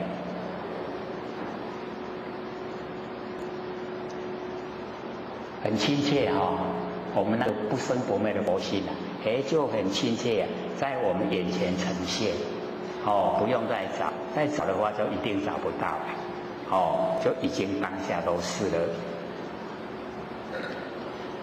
神秀呢说我不如也他说我还没有到这个六祖的那一种状态且五师五指那个五指这个亲传依法就是传那个音波给六祖，岂突然哉那个不是没有原因的啦，一定有原因就是因为呢这个六祖可以体悟到最上的可以来度化众生可以呢讲这个最殊胜的佛法让众生修持，让众生都能成佛。那么五分不能这个远去亲近虚受呢国恩，因为那个神秀有接受那个皇帝的征召到那个皇宫里面虚受呢这个国恩。汝等知人无志于此这个神秀心还是很宽广跟他的徒弟讲说你们不要呢这个志就是阻塞拢唔免多爱家啦可往巢虚参觉就是呢自己心里面不了解的地方可以到巢虚去那个把自己的那个疑惑疑问都在那边找到那个答案那个参觉。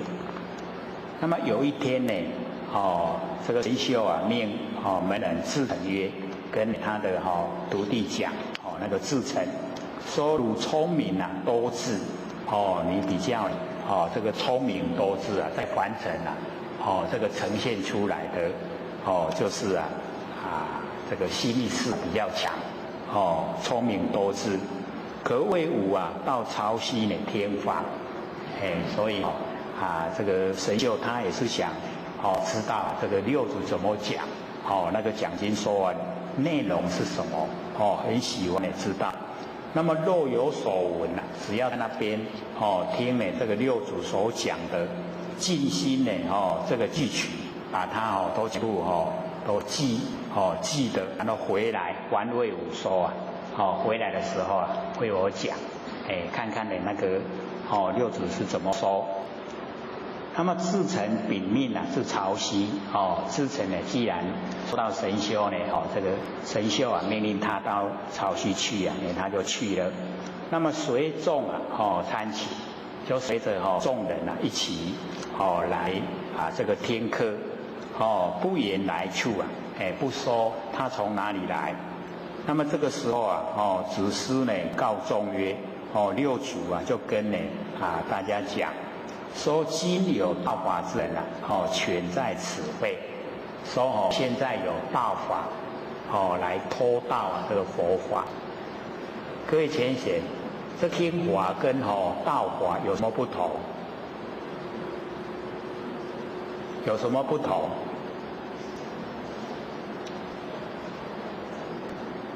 所以各位浅显，我们假如说去听，然后是想我们自己本身要修，那个就没有道法了。然后我们去听，不是自己想修了，而想听他怎么讲，我也要出去把他所讲的去贩卖给别人，那个就叫道法。我们有没有这种情形有没有？因为有时候啊，我们到这个别的那个道场或是别的宗教，然后呢去听他们怎么说，然后听他们说了以后啊，并不是说我们想修自己的心情，而是想汲取他们所说的话，然后出来的时候啊，把它当成自己的，又讲给人听啊，那个就叫道法。这样能够分得清楚了吗？我们自己听讲修啊，那个就不是道法。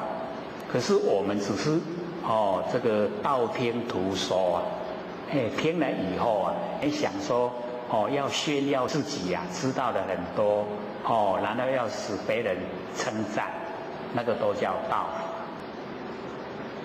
我们很容易会犯会犯到这个毛病不是家己讲想要修啦，咱听伊讲他讲，若讲好我甲记起来，换我后日来讲给别人听，有没有？我们有这一种情形那个就叫道法，这样了解了吗？所以呢，这个六祖呢就讲说呢，有道法的人潜在此会，那么自成即吃礼拜，这个自成他也是很这个明白的人啦，用这一定在讲我，所以他就自己出来承认，就出来礼拜。那么继承其实就把他接受呢神秀那个主妇的事就全部讲出来。他到这边呢，就是想听六祖怎么说，回去要告诉神秀。那六祖呢就跟他讲说，汝从预言来应是细奏，说你从那个神秀那个地方来，应该就是坚定干掉，坚定。然后呢，这个自成呢他就回答说不是，伊讲不是啦，不是干掉。六祖就问何得不是？讲来不是。那自成呢就讲未收集事讲我还没讲的时阵那句话心不是还没有讲出来之前，确实就是那个心，就是要听怎么说，回去要向秀禀告，那个时候就是坚定干掉。说了不是因为说了以后，他心整个变化，讲唔去做迄个工作我要为我家己修所以说了以后他心已经表白，这样吗？就是他已经整个心变化，还没有出来礼拜的时候他确实听到六祖怎么讲，要去传给神秀听。可是呢，他出来礼拜以后，他就把那个回去收的那个事全部拼开了，不做那个事了。所以整个他自己本身要来接受这个佛法的那个熏习，所以收了即不是还没有收的时候，确实心是那样。然后呢，六祖就问他汝师若为这个示众，现在就问他说，那神秀是怎么样来教导这个徒弟的就问这个自成，然后自成呢这个回答说，常指挥呢大众这个指导教诲大众那些徒弟，住心呢关键常咒不恶，就是住心心要住，然后来关键关这个清净各位浅显住心对不对？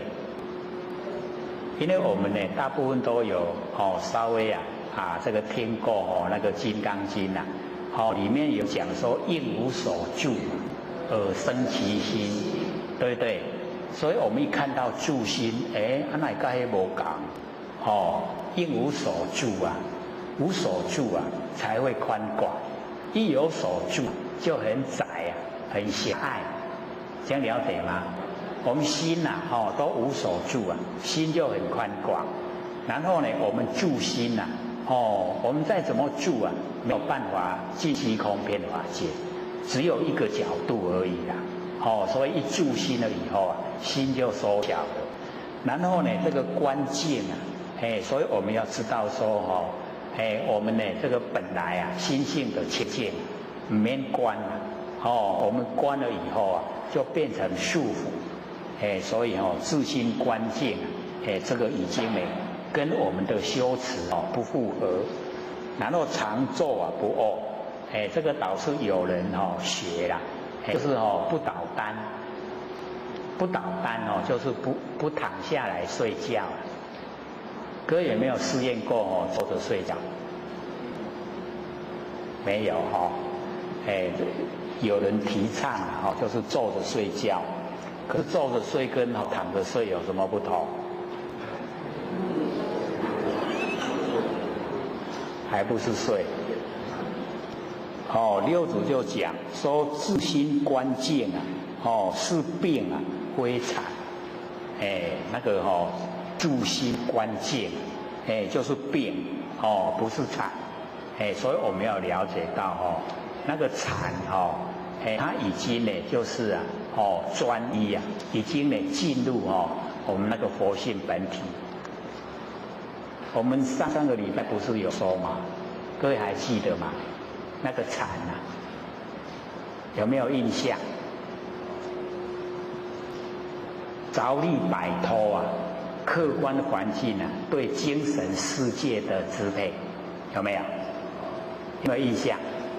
这个蛮重要我们就是着力摆脱我们客观环境呢对我们精神世界的支配。我们现在都被客观环境支配我们的行为，我们都不知不觉。所以要修禅我们就是要知觉，要知觉，要知道，要知道说，我是不是受到客观环境的这个支配？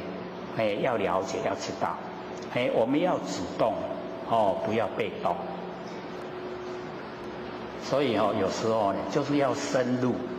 深入其间，要真正的努力呀，然后呢，在我们的那个生理方面我们就是要超越我们那个生理知道，我们有心理跟有生理呀，生就是我们身体的生老病死那个生理，那我们生理就会怎么样？会引起我们那个情感欲望的追求，就是男女之间那一种情爱的事那我们要超越，我们要修禅的时候就要超越我们那个生理那个呢那个机能那个感官对呢外界那个情感欲望的追求，就是要超越。然后呢，我们要训练训练出一种不受呢客观环境跟主观意识这个左右影响那一种心理状态，这样了解意思吗？要面对凡俗又不被凡俗束缚，要面对万象又不住相，这样能够呢这个使我们的性体就很清净，那头头都是道那么在我们日常生活之中呢，那个一举一动都能够体会呈现我们那个佛性灵跟觉，那个就叫禅修禅定进入禅。有没有比较深的印象？会做了吗？就是要先熟悉啦，熟悉这个过程，说不受呢客观环境以及主观意识。我们现在大部分都受这两个大的支配，一个是客观环境，一个是主观意识。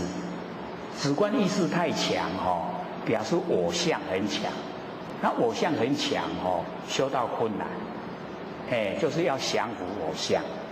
所以主观意识我们要了解。各位先生，主观意识强不强？主观意识强也有它的好处啦，就是会择善固执，各位有没有择善固执啊？那个就是好处了。就是不能说这个人家的意见都不听，人家的意见都不听那个就主观太强。是有时候啊，我们听人家的意见，有时候要这个跟真理呀，这个相互合，看一看人家的讲出来跟真理呀合不合？合的话要听，不能说自己呀一意孤行，自己一意孤行，有时候也会有灾难，不合群嘛。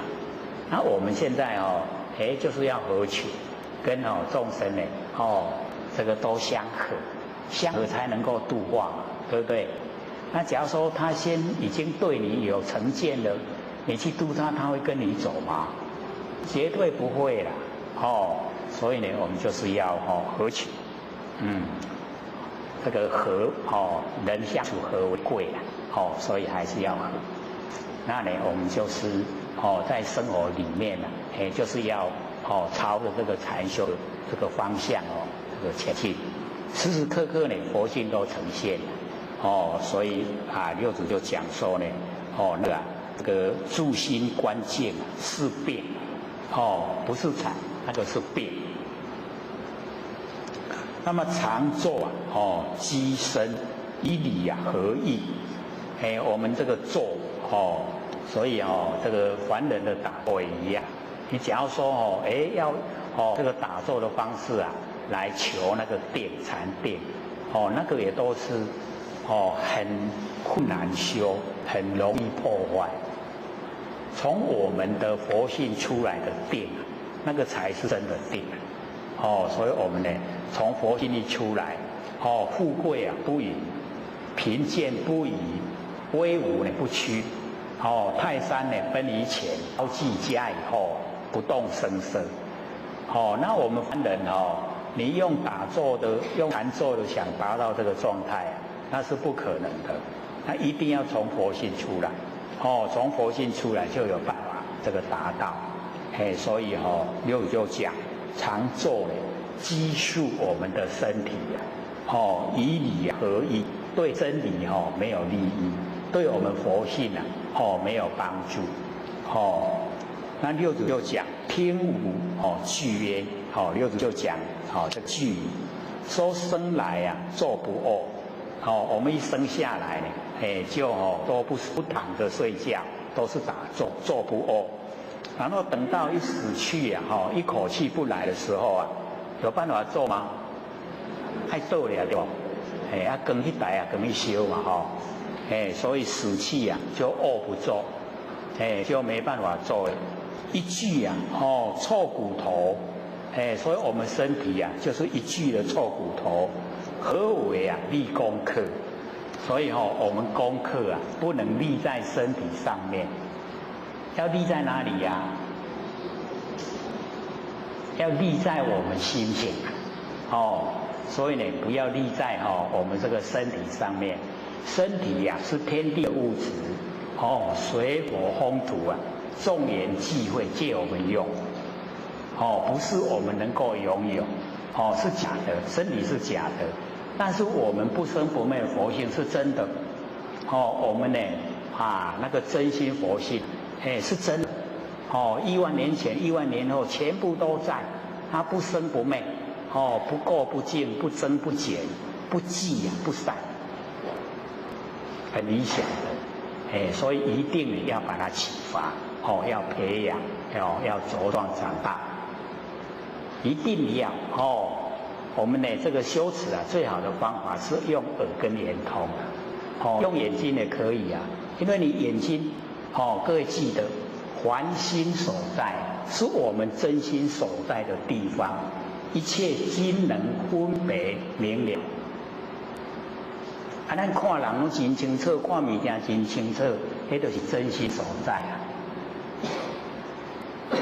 这样有没有了解了？你看我们真心是不是就在我们眼前？在不在？很亲切咱看出来拢规个拢真心。所以啊，真心啊，这个即心就即佛，辛苦没？成了没？这个叫不敢承担。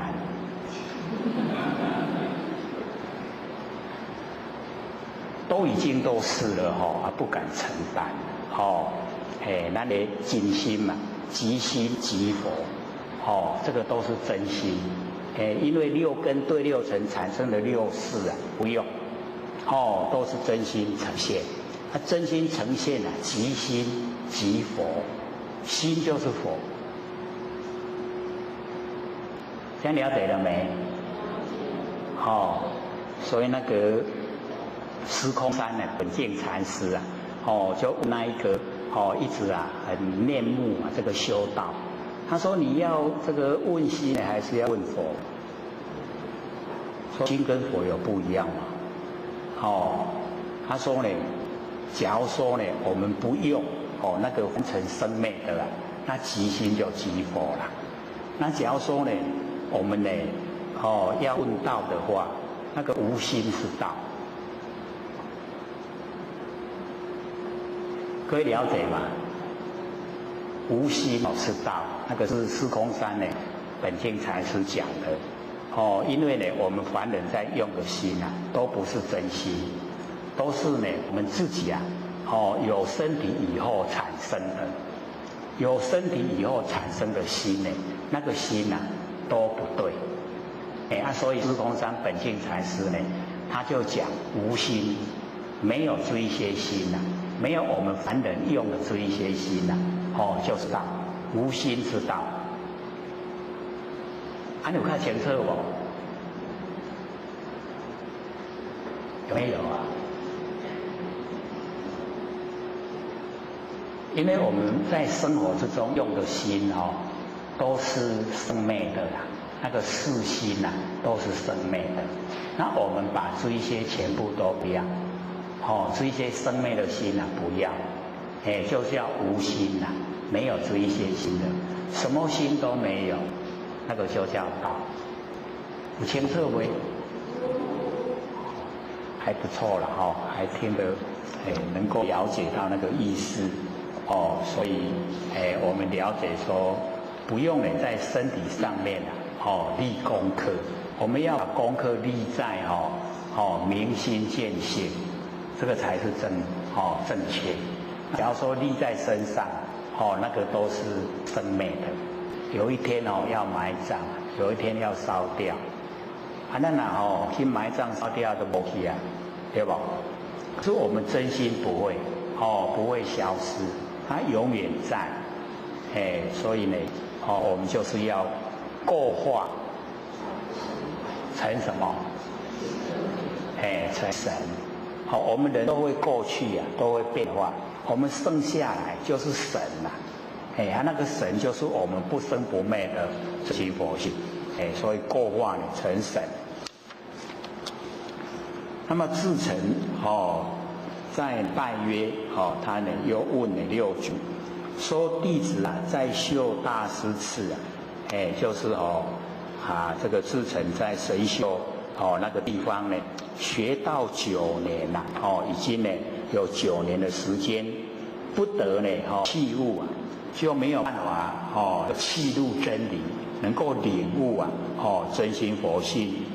那么今闻和尚一说辨弃本心，现在呢听到六祖这么一讲，就跟自己的那个本心不生不灭的真心已经契合了，就契本心。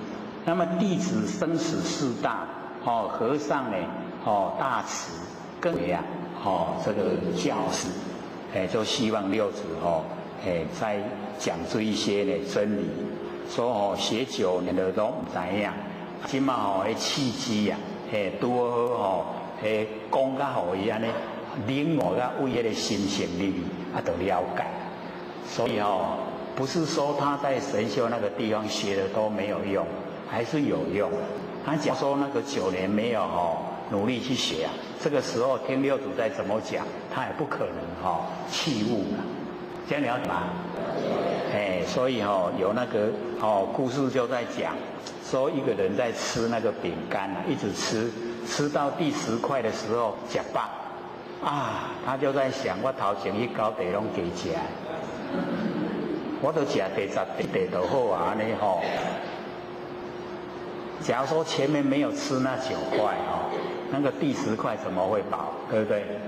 所以前面那个还是有用所以我们就是要了解说以往我们研究很长的时间没有器物啊，我们的真心佛性也没关系根基都扎稳了，现在一拼呢就懂了原来当下了了不明就是真心佛性。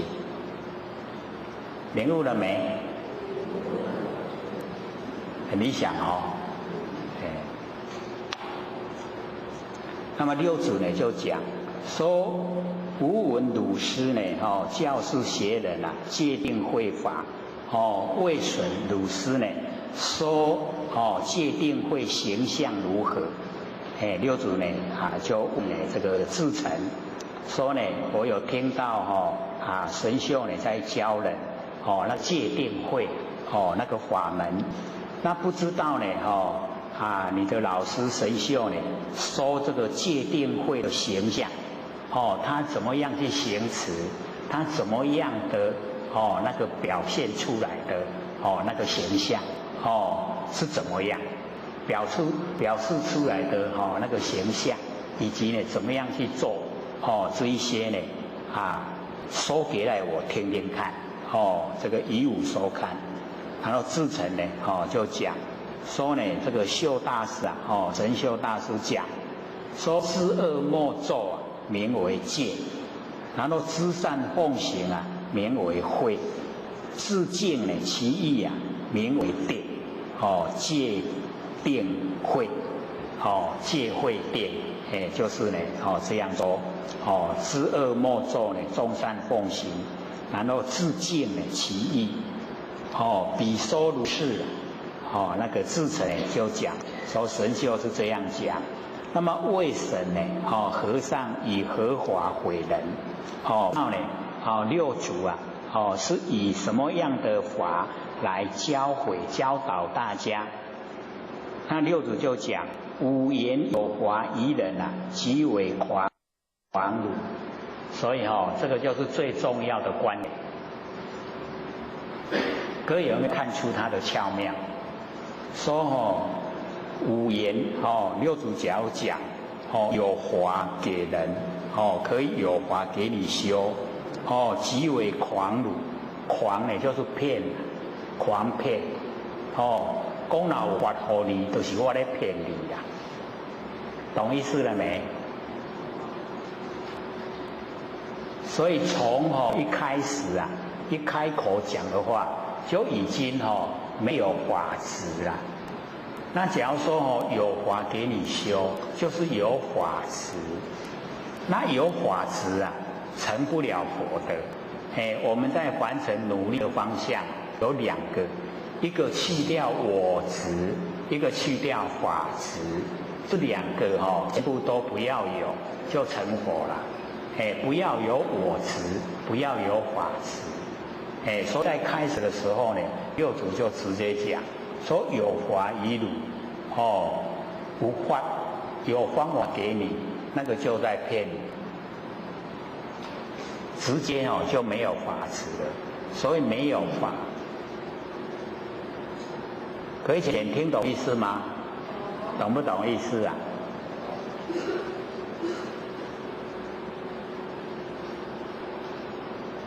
或许还把它讲出来了，本来这个不要讲的啦。这个没有法的法就是最上乘的妙法啦，这样懂了没？可是经过我这样一讲糟糕了，又住相了，又进入法了，所以很多都是要领悟啦。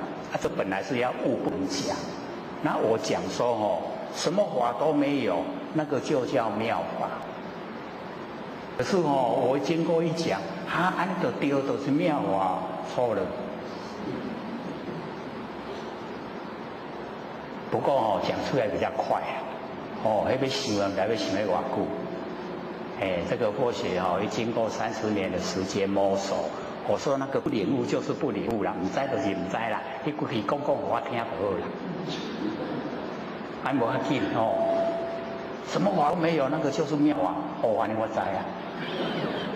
袂使带伫形象你若讲就是迄妙啊，错了有没有比较快？比较快了所以要了解那个无言之法不能说的，要领悟的就是这样。你领悟出来，就是这个最殊胜的。最殊胜了都不能落入形象。你说这样就对，那住相的啦。所以那个舍利佛在跟那个释迦牟尼佛对答，说你以前讲五蕴就是众生的佛性，现在又讲戒定慧就是众生的佛性。然后佛就跟舍利佛讲说你哪遐无记忆？较早咧甲你讲的时阵，迄就是众生的根源。舍利佛讲唔是啦，你安尼讲来讲去众生听唔捌。佛就讲听唔捌就是中道。然后舍利佛这样就对了吗？释迦牟尼佛说错。听得出意思吗？众生因为抓不到，是不是没办法抓？没办法抓，没办法住相，对不对？对，那个就是中道。安尼就对啊，安尼就对啊，你就住相，这样懂吗？所以佛法奥妙都是在家了。所以看佛经的时候不要死背经文，你要活用，看佛表现什么意思。为什么这样说对？为什么那样说不对？赶快在理呀！原来是在我们有没有住相？住相的错，不住相的对。那我们最困难在哪里？不住相，不住相是最困难。所以在日常生活之中就是要学要学呢，真正的到达都不住相。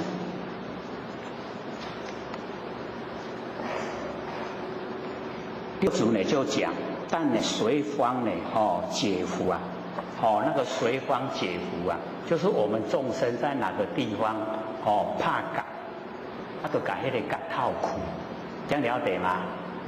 所以或许才会鼓励我们多发问，因为我们呢这个不了解的地方有怀疑啊，那个就是打结怕感一定要把这个感套苦。没有解开的话我们没有办法进入我们佛性本体。所以所有的结都要打开。说这个叫随方解伏啊。就是看看我们在哪个地方去绑住了，把那个所在套里头这样了解吗？所以我们在凡尘生活的时候有疑必问。有疑问不知道的地方一定要问。这个问了以后那就可以解开了。那我们呢，只要说有疑不问那个疑我们一怀疑各位浅显会产生什么？颠倒。怀疑就产生颠倒，然后颠倒会产生什么？妄意。妄意会产生什么？无明。无明会产生什么？悭贪嫉妒。所以看从怀疑一直下来都没有好事我们不是有讲过吗？说这个邻居有一个老先生这个东西放的忘记了，竟然怀疑隔壁的小孩子是小偷。所以当他怀疑的时候看到这个小孩子越看越像小偷，越看越像。查拉林可是呢，经过一段时间，他自己找到他放的东西原来我家己坑到袂记哩伫家啦，不是那个囡仔偷摕去的啦。那个小孩子没有当小偷。这个时候再看到那个小孩子怎么越看越可爱？小孩子没有变啊，变的是他怀疑的心变化，这样了解吗？所以我们有疑啊必问，所以鼓励鼓励呢大家要问，不知道就要问有疑啊必问。所以这边呢就讲说随方解狐，那么假名啊三昧就是呢我们所有的感动怕亏啊，所有的感怕亏也有这种三昧，三昧和正定正定从佛性发挥出来的那个正定就叫三昧用一个名称呢来称呼叫做三昧。那么鲁鲁师所说的戒定慧啊，实不可思议也按照呢那个神秀所讲的那个戒定慧啊不可思议。那么无所见啊戒定慧啊又北六祖呢所讲说呢我的戒定慧啊又跟神秀不一样。那么智澄呢他就问说戒定慧啊只合一种跟他一种呢如何啊更北？原来讲无同款。六祖呢就讲说如师呢戒定慧啊接这个上圣人，那么五戒定慧呢接呢最上圣人。这个六祖的戒定慧啊要接引那个最上圣的那悟解不同，领悟跟了解不一样。所以我们要知道领悟啊也有深的领悟，也有浅的领悟，了解也一样，有程度上的差别所以那个悟解领悟了解，我们一定要深入深入其中。那么见有此己，就是我们的见解有的很慢，有的很快一下子呢可以跟真理契合，可是有的要很久才能够跟真理契合。那么汝听呢吾说六祖呢就讲说以彼同佛，看呢我讲出来的跟神秀有没有一样。那么无所说法不离自性离体说法名为相说。所以这个六祖就讲说呢所说的法六祖所说的法不离自性，就不离开我们的不生不灭的真心佛性这个离体离开我们不生不灭的佛性本体来说法，名为相说。所说呢都在形象上面，相形象，不是说呢没有形象的佛性所以相说呢跟性说都不同。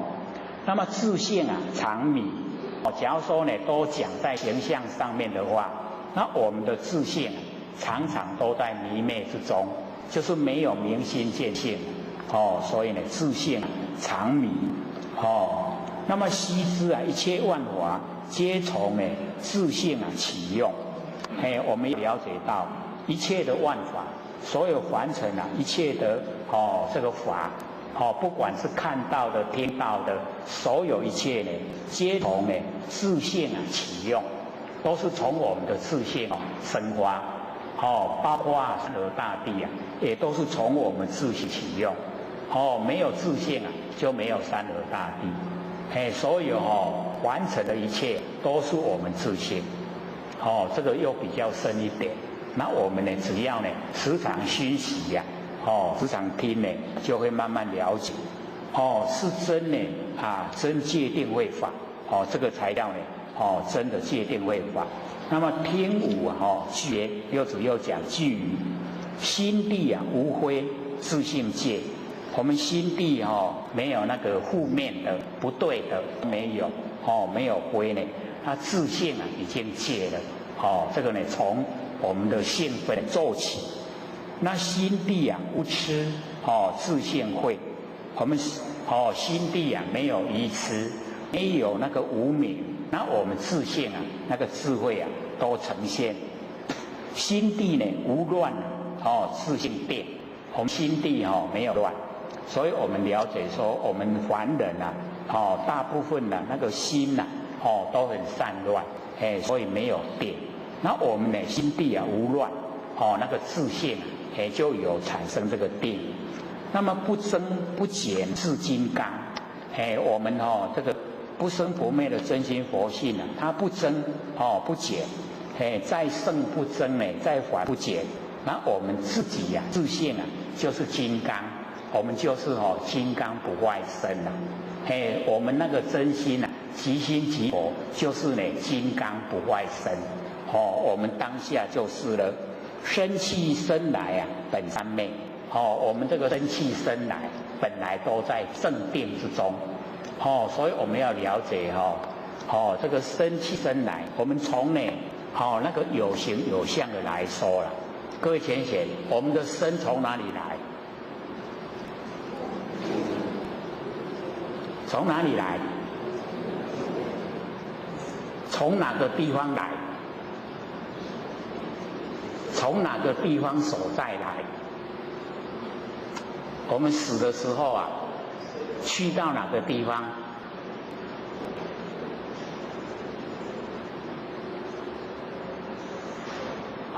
所以各位浅显，我们生来的地方，我们都会想父母亲结婚，然后把我们生下来。可是各位知道我们身体就是四大假合，所有红土众缘际会借我们用。那我们来没有来的地方所在，现在是在说现象，身体的现象，来没有来的地方所在。那我们死掉以后不管是埋葬还是烧掉，我们也没有去的地方所在。这样了解吗？来无所从，去无所住，无去倒位无来所在。那假如说没有来又没有去是什么？就是常住了。这样有没有更懂一点的？有没有？来无来所在，去无去的所在，没有来没有去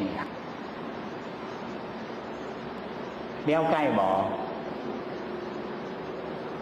这个导是比较正确，要了解，所以没人回答。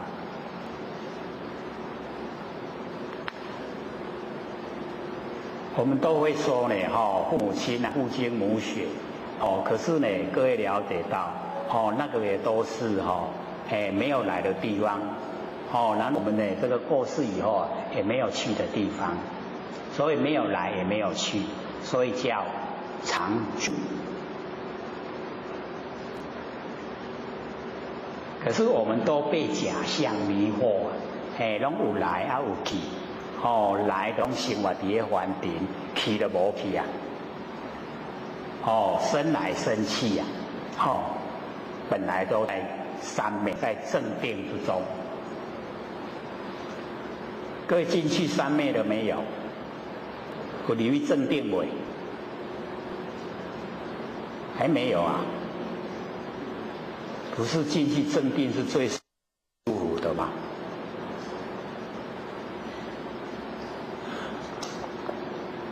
所以六祖就讲，生气生来本三昧，就是我们的那个来跟去都没有那个固定的地方所在，所以呢，这个又牵涉到世间相常住，世间的形象它都永远在所以我们一走入真理世界就跟凡尘我们住相的心完全不同，不一样的所以我们可以进入自己那个本性之中的界定慧。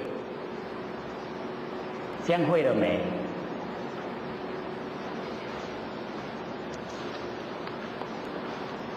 再说一次了心地无灰呢，自性界心地无痴，自性慧；心地无乱自性定；不增不减自金刚；生气生来呢，本三昧。所以这个讲的就已经呢都进入真理世界，在真理之中。那我们全部都是在真之中，不管我们生的呈现现象，或是呢我们这个寿命一到了，已经呢又不再凡尘了。我们整个都没有变化，什么没变化？就是我们不生不灭的真心佛性都没有变化。那么所变化的是一些相都虚幻不实在，都是眼即得生啊，眼散就灭。当他呢因缘际会的时候啊，当下都是空，性都永远都没有变化。所以呢，佛就鼓励啊，所有这个修道的弟子啊，就是要观察眼生的道理。若见眼生啊，即是见法；若见法，即是见佛。还记得吗？又蛮久的没讲了所以呢，看到因缘际会，就讲了我们呢看到那个水泥车啊，那个圆圆的在转的那个水泥车，它里面有那个石头，有沙，有水泥，有水，然后搅拌，搅拌一起了以后啊，然后灌浆，然后呢让它干了，就呈现我们建筑物。那个见法，见到它的变化，看到那个变化的方法。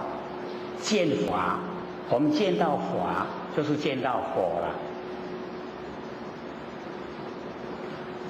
为什么要讲这样呢？因为凡尘的万象，都是因缘际会才有，事情也是因缘际会才有，所以都是眼即得生啊，眼散就灭。我们就是要了解所有的相虚幻不实在，不实在，让我们从住相的心抽离出来。所以我们在凡尘的因缘际会啊，我们要去观察，观察它眼即得生，眼散就灭。那水泥一灌浆啊，它的寿命100年，100年在我们佛性来讲很短暂。一刹那就够了，过了100年以后啊，那个水泥没有性，它会风化，会浮起啦。你甲摸的它就浮浮地落来。那个呢，就是水泥的寿命已经到了，那个盐散了，它就灭了。所以当它现象的时候，当下都是假的，不要等到它灭了，当下都是假的。那我们了解说。这个眼即则生，眼散则灭的相，事也是一样，眼即事情来，那个事情也会过去，就眼散，都是假的。那假的我们就不要住相。那所有的相我们都住了，我们是不是离相了？离相叫什么？就叫佛啦。我们全部相都离了，就已经是佛。整个佛是不是呈现？相都离了，是不是整个佛都呈现？已经我们整个真心佛性都整个呈现，就是已经都是佛了。体会了没？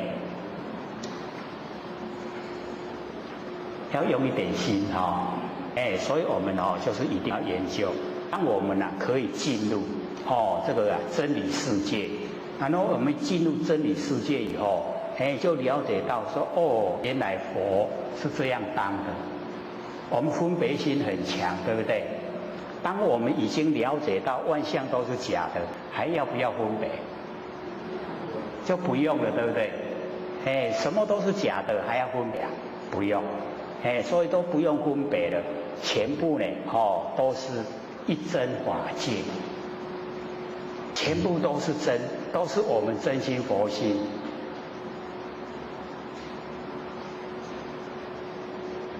在我们住相的众生来讲，要到达一真法界，是有一点距离的。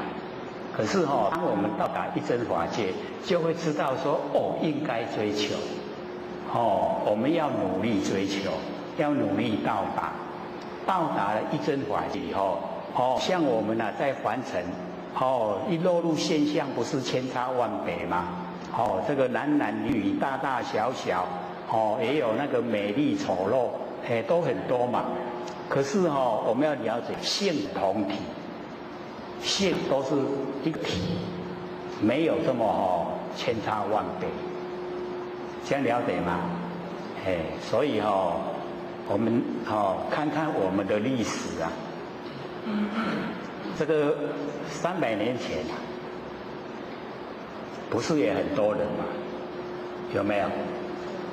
那我们看看300年前的人啊，他们现在是什么样？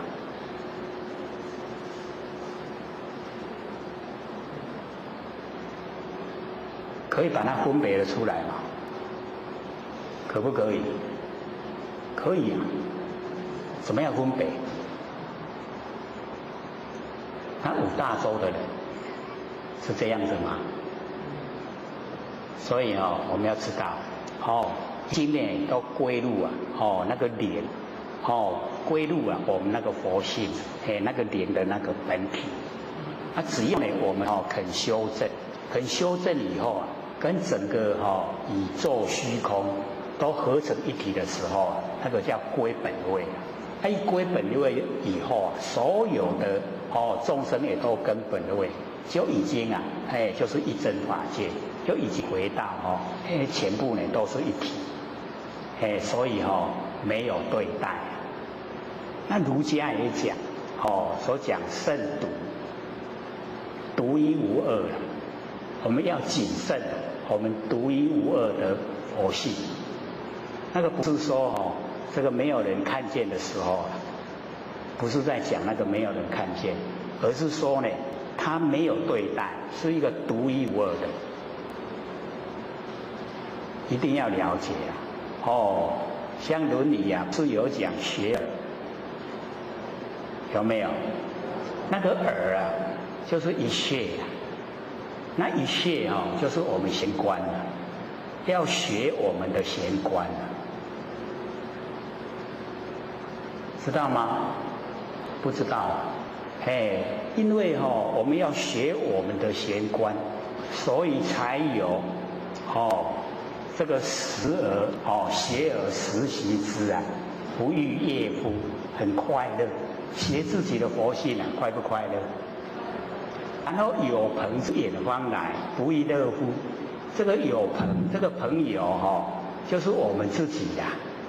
我们佛性啊，不是有那个功能作用嘛？功能作用都是向外去追求啊，对不对？现在把它找回来啊，快不快乐？这个朋友把它找回来了，快不快乐？那快乐是这样的，不然一些朋友拢走漏朋友，你哪会快乐起来？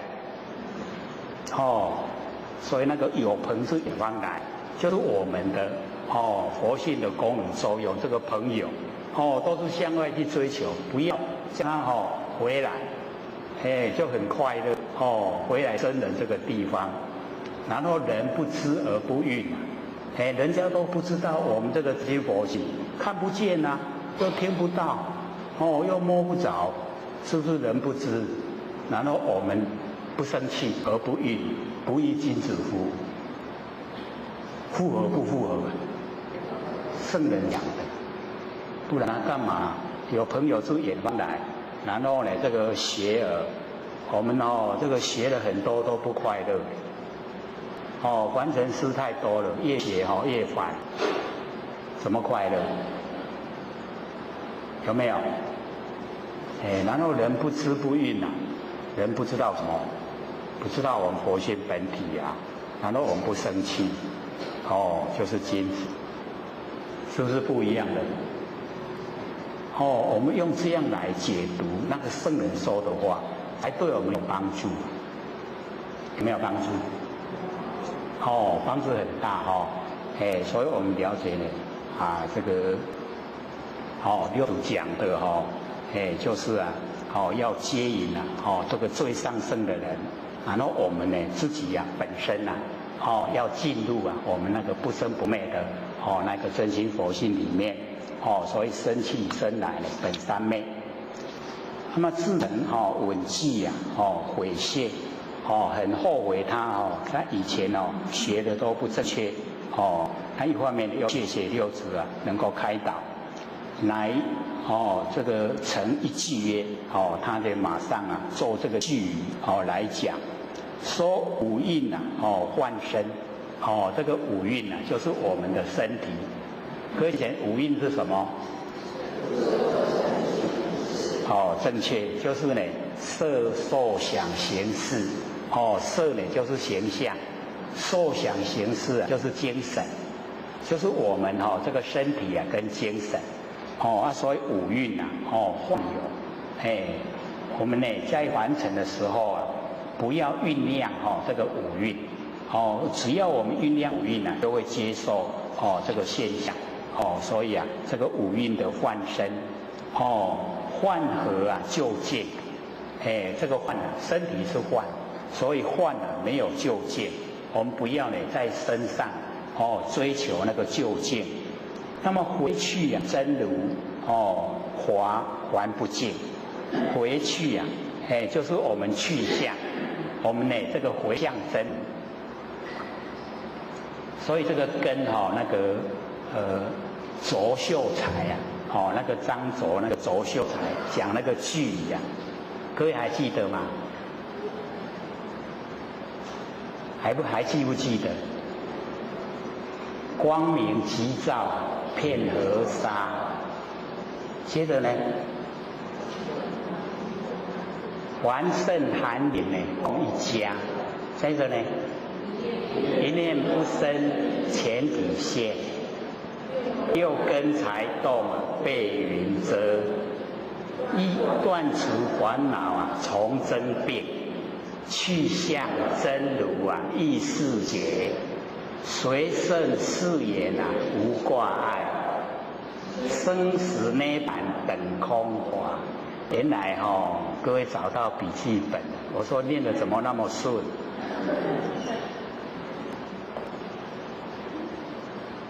所以这个去回去真如就是呢这个趋向真如意识学。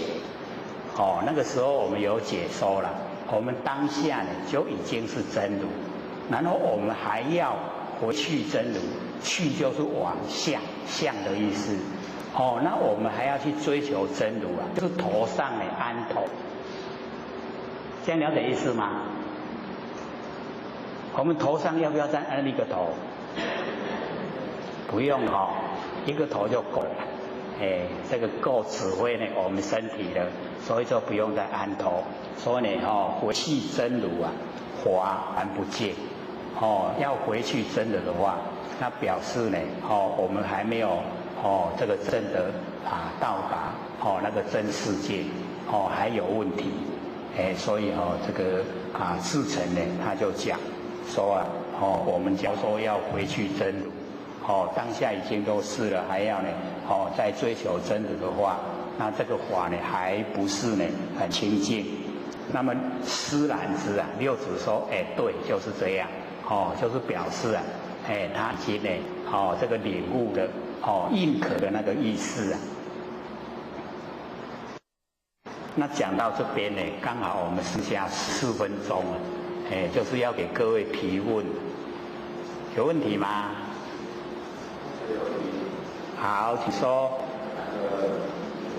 好，请说。我有担心有个情况，就是把那个天命的问题，那五祖将那个波传给六祖，然后很多弟子父母嘛，对不对？我就是父母嘛，会就是抢衣钵就是让你到了手换了，就是都拿不好。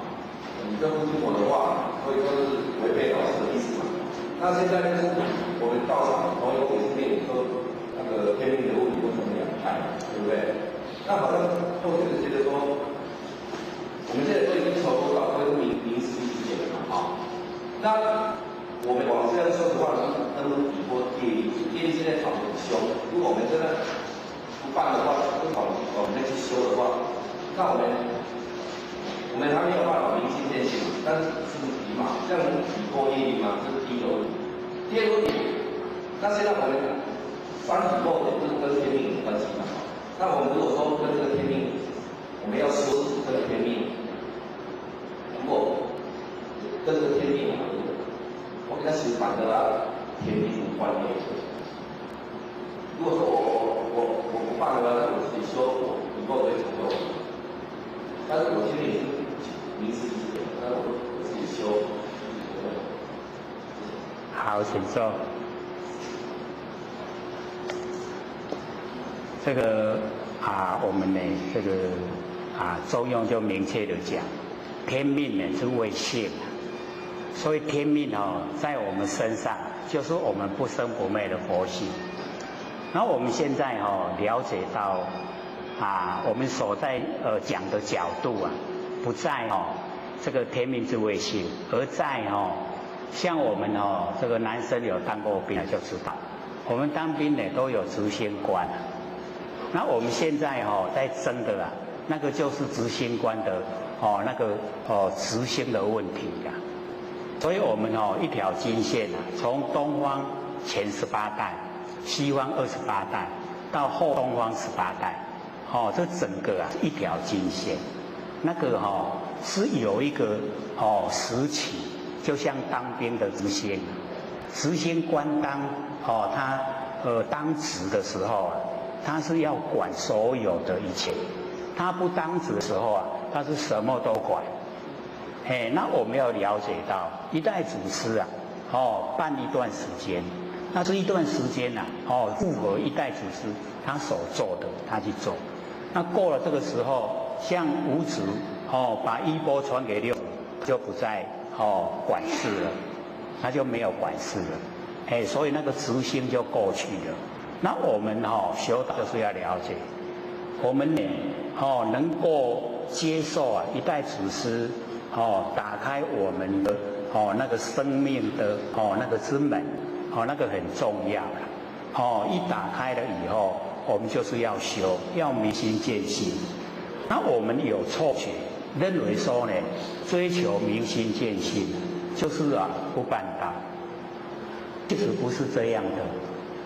真正的他了解这个心性他是用生命来度化众生，不办道。那我们的那个办道的范围就是太狭隘了，把人带求道完成了，那自己本身都还不了解。我们度人求道，就是要他成仙做佛。那我们自己有没有认识怎么样成仙做佛？所以我们在争那个天在谁身上，天命怎么样传承，那个方向已经错误了。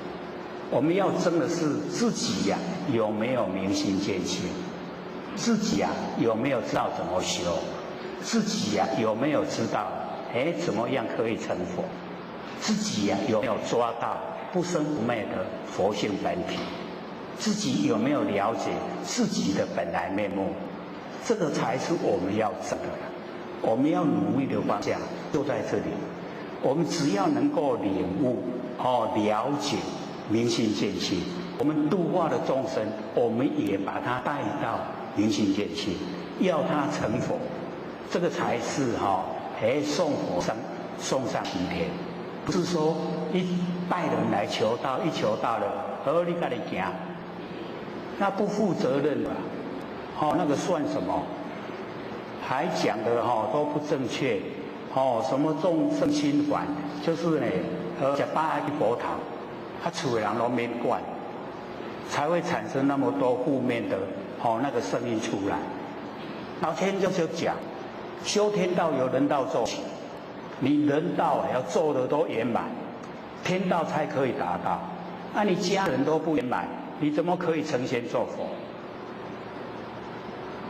所以我们要了解到我们家里都有人缘，所有人缘重视就是重视佛性，家里的人也都有佛性我们也都要重视要把他们度度他们也能够明心见性，也能够成佛，这样家里圆满的，你再来度化众生，那个就很理想。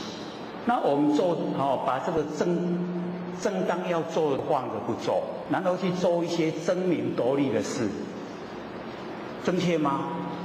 绝对不正确。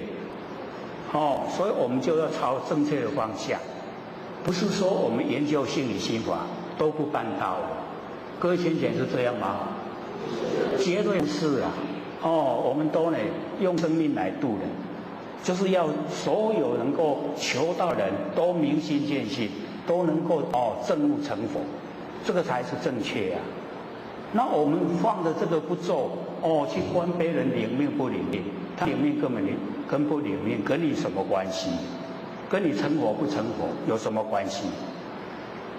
所以我们要了解说，这么多的原来是领命，就是以后预备要度化呢我们13亿中国的这一些人口。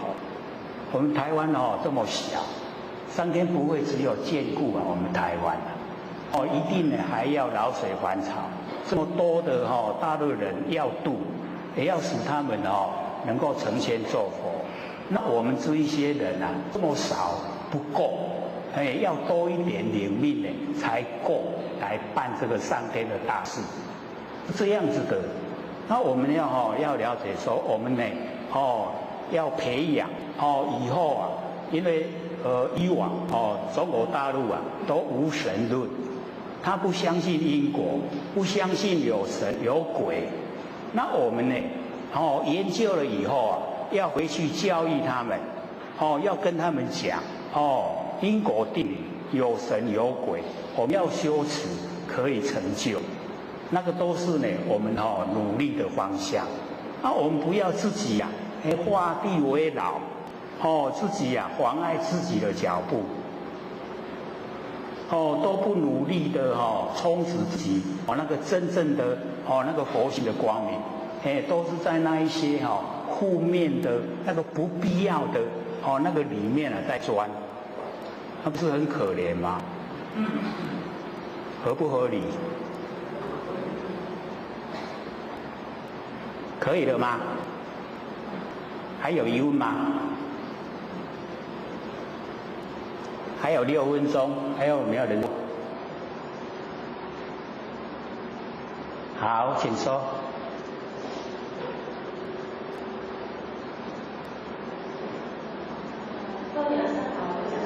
好。我想请问一下，就是说，为了这个之前预告一种，就是说讲一句话，第2句话准备要吵架，准备再说一次，或者没听清楚。或许曾经有遇到个人就是说讲了一句话之后，第2句话准备要吵架。第2句话准备要吵架。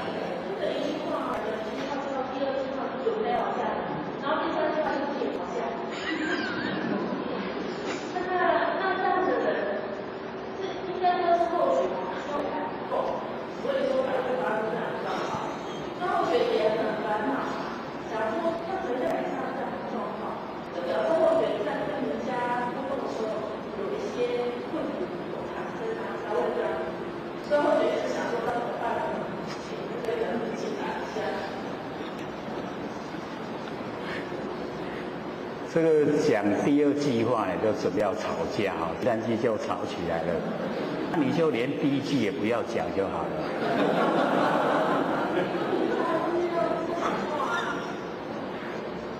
我们有一个很好的布施方法，就是不用开口微笑。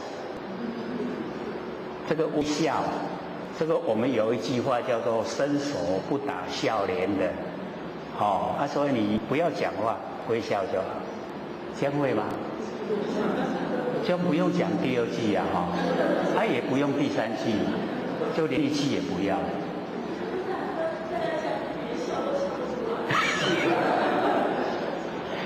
那因为你要时常看我老祖师，老祖师不是笑得很自然吗？都一点勉强也没有，还写。时时刻刻就写，就笑就好了。这样解决了没？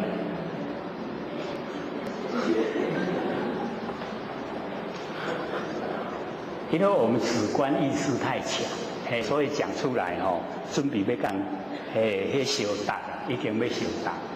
好，请说。好。或者有一个问题是说，有人如果在外面异地而往的话，那见到亲属被洗澡流水，那是什么现象？那是风水的第一个问题。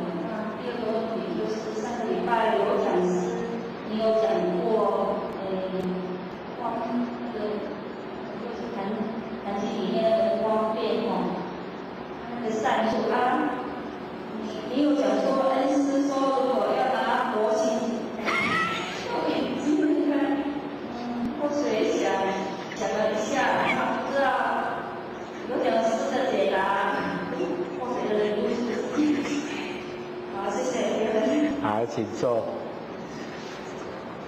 这个第一个问题哈，假如说在外面横死啊，就是不应该死的时候他死掉了，溺水啊，或是遇到那个车祸，然后亲人来的时候他会七口流血，那个是感应的，感应。亲人来了虽然他死在那个地方，可是他的第八阿赖耶识还在啊，他会表现出来，说我跟你就是亲情能够那个感应，所以他就会七口流血。那个在讲那个我们佛老师教的那个是或许在北部听佛老师介绍的时候说我们人与人之间在对看，那个就是性与心法的传达。所以在问你最上圣法门的时候，你只要拿着眼睛看它就好了，会吗？会不会？你拿着眼睛看它。刚才我们有讲真心所在一切都能分别明了。咱真心所在你咧看有清清楚楚不？那个就是那个就是那个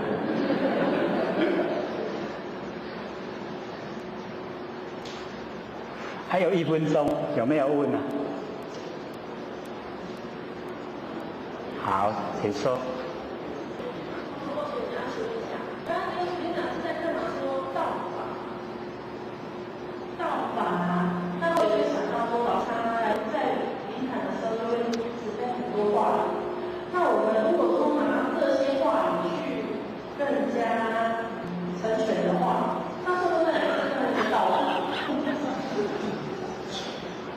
问得好，这个问得很好。这个我们佛老师教我们怎么做，我们很听话的去做，不是乖徒弟嘛？那怎么会是道法？那个是很正常的，老师怎么教我们怎么去做那个是很正常的就是怕我们有口无心叫人做好，自己做坏，这样懂意思吗？懂了就好。下。各位讲师、各位坛子、各位千贤，大家好。不学单道天师的老千贤以及感谢各位千贤给佛学机会学讲。我们有讲到说学耳这个实习之学耳，然后我们有讲说是一穴，那有浅显说这个一穴是从哪里来？各位了解吗？那个耳就是一穴，不写把它写在黑板让各位比较了解。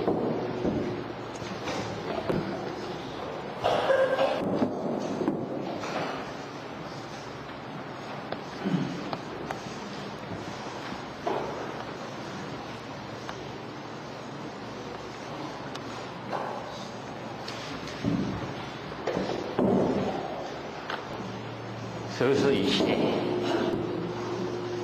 看得懂吗？穴道的穴，一穴就是一窍，是我们的那个玄关窍。所以我们假如说按照文字的表面那个学耳就跑到外面去学外面的东西那学我们的玄关窍就是回来向内向内来学，所以完全都不同。那这个是老前人讲说的，不是或许发明的啦，是老前人讲说那个学耳那个耳就是一穴，就是我们的玄关窍。那我们要学我们的那个佛性佛性本体所以从那个下面的讲出来的学而时习之不欲乐乎，那个说就是悦很高兴喜欢的意思。那因为能够学我们不生不灭的真心佛性又能够呢时时刻刻跟佛性在一起，所以就很高兴这个符合圣人讲的话。那假如说我们是学习外面的事物，那各位要了解到那个外面的那个事跟物太多了，我们要学学不完，而且也不会很快乐很高兴，不会的啦。是学我们的佛性时时刻刻都在学，所以很高兴很快乐。然后呢，第二句就是有朋自远方来，不亦乐乎。有朋这个朋就是我们精神外放。这个朋友是我们自己啦，不是外面的朋友。以我们现实来讲，现实的社会里面假如说有朋友来了，我们要招待，对不对？要用时间，然后要不要用金钱？是不是都是要付出？真的是很热吗？刚好家里都没钱，怎么办？赶快去借，对不对？那会很热吗？不热。朋友很多的话，这一下子糟糕了。所以我们就是要了解。那我们回想，孔老夫子的朋友是哪一位啊？这一个朋友从远方来，他很高兴，很快乐，是哪一位啊？孔老夫子讲的有朋自远方来，不亦乐乎。所以不是在说那个外面的朋友，而是我们自己我们自己的精神都外放。所以现在因为能够学到一窍，学到玄关窍，把这个外放的自己找回来了，很快乐，快不快乐因为就是自己本身然后这个人不知而不愠，不愠君子乎？孔老夫子很不容易把君子许配给一个人，所以他称为君子那个都是已经到圣贤的地位才会称为君子。那人不知不知道什么呢？不知道什么，我们不愠不生气，这是我们佛性这个佛性所有人都不知道，看不见，听不到，摸不着，真的是不知然后大家都不知而不愠，我们不生气，毕竟就是太不容易去体会的，不容易领会所以那个讲那个学而时习之不亦乐乎？有朋自远方来，不亦乐乎？人不知而不愠，不君子乎？这样有没有意思整个都呈现了。就是把我们那个外放的心都收回来，然后我们时时刻刻都在跟他在一起，在学，很快乐。所以这个圣人讲的话，我们就是要去体会，不是按照文字表面文字表面对我们帮助不大，它的真正含义对我们帮助就很大。我们大部分都是把精神外放，所以这个朋友跑得很远现在把他找回来了，很快乐。然后底下也有那个礼仁篇礼仁，礼就是居住仁就是仁慈。那我们那个字面的解说说我们选择那个居住的环境一定就是要好邻居都是这个很心地很好的那个邻居才可以在那边住。那我们都要时常准备搬家，为什么？因为好邻居难找，坏邻居多了，因为大家都自私自利所以的那个邻居不是很理想。可是他的意思也不是这样。那个礼就是居住，说我们内心的那个居住内心的安住我们内心要安住在哪里？各位先生，我们现在日常生活中啊，我们把心啊安住在哪里？安住在凡人的现象，对不对？所以没有理人啊，没有安住在那个人，仁慈，所以我们要把心呢，安置在那个仁慈的境地，这个责不此人啊，焉得志？我们没有选择呢，那个仁慈啊，怎么会有智慧呢？就没有智慧了。所以那个跟文字的表面意思啊，完全就不同。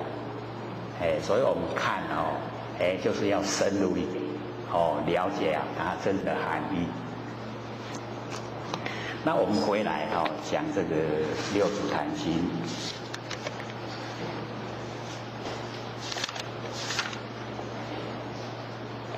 讲到81页，对不对？那个施兰枝，是不是这边？那么复语啊，成曰，用来跟志诚讲，说鲁师啊，戒定慧，就是那个神秀这个讲的戒定慧啊，劝呢小根智人，那么五戒定慧啊，劝呢大根智人。就是呢不同，那个大根智啊，都是从我们的那个新闻之中呢记录啊，所以那个实也是大根智，从呢那个心地啊，这个生花，所以那个戒啊，就是心地无灰，从心地产生啊，就没有负面的，都是正面的，所以这样呢，已经呢在自信之中啊，就守着戒。然后呢，这个心地啊无痴，自性慧，心地里面啊没有无明，全部呢都是觉啊呈现，所以就有那个般若妙智慧。然后呢，心地无乱，自性定，我们心地啊都没有乱。那我们平常啊心地会乱就是我们这个心思太多，外面形象又这个引诱力啊太强。那我们被形象引诱追求，所以呢心就会乱。那我们了解说呢，这个外面都是虚幻不实，都是假的，所以呢把它的这个去除掉，我们的那个自信也就能够产生呢这个定。那么若悟自信依不立菩提涅槃。假如说我们能够领悟我们不生不灭的真心佛性，我们能够领悟就不用立那个菩提道心涅槃寂灭，不用立这一些文字那个文字都是多余的。可是我们在不了解之前就是需要这一些文字来辅助帮助我们了解，所以有。那个菩提就是觉，然后呢涅槃不生不灭。那我们呢那个佛性就是觉就是呢不生不灭。所以我们就是要呢这个启发。过去都很赞叹我们这边才依旧呢半年多都能够听得懂，能够领悟了。过去都解步大概最少要1年多了，2年甚至3、4年才听懂，很不容易能够听懂的各位听懂了没？听懂了听懂是不是很高兴？可以从内心深处产生，我可以成佛，也知道是哪个在成佛的所以不是希望成佛，而是自己有信心。我们外面放下一念不生呢，可以摸到我们自己不生不灭的佛性本体。只要我们肯用心把它呢这个培养，让它茁壮长大，自然呢般若妙智慧就有。我们有般若妙智慧对这里的认识会很这个深入，又很透彻。然后呢这个定力自然产生。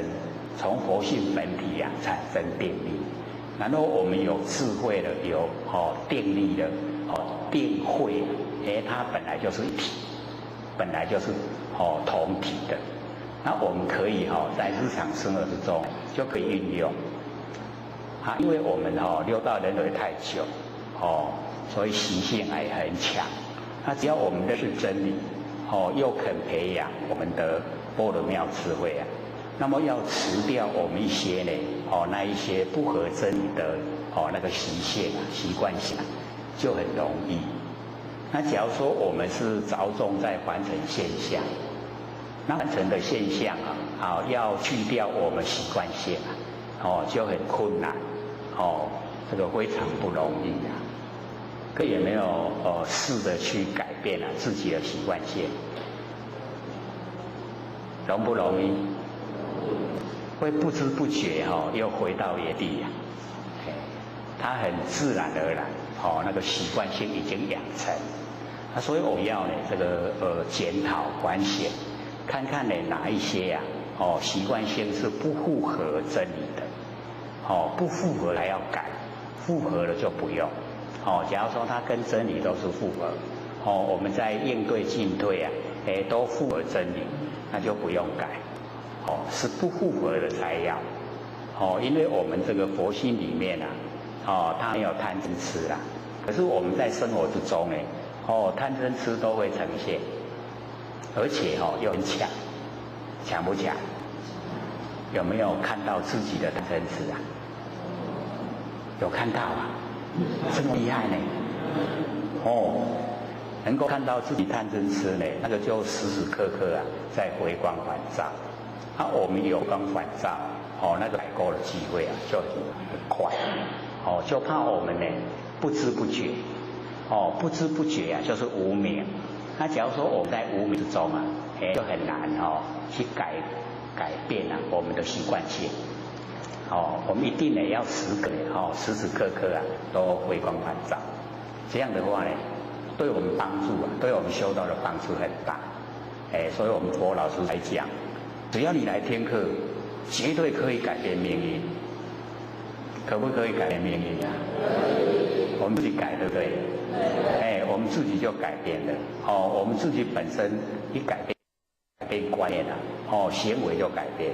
行为改变做法改变，我们周遭人看我们改变也跟着我们改变，所以整个就变得很理想，这个相处就很愉快，就不会为了小事计较，都会觉得小事不用计较，那个可以置之度外的，所以我们这个只要研究心理心法，明心见性的，对我们帮助非常大。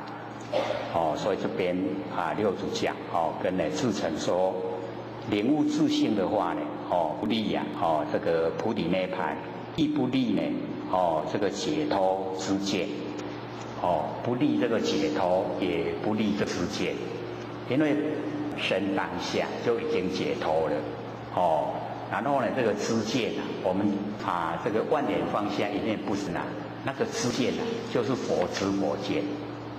那我们平常根尘相对，六根对六尘产生的那个知见那个都是邪见，不正确的，那个不要用。我们用我们的佛性本体发出来的知见，那个呢，要用。所以呢，我们用那个呢，不会造业，不会造业又不用受苦，自然就解脱了。所以我们要了解说，我们之所以受苦是自重自受，我们自己造的自己造的业自己要去接受。那我们既然业都不造了，就不用受苦，所以就解脱。所以我们要了解到，或许一直这个强调我们那个不生不灭佛性本体的重要，而且呢又用那个照相机的原理来讲说我们那个佛性如如不动，各位都还记得吗？记得所以这个有照过相的人看过相机的人都知道，只要我们在按快门的那一刹那一晃动洗出来的相片一定模糊不清，那一定都不能动，按快门它洗出来才很清晰呀。那可见我们的活性是不动，因为我们整个头都在动。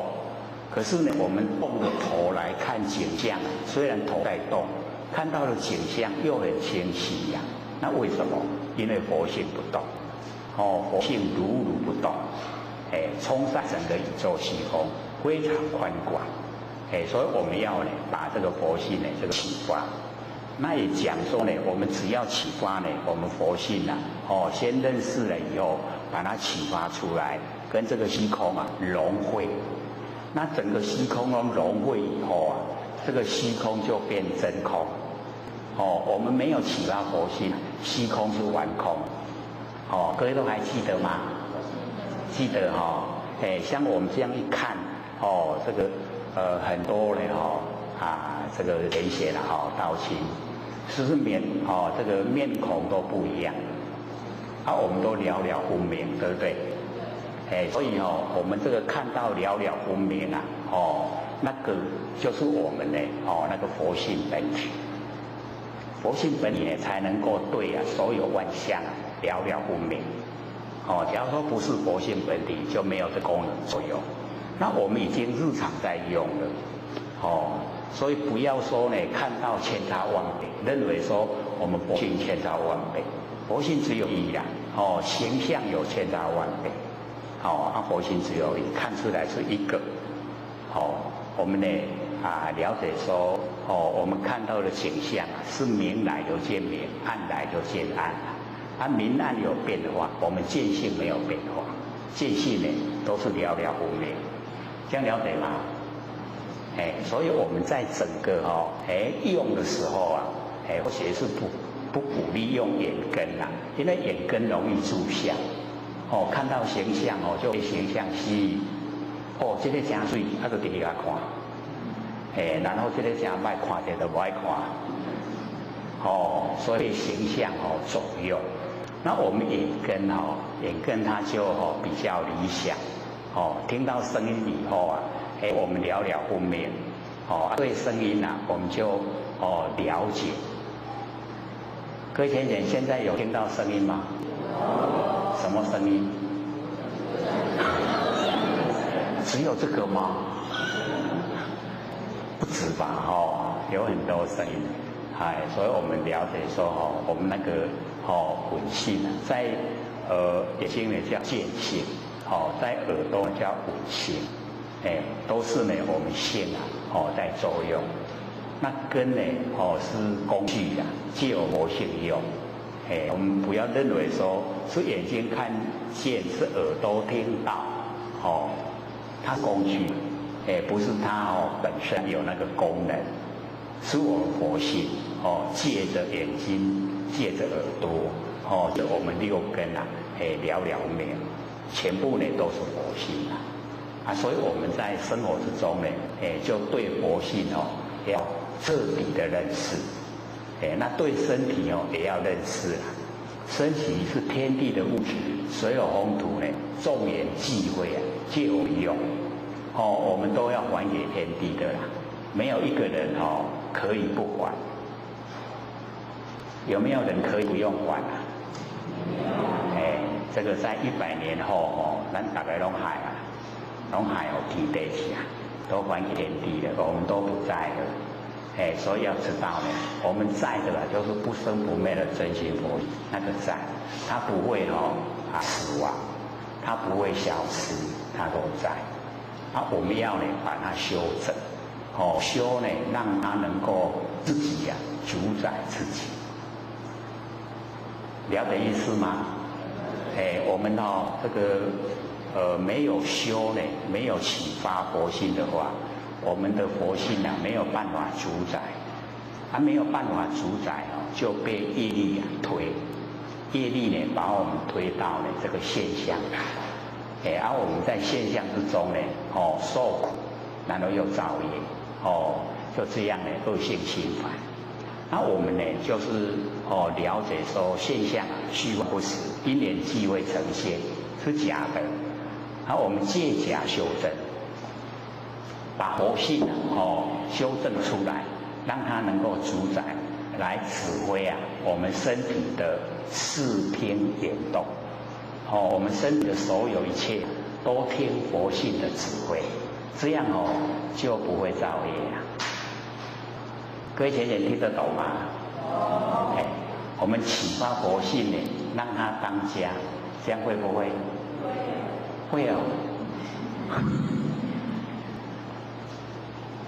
假如说会是最理想的最好的状态，因为我们都是六根呢在当家。那六根当家六根是不负责任的，他喜欢看、喜欢听呢，喜欢闻、喜欢吃、喜欢摸、喜欢胡思乱想，这一些呢都造业。造了业以后这个受苦的时候是佛性在受苦。我们感官不负责任一口气不来他就撒手不管，了解意思吗？伊拢无爱管伊拢无爱去负迄个责任。伊所看的做出来的作业，伊手所做的做出来的作业，伊要担无？都不承担，对不对？他不负责任所以我们就要在生活之中呢来指挥他，借假身体是假，修真，佛性是真借假修真一定要这样。这样呢，我们就可以解脱了，可以呢，回归本位，我们都是佛，每一位众生呢都是佛，所以这边六祖就讲说呢，不立呀，菩提涅槃，不立呢，解脱之见，全部都没有，无一法呢可得，没有一法呢可得，所以我们凡尘就是要了解到这个随方解无啦。就看我们被哪一个现象束缚了，把它解开，它就好了。假如说我们执走那个法，就变法执啦。有法执成不了佛。所以佛学都一直强调我们在凡尘有两个执一个就是我执，一个就是法执。我们把这两个都去掉，就成就了，就成道了。所以我们呢。知道呢是无一法可得。各位还记得吗？我们上个礼拜讲这个没有一法是什么？无猜，无猜安尼把所有天机拢泄露互尽，互大家知影。不是教各位不具象嘛？有没有记不记得了这个不是六祖讲说无有法于汝其实狂汝。讲有法予你，就是把你骗。实在拢无法，拢无法，迄叫做啥？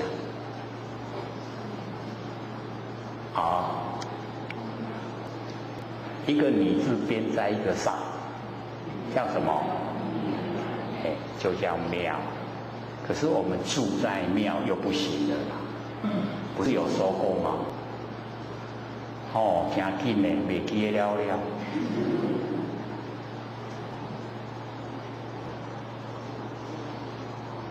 我们把所有这个行持善，就是要这样，行紧拢袂记得了。所有的行善都要行紧拢袂记得了。这样会吗？真的会拢嘛记条条。一点点好，拢嘛记条条无讲实在拢袂记了。所以我们要了解说，这个无一法可得就是告诉我们不要有法执，没有我执也没有法执，都什么都没有，才可以成就，才可以进入不生不灭的佛性本体。假如说我们有我在，我执在，有这个我相在。然后有法在，那完全跟佛性本体没办法见面，记不掉了，一定得全部都放光光的，没有我了，没有法了，真心才呈现，不是一直这样想吗？听进去了没有没有一法可得呢，方能建立万法。因为全部都没有，已经回归到佛性本体。那么从佛性本体建立万法，所有万法呢都从佛性本体生发。假如说我们有法，就没有办法进入佛性本体，万法呢就建立不出来。这样了解吗？高加轻，不会的就是我们呢这个不要有一点点执固执都没有从佛性本体建立万法，若解此意亦名佛身。说能够了解是一个义理这个道理都能够了解了，就叫呢佛这个佛身已经就是佛的身了。这样知道吗？所以六祖在讲都是很彻底根源的，一下子呢就讲到我们的根源，就是不生不灭的佛性本体，它呢就是佛身，义名呢菩提涅槃，义名呢解脱之见，就是能够了解到没有我，没有法，这样就可以建立万法。那这样呢就叫做菩提涅槃。这样就叫做解脱之见。安尼有一点点了解无？有没有？有了他父也都鼓励要时常熏习要时常听。我们呢这个性分之中呢就有佛音成佛的果位就很容易。这个性分那个分就是几点几分的分就是我们佛性那个本体的整个前体状态叫做分，现分。有了解吗？不是那个昏睡的昏是或者说用比喻敢若咱食饭，饭内底是足侪米煮出来一粒一粒对无？咱甲一粒一粒安那讲，是不是敢若一粒尔？一粒一粒的饭安那讲？一粒尔啦，换这样了解吗？所以那个性分就是整个性整个性就叫性分，就是古耶东西整个全部都是叫性分。那么见性之人立易得不立易得。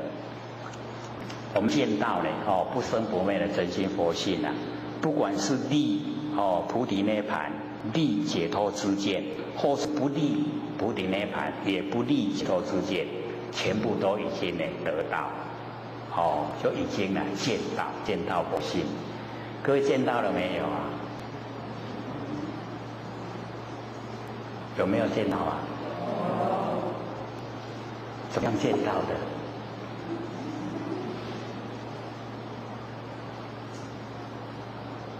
叫做心领神会，那个见到自己不生不灭的佛性是要心领神会，我的心去领悟，然后我们的神来体会，不是用眼睛看，不是用耳朵听不是的，那个呢形象都不是。假如说我们有那个机会看到那个佛菩萨显相给我们看，我们说看到佛了，那个是不是？不是形象都虚幻不实在那佛菩萨显相给我们看，是要让我们有信心，说你有这个善根佛菩萨肯现身给你看，鼓励你来修道。所以才会显相给你看。那我们要了解到，我们所追求的是常住真心，常住。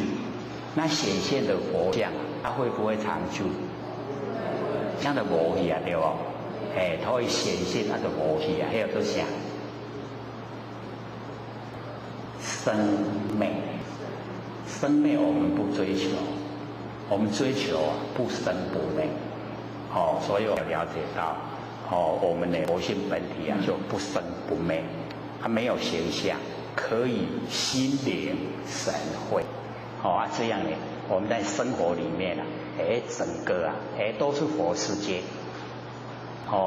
像我们这样一看呢，整个或者有讲，凡心所在，我们的真心所在的地方一切灯都能分别明了。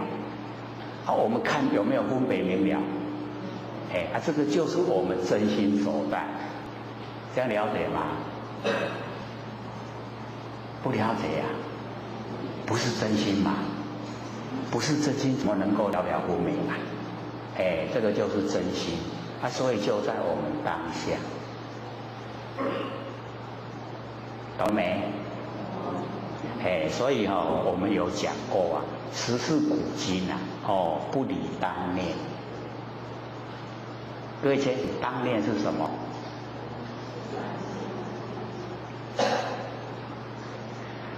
万念放下一念都不生，这叫正念，那个叫当念，当下的念头。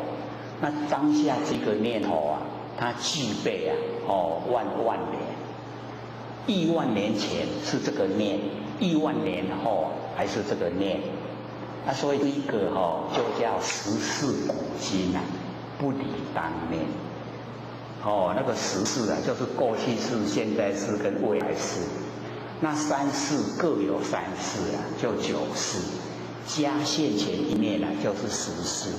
那十世的古时候跟现在古今不离开当下这一念。我们当下了了分明，这一个就已经具备了所有佛性本体。安尼有摸到位，有没有？很亲切，对不对？所以不用再另外去找，就在当下。当下呢，我们全部都记住，跟佛没有两样，是一样的，只是我们不敢承担。各位敢承担的吗？还是不够力道，敢那都不够，很怀疑刚是，怀不怀疑不怀疑的那不错，半年就可以不怀疑。我们都是佛所以一定要当下承担。我们要了解说只要我们见到自己不生不灭的佛性就已经成佛了。因为因果同时，你因找到了不生不灭的真心果位佛的果位就呈现。那中间的所有过程因为我们已经见到自己的佛性所以所有的四天联动都是从佛性本身发挥。那个很理想，纯善无恶，全部都是善，都是要利益众生，利益自己利益众生。所以就很理想。我们要当下承担，然后去做。那么来去自由无事无碍。我们这个已经能够见到自己的佛性就可以这去来自由我们那个佛性本体去来自由无事无碍，没有那个障碍没有挂碍。可是我们现在在凡尘我们这个障碍很多了，多不多？被什么障碍？被形象障碍我们都指向被形象障碍所以烦恼很多了。各位有没有烦恼这烦恼什么什么内容为什么烦恼？有没有努力去找看？为了什么烦恼说不出所以然来。就跟他烦恼在的烦恼下是这样吗？不是那为了什么烦恼？这个烦恼跟金钱有没有关系？有啊。对了，对，这个跟金钱有关系。没有钱的烦恼，有钱的烦恼，对不对？这个没有钱不要那生活钱太多了也很烦恼，在微唱的都多烦恼。所以要了解说呢，到我们不生不灭的真心佛性本体来了以后没有追些事因为不用钱。佛性本体要不要钱它不用钱的它也不会肚子饿，也不用呼吸，然后也不怕冷热，也不用穿衣服，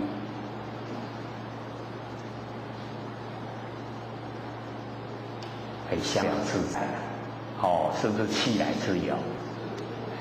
所以我们了解我们在凡尘就有一些功能，那个气来自由像各位这个住在台南车站很熟嘛，对不对？我们一想台南车站那个景象就出来，对不对？去了然后我们现在又回来这边听课了，来了，有没有？去了有没有很自由？都已经呈现了嘞，我们都不知道嘞。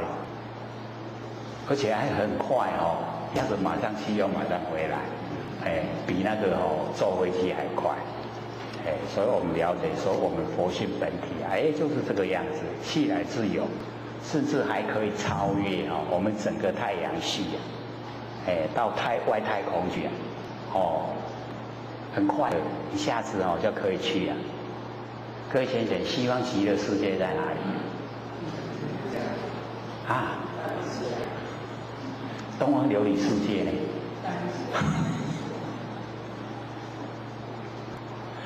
说现象是有很大的差别说真理就在当下，所以我们了解那个真理世界跟形象世界是不同，形象是虚幻不实，因为山海长天变化很快，一直在变化。等到我们这个会一过去整个又混沌了，混沌以后又重开天地，整个世界又不同，所以我们了解那个变化都很大。可是我们的寿命都有限才100岁而已，100岁各位我们能够做什么？太少了，对不对？所以我们不在现象里面去争。现象里面争那个都有限度了，太少了你安尼出世开始直做到一口气等于100岁会当做偌济，是不是很少？可是我们进入不是不昧的佛性一进入了以后，进入本体，可以千百亿化身，1000百亿年。我们凡尘现在有多少人？60亿人口了，我们那个是1000百亿，你看多了1倍，很多倍，对不对？我们又可以马上把它收回来，可以发生又可以收回来，又可以喜欢变什么形象就变什么形象，很理想的。那我们现在可以吗？不行的被三餐都束缚了，有没有？没吃呀那。简单扼要，无起来腰，无起来无力没有力道的工作，所以我们了解说，上天就给咱这个生命是安怎叫咱家己过？为什么？什么原因？无明，就是因为无明。假如说我们都明了，明了就是